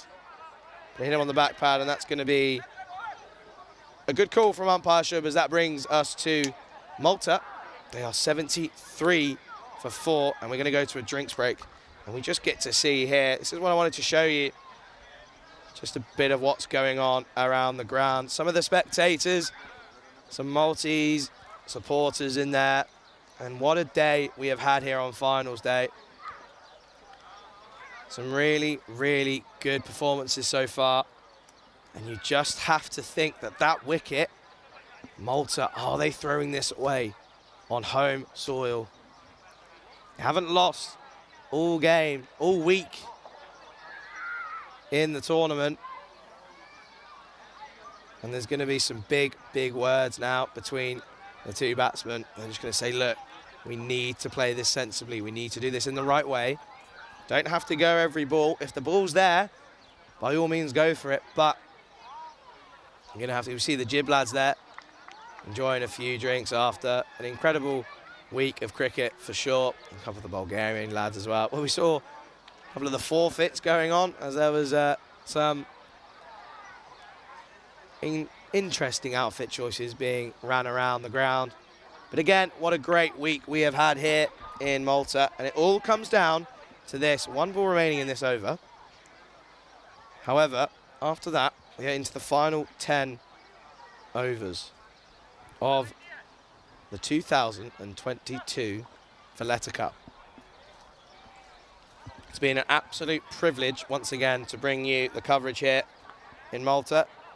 And I'm sure that you'll agree with me that we have been treated to some incredible cricket this week.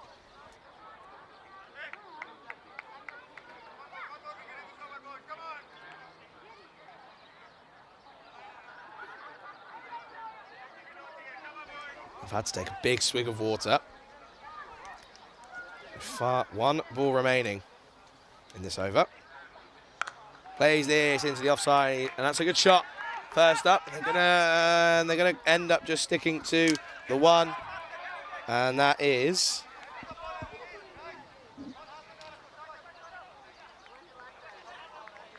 just trying to work out, and that is Niraj Khanna coming in to bat. And again, we've seen him do it, and he's done it already, didn't he? Did it. These two, they did it against Romania earlier in the week. Well, you just can't sit still here. I'm just looking around at the ground. A couple of people are sat, but a lot of people are fidgeting. Some Malta fans with head in hands.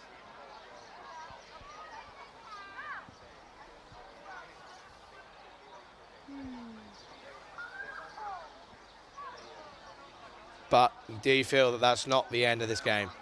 It's going to be Charanjit Singh to continue.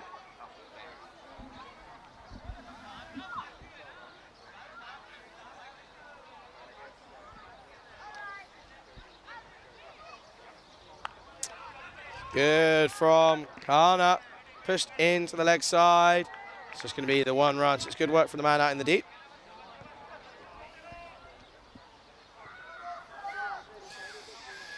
And you just feel they might need a bit of support from the Maltese fan base out here. Being a bit quiet this second half of the game. They're just going to need a bit of uplifting now. Have to have Khan. That's a lovely shot into the offside. I don't think it's going to go. They come back for two, and it's good running. Good running from the two batsmen here.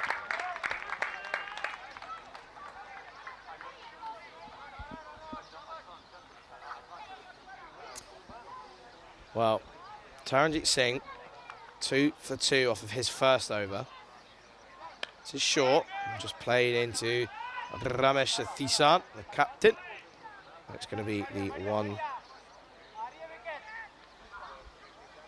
the dot ball.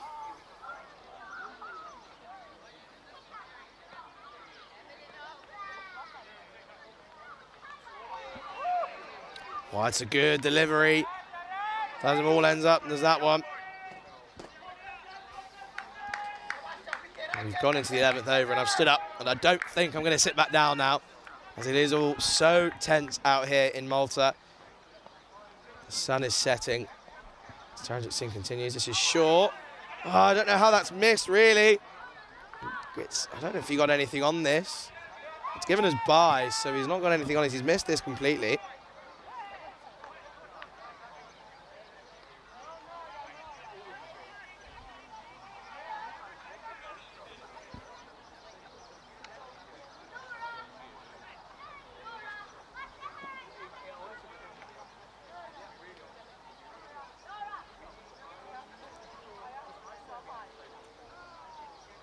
Leans back, hits this over into the offside. It's well done from Pedialwa as he cuts that one off. And they come through for the second. So good from Niraj Khanna.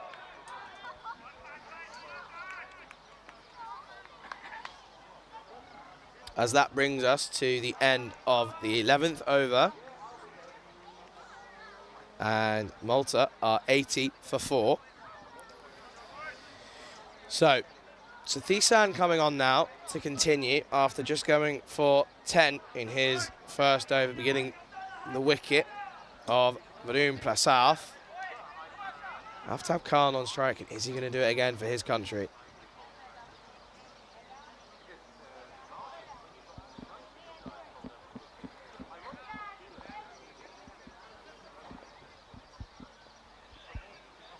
Aftab Khan into the leg side.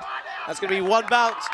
4 runs for the wicketkeeper of Malta.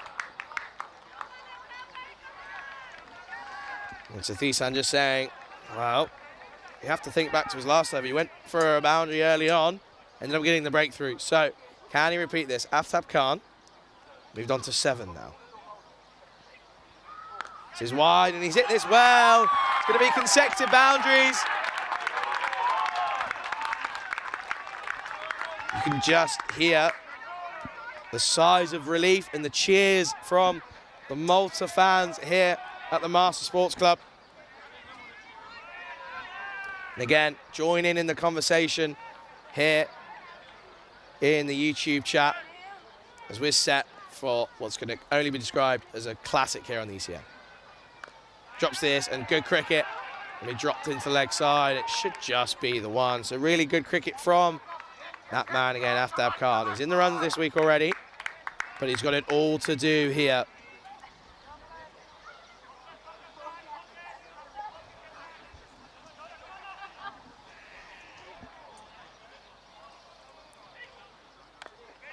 Just dropped into the leg side. Just going to be the dot ball.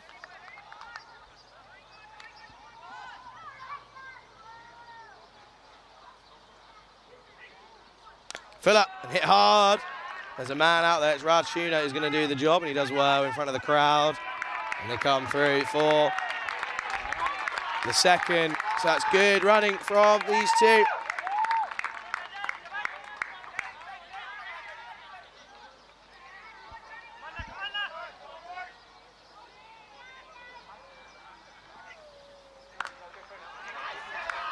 Oh, that's good from Niraj Khan, doing a good job with the bat so far. And that brings us to the close of the 12th over. And Malta are 92 for 4. And some information here. After 12 overs, Romania were 91 for 3.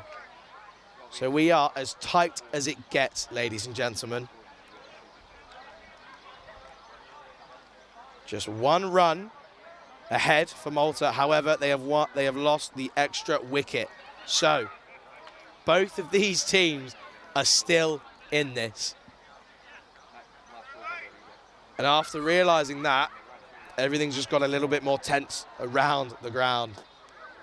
People are popping up left, right, and centre to see an absolute thriller here.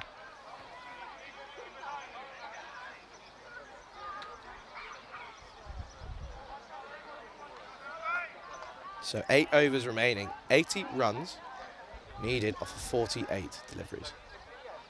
Short into the leg side, but he's fallen over. So they could be, and they end up doing well. That's well done by the batsman, considering he fell over. I think he was getting up and almost panicked into setting off, but Aftab Khan, good communication, says no, stay. You see there in the bottom of your stream. 95 for 3 were Romania at this point.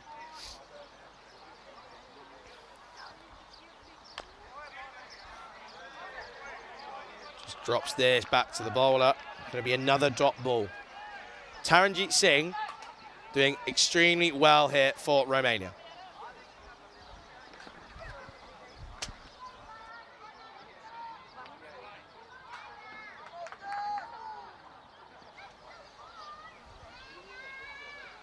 Steps across. He looked to go big into the leg side. Didn't get any of this. We'll take another look here. Step right across.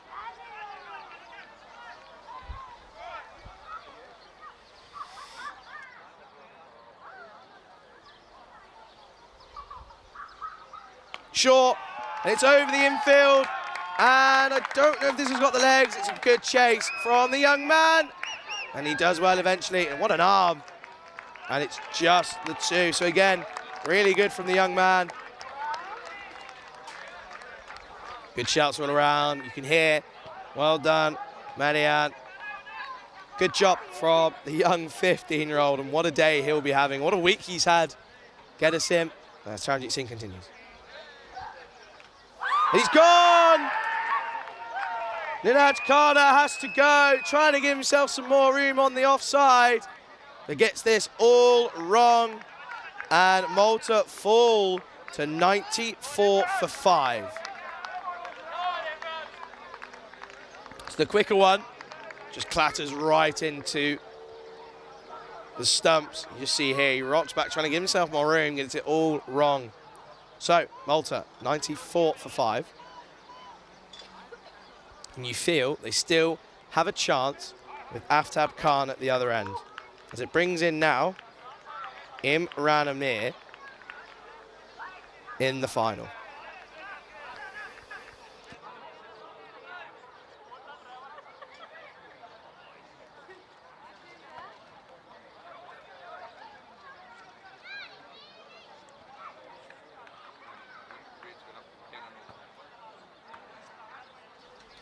So, we can see him now. He's on strike. Imran Amir for Malta. Number 22 on his shirt. Taranjit Singh. What a player. What a man for Romania. Plays this well into the offside for just the one run. And it has to be said, by the way, as that brings us to the end of the 13th, Malta 95 for 5. Imran Amir is a more than capable batsman. We've seen him this week. He can play the shots necessary to really get into the bulk of this chase. You just feel this game is not over. So they now need, as you can see on your screen, they're 4 runs behind Malta. They need to go at 11 and over from here. Well, what a game we have on our hands. And I hope you're enjoying it as much as I am.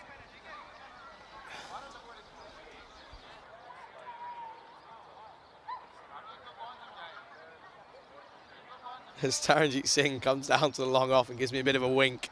Raj Kumar. Oh, this keeps low, doesn't it? Imran Amir just taking a bit of a minute there.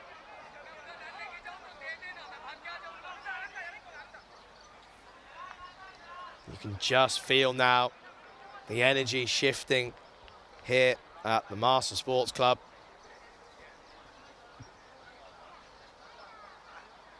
Hits this well into the offside, but it should just be the one. And I will tell you now,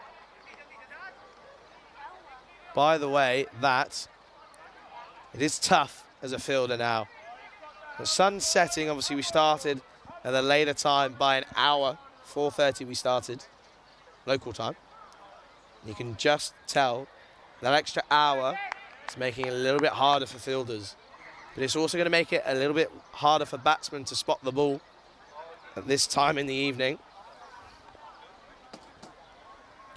7:15 now, local time. We're in the 14th. It's a good short ball from Raj Kumar. And these dot balls are precious for Romania. There's a lot of energy out in the field for the Romanians now. 12th and 13th man doing a good job, running drinks around to everyone who are on the boundary riders. Aftab Khan, 12 off of 11. Got to go big, hasn't he? He's got to go for a big over.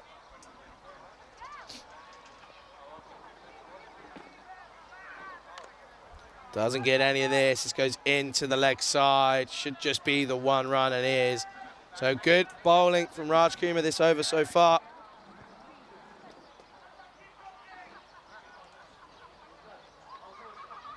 Just the 1 run off it so far.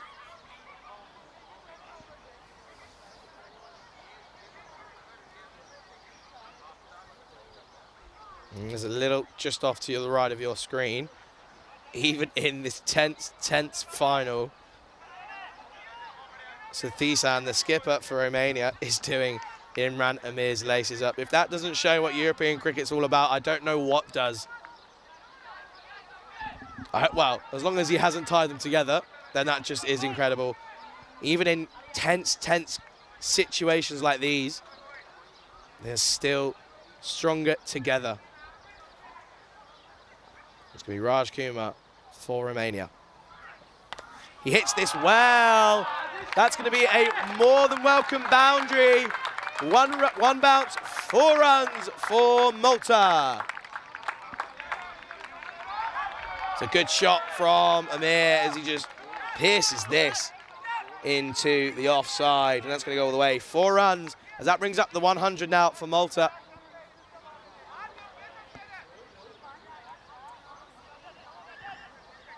$71 now required off of 37 deliveries. They're going to need a couple more, aren't they? He hits this well. That's going to go for another boundary.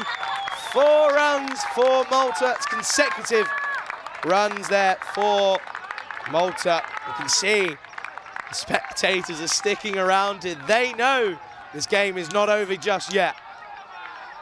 As what was a good start to the over does not end well from Raj Kumar. It ends up going for 10 runs. They're going to need another couple overs like that if they're going to get anywhere near the total on Malta, as they now need 67 runs off of 36 deliveries. And it's going to be that man, Taranjit Singh, to bowl his final over. 3 for 10 for him off of his first 3. Incredible bowling, and he's done it time and time again for Romania. But he's going to continue here. He's done it one more time. They can break this now.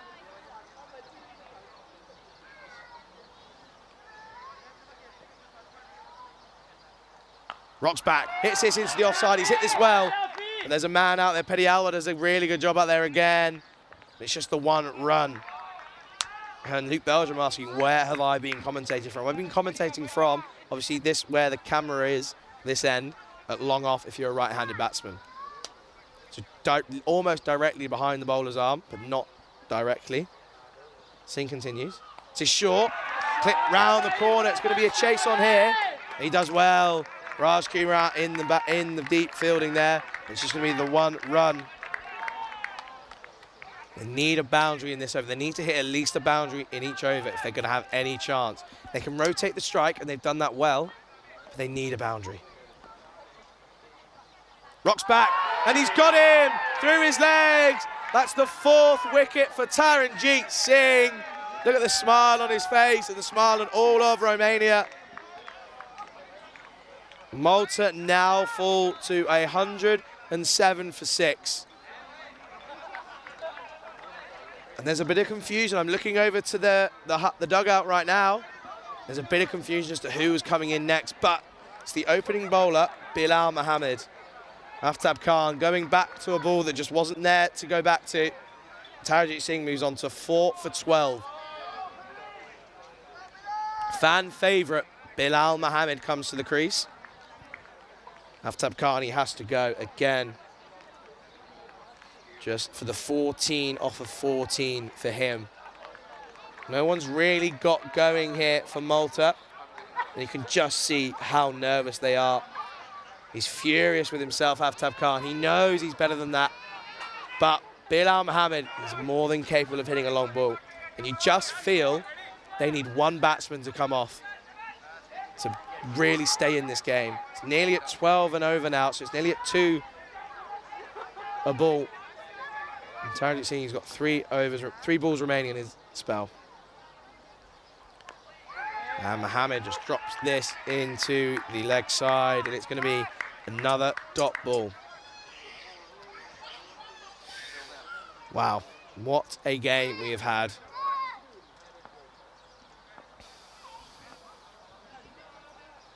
Goes big into the leg side, and it goes all the way for a magnifico sita. Rocks back, does Bilal. You can hear it in the crowd. Serious fan favourite of the Maltese spectators.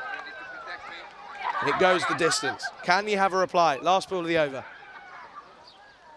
There's an edge on this. It's going to run away. It's a big chase for the young 15-year-old. Cuts it off and does well. It's a really good arm. And they come back for the second run. So a good end to the over, but what a spell that is from Taranjeet Singh. 4 overs, 4 wickets, 20 runs. And that is the best bowling figures that we've seen this week. And there wouldn't be anyone else to do it, would there, apart from Taranjeet Singh.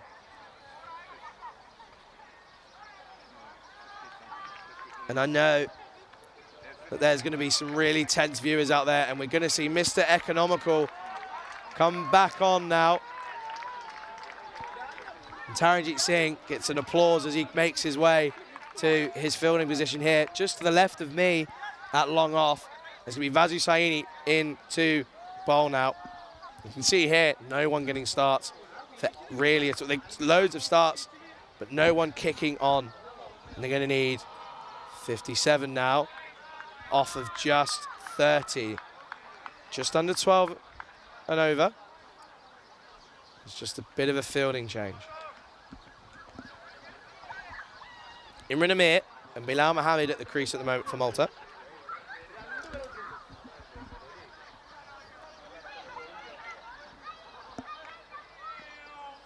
Big swing from Amir and no contact. So it's going to be a dot ball from Imran Amir. And that is a huge, huge dot ball. Great way to start the over for Vasu Saini.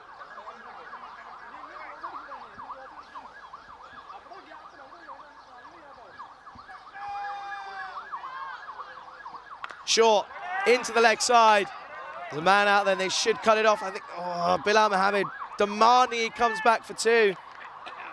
And he's just saying, what more do you want me to do? It brings him on strike. He's already hit a 6 in his innings, but he's got to go big here if they're going to have any chance of closing this down and taking it deep into the game.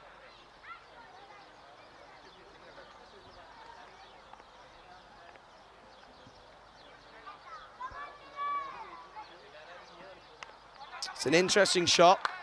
It's a lot of footwork, but it's good work from Mariam. Well, there could be buzzers, and you can't blame the young man there. Wicketkeeper Abdul Shakur. It burst through his gloves, and they come back for the second. So 2 runs to the total, keeps Bilal Mohammed on strike.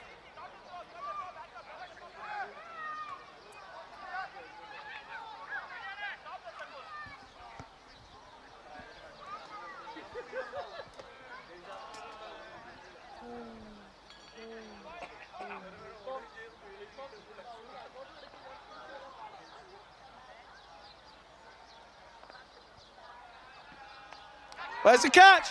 Oh, and he's dropped it as the young man. Get a seam. What a story that would have been. But it's down as a drop, and they come through for the single.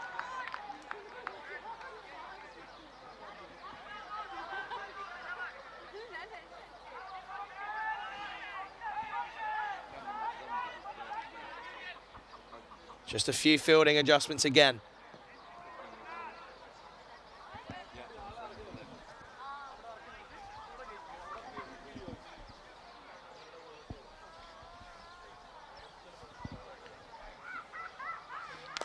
Goes big. Don't think it's going to go all the way. It's Taranjeet Singh. Does well. And they're going to go. There's going to be a run out. He's gone. There's a big mix-up. Well, you do feel that that could be huge. Mohammed struggles to drag himself off the floor. He has to go. He's been pushing for 2. You can just see, wow, Imran Amir, it is his call. But in these circumstances, you need to push for 2, don't you? So he has to go. You just feel with that wicket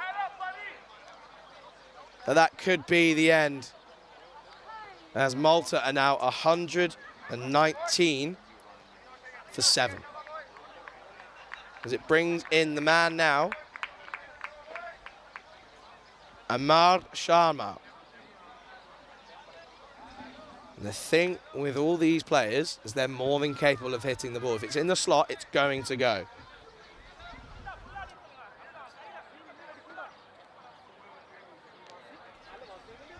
So, pressure is building. 52 off of 25 now, more than 2 a ball. They need a big over, and they need to get it now if they're going to have any chance of chasing this down. Sun setting on what has been an incredible week of cricket here in Malta. An appeal, I think there's a bit of an inside. They end up coming through for the single.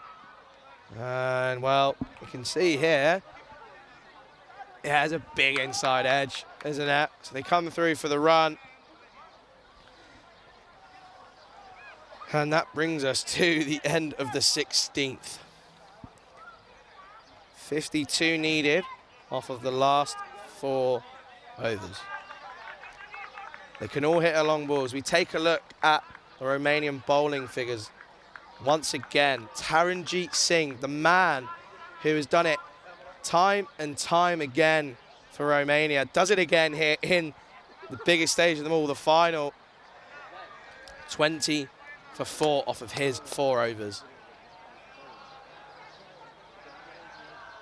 And again, a really good atmosphere here still. Tense. Hussain. He toes this. It's going to be 1 into the offside.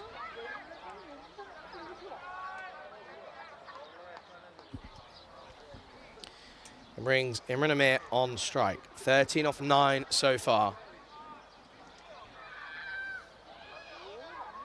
If he goes now, you feel that that is the end. Hussain. Off the pad, and they're going to come through for the single.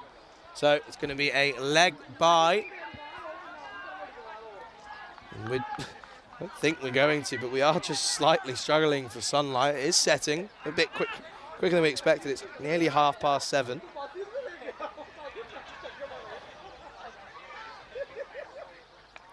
It's an edge, it goes to that young man, and it's good work from him as he keeps it to just the 1 run, and it brings Imran Amir back on strike.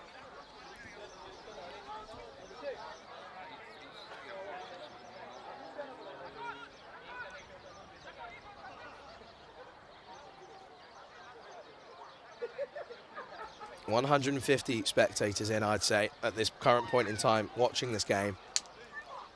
It's going to be a wide down the leg side. They're going to need a couple more of that at Malta. 49. It's going to be 48 now off of 21 deliveries. Into the leg side. There's a man out there. It's Taranjeet Singh. He does well. And it's just going to be the 1. And you just think, is there a reason that they're not running these first ones hard?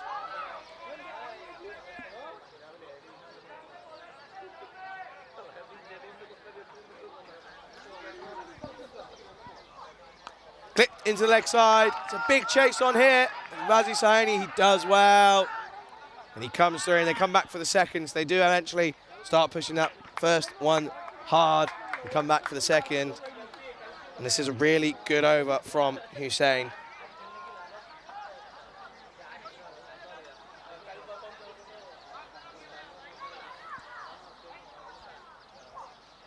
Big shot into the offside. There's a man out there, and he comes around, cuts him off. And they're going to try and come back for 2. It's going to be tight. It's a poor throw from Pedi Alwa. And that ends up coming back safely for the 2. That brings us to the end of the 17th. And this is my final chance, once again, whilst we're in play here, to thank every single one of you watching all around the world, whether that's on our YouTube channel, the European Cricket Network, or if you're in India, tuning in on Fan Code. You've all been so amazing in the chat, and it's been so appreciated by myself and by everyone else in the community. And also a huge thanks to everyone here at the ground, the officials, the ground staff, the ECN crew, the scorers, and also, most importantly, Spring Productions. Without them, none of this impossible. So once more, a huge shout out to Martins, Karils, and Elvira. Thank you so much. You've been amazing this week. As we continue here in the 18th over, Mazu Saini. So slow delivery, he's hit that well. It's going to take some cutting off. Taranjit Singh does well, and they're going to double up here. It's a bit of a wayward throw, and they come back for the second.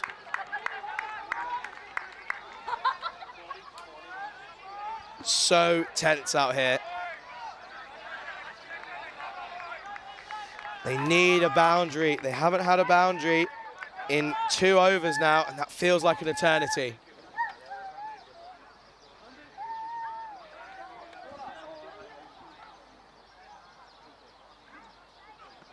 Hits this well, and there's no one there. It could race away. It's going to plug a little bit, and Taranjit Singh gives saves. And he does well, he comes across, and it's just going to be the 2 runs. Some good work from Taranjit Singh. He's been very busy out there. Bit of a huff and a puff, catches his breath as he walks past me. What has this man not done today? He's batted well. He's bowled exceptionally well, and he's been really good out in the field. Just what Romania needed from their talisman. And we are struggling for light. It is slowly going.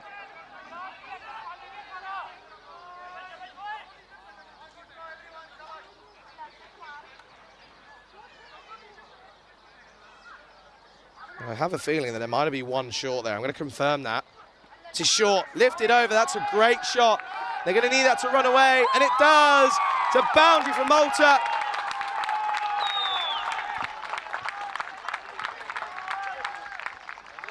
Just listen to the roar of the crowd. There's still hope here for Malta. 38 now required off of 16 deliveries.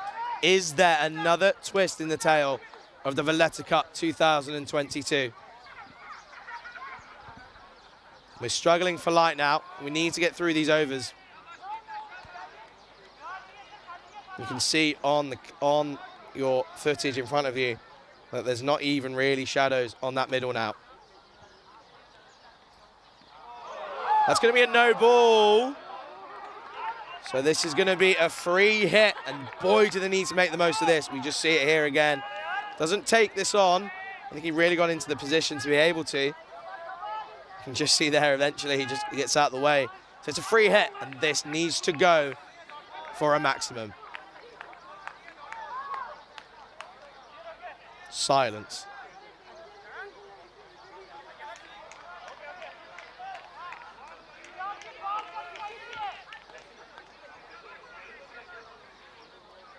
Imran Amir, 22 off of 15. That's an incredible delivery from no other man than Basu Saini. Slower ball off the no ball, free hit. And Imran Amir doesn't pick it, and he gets it all wrong, and it's a dot ball. Huge from Basu Saini. You can see now we are just struggling for light.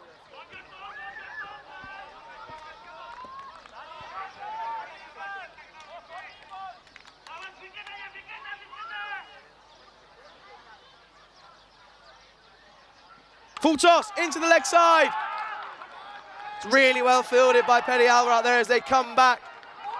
They're going to try and come back for the second. I think it's going to go here. Wow! It's a misfield from Saini. He's fumbled it. Petty Alva did the hard work out in the deep. Saini fumbled it for the chance, and they come back safely for 2 runs. As you can see there, he is gasping for water here. We have to run that on quick, as we will be playing in the dark here.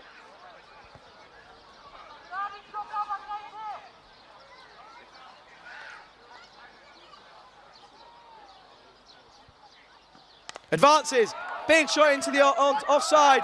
That's well done by Nati Gatla out there, and they only get the single. And that brings us to the end of the 18th over.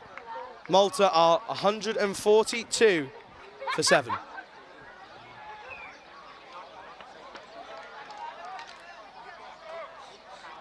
And just see here, well, there's embraces of what has been an absolutely incredible tournament here in Malta. And what a way to finish it. It's not over yet. 30 needed off of the last 2. We've seen crazier things happen, but this light is almost gone. And you can just see on your screens there, there's almost no shadows. There's no sunlight on the pitch now on the outfield. It's going to be Hussein who's going to continue here. What a way this is to finish the week. Amir's on strike. He's on 16 now. Needs to go big. Into the leg side, but Taranjeet Singh there, and he's not going to mess this up. So it's just the 1 run, and it brings Amar Sharma on strike. Support in the chat for both teams here. And if you're a neutral, well, you have been served an absolute treat. Big swing into the offside.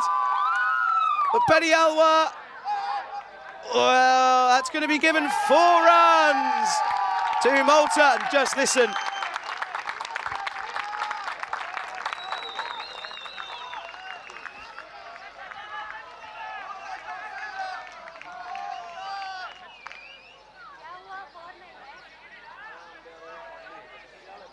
Just trying to work out, well, it's been given.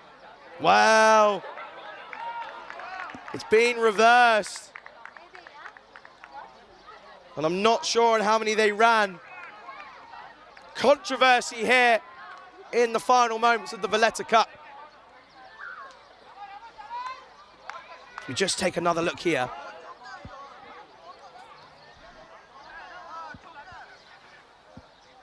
He's done well. He has done well. That is the right call.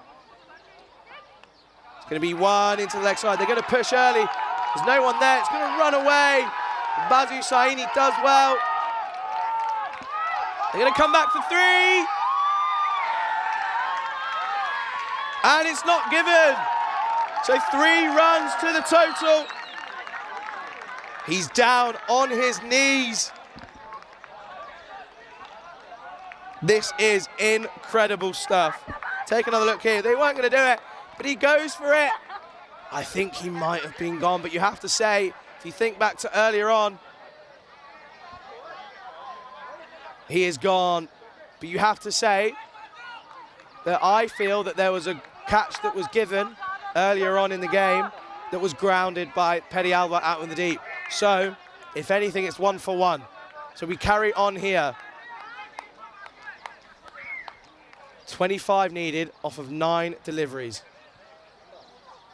Hits this well into the leg side. Straight to the man. And it's going to be 1 run.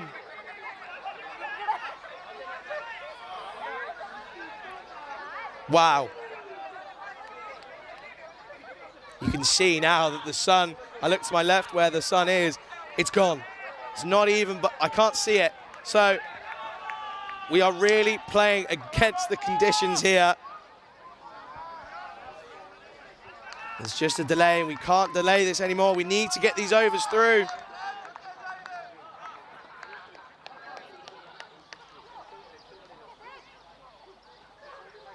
Into the leg side. They're going to push for 2. And they're not going to. It's just going to be the 1.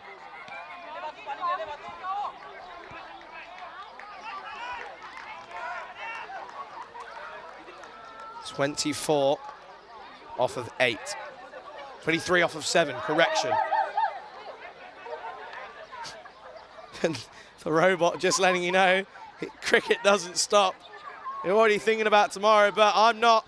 We are not finished here. The final of the Valletta Cup. Looks to go big into the leg side. Gonna just be the 1 run. And it's going into the last.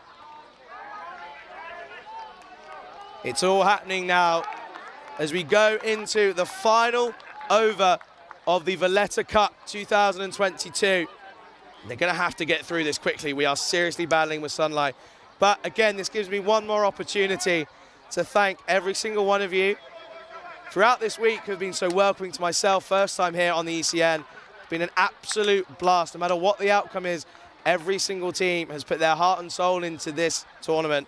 And without them, without the officials, the ground staff, the crew from both ECN and from Spring Productions, none of this is possible.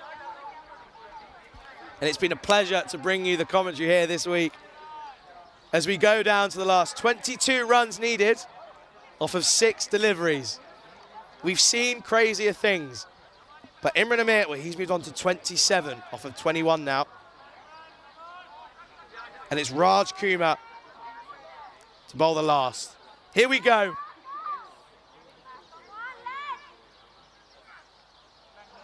And this has stayed low, and it's going to run through, but, well, they're going to go yes, no, maybe.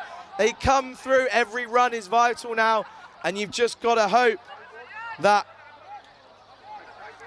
they just swing hard and go for it. And they've just got to hope now, if you're a Maltese fan, that it comes off. Swing hard and pray. Wasif Abbas can hit a long ball. We've seen him go big before. You just feel it's not over yet. This is really, really good bowling, but this could split the field. Taranjeet Singh, I've never seen a man move so fast. That's great fielding out in the deep. And he covers this one off. It's just the 2 runs.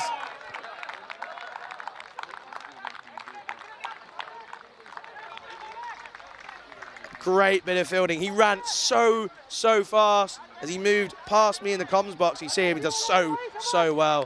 Just shows the class of that man. So 19 off of 4. It's again, really, really good bit of bowling from Raj Kumar.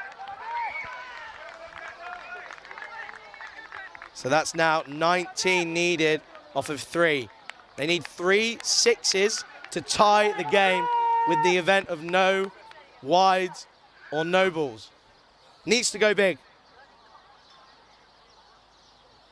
Full toss, and it has, and it's gone. It's gone all the way. Magnifico Sita. That's the 1 of 3 that they need, and that man keeps the game alive. Amar Sharma, huge 6 into the leg side. Raj Kumar missing out on his length completely. Full toss, and it goes the distance. 13 needed to win, 12 for a draw. It's a leg side wide.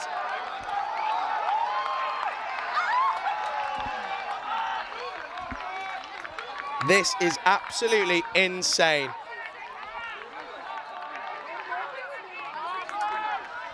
Everyone's on their feet, and I mean everyone. Every single spectator, I can't see a single one sat down.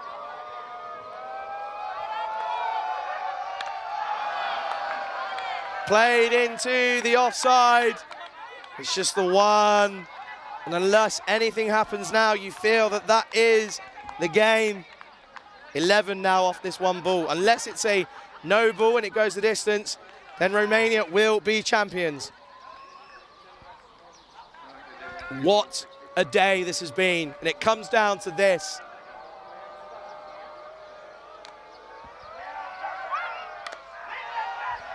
And it squirts into the leg side. And Romania, they have done it. They are the Valletta Cup champions 2022. What a day we have had, and what a week we've had, and what a way to end the Valletta Cup 2022. An incredible final. Handshakes all round. Wow, wow, wow. Just shows you cricket is the winner. And we're battling with sunlight. The sun's down, it's gone. But you see there, Romania, they are your champions of the Valletta Cup 2022. And you just see there as they embrace, and what a day we have had. What a week this has been. We're seriously battling. There's almost nothing now. There's mosquitoes everywhere. And again, I'm going to take this time to thank every single one of you for joining us here this week, whether you've been on the chat, whether you've just been listening, or whether you've been watching on Fan Code in India.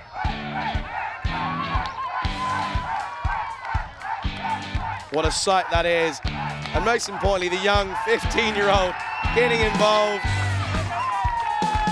There's applause all around the ground as we take a look at the highlights. And what a game we had. Well, they needed 172 to win, but they lost by just 9 runs. What a day and what a game. We just felt they just took wickets at the right time, did Romania. And again, some incredible batting, fielding and bowling. A great display of cricket throughout this entire final. And Romania, they did it, didn't they? They got across the line. Taranjit Singh, what a game he had today. 4 wickets for him, 42 runs, and outstanding in the field. There was nothing that man couldn't do. And then we saw there 2 in 2 from him. Taranjit Singh, as he got Basil George and Heinrich Gedeke. They went 2 in 2, and you felt that that was just where the game went. And then this one, had some on the back pad, and Satish, and he knew that was gone, and the finger went, and that sort of put the nail in the coffin. Well, there's almost no words to describe the feeling of what's just happened here today. We've witnessed an ECN Classic here today, and a big shout out to everyone that's watched, and all the officials, all the umpires, all the ground staff, Maxi, the project manager for the ECN, Samir Nayat doing the online scoring, and obviously the crew of Spring Production, Martins, Khalils and Elvida. Without them, nothing is possible. And we see here the extended highlights. Aftab Khan trying to pull the ball that just wasn't there. And what a day of cricket we have seen. Taking a breath, and I'm able to collect my thoughts, and I have to say that it's been an absolute pleasure. Hopefully, this isn't the last time that I see everyone here. And I'll be watching on next week as we head to Stockholm. But we're going to end here with the highlights package. And there's a sight in front of me that I don't think I will ever forget. The young Romanian, Median Gedesim, with the Romanian flag on his shoulders. What a sign that is, and what a picture that we see there on your screen. It's been an outstanding week of cricket, and it's all just come to an end. Romania, well, they are the champions of the Valletta Cup 2022. And my name's been Charlie Hunt, and it's been an absolute pleasure. Until next time, goodbye.